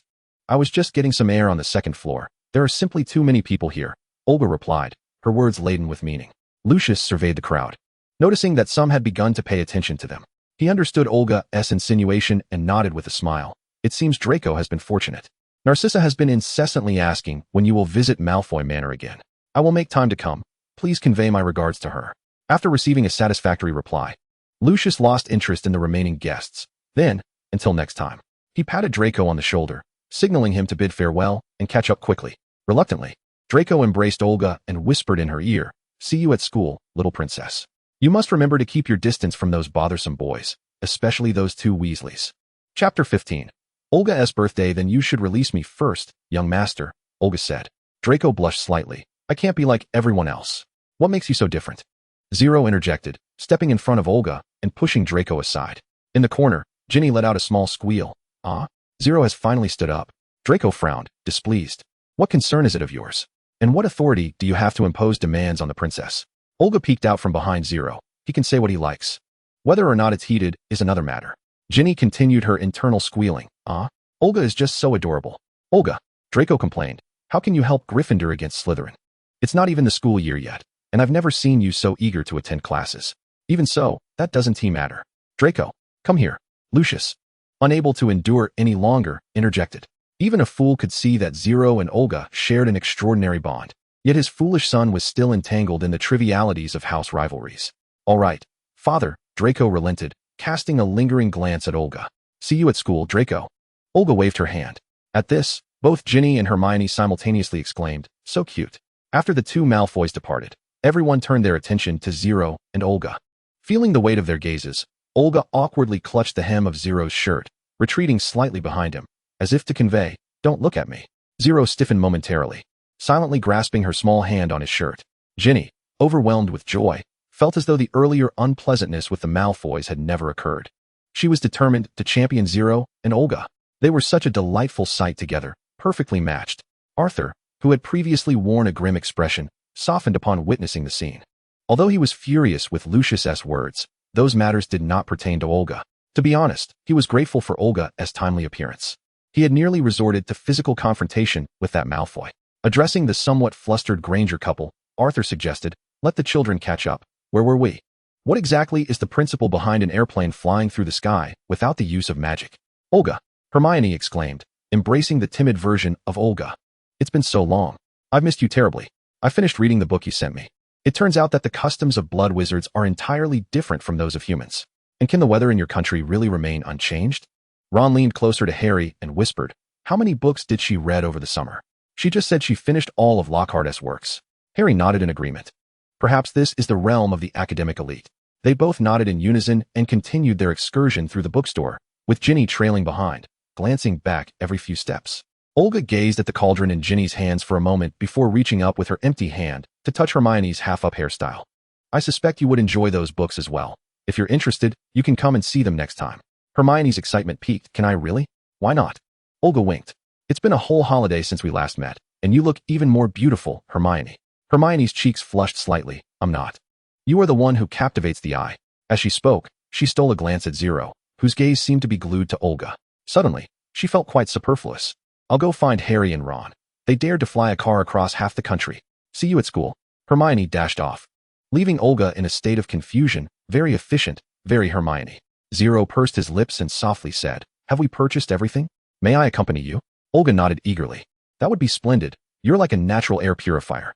The two found a place to sit, with Olga leaning against Zero's shoulder as she unwrapped the candy George had given her before leaving. Zero adjusted his posture slightly to ensure her comfort. Lucius tossed something into Ginny's cauldron. Olga suddenly remarked, observing its shape resembling a book. Zero paused. Something unusual? Olga nodded, very sinister. I was a bit too far away, but I sensed a disturbance in the soul. Is there anything you need me to do? I mentioned it specifically so you wouldn't interfere. It's not a good item, so do your best to avoid contact. I'll find an opportunity to retrieve it from Ginny. Olga commented, as it seemed that Dobby might indeed be a house elf from the Malfoy estate. The crisis at Hogwarts this year was likely connected to that object. Once their shopping was concluded and they returned to the burrow, the twins learned from Harry and Ron about everything that had transpired in the bookstore, including the scene of Draco and Olga embracing on the second floor, as well as the usually taciturn Zero confronting Draco. Fred and George exchanged glances, realizing they needed to keep a watchful eye on things. On the eve of the school year, the Weasley twins approached Olga, mysteriously claiming they had a gift for her that required her personal inspection. Confused, she followed the two into a room, where George, closing the door behind them, casually covered her eyes. Not sure if you'll like it, but George signaled to Fred, who produced a pre-prepared batch of Weasley's Wizard Wheezes fireworks. I doubt blood wizards have anything like this. As George spoke, he released his hand, allowing Olga to open her eyes and behold the room adorned with red and green stars, dancing across the ceiling and walls. Don't blink, little snake, Fred chuckled, releasing his hold on the fireworks. A golden light erupted before Olga, ultimately forming the letters OLGA, her name. In the dimly lit room, the two tall boys stood on either side of the girl, casting long shadows behind her. In a realm unseen by Olga, Fred and George gazed intently at the girl's profile, their eyes filled with tenderness and affection. She was captivated by the fireworks, while they were entranced by her enchantment. Just a small inspiration. I shall treat you to an even grander display in the future, George softly promised. Thank you. This is already splendid. I adore it. Olga looked up at the starry ceiling, her heart genuinely touched. But it's not over yet. Dear, George whispered in her ear, urging her to close her eyes. Obediently, Olga complied, but with her eyes shut, her hearing sharpened. She could hear the two of them quietly open the door, whispering for everyone to tread lightly as they entered. The sound of their footsteps mingled with Ginny's gentle admonition to Ron not to knock anything over, and Mrs. Weasley instructing Arthur to keep his voice down. Were they preparing a surprise for her? Perhaps it was the constraint of her vision, but her heart suddenly raced. Was it excitement? Open your eyes, little serpent, came Fred's teasing voice. As Olga slowly raised her gaze, she found the small room crammed with people. Harry, Ron, Ginny, Lee, and Percy were all present, their faces radiating joy. Happy birthday, they exclaimed jubilantly as Olga's eyes fluttered open. Harry and Lee, somewhat clumsily, managed to pop the confetti tubes in their hands, releasing a shower of sparkles that cascaded into Olga's long hair. Caught off guard by such a spectacle, she stood momentarily bewildered. Ginny, come quickly. Percy, usually so composed, eagerly urged his little sister, signaling for everyone to make space for her. The red-haired girl carefully carried a large cake to the center. Happy birthday, Olga. Olga had only seen a birthday cake made by Theodore's mother before her passing, and this one was undeniably far more exquisite, albeit with a somewhat eclectic design. Noticing Olga's gaze, Molly explained, I baked the cake, but everyone contributed to the frosting and decorations, so it might appear a bit unconventional. Olga chuckled softly. How could it be strange? This is the most beautiful cake I have ever seen. Hurry, make a wish. Blow out the candles. Ron urged, his stomach growling with anticipation. Olga surveyed the faces surrounding her and closed her eyes. I wish for all kind-hearted souls to have their dreams come true. As the chorus of birthday songs filled the air, she gently extinguished the candles. Ah, congratulations, little serpent, on another year. Fred crouched down to meet her gaze, swiftly smearing a bit of cream on her nose while she was distracted. Olga stared at him, her large eyes reflecting confusion. Is this a way to celebrate a birthday? Fred felt utterly charmed by her bewilderment. Is it? Olga questioned, a hint of doubt in her tone. Absolutely, George chimed in, playfully smearing cream on her cheek as well. That's excessive, Olga retorted defiantly, retaliating by dabbing cream on both Fred and George's faces. Since it was a celebration, they might as well share in the joy. And she even managed to smear some on Lee's face. Lee, clearly taken aback, could only blink in surprise. Ginny, however, stifled a giggle. Secretly relishing the sight of the usually cool Lee transformed into a comical mess. Harry, too, felt the urge to join in, while only Ron remained fixated on the cake. Can we eat the cake now? He asked eagerly, eyeing the birthday girl. It would be a shame to waste such a delectable treat. Laughter erupted as, with Mrs. Weasley's help, the cake was sliced into numerous pieces to share among them. Olga was ready to indulge, only to realize that she had not received a piece. Good child, your portion is prepared by Fred and George. We all know you cannot consume ordinary food, Molly said kindly. And Lee, George added, after all, we pried your birthday information out of him. Lee shot George an annoyed glance, thinking it was a bit exaggerated. But he too was unaware of all the customs surrounding birthdays. He presented a perfectly square piece of pink cake, beautifully decorated with delicate little cookies on top. It seems you most enjoy the cookies in your snacks, so we added a few to the cake, George explained. This was made by Lee himself. He practiced for many days. Ginny interjected, her enthusiasm evident, as Lee's reticent nature often made it difficult for him to share such details. The twins exchanged glances with their sister, bemused by her unabashed eagerness. Olga silently picked up a cookie and took a bite. This is definitely Fred's doing. Fred whistled, casting a challenging look at George and Lee, reveling in his victory. Is it? Olga questioned skeptically. Of course, George added, playfully nudging Olga with cream. That's a bit excessive. Olga insisted, but her spirit was buoyed. The atmosphere was playful, and they all relished the moment. As the cake and cookies mingled in her mouth, the flavors told a story, Fred's fruity notes, George's creamy essence, and Lee's herbal undertones, all harmonizing into a delightful symphony that was sweet yet refreshing. Perhaps they could open a dessert shop alongside their joke store. Is it delicious? Lee inquired. Indeed, it is exquisite, Olga replied. Fred hooked his arm around Lee's shoulder. See, I told you she would love it. After experimenting with various flavors, they had become well acquainted with Little Serpent's palate. Lee said nothing in response to Fred, merely allowing a subtle smile to grace his lips as he watched Olga savor her cake. Ginny noticed everything. Olga's birthday felt like a holiday for her. Why aren't you eating? Ginny asked, as Ron, still chewing cake, mumbled, if you're not going to eat it, I can help you out. Ginny rolled her eyes, disdainfully pushing the cake towards him. Eat, go ahead.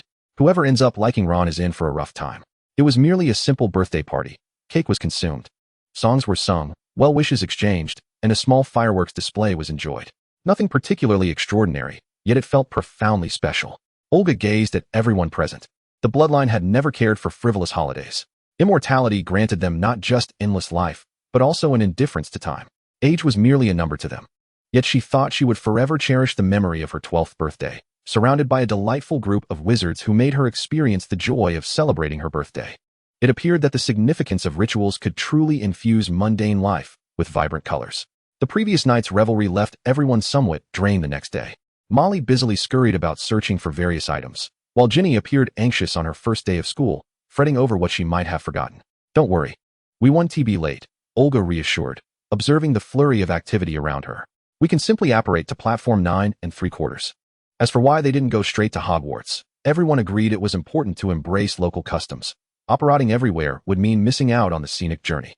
Only Ron felt a tinge of regret, as he quite enjoyed the sensation of apparating. Oh, I truly wish you could experience the charm of a car, Arthur remarked. But we are rather pressed for time. Olga smirked. We can, but it's unnecessary. Finally, with only 5 minutes before the train was set to depart, they all hurriedly arrived at the platform, where few others remained. Go on, darling, Molly kissed Ginny on the cheek. Percy, take good care of your sister. Percy led Ginny onto the train first, while the twins attempted to usher Olga to the upperclassmen's compartment, only to be firmly shooed away by Molly. You too. Get on the train.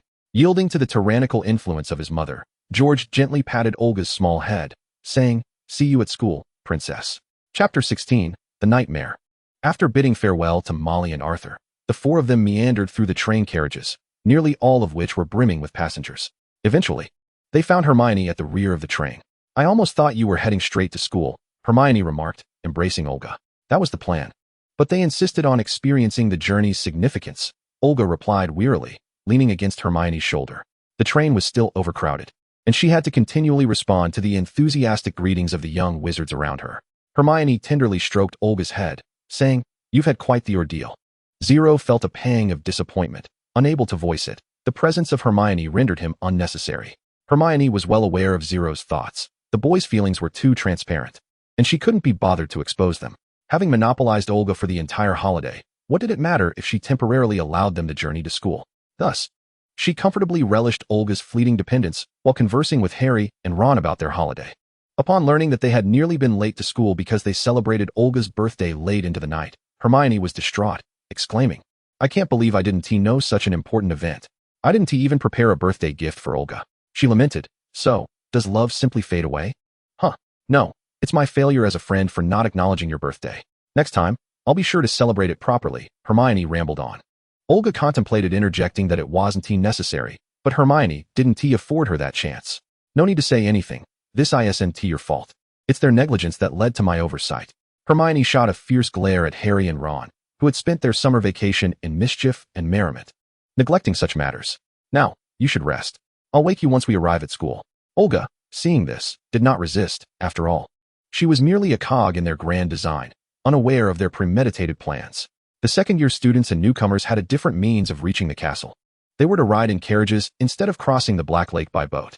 Olga frowned at the carriages in the distance, and just as Zero was about to say something, he heard the voice he loathed the most. "Olga." Draco stood there with Crabbe and Goyle, his hand clutching the wand Olga had gifted him. "You're mingling with that bunch of Gryffindors again. I've been waiting here for ages. I didn't see you on the train. I thought you might have gone straight back to your dorm." Theodore did not align himself with Draco but approached Olga silently, offering her a polite smile while nodding at the others.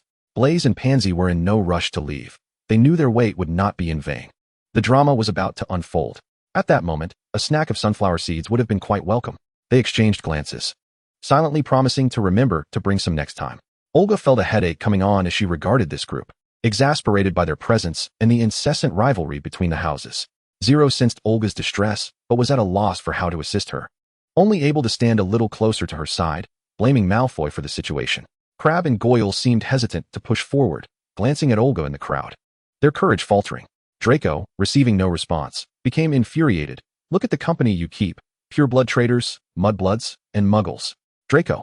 Olga interjected, slightly annoyed. There should be limits to such careless words.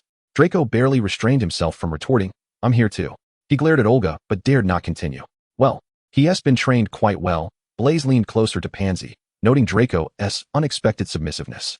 Pansy scoffed, "You think that's why I've been trailing behind him?" Compared to the myriad secrets of other pureblood families, Mr. Malfoy's affection for his partner is rather conspicuous. Indeed, it seemed Draco had inherited more than just his father's hair color. Yet, what good was it? Olga was not destined to be Mrs. Malfoy. Pansy wore a mischievous grin, clearly relishing his discomfort. Blaise looked at Pansy in surprise. "You're quite the pervert." Pansy's expression shifted. "I just really enjoy it." The handsome young man with slightly darker skin smirked. "Put away that attitude. I'm not one of those foolish girls." Pansy rolled her eyes, exasperated. "Can we please focus on the show?" Blaise said nothing further. Although his gaze remained fixed on the standoff, his mind elsewhere. Both sides found themselves in a stalemate, neither leader willing to break the silence. Eventually, Harry could no longer contain himself. "If we don't leave now, we'll miss the opening feast." He was eager to avoid any deductions from their house points. Draco shot Harry an annoyed glare before casting a pleading look toward Olga. Surely, she wouldn't simply walk away, or he would lose face. Olga let out a barely perceptible sigh, sensing that the young lord was on the verge of tears. "Mind your words, young lord. They are all my friends." Olga fixed her gaze on his platinum locks. "And you are too. I would be saddened if either side were to be wronged. Do you understand?" Crabbe and Goyle widened their eyes, including themselves in her sentiment. Hermione recognized the two dimwits' thoughts and quipped to herself, wishing she could tell them they were overthinking things. Draco smirked. "I understand now. A little compromise benefits all." He is maturing. "Let us go. Being late on the first day of school is unacceptable." Olga walked toward an empty carriage, flanked by Theodore and Zero. Do you think it's too ugly? Theodore inquired with concern. Who are you calling ugly? Draco suspiciously turned to Crab and Goyle. They do look rather unappealing. Not bad. At least better than dealing with a bogey. Olga observed the gaunt, black, skeletal horses at the front of the carriage, their heads resembling that of dragons. With silver-white eyes devoid of pupils, an eerie sight, their shoulders adorned with massive bat-like wings. They were certainly not the most beautiful of creatures. At least they don't seem repulsive, Olga added, affirming her stance by reaching out to touch the wings, which appeared almost pitifully thin. Harry and Ron exchanged glances, puzzled as to why Olga was touching thin air. After confirming their mutual confusion, they turned to Hermione, who proudly lifted her chin and cleared her throat. Haven't you read A History of Hogwarts? Now even Draco turned his gaze toward the Muggle-born he found so insufferable, yet whom Olga adored. He had indeed never read it. Those are thestrals, a kind of magical creature, typically regarded as omens of misfortune, yet once domesticated, they are remarkably loyal. Hogwarts keeps a herd to pull the carriages. After all, not everyone can apparate. Hermione straightened her posture, basking in Olga's appreciative gaze. I thought the carriage was enchanted. Ron exclaimed, his eyes wide. Don't be foolish. There are far more efficient methods than magic, Hermione retorted, exasperated. Then why can't we see the thestrals? Harry asked, perplexed. You can't see them? Even Zero appeared taken aback. The group nodded in unison, including Draco and his two lackeys, as well as Blaise and Pansy, who were observing from a distance. Because only those who have witnessed death are able to see them. At this point, Hermione cast a sympathetic glance toward Olga and Zero, and the atmosphere grew suddenly heavy. All eyes inadvertently drawn to the three who could perceive the thestrals. Theodore gazed at Olga with inscrutable intent, yet Olga was too preoccupied with Zero. Her brow furrowing as she pondered, witness death? Upon witnessing the scene, Zero silently took Olga's hand, the meaning in his gaze unmistakable. I could sense a hint of bitterness in Olga's voice. She was unaware of Zero's memories prior to the age of 5, oblivious to the trials he had endured, including encounters with death. Draco felt as if his mind was ablaze, pondering the nature of perception. Could Olga truly see the nightmare? Harry and Ron had relinquished their struggles, opting instead to await Hermione's insights. Zero bore an impassive expression, yet his eyes radiated tenderness. Do not concern yourself. I am fine. All my past experiences before meeting you are inconsequential, and my amnesia matters not. Meanwhile, Hermione's thoughts raced. It was reasonable for Olga to perceive the nightmare. Being the future queen of the bloodline, it was plausible that Not could see it as well, given the report of his mother's early demise. However, Zero's ability to see it was well known, and being an orphan, Olga's astonishment indicated that he had not encountered death alongside her. Rather, this occurred before he was found. How old could he have been? From their recent exchange, it was evident that Zero had indeed lost his memory when Olga claimed she could not see. She likely referred to his memories. Wait, could Olga perceive the experiences of others? Theodore and Blaise also grasped Olga's implication, yet their ignorance of Zero was profound, leading them to conclude that the young prince's innate abilities far surpassed their expectations. After a brief silence, Olga remarked, it is perhaps for the best that you do not remember. Painful memories need not linger in the mind, only adding to one's burdens. She guided Zero into the carriage, with Theodore following closely behind. Draco, yearning to join them, was halted by Blaise, begrudgingly watching the carriage ascend towards the castle. Hermione, accompanied by her two curious companions, boarded another carriage, candidly sharing her recent conjectures. Both boys simultaneously expressed relief that they had refrained from speaking aloud. Listen, this matter should not be circulated. Those who can perceive the nightmare at Hogwarts are exceedingly few. Let us not become fodder for gossip, Hermione admonished sternly. Who would even mention this? Ron muttered quietly. Especially you, Ron. Mind your tongue. Ron fell silent, casting a glance at Harry, who wore a mischievous grin, pondering the nature of unrequited affection. Meanwhile, Draco wore a discontented expression as he regarded Blaise. You better have a valid reason for this. Blaise, uncharacteristically serious, replied. Do you not comprehend the situation we just witnessed? Draco was perplexed. I suspect your young prince possesses the ability to read hearts, Blaise stated succinctly. Draco was taken aback, but did not contest Blaise's title. How could that be? She has never inquired about my past. Her lack of inquiry does not imply inability. Given the chance, you might test her. If true, you would have no secrets left before her, Blaise mused with a smirk. Realizing this might spare Draco the need for a confession. I have no secrets from her. Draco's pallid visage flushed with color. Who is considering a confession? Such words should not be thrown around. Yes, you harbor no feelings for her. It is Theodore who is enamored, and oh, that Zero too. It seems the Gryffindor twins are quite taken with her as well. You are merely her ordinary friend, Blaze teased. I merely remind you to conceal any inappropriate sentiments in the presence of your friends. Draco's face turned an even deeper shade of red, this time from indignation. How could there be so many rivals? I'm not just an ordinary friend. Ordinary friends do not get to kiss her. You kissed her? Pansy shrieked, covering her mouth in shock. Ah, how I loathe Summer for missing such an exciting moment. Blaze scoffed. Do not dwell on it.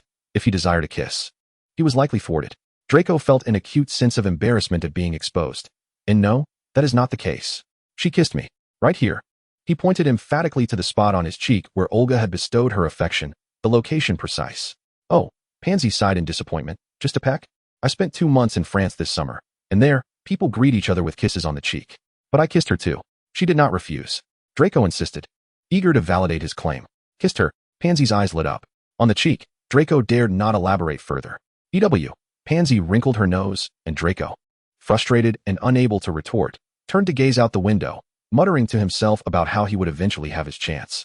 Olga, peering through the carriage window at the looming castle, appeared lost in thought, while Theodore and Zero quietly observed her. Occasionally, their gazes would meet, each recognizing a shared determination, a fervent obsession that seemed unyielding. The opening feast this year resembled last year's. Olga sat at the Slytherin table, observing the wide-eyed, curious first years. Ginny was particularly striking among the newcomers, scanning the crowd for something. Upon spotting Olga, she enthusiastically waved, and Olga reciprocated with a smile and a wave. Draco seized Olga's hand, declaring that Weasley must also be a Gryffindor, to which the Sorting Hat proclaimed, Slytherin. Draco's mouth fell open in disbelief. How could this be? That pureblood traitor. Meanwhile, Ron's expression mirrored that of someone who had just swallowed a fly. His beloved sister being sorted into the house he despised most, the traitor of the Weasley clan. Percy, however, displayed little reaction, harboring no significant prejudice against Slytherin, viewing it more as a rivalry between houses. The twins exchanged knowing smiles, realizing they could now have a few eyes and ears within Slytherin. It was time to curry favor with little Ginny. Chapter 17, Mind Reading. Ginny, satisfied, vacated her seat after a lengthy negotiation with the Sorting Hat. Initially, it had intended to place her directly into Gryffindor, but after much bargaining, she was sorted into Slytherin. Although she harbored no grand ambitions, her intentions were crystal clear. She would follow Olga, where there would be sweets to savor. She dashed towards Olga, forcefully shoving Draco aside, and enveloped Olga in a heartfelt embrace, sobbing joyfully. You little. Draco began to protest, only to be silenced by Olga's cool gaze. I thought you would be sorted into Gryffindor, Olga remarked, ruffling Ginny's red hair. Ginny nestled against Olga's hand. I had no desire to go there. We already have enough Gryffindors at home. No wonder Fred and George adore petting the princess, she mused. However, her thoughts turned to Harry, who was busy comforting a dejected Ron. What could capture his attention more than becoming a Slytherin? Ginny was utterly unconcerned about Ron's feelings. Olga raised an eyebrow. But Slytherin students can be rather difficult to deal with. But you will protect me, Ginny beamed at Olga. Olga smiled back, appreciating the girl's foresight. The ability to assess circumstances is indeed Slytherin's greatest asset. Ginny's overt friendliness would ensure no one dared to cross her. Draco felt as though today was his unluckiest day. He had long awaited a genuine conversation with Olga, only to have it thwarted by the unexpected arrival of the Slytherin Weasley. Throughout the feast, he could hardly enjoy his meal, simmering with jealousy as he observed the attentiveness of the Weasley boy beside him. Even upon returning to the common room, Draco found no opportunity to inquire about Olga's mind-reading abilities. He vowed that he would sever ties with the Weasley family. Ginevra watched Olga retreat to her dormitory, then turned back to cast a challenging glance at Draco and Theodore. As long as she was present, neither Zero nor Olga could possibly disperse. Theodore, however, remained unfazed. After all, she was merely a young girl and not worthy of his attention. What truly mattered was Olga's disposition. He turned to head back to the dormitory, leaving Draco and Ginevra exchanging silent stares. In a corner, Blaze and Pansy were munching on sunflower seeds, suggesting that the days ahead would not be devoid of amusement. In the dormitory, Olga stared at the diary on her desk, caught in a quandary. She had procured the notebook while Ginevra was distracted, yet she remained uncertain about how to manage it. Handing it over to Dumbledore felt akin to betraying Lucius, but disposing of it herself also seemed inappropriate. Furthermore, through her observations over time, she had discerned that the essence emanating from the diary undeniably belonged to a particular soul fragment, yet she had not uncovered anything further. Perhaps it was best to set it aside for now. Unable to fathom a solution, she opted for slumber. Tomorrow would usher in a new day, possibly bringing forth a brilliant idea. The first class of the new term was herbology, with Professor Sprout leading the students to the third greenhouse. This marked their inaugural visit to the third greenhouse, where the flora was not only more intriguing, but also more perilous. Professor Sprout stood at the center of the greenhouse, with dozens of ear protectors in various hues resting on a bench before her. Today's lesson involves repotting mandrakes. Can anyone tell me the characteristics of mandrakes? She inquired. Hermione's hand shot up first, as expected, a familiar occurrence. Mandrakes, also known as mandrake roots, are potent restorative agents utilized to revert individuals who have been transfigured or cursed back to their original state. Hermione recited with practiced ease. Excellent. 10 points to Gryffindor. Professor Sprout declared, clearly pleased, for mandrakes were essential components of most antidotes. Yet, they are also perilous. Who can tell me why? Hermione's hand shot up again, nearly knocking Harry's glasses askew. Olga smirked at Hermione, flanked by her 2 foolish friends and 1 taciturn protector. Hearing the cries of mandrakes can be fatal. Miss Know-It-All blurted out. Absolutely correct. Another 10 points. Draco scoffed in discontent, muttering under his breath about that mudblood's incessant need for attention. Now, everyone, please come and collect a pair of ear protectors, Professor Sprout instructed. Olga remained still, knowing each student would receive one, rendering it unnecessary to join the commotion. With the assistance of Crabbe and Goyle, Draco successfully acquired the coveted pink ear protectors. He triumphantly approached Olga, adorning her with them. I knew it. Olga looks best in pink. From this moment on, pink shall be my favorite color. Hermione and Zero, who had been covertly observing Olga, found themselves reaching an unspoken understanding with Malfoy. The cold, aloof prince met the sweetness of the pink ear protectors, a delightful juxtaposition. Ensure your ears are thoroughly covered. When the time comes to safely remove the protectors, I shall raise both thumbs in approval, Professor Sprout remarked, as she seized a clump of foliage and yanked it out. What emerged was not a root, but a rather grotesque infant, its skin a sickly green and dotted with blemishes, wailing at the top of its lungs. Olga grimaced. What a nuisance, loud and unsightly. Clearly, while the ear protectors might muffle external noise, they offered little solace to her. Theodore instinctively pulled Olga closer, pressing the ear protectors tighter against her ears, unsure if it would be effective. Olga glanced up at Theodore, whose eyes were filled with concern. He opened his mouth to say something, clearly inquiring if she was all right. She smiled and shook her head, momentarily captivated.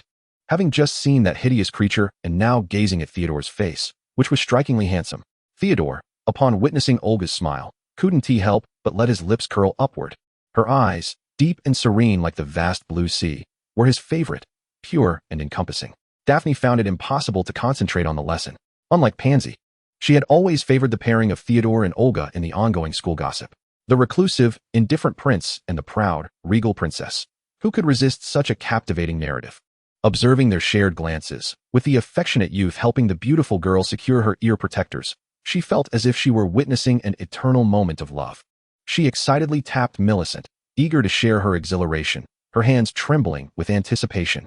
In her fervor, Daphne failed to notice Millicent's displeasure or the tightly clenched fists hidden within her robes. Why did you begin life at the pinnacle? Effortlessly garnering the affection of so many, even drawing near to someone who typically remained distant from all. Millicent lowered her gaze, concealing a flicker of malice. She needed to devise a plan to reveal that Theodore's beloved was nothing more than a parasitic monster. After demonstrating how to handle the mandrakes, Professor Sprout instructed the students to form groups of 4 for the repotting task. Draco, abandoning Crabbe and Goyle, maneuvered himself beside Olga, begrudgingly accepting the reality of being grouped with Not. Just as he contemplated seeking out Blaise for companionship, a slightly plump, tall girl squeezed her way over. May I join your group? All the others are full. Draco vaguely recalled her being from the Bulstrode family, her name beginning with an M. He glanced at Olga, seemingly seeking her approval. Before Olga could respond, Millicent eagerly interjected, Please, Your Highness, let me handle all the dirty work. You need not lift a finger. Olga was taken aback. She declined. So why was she adopting such a submissive demeanor? Yet, for reasons unbeknownst to her, Millicent's actions evoked a sense of familiarity. Suit yourself, Olga replied, hardly sparing Millicent another glance. An ugly person brings misfortune. She somewhat resembles Hermione and Ginevra. Too bad I can't team up with them. Theodore squinted, subtly regarding Millicent. His instincts warned him of her ulterior motives. Millicent, sensing Theodore's scrutiny, shyly tucked a strand of hair behind her ear, thrilled that he had finally noticed her. Draco, oblivious to the undercurrents, mimicked Professor Sprout's actions, seizing a mandrake. Having become somewhat immune to its grotesqueness, he found it amusing as the creature gaped at him. He reached in, only to be bitten, yelping in pain as he withdrew his hand and roughly shoved the mandrake back into the soil. Upon standing, he was greeted by the identical expressions of Olga and Theodore, their smiles glaringly bright. Finding their mirrored expressions irksome, Draco instinctively covered Olga's mouth with his hand. Olga's eyes widened in disbelief. Had he lost his mind? He had just handled that filthy thing. Oh no, she felt tainted.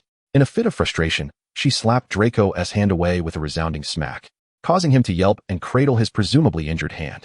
Do you have any idea how strong you are? Draco exclaimed indignantly. Do you have any idea how dirty your hands are? Olga retorted, vigorously wiping her mouth with her sleeve. Theodore, concerned, gently pried her hand away to prevent her from hurting herself, retrieving a handkerchief to delicately clean the dirt from her skin. Olga cast a grateful glance at Theodore. Without comparison, there could be no pain. But you can't hit me. That's domestic violence. Draco's voice lowered considerably. Mind your language. Olga remained oblivious to the fact that Theodore had discreetly returned the handkerchief he used to wipe her mouth back into his pocket. But Millicent observed the entire scene with clarity, feeling an undeniable pang of envy. Draco intended to voice his thoughts. Yet he was interrupted by the commotion emanating from the Gryffindor side. Neville had fainted. A cry rang out from the crowd, prompting Professor Sprout to sigh in exasperation. All right, children, that concludes today's lesson. Please remember to consolidate your knowledge on the properties of mandrakes. I shall escort Mr. Longbottom to the hospital wing. The students who were dismissed early were elated, flooding out of the third greenhouse. As Olga prepared to leave, she felt a tug at the hem of her garment. Turning around, she discovered Draco, his cheeks puffed out and a pitiful expression on his face, stubbornly grasping her sleeve without uttering a word. How shamelessly adorable, Olga remarked. Draco swiftly altered his expression to mimic Olga's usual stoic demeanor, yet his tone betrayed his discontent. I'm hurt, and you don't care about me. With a resigned sigh, Olga gestured for Theodore to proceed ahead. Although Theodore wished to remain behind for her, he was ensnared by Millicent, who, despite his indifference, refused to leave. Concerned that she might irritate Olga, Theodore bid farewell to her and exited the greenhouse. Now, only Olga and Draco remained within the confines of the greenhouse. Olga gently took Draco's bitten hand, soothing the bite marks until they vanished entirely. Draco felt a rush of joy, though he masked it well. She was aware of his injury. She cared for him. She must have feelings for him. He cleared his throat and extended his other hand. This one hurts too. Olga cast him a glance, but remained silent. It really hurts. You didn't hold back when you hit me. Look, it's all red, Draco insisted, rolling up his sleeve to prove his innocence. Olga pursed her lips, still finding his skin quite fair, and pinched it lightly. Does that feel any better? It still hurts. Draco pouted, feigning distress. Unbeknownst to Olga, Draco was inching closer to her. Just as she prepared to raise her gaze to tell him to stop, he stealthily pressed a kiss near her lips. So close. Draco fumed inwardly, just a few millimeters away from achieving his goal. Are you deceiving me? Olga narrowed her eyes dangerously. I am not. It genuinely hurts. Does it? Of course. To lie would be like a puppy. Olga scrutinized him. I truly wish to kiss you. Draco mumbled, his words barely coherent. Speak plainly, she urged. Draco's face flushed crimson. You, just look for yourself. I am looking. Olga retorted, understanding the implication in his eyes. Blaze said you could read minds. Why not just verify what I'm thinking? Draco stated candidly, showing no concern for revealing Zabini's secret. Aren't you worried I might expose the color of your underwear? Draco's ears turned beet red. If you want to look, I wouldn't mind. Olga was at a loss for words. The young master's reasoning was truly beyond the ordinary. Am I a pervert for wanting to see you? I'm merely reminding you that mind reading can unveil all your secrets. Communicating with intelligent individuals is a breeze, yet conversing with Draco is utterly exhausting. I have no secrets before you. Honesty is always the ultimate weapon. Olga resigned herself. Your lack of secrets does not imply the Malfoys have none. Have you forgotten you are the future heir of the Malfoy family? You've learned nothing of your father's virtues. Businessmen pursue profit as a matter of course. Yet for Draco, it becomes, I would gladly offer it to you with both hands. Humph, I've contemplated that long ago. Regardless of whether the future king of the bloodline takes an interest in the Malfoy family affairs, Draco lifted his chin. Even if you are interested, I have no fear. For you could be the wife of the future heir of the Malfoys. Chapter 18. Defense Against the Dark Arts. Your Highness, Ron sought to inquire about Ginny's situation in Slytherin, so the group waited outside for Olga. All they saw was a visibly impatient Theodore followed by an unfamiliar female student. Neither Olga nor that Malfoy had emerged. Unable to wait even a second longer, they promptly returned to the classroom. While Ron and Harry intended to follow but were restrained by Hermione. Let Zero handle it. We'll wait here. Oh, Ron instinctively replied, but why? Zero won't be bullied by Malfoy, will he? Olga is here. Do you think he dares? That's true. Zero had overheard Malfoy's arrogant remarks at the greenhouse entrance and interrupted him, resolutely refusing to let him have his way. Olga was somewhat surprised to see Zero. He rarely came to find her. What's wrong? I didn't wait for you, so I came to check on you, Zero said, walking up to Olga and taking her hand that was holding Draco's. Ron has a question for you. Olga understood, likely concerning Ginny.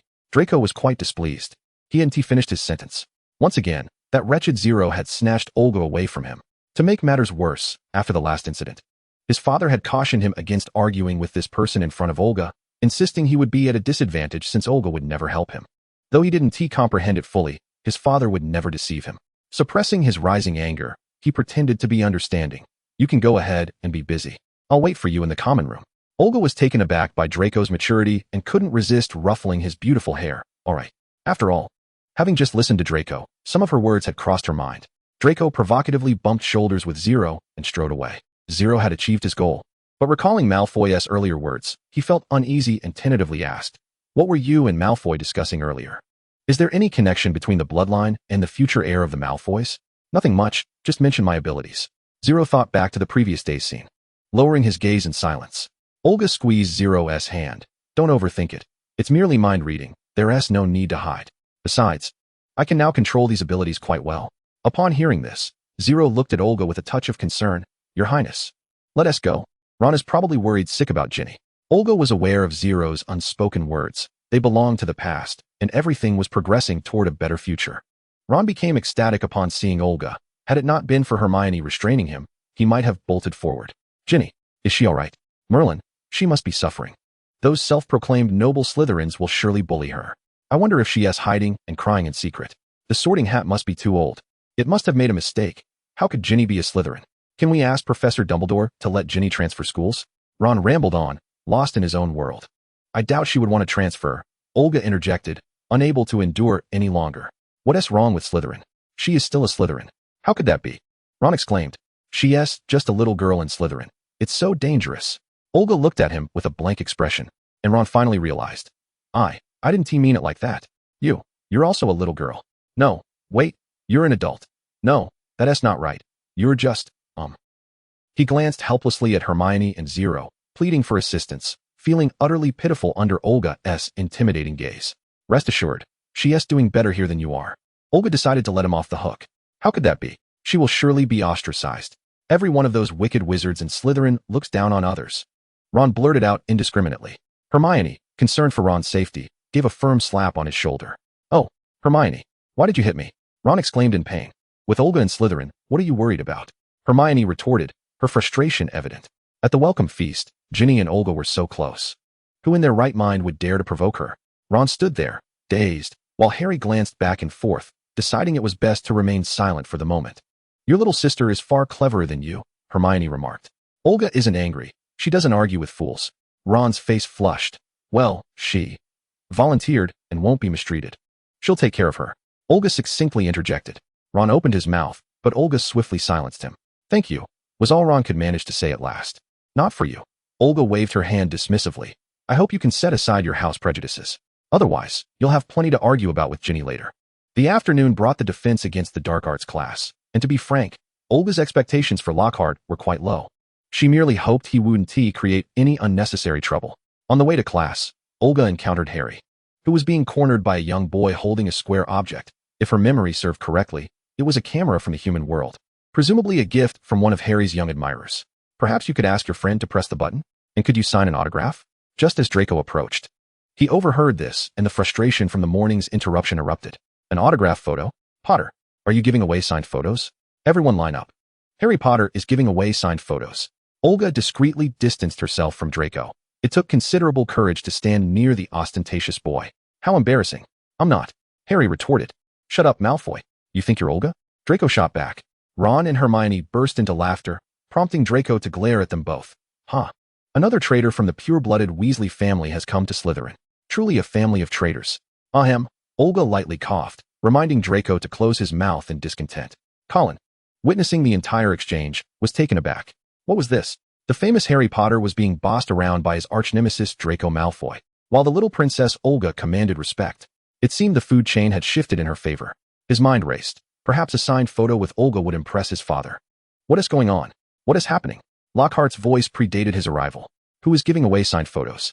Just as Harry began to explain, Lockhart clasped his shoulder. "Good to see you again, Harry. It must have been your delightful photo with me at Flourish and Blots that inspired you. Come on, Mr. Creevy. A double shot is the best deal. We'll both sign for you. Colin, dazed, complied with Lockhart's request, but only afterward remembered he had intended to swap for a photo with someone else. He looked around foolishly, but everyone had vanished. Olga had already taken Theodore and left the moment Lockhart appeared. The sight of that flamboyant man made her nose ache. What's wrong? Theodore asked with concern. He smells terrible. Why are all the defense against the dark arts professors so odorous? Olga complained. Theodore chuckled softly, wrapping his arms around her and gently pressing her head against his shoulder. Here, you're welcome. Olga took a deep breath, relishing the scent that was offered. Passing students stole glances at their intimate display. It appeared last semester's campus gossip had misrepresented the truth. Clearly, this little princess favored Theodore much more. Yet, Theodore was undeniably gentle beside her, which was rather endearing. He was well aware of the curious gazes around them, and a subtle smile graced his lips. Mission accomplished. Olga had anticipated Lockhart's unreliability, but she hadn't expected him to be quite so absurd.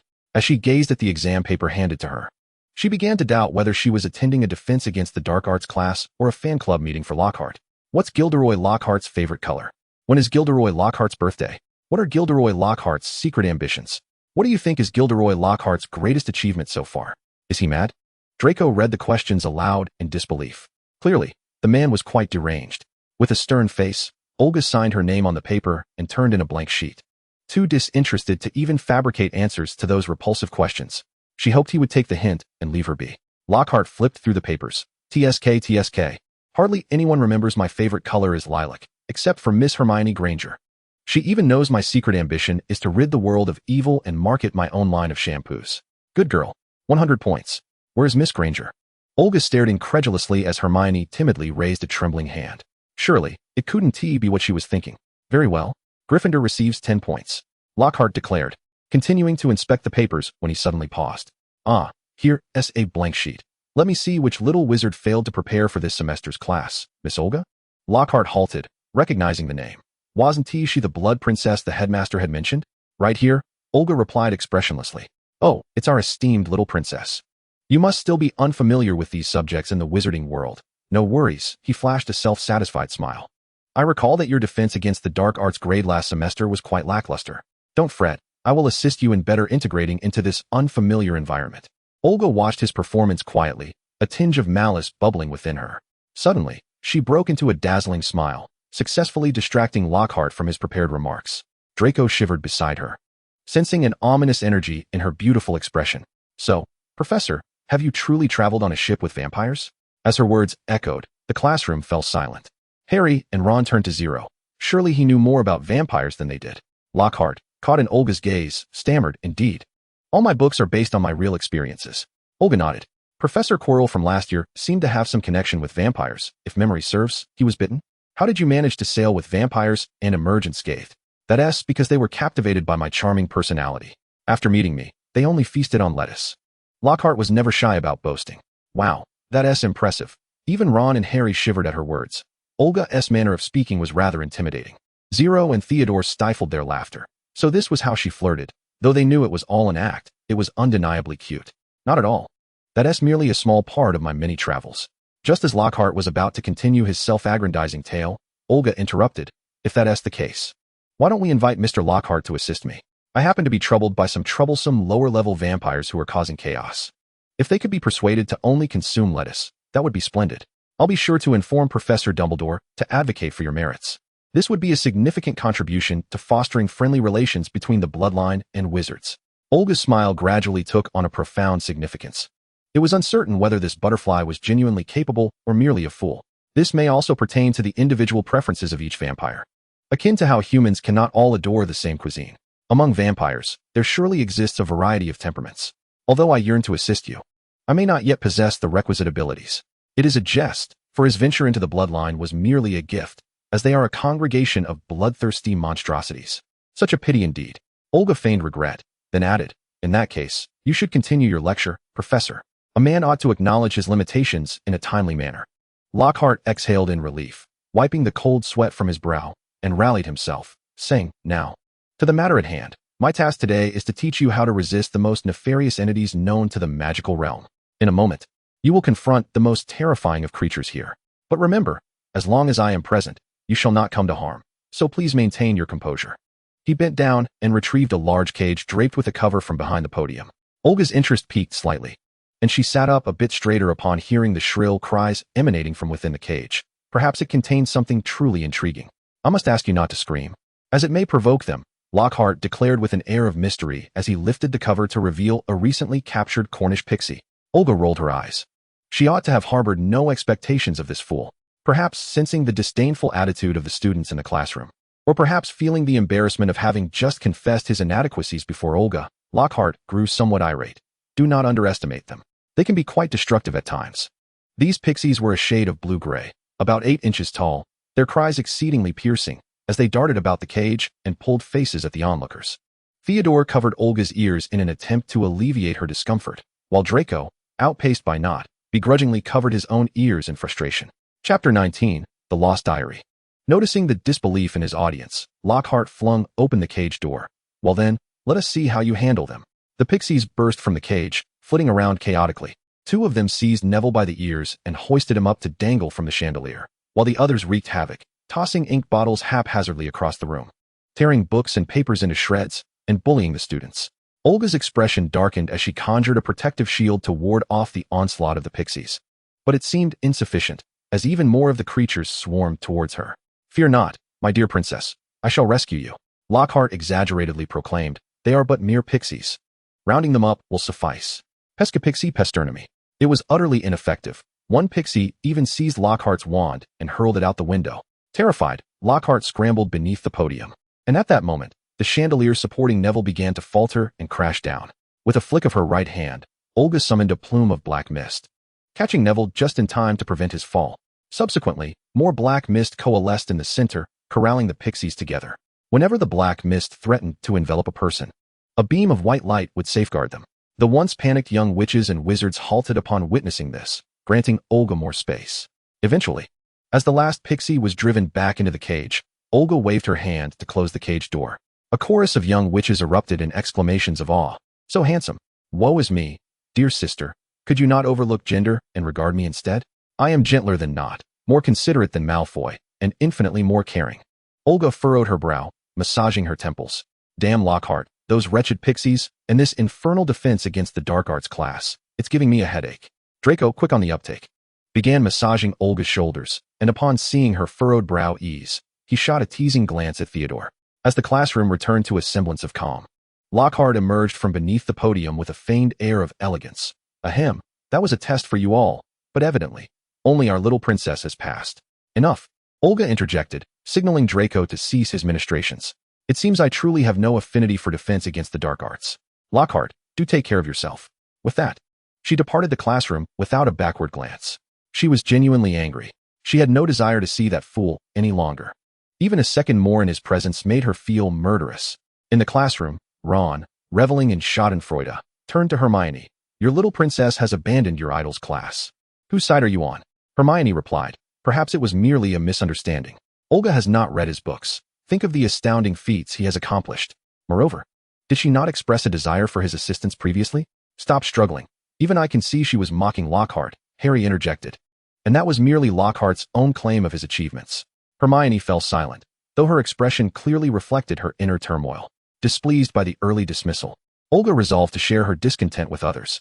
She promptly apparat to Dumbledore's office.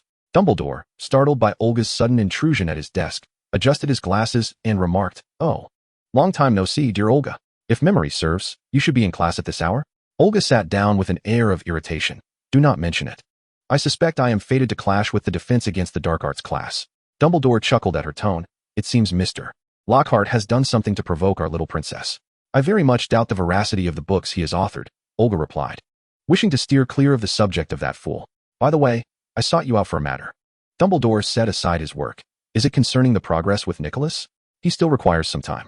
Olga shook her head, stroking Fawkes, who had settled on her shoulder. There is no rush on that front. I wish to inquire about Gellert Grindelwald. Dumbledore appeared momentarily lost in thought, as if he had not heard that name in ages. Then, with a look of curiosity, he turned to Olga. What prompts this sudden mention of him? Olga, noting Dumbledore's reaction, since there was a tale behind it. I have heard that he possesses remarkable prowess in magic, and judging by his experiences, He is undoubtedly an exceedingly gifted wizard in every aspect. Perhaps he could assist me?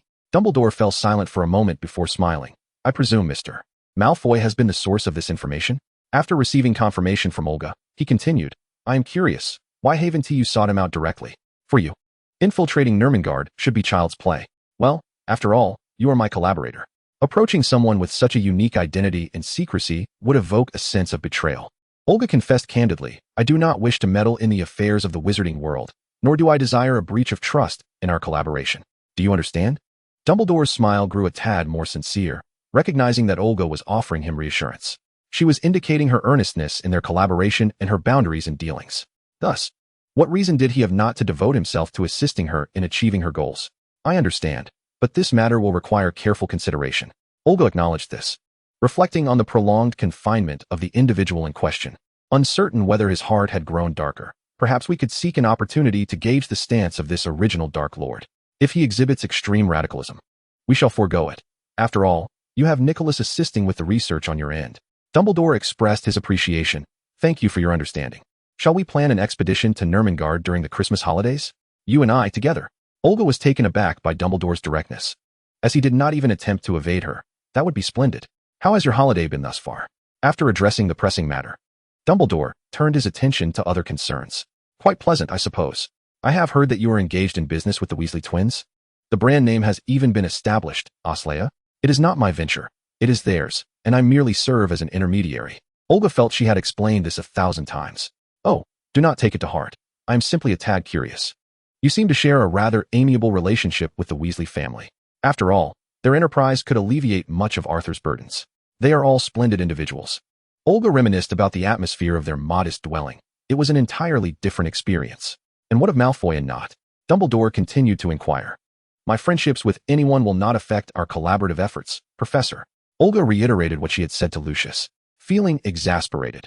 Was there no way to quell the mutual suspicion among these opposing factions of wizards? Ha ha, I did not mean it in that sense. Dumbledore chuckled heartily. Do not be overly sensitive, my dear. I am merely concerned about my students' romantic lives.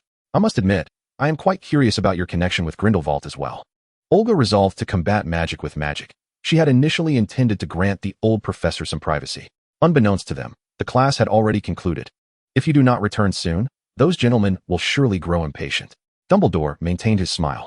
Heh, Olga offered a feigned laugh. When one cannot prevail, they evade. Such cleverness from Dumbledore. News of Olga's discord with Lockhart during class spread like wildfire, leaving the young witches enamored with both Olga and Lockhart in a quandary, torn between their affections. Especially Hermione, who had approached Olga in an attempt to clarify matters regarding Lockhart. But it was evident that the little princess was disinclined to hear anything concerning him, and she had to relent. Lockhart had been feeling somewhat anxious of late. He feared he had inadvertently offended a significant figure, which could prove detrimental to his future prospects. After all, even the latest reports from the Daily Prophet stated that the Blood Prince had declined to attend Lockhart's defense against the Dark Arts class, likely due to his inadequacies as an instructor. How could a man admit to his shortcomings? Lockhart pondered ways to dispel these negative implications. Perhaps a photograph with Olga would suffice to quell the rumors. After all, Olga's reluctance to attend the defense against the Dark Arts class stemmed from her disinterest, as she had skipped it the previous year as well. When Draco approached Olga, he found her in a state of agitation over the disappearance of her diary. Indeed, that diary had vanished without a trace from her dormitory. This indicated that someone had intruded upon her private quarters. Could there be a traitor within Slytherin? Observing Olga's serious demeanor, Draco hesitated to speak. What troubles you? They both queried in unison, sharing a smile. They always seemed to synchronize in the most peculiar of circumstances. I have been selected for the Slytherin Quidditch team. Draco exclaimed, visibly elated. Ah, unsurprisingly, congratulations are in order. My father will be overjoyed. The team's brooms are terribly outdated. I wish to have them replaced with the latest Nimbus 2001. Draco continued to prattle on, while Olga appeared disinterested. Who could possibly have the audacity to steal her belongings? Sensing her distraction, Draco inquired, and what about you? Olga finally snapped back to attention. It is simply a lost item, nothing of great significance. What? Who would dare to steal from you? Draco shouted in the common room, drawing the attention of those nearby. Olga, exasperated, covered his mouth. Must you not be more discreet? Draco protested with muffled sounds, and once she released him, she anxiously questioned, is it something of great importance? You ought to carry it with you, just as I do. Indeed, for Draco, the most precious possession was the wand that Olga had gifted him, which he kept close at all times. Nearly the entire school was aware that the young master of the Malfoy family had received a gift from the Blood Prince, not to mention the fervent boasting of the recipient. It is nothing of great consequence, merely an ordinary diary. Draco, having conjured some wild notion, blushed. A diary? Such a private item is hardly trivial. I wonder if Olga has mentioned me within its pages. Olga was perplexed by Draco's sudden shyness. What are you contemplating? What sort of diary is it? A black cover, nothing particularly striking. There is a name at the bottom, Tom Riddle. Thus, it became apparent that the young prince had lost something. A diary, no less. Could there truly be a thief at Hogwarts? The young witches began to panic and cast suspicious glances at one another, while Slytherin, under Draco's leadership, commenced a thorough investigation, yet undoubtedly to no avail. Olga had not intended to escalate matters, but perhaps Draco's approach would cause the instigator to retreat, so she decided to follow his lead. Quidditch fanatic would, without a doubt, plan to initiate rigorous training sessions early in the new term. Last semester's victory had bolstered his confidence, and he had even devised a series of training plans during the summer. However, on their way to the training session, they encountered the Slytherin team, also heading to the Quidditch pitch. I have reserved the field for today, Wood said, somewhat irked. Flint wore a malicious grin, his prominent front teeth on full display. Do not be so agitated. I have received permission. He proudly presented the authorization. Professor Snape has specifically permitted the Slytherin team to utilize the Quidditch pitch today to train a new seeker. You have a new seeker? Who? Wood was momentarily distracted. Draco emerged from the crowd, his platinum head conspicuously visible. Malfoy? Harry felt incredulous. Indeed, Draco beamed with pride. The Nimbus 2001. Hermione and Ron, who had intended to watch Harry and the others train, rushed over upon hearing the commotion. Such a broom was the latest model. Where did you acquire it? Ron's expression faltered. It was a gift from Draco's father, Flint boasted. Quite splendid, is it not? Perhaps the Gryffindor team might procure some gold to purchase a few new brooms? As for the old Clean Sweep 7, I imagine it is better suited for sweeping floors. The Slytherin team erupted into laughter. At least the members of Gryffindor earned their positions based on merit, Hermione retorted sharply.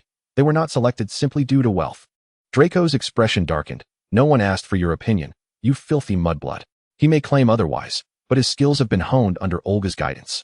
Ron, visibly agitated, stepped forward to shield Hermione. You shall not speak to her that way. You will pay for your words. With that, he drew his wand, ready to cast a spell. What are you doing? A dispassionate female voice interrupted, silencing both teams. A girl clad in Slytherin robes had appeared without anyone noticing, calmly observing them all. Ron was unsure whether to lower his wand, feeling somewhat awkward. Olga, Draco exclaimed in delight, rushing to her side. They were speaking ill of you. Ron and Hermione exchanged puzzled glances. She claimed I was selected for the Slytherin team because of wealth, Draco fumed. But all my flying skills were taught to me by you. She accused me of insulting you. No one had anticipated this twist. They stood frozen, unable to move. And Hermione even forgot to defend herself. Fred and George exchanged glances, wondering if Draco was being overly kind to Malfoy. Zero's gaze darkened. It was him again. Olga chose to disregard Draco's blatant attempts at sowing discord and turned her attention to Ron. Were you just preparing to attack him? Chapter 20. The Room of Requirement. Draco swaggered behind Olga, raising an eyebrow at them, implying that he had allies backing him. I really want to punch him, George. What a coincidence. So do I, Fred. Olga overheard the twins' exchange and cast a glance in their direction, receiving 2 overly sweet smiles in return. She twitched her lips slightly before turning to Ron, who was visibly anxious and stammering, unable to articulate his thoughts. This was due to his derogatory remark about Hermione being a filthy mudblood. A term that Zero understood was a sharp jab. Olga frowned at Draco, who, despite feeling guilty, met her gaze head-on. Who told her to speak ill of you? I didn't say anything bad about Olga. I was clearly talking about your reliance on your father. Hermione was truly intolerant of Malfoy's bluster. I didn't, Draco retorted. As Olga sensed the brewing argument, she sighed, enough. Both sides fell silent simultaneously. Colin, trailing behind, gazed at Olga with admiration, wondering if this was the regal authority of a bloodline princess. How cool. Eventually, he couldn't resist capturing a snapshot, only to be discovered by everyone. I didn't mean to. I just thought you looked good, Colin stammered, feeling somewhat guilty. Olga ignored the first year and turned to Hermione. Hermione, you are mistaken. Draco did not gain his position on the team through his father, but through his own merit. He has been diligently training all summer, and I can attest to that. Olga continued. The broomstick was merely a reward after he made the team. You are overthinking it. Hermione, taken aback, accepted her misunderstanding with grace. I see. I shouldn't have said that. Draco scoffed, preparing to mock the ever-arrogant Gryffindor. Of course, Draco, Olga interjected. That does not grant you the liberty to utter those derogatory words. The self-satisfied Draco was caught off guard, his expression turning somewhat foolish. Let us shake hands and get on with training or rest as needed. Who would want to shake hands with him? Draco and Hermione both retorted disdainfully. Yet everyone else laughed. At that moment, Wood secretly hoped Olga would join Gryffindor. If she did, she would surely command the team with ease. Ultimately, under Olga's watchful gaze, both parties symbolically retreated a step and exchanged apologies. Are you going to stay and watch me practice? Draco shook Olga's hand, a moment captured by the excited Colin, who quickly backed away before they could erupt in anger. No, Olga flatly refused, feeling exhausted by the complexities of social dynamics. All she desired was to relax. Draco didn't press further, understanding Olga's disinterest in Quidditch. He squeezed her hand gently. Very well, make sure to rest well. Meanwhile, Ron was still grumbling about Olga's siding with Malfoy, but Hermione couldn't tolerate it any longer and interjected. Enough, Ron. Don't forget that Olga is a Slytherin. Yet she strives to be fair in resolving this conflict. Had she not intervened, at least one of you would be in the infirmary right now, potentially facing point deductions and detention. And I must admit, I approached this with bias. I shouldn't have dismissed others' efforts so readily. Olga was right. Ron fell silent for a moment. But that damned Malfoy insulted you with that mudblood slur. I don't care. Blood status does not determine a person's worth. At this, Hermione felt a swell of pride. She had been top of her class last semester. Seeing that Hermione was not upset by the incident, Ron felt relieved. His friend could not be bullied. Olga intended to head straight back to her dormitory, but felt the call of Fred and George, who had maximized the functionality of the badge they had given her. As she rounded the corner of the corridor, she was promptly ambushed by the Weasley twins, who had been waiting for her. Fred enthusiastically embraced Olga, burying his head in her shoulder and whining, "Bad little snake, you never come to find us." George, having been preempted by his brother, could only take Olga's hand and press it against his cheek. "I missed you, princess." Olga found Fred's hair ticklish and leaned back slightly. "I still haven't finished what you last gave me. And gentlemen, you must be rather busy as well." Fred looked up at Olga with feigned sorrow. "So you wouldn't think of us if you had nothing to do, would you?" Olga was at a loss for words. By saying this, she felt like a callous heartbreaker. "Mother often writes to inquire about your well-being. She misses you dearly." George continued to tug at her heartstrings. Olga was taken aback. Sorry. She truly hadn't thought about them. George smirked. The princess's heart is still too soft. He gently ruffled Olga's hair. "You never need to apologize to us." Olga had little resistance to such tenderness and cleared her throat. "So, did you need something from me? So we can't seek you out if we have no business with you?" Fred continued his lament. "It's just that everyone is rather busy." "Busy doting on that knot?" The two shared the latest campus gossip, with Fred sourly remarking, "Now you and Knot have quite the following. Perhaps after today, it will be Malfoy who has the upper hand," George added. It seemed necessary for Professor Dumbledore to pay closer attention to the students' studies. They were all far too idle. What a mess, Fred and George lamented, having inadvertently set themselves up for failure. "We indeed have something splendid to share with you." Fred quickly shifted the topic. "Come with us." George gently wrapped his arm around Olga's waist, leading her forward, while Fred also ensconced her shoulder. As they walked, the trio drew astonished glances from passers-by. Some were delighted, while others were dismayed. The delighted ones felt that at last, the twins would have someone to manage them, while the dismayed ones pondered what this meant for Knot, Malfoy, Zero, Hermione, and Ginny. Would they now face two formidable new rivals? Exactly. Even Ginny, who had briefly clung to Olga at the opening feast, now had her own supporters. After all, who wouldn't enjoy seeing beautiful girls close together?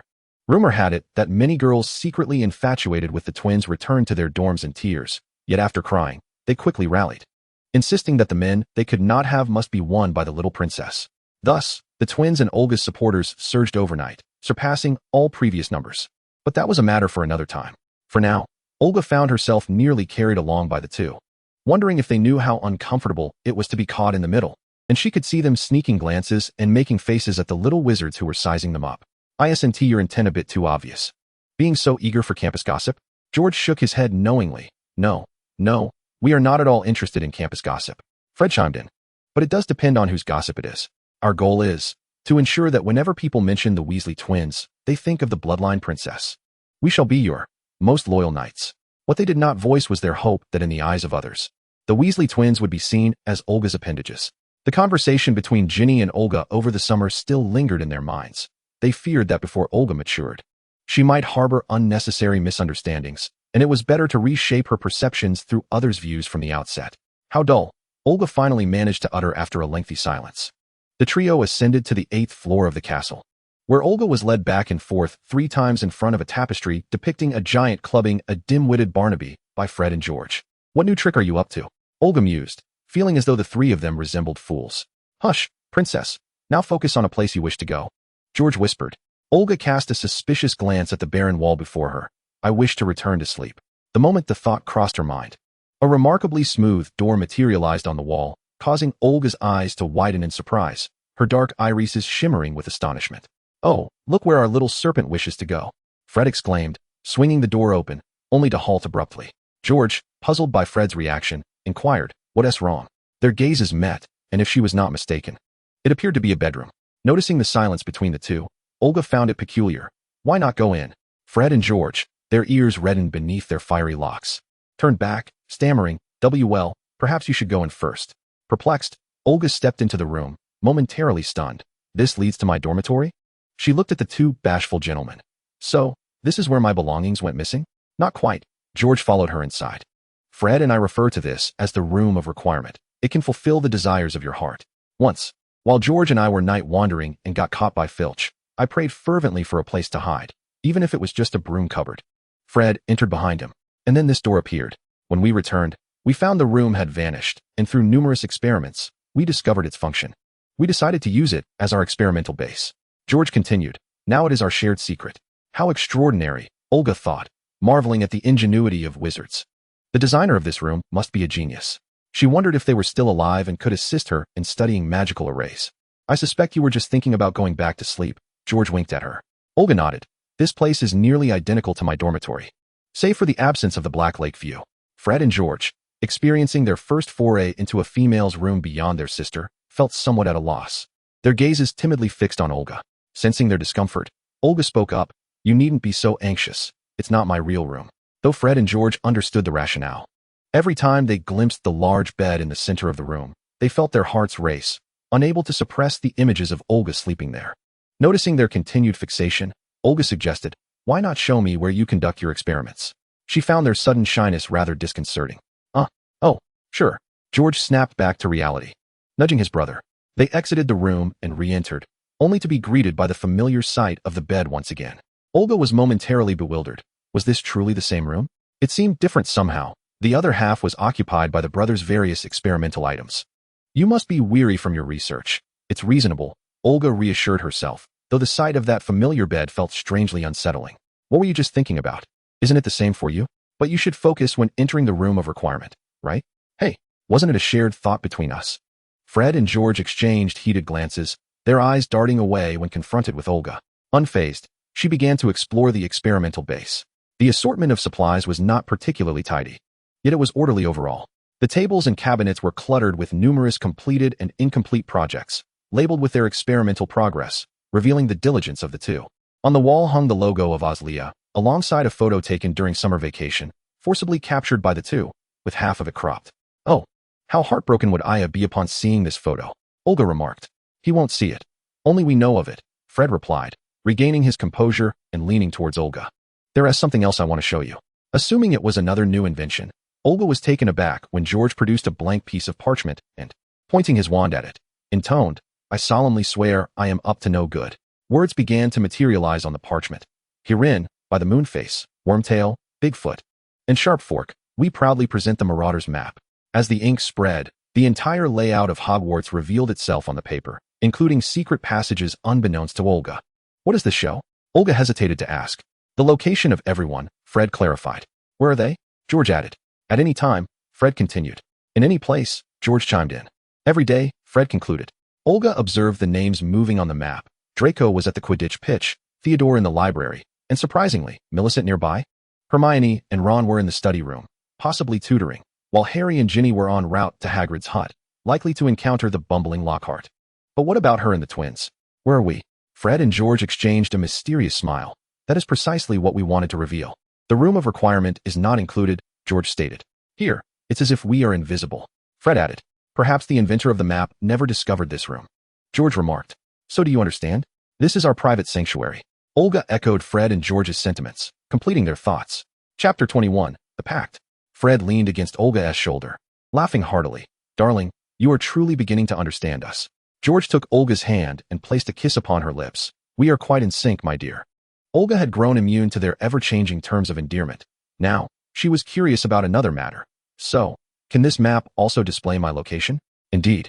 Fred and George would never confess that they checked the map daily to track Olga's whereabouts and speculate on her activities. The most vexing part was that aside from her dormitory, she was invariably accompanied by either Malfoy or not, an incessant presence. Next time, I'll see if I can deliberately conceal myself and whether it will still show. Olga was intrigued by the Marauder's map. It was essentially a locator. If utilized on a larger scale, wouldn't it eliminate the worry of rogue vampires wreaking havoc? Is it invisibility? Fred inquired, intrigued. Sort of. Bloodlines can meld with darkness to become unseen, but it's challenging under sunlight unless one possesses innate dark powers. Like you, George interjected. Olga lifted her chin. And also Odysseus and Fortuna. Only those who inherit Lilith's abilities can achieve such feats. After all, invisibility in battle can render them nearly invincible. Which is one reason why the bloodline has endured for millennia. In a world where might makes right, strength is paramount. Can't your other siblings do that? Fred questioned. Perplexed. Amira and Thatcher have inherited more of their father's power and do not excel in controlling dark forces. This is also why they are comparatively gentler than others. What about Helmo? George inquired. His situation mirrored mine, a delicate balance of light and darkness, Olga reflected. It was said he had experienced surges of power as well. Yet due to its duality, it was more manageable. Moreover, at that time, both his father and mother were still present. Suddenly, Olga fell silent. As if grappling with an unspoken thought, her expression betraying a struggle. George enveloped Olga in his embrace, whispering, "Do not fear, my dear. There will always be a way." Inhaling the familiar, sweet fragrance, Olga nestled against George's chest, unconsciously clutching at his clothing. His blood was indeed sweet, sweet enough to almost overshadow the pain. George felt the gentle tug at his hem and tenderly caressed Olga's hair. Fred observed the scene quietly, noting how the petite girl was entirely enveloped by the tall boy. At that moment, Olga seemed so fragile, as if a mere touch could shatter her. After a long pause, Olga resumed their earlier conversation. Thanks to Helmo, I have survived so many surges of power. We ought to express our gratitude to him, Fred chimed in, leaning playfully close to Olga. Otherwise, we might have missed out on such a charming little princess. George bent down, whispering in Olga's ear. Even the heaviest of topics could be rendered light-hearted by these two. Olga was oblivious to how her emotions had gradually relaxed. Does this imply you are more formidable than Helmo, esteemed crown prince? Fred exaggeratedly performed a knightly bow. Olga, her face buried in George's embrace, burst into laughter. Sitting up, she proudly declared, "It is evident." George and Fred felt a wave of relief wash over them as Olga adjusted her mood. George playfully tapped her nose, saying, "Our little princess is indeed the best." Olga scrunched her nose. "You are just indulging a child." "You are indeed a child," Fred remarked, "but we are not indulging you." Sincerely, George added. From the heart. Fred echoed. "You are simply the most remarkable." Olga scrutinized the two for a moment before turning away to stifle a giggle, exuding a certain charm. Fred and George exchanged a playful fist bump behind her, proclaiming that a princess should smile more often. "Where did this map come from?" Olga inquired. "It was discovered in Filch's office," Fred replied. "Others might assume it to be an ordinary piece of parchment, but we sense it is extraordinary," George added. Fred continued. "Thus, through relentless effort, we finally uncovered its secrets," George concluded. "The creators of it must have been prankster geniuses like us." Fred never missed an opportunity for self-praise. Moon faces, bug tails, big feet, and sharp-tipped forks? Olga recalled a phrase from the map. "We suspect these are all code names. No one would have such peculiar names." Olga nodded in agreement. "I long to meet them." Suddenly, Fred and George felt a sense of urgency, leaning in closer to Olga, one on each side. "Are we not enough for you?" Fred feigned tears. "Greedy princess," George added, adopting a pitiful expression. "What are you two thinking?" Olga asked. "I merely wish to befriend every genius. Who knows when it might come in handy." "You did say we were geniuses," Fred protested. "Do you wish to learn about the principles of the Marauder-S map?" George suddenly posed. Indeed, George was sharper than Fred. Olga honestly replied, "Yes. Such a device would be quite practical. I wonder if it could be applied to vampires, which would be beneficial in managing those unruly creatures." Fred and George exchanged glances. "This requires advanced transfiguration and spellcasting abilities. Given enough time, we should be able to create something similar," they said in unison. Olga's eyes lit up. "Really?" The two large dogs nodded obediently. "You are amazing," Olga exclaimed, planting a kiss on each of their cheeks, eliciting incredulous expressions from Fred and George. It turned out that making the princess happy came with such delightful perks. However, there's no rush. You should focus primarily on your studies and business. "Well, perhaps you can occasionally assist me with my research," Olga said bashfully, Acknowledging the burden she placed on her two companions, who had to prepare snacks for her while managing their own business, studies, and Quidditch training. Considering this, they truly were exceptional. Do not exhaust yourselves, Olga reminded them. The Weasley twins, momentarily distracted, were concocting some mischievous scheme. We are not afraid of fatigue, Fred declared. But we do require a reward, George added. Of course. What would you like? We haven't decided yet, so on the day of our success, promise us one request each, George suggested. One each, Fred reiterated. Olga pondered, all right. But it mustn't be excessive, like making me handle a bogey with my bare hands. She always sensed the two had ulterior motives. Do not think too ill of us. We could never bear to. Then let us establish an unbreakable vow, Fred proposed. Olga tapped Fred lightly on the head. You do not heed Annie Molly's advice at all. This vow would not bind me. We can find another way. She raised her hand and lightly tapped her chest, then George's, and finally Fred's. As she moved her hand, golden light began to emanate from their chests. Olga swiftly formed a seal with her hands, and the three beams of light gradually drew closer together, ultimately merging into a single pillar of light. Olga. After Olga spoke, she glanced at George and Fred, who quickly grasped her intent. George Weasley. Fred Weasley. Olga agreed to grant George Weasley and Fred Weasley one condition each, provided they fulfilled her request to utilize the Marauders map in any manner for the vampire clan. As Olga's words fell, the pillar of light grew increasingly radiant before bursting into fragments that rained down upon the three. This is simply incredible. Fred and George marveled. Just a little trick, Olga humbly responded. Will there be repercussions if it is not fulfilled? George asked with concern.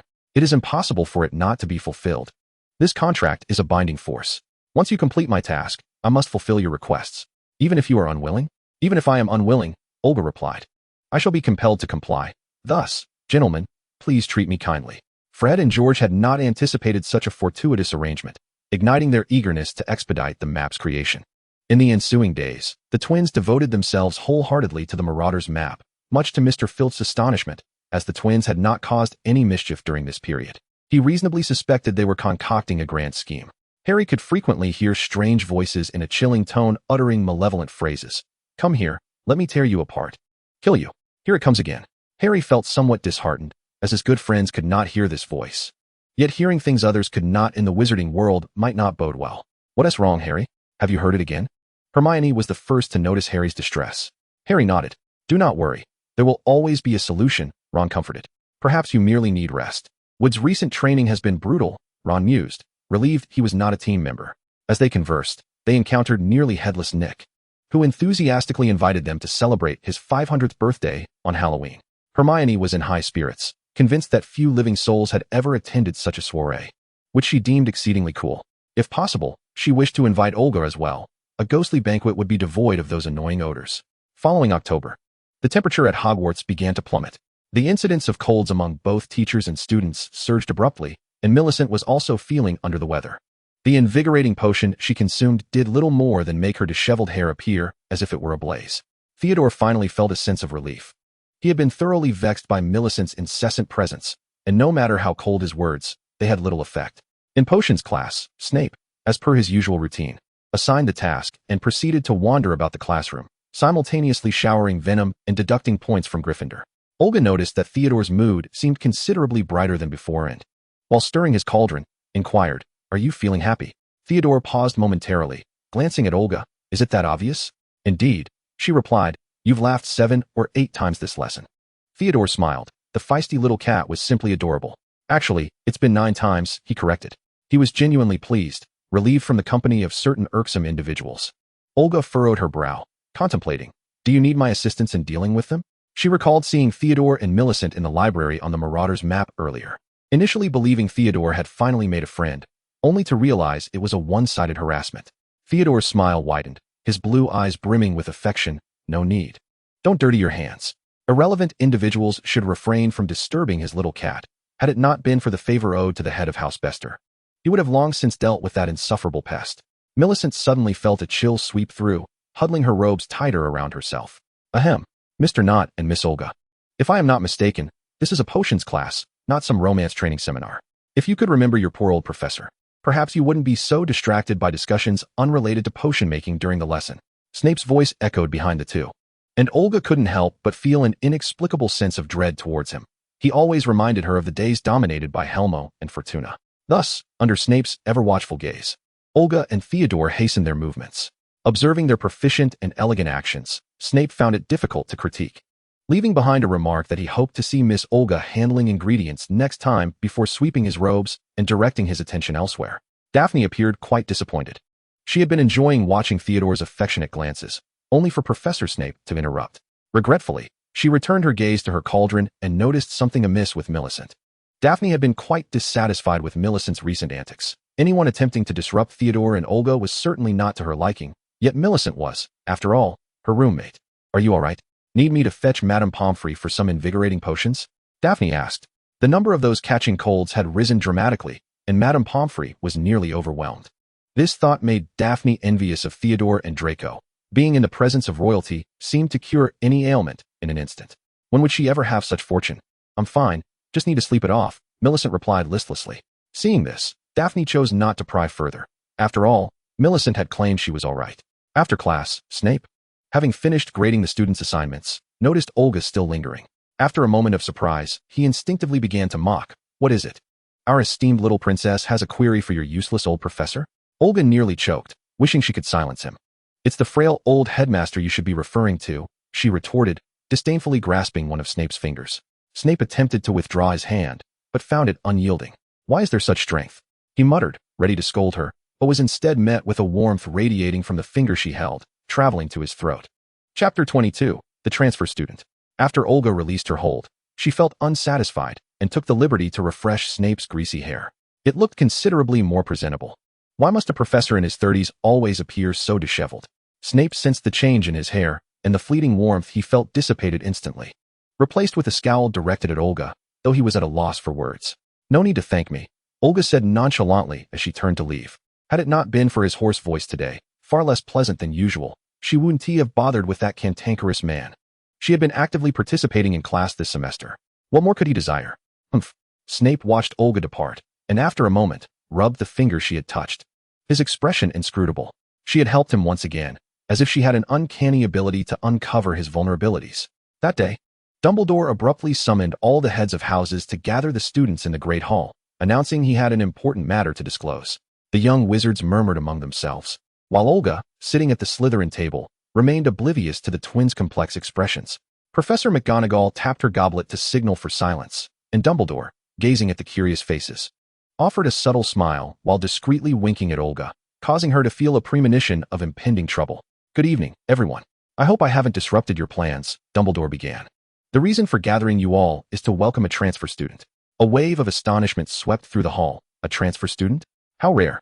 Even Draco widened his eyes in surprise. His father hadn't informed him. "Silence," Dumbledore commanded. "He is a special guest, and, should be familiar with our Olga." Feeling the sudden focus on her, Olga wished she could vanish. Damn it, she had a sinking feeling she knew who it was. "Come in," Dumbledore beckoned, and the great hall doors swung open, revealing a boy of striking beauty as he sauntered in. Of course, Olga facepalmed in resignation. Caius approached Olga, pausing beside her to bow before continuing toward the stage. "Let us welcome Mr. Caius from the Bloodline."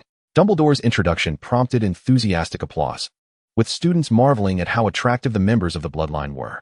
Caius shyly smiled, eliciting gasps from a throng of girls. "I apologize for the delay. I only just enrolled today due to a minor issue," he said. "I appreciate your time." "Oh, how sweet," Ginny exclaimed from across the table, feeling her maternal instincts surge.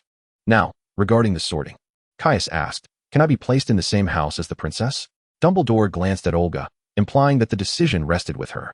Sighing internally, Olga resignedly replied, "Let him wear the sorting hat." Caius' expression fell, as Hogwarts' little witches seemed eager to seat him beside Olga. The sorting test yielded predictable results. Caius was placed in Slytherin. Cheers erupted from the Slytherin table, yet Zero clenched his fists in surprise. He hadn't anticipated that Caius would follow him to Hogwarts. Caius approached Olga, eagerly asking, "Sister, may I sit with you?" "Sister." The crowd gasped in disbelief. Olga stared at Caius for a moment, and just as his smile began to falter, she spoke. "No need to sit. Today's events should conclude here." Olga cast a fleeting glance at Dumbledore, receiving an expectant look in return. "As for you," Olga turned her gaze towards Cain, "come with me." She strode away briskly, ignoring the hesitant words of Draco and Theodore.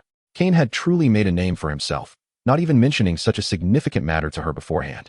After Olga departed with Cain, the remaining individuals began to speculate on the nature of their relationship.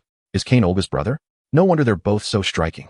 Yet, the two bore little resemblance to one another. Perhaps the genetic inheritance of bloodlines differs from ours. However, judging by Olga's expression, it seemed she was unaware of her brother's arrival at Hogwarts. Could it be that he had come of his own volition? He must miss his sister, someone mused, prompting laughter as they covered their mouths, charmed by the notion of a beautiful, clingy younger brother. Did you not see the way Kane looked at Olga? That was not a brother's gaze. Pansy, suddenly the focus of attention, was startled but feigned composure. Blaze chuckled lightly, coming to her aid. Firstly, his demeanor towards Olga is one of great respect. This does not resemble familial interaction, even if the customs of bloodlines vary. He initially expressed a desire to be in the same house as Her Highness before later referring to her as sister. Based on my experience, this is likely just a term of address. He paused for dramatic effect, but Draco, anxious, urged him on. What is the most important thing? The most important thing is that the sorting hat is effective for him, Blaze replied slowly. Most present shared Draco's expression of astonishment. Olga is immune to the products of wizards, Theodore interjected suddenly. The normally reticent boy's words caught everyone off guard, but they were too engrossed to dwell on it.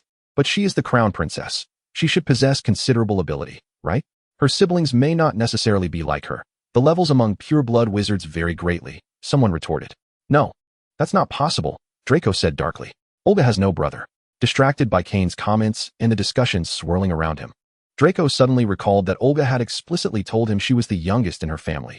Where, then, did this brother come from? Theodore had already considered this. But wasn't it significant whether he was a biological brother? Draco seemed to have completely forgotten the complexities of bloodline relationships. He rose and headed toward the common room, wishing fervently that the alluring little cat could belong solely to him. Olga walked with Kane toward the Slytherin common room, maintaining an air of silence. Sister, are you angry? Kane asked, referring to his impulsive decision. Olga halted her steps and turned to face him. Did you knowingly do this, knowing it would upset me? Yet, Kane longed for his sister. She had stayed here, only returning during the summer holidays. Even then, he hardly saw her, as she was either preoccupied with family affairs or visiting her wizarding friends. Kane was eager to understand what could possibly make his sister so enamored with this place. As he lamented, tears began to well in his eyes. He skillfully wielded his advantage. The sight of his sorrowful face could soften even the most stoic of hearts, including that of the ever-unfeeling Kane. At that moment, Olga found herself at a loss for words. Are you trying to send me away? But I don't want to be apart from you. I envy Zero for being able to stay by your side. I want to be your blood servant too. You've tasted my blood, Haven to you? You don't dislike it, do you? Kane's tears cascaded down his cheeks, yet he appeared anything but pitiful. Rather, he evoked sympathy as a beautiful figure in distress. Olga closed her eyes, gently wiping away his tears. Now that you're here, I want to send you away. However, let us forget about the blood servant idea. Is that what Kane taught you? But, be good, she added. Kane fell silent. Since you're here, try to get along with them. Although humans are fragile, they possess their own merits. Do not harm them. Olga felt a twinge of concern for Kane's recklessness. She truly wondered who had allowed him to come here. Kane lowered his gaze, a flicker of shadow crossing his eyes, yet his tone remained plaintive. Is that how you see me in your eyes? Olga's feelings were complex. She was fully aware of Kane's little tricks. He deliberately drew close, using ambiguous terms to suggest an unusually intimate relationship, while secretly undermining those who sought to approach her. She chose to pretend ignorance for several reasons. She was indeed annoyed by those with ulterior motives, and Kane's looks aligned with her aesthetic preferences. For things of beauty, she was often more lenient, willing to turn a blind eye as long as he did not overstep. Moreover, he was Kane's brother, and Kane's loyalty warranted her kindness towards his family. Previously, she had thought of Kane as a child seeking attention, driven by vanity. But it now appeared there was more to it. Otherwise, there would have been no reason for him to pursue her to Hogwarts. His true intention was likely her. How I perceive you is unimportant. What matters is your own understanding. Olga felt a pang of regret for indulging Kane over the years. She hoped he wouldn't stray from the path. Kane clenched his fists, acutely aware of Olga's change in demeanor. Fortunately, he had come. Your thoughts are vital to me. So I will be obedient, he resolved. His tears had yet to cease, his pitiful visage drawing sympathy. As students began to gather, their curiosity piqued at the sight of the two, particularly the Hufflepuff Badgers, who were keen to eavesdrop. Tomorrow's campus gossip was sure to flourish. Olga helplessly wiped away Kane's seemingly endless tears. Stop crying, she thought, feeling as if she were becoming an eternal villain. Kane's face was too beguiling. He had not noticed the passing witches who could hardly continue on their way. I can't control it, he sobbed, appearing even more pitiable. Olga let out a long sigh. Anyone unaware would think she was bullying a child. Hesitantly, she embraced Kane, patting his back gently. as one would soothe a child. Cain stiffened for a moment, but then returned the embrace, burying his head in her neck. So fragrant. I want to take a bite. The blood of a powerful vampire must surely be exquisite. Alas, he could not. Cain felt a twinge of regret, but the performance must go on. He feigned gradual calmness. And under Olga's soothing presence, he murmured, "Thank you, sister." Finally, Olga exhaled in relief. She was almost suffocated by the gazes of onlookers, who seemed to brand her with "scandalous woman" written all over their faces. She attempted to release Cain, but his arms remained tightly wrapped around her waist, as if he were a wounded cub clinging to its newfound comfort, unwilling to let go. "Let go," she urged. Cain shivered slightly, reluctantly withdrawing his arms. In a corner, Theodore had observed the entire scene with a cold glint in his blue eyes. This Cain was no ordinary character. He composed himself and casually approached Olga. "Shall we return?" Olga felt that Theodore was perhaps sent by the devil to rescue her. His seemingly casual inquiry was precisely what she needed at that moment. She nodded to him, and Theodore smiled faintly, adeptly taking her hand as they made their way to the common room. After a few steps, Olga noticed Cain still lingering behind, as if abandoned. "Aren't you coming?" she called without looking back. Cain immediately displayed a naive smile, trotting to catch up. The onlooking young wizards couldn't help but marvel at Cain's subservience to Olga, yet they overlooked the fleeting glint of ruthlessness in his eyes. Indeed, there were many eyesores here. As Cain pondered this, he cautiously tugged at Olga's robe. She paused momentarily before allowing him to follow. Upon entering the lounge, the previously boisterous chatter came to an abrupt halt. Unable to tolerate such an atmosphere, Olga felt as if she had transformed into a monkey in a zoo. She yearned to retreat to her dormitory but hesitated, ultimately deciding to impose a restriction on Cain. She brushed aside his hand, and while everyone remained in stunned silence, she swiftly formed a blood-binding seal from a distance. Once completed, she thoughtfully healed the wound. The entire sequence of actions was executed seamlessly, leaving the crowd questioning whether they had merely imagined it. "Get some rest." Olga gently patted Cain's head and, after exchanging greetings with Theodore, vanished from sight. After Olga's departure, Theodore lost interest and returned to his dormitory. Left behind, Cain bit his lip and offered a somewhat bashful smile to the gathered young wizards. "Merlin, what an adorable and charming young boy," they mused. How could Olga bear to see him cry? Some bolder young witches approached Cain to engage in conversation. Soon realizing that not every bloodline descendant exuded the same aloofness as Olga, and they found communication with Cain surprisingly effortless. When asked about Olga's earlier actions, Cain shyly explained, "My sister is concerned that I might misbehave, so she placed a restriction on me to ensure she can always know what I'm up to." While Cain spoke the truth, the listeners interpreted it as a modest expression of his shyness, perceiving Olga's actions as stemming from a place of genuine concern for his safety in an unfamiliar environment. Most of the onlookers displayed expressions of envy. To be specially cared for by the young princess was indeed a privilege. Daphne's emotions were quite complex. She had nearly screamed when she saw Theodore leading Olga in, a scene reminiscent of a declaration of sovereignty. Yet, Cain's presence caused her to waver. What to do? The younger boy seemed rather endearing, and she wondered if it were possible to support both. Ginny and Daphne's reactions were starkly different. While Ginny had initially experienced a surge of auntly affection upon first encountering Cain, she now regarded him with complete wariness.